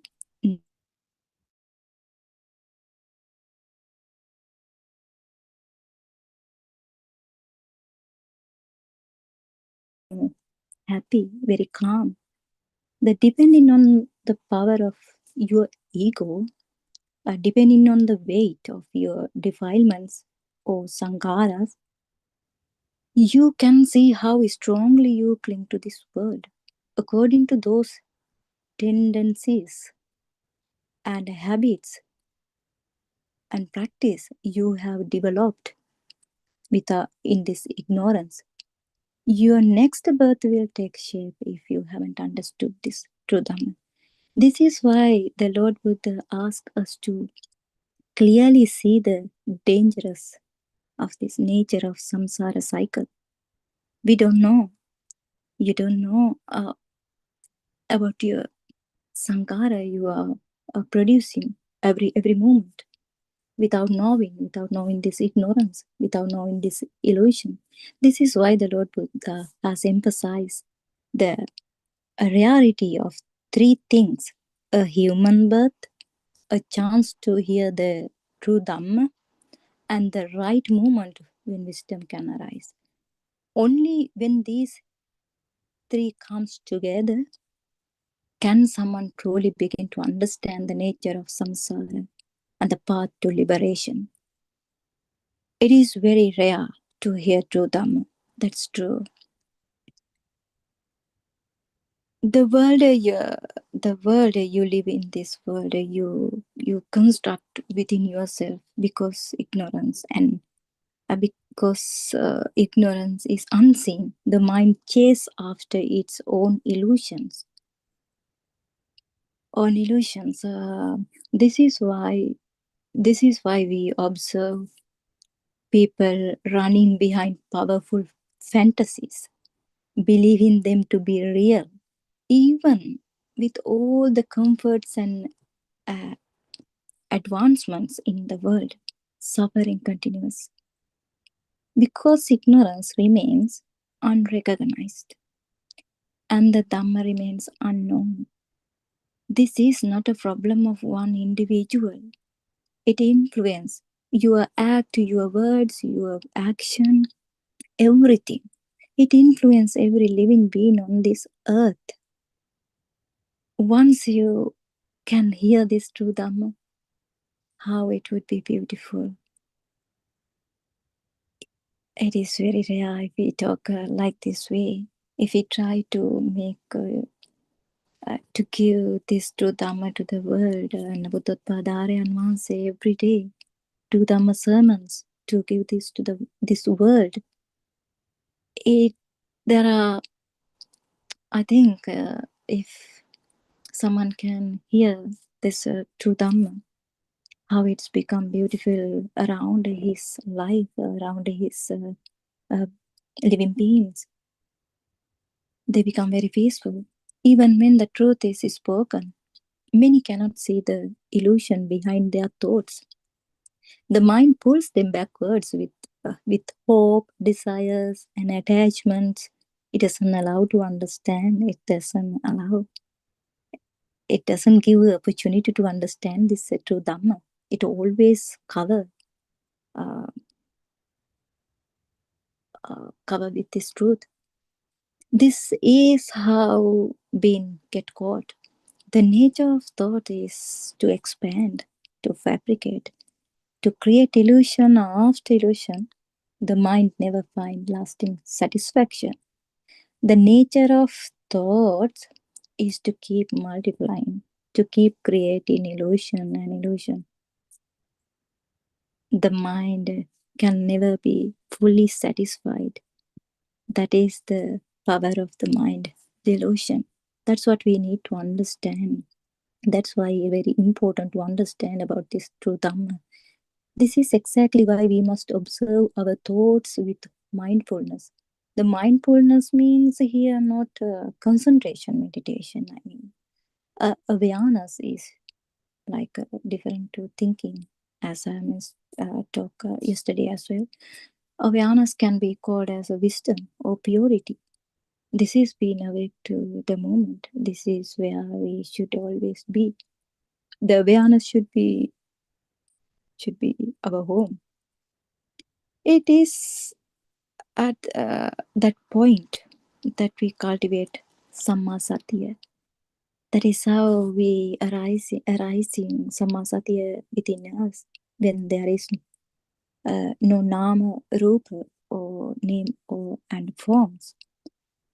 If there is no duality in the other, if we talk in the other words, we do not create me and outside. We need to understand how the mind operates, how the mind creates, how it forms patterns, how it builds stories, how it creates a world of its own.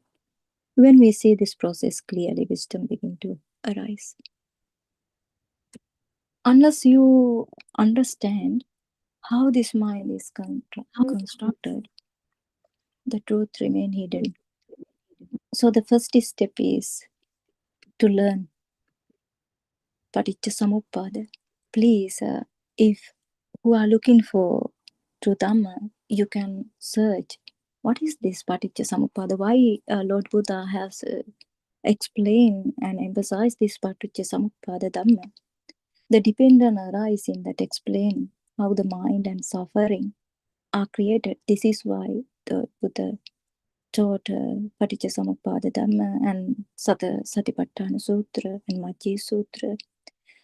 There are a lot of things to study, to clarify, to investigate, to explore, and to entangle all the problem in this path and many other discourses. They are not for chanting, they are for understanding and they are for practicing. That is, all the sutra is not for chanting actually. You must learn facts, practice and explore within yourself. Only then does wisdom begin to open. Step by step, your prajna arising within you. You don't need to isolate yourself in a meditation center to see this truth. What matters is that mindfulness is alive in every moment, every thought, every reaction. You can do this practice. When awareness is present, daily life becomes your meditation, with a whole meditation. It's arising within you, like every moment becomes every moment becomes an opportunity to observe the mind and understand its pattern. It's different patterns everyone has, then sometimes if I have more impurities, more faster thoughts which disturbing in my mind, then we need to understand those patterns, how it comes, and it's a try to trap us. It's how try to make sad or make us stress. We need to understand those patterns, how our mind behave is. You can practice this anywhere, in any activity, whatever work you are doing. You can cultivate this training with mindfulness or awareness. We called in Sinhala word Samma Satya. Satya.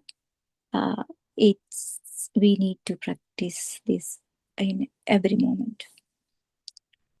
Every moment becomes an opportunity to understand how thoughts arise, how reaction forms, and how the mind creates it, patterns. This is the real training. This is the real practice of Buddhism. As an example, think of a person who has a strong tendency towards anger. When an angry thought arises, then your mind immediately wants to hit someone or react harshly. This kind of thoughts arise very easily, and we are acting very fast according to those thoughts. We don't realize what we are doing at that moment. Even some people can't remember what they have done. In mindfulness, if you have satya or awareness, if there is satya or awareness is absent, the person will act according to those thoughts, and in the end, they don't resolve anything. Sometimes they live their whole life in a prison. They only add another problems to their life. Why? Because of that ignorance, because of that thoughts, because they couldn't realize that they couldn't see how that thought has formed. That's why, because if you know this true Dhamma, it won't happen. But if mindfulness is present, like samasatya, if it is present at the very moment when anger arises, the person will not act on it. He can see. In fact, they will even feel the discomfort of that anger and step back from it, because they can see it very clearly, because he has samasatya or awareness, and he's always keep attention to his thought process, what he's doing, whether it is a right action or whether it is a right word we are talking. Everything happens like that way. Right there,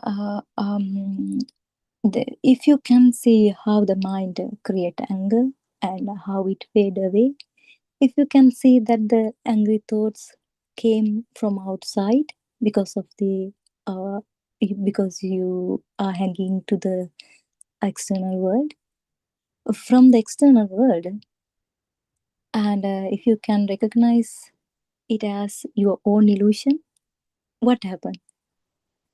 In that moment of clear seeing, awaken to that moment, the mind becomes very cool. The fire goes out. That's how this true Dhamma helps you to understand this life and every action what you are doing, and every situation, every stress moment, and then how you will learn and you will realize how it can apply through this seen through this Dhamma. This is how everyone trapped by their thoughts. Everyone becomes stressed, or sometimes in this world, people suicide, and because they have no ability to see this ignorance. Unfortunately, they can't hear this true Dhamma. It is very rare. Why it mentioned as why Lord Buddha said avidya paccaya sankhara, that means our ignorance about the pure truth bring about suffering, and it mentioned that because of avidya or ignorance we create sankhara, that means all of our lower desha moha which are rising in our mind, or all mental formation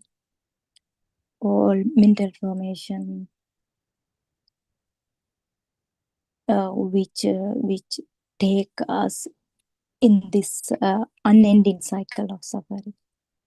This sankara keep logs. It lock us up in a false view.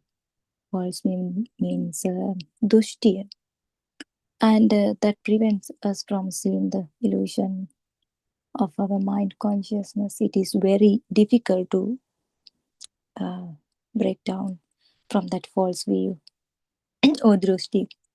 Within this illusion, there is a natural phenomena that happens automatically. When a person truly see the illusion created by the mind, the inner and outer world that the mind has joined together, not just as an idea, but through direct experience, that person reach the state of extreme entry. Right view arises at that very point. When this truth is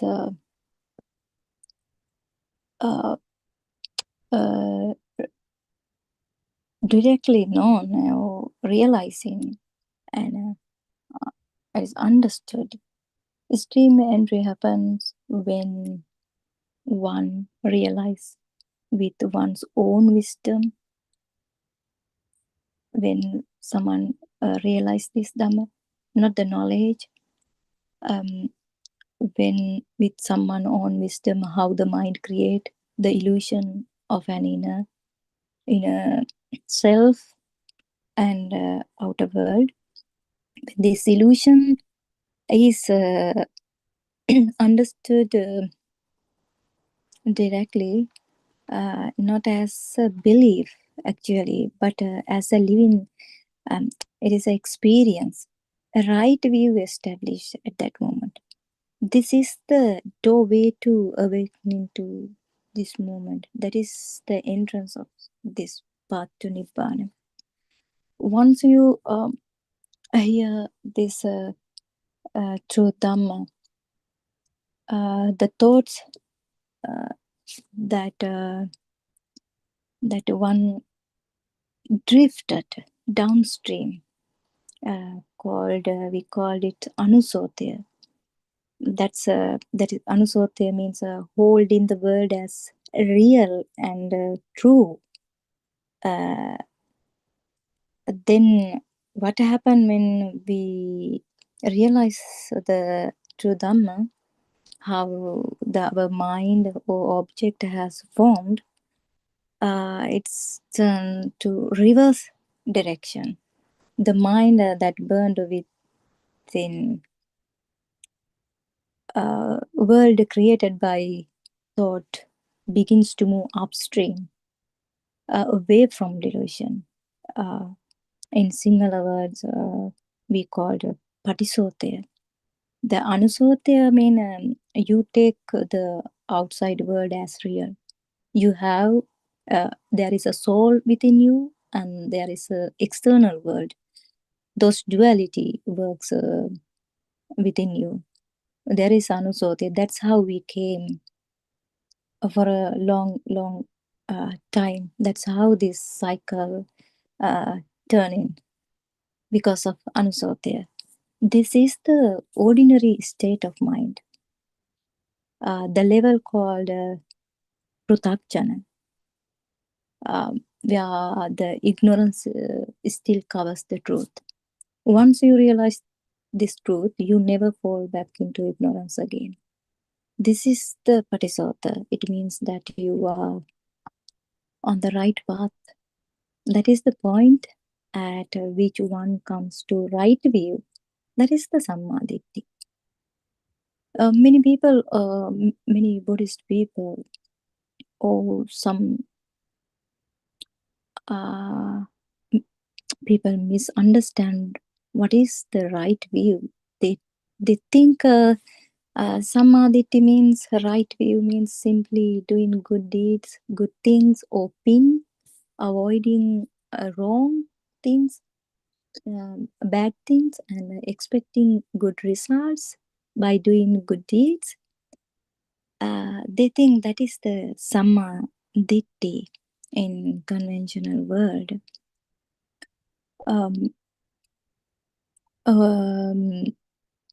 In the conventional world, that explanation is easy to give, and it is not entirely wrong, but that is not what the Lord Buddha meant. You know, the right view isn't about thinking. Buddha shows up to hand out words or punishment.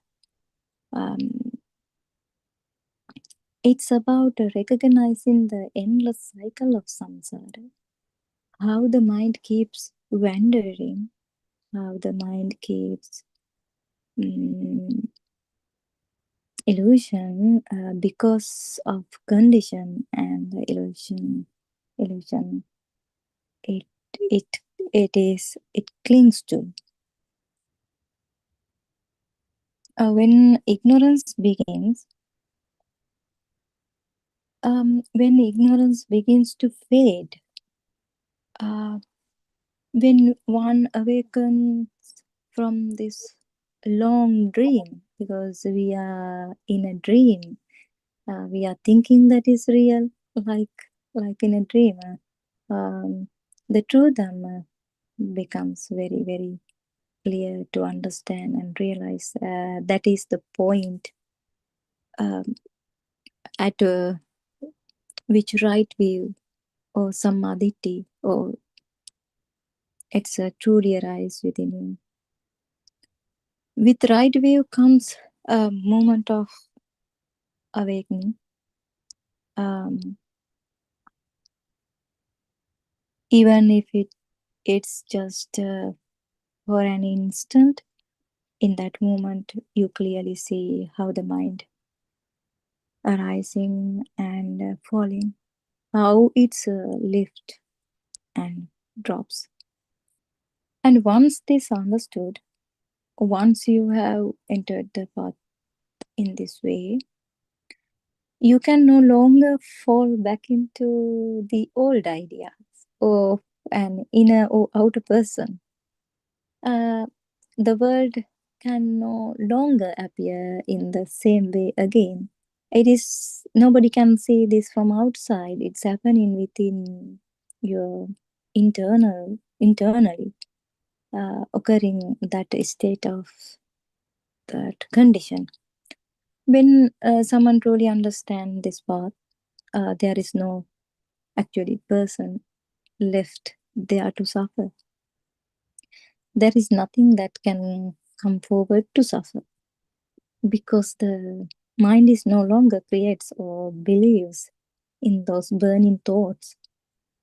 Once you realize how this object or thought has formed, once you realize that there is an illusion, you are living in illusory world, no thoughts can appear as something real, and nothing can be real for you, and there is no one to give power to that thought. Without an owner, the thoughts lose their force, no power for that thought. The mind simply function through the five senses, just as they are. It's naturally happening. In that nature, even past thoughts cannot appear as something mentioned in that real, and there is no one who can give them a power for your past thoughts, because you know that thought is not real. Then the power is step by it's going to be reduced. When that happens, past or future or present thoughts no longer catch the fire. You don't want to catch a fire within you. they don't ignite the mind. That sankara don't arise. Arise means thoughts are floating in your mind. Because our five senses are working. Because we can't stop that five senses are working. Because our eyes occurring at this can see everything. But can't stop that. But you know that is not real. That's how the power going to be step by step reduce those powers thoughts, not like because before you did, and the sankara that were forming simply dissolve, starting to dissolve. In this way, the whole process going to be settled, because ignorance has been recognized and understood. The cycle that was turning for so long comes to an end.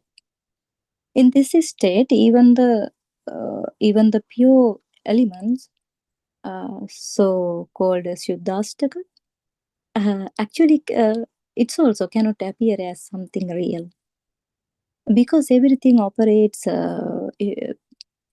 producing only thoughts through your thoughts. Actually, it is very difficult to understand. If we say like that, you should realize the true Dhamma. Then you will realize everything in your thoughts. The world is thought. The world you experience is nothing but thought. Even your body function within that same field of thought. When this is seen, there is no separate substance to grasp, no inner or outer entity to give power to everything that seemed solid is recognized as movement of the mind. This is why in concentration meditation we focus on the the nose, edge of the point of the nose, or the breath, to reduce thoughts by holding attention on an external object. But there is an object, and there is a person who's controlling this breathing and controlling mind, because it's appearing more thoughts, it's disturbing them. That's why they are trying to hold to reduce that thoughts floating, but it doesn't work. It's only for that moment they feel very calm mind. But in this path, it's not like that at all. When the mind has no power, when the truth has been seen, there is no need to control the mind. Why we need to control the mind? Because there is no person to control the mind. There is no one there to suffer. If the thoughts appear into your mind, there is no one to suffer, and thoughts no longer becomes real. Even the so-called pure elements don't appear as something solid, because everything you experience arises only through your thoughts. The world is thought. The body to function within thought. When this understood, nothing need to be suppressed or controlled, and the mind simply rest, and the five senses function naturally. Then it become quiet naturally. The mind settle into deep samadhi. That's how the samadhi is occurring, arising within this, because no power to that thought process. There is no pausing, no controlling. It's happened on its own. When there is no one giving power to thoughts, when the truth has been seen, the mind becomes quiet by itself. There is no person to suffer. No thoughts, no cannot to become real. Because of that, whole system calms down. The senses function, but the mind does not burn. The samadhi arises effortlessly. This is the wisdom of this Dhamma. When you say true Dhamma, when you realize this Dhamma, that's what happened in your mind. Nothing be changing around you. Everything changing within internal transformation, through internal transformation. It's nice, but the happiness is there. Once you realize this Dhamma, you will be the happiness forever. I think Buddothpada was trying to give this message to this world. The whole world not taking this message, but at least if a person take this message, we will be happy. That's why we are putting effort to give this message. Thank you so much. And then I think someone is waiting to continue this Dhamma sermon. May the blessing of the Triple Gem be with all of you. තෙරුවන් සරණයි. ආර්යයන් වහන්සේ පාද නමස්කාර කරනවා.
Someone is there?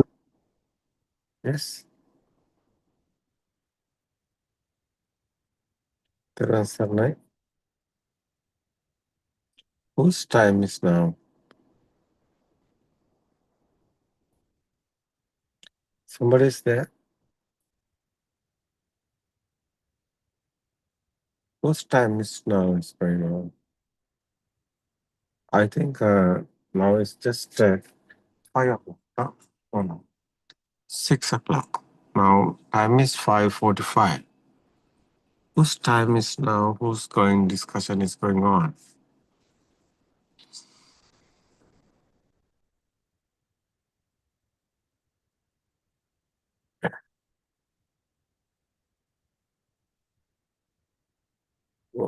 Have you the timetable?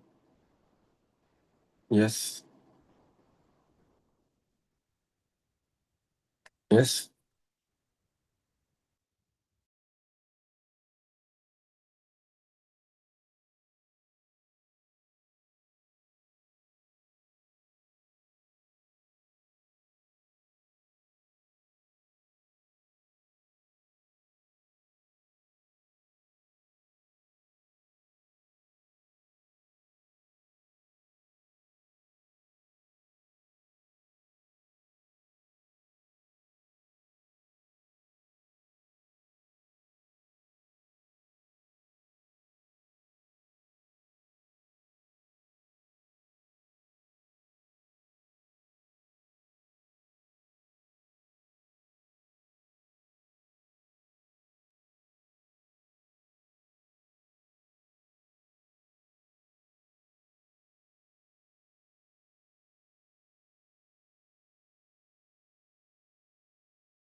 I think, yeah, Therwan Saranai, Kavindya, I think here. Now time is, Mr. Discussion is going, the explain is going, Kavindya as well. USA, no? USA, Kavindya.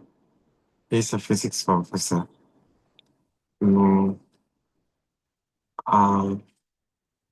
It's okay, Kavindya. Are you there?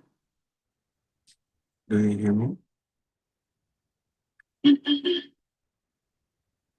Yes. තෙරුවන් සරණයි ආරණස Yes, ඔබ there is.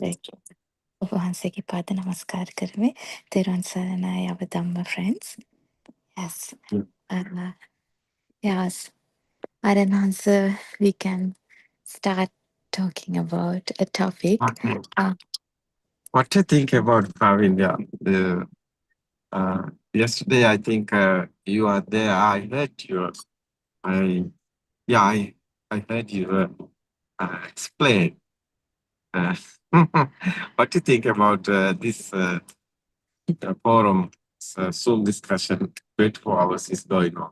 So why we are do this? Because the time, other countries not in the same time. Sometimes they are night time. Sri Lanka here it's a daytime.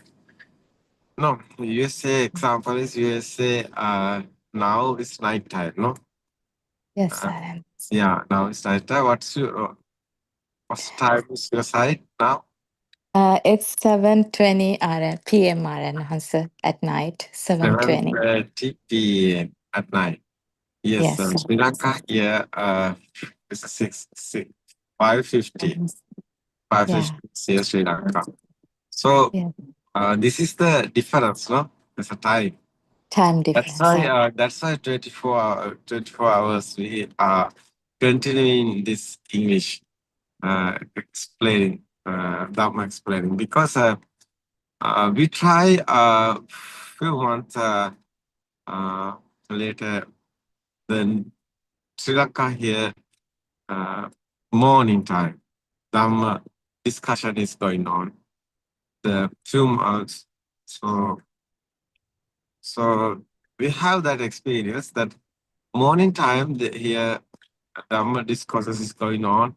At that time, USA, Harsh also there, Kavind also there. So, but but at that time, is so many guys tell us they can't join this. So after we arrange the evening time, so because we want to join everybody, but Australian Kokila and the Surangika, and they are joined that Zoom discussion evening 3 to 4. Dhamma discussion is going on finally. But at that time, it's not, it's US side. Because USA and the Canada, their night time is going. Yes, I know, Yeah, sir. Yeah. that's why. That's why his problem is there. So after we are thinking, no, it's okay. We won't do this morning time and the evening time. So too soon we won't do this. Sri Lanka here. So it's how is doing that? After we are thinking, how is the everybody can join this Zoom? But we want to, what we want to do, we want 24 hours continuing Zoom. 24 hours continuing explaining is Dhamma. It's good. It's our idea. But it's we won't help for everybody because Sri Lanka here night time 2 o'clock is very difficult. So at that time I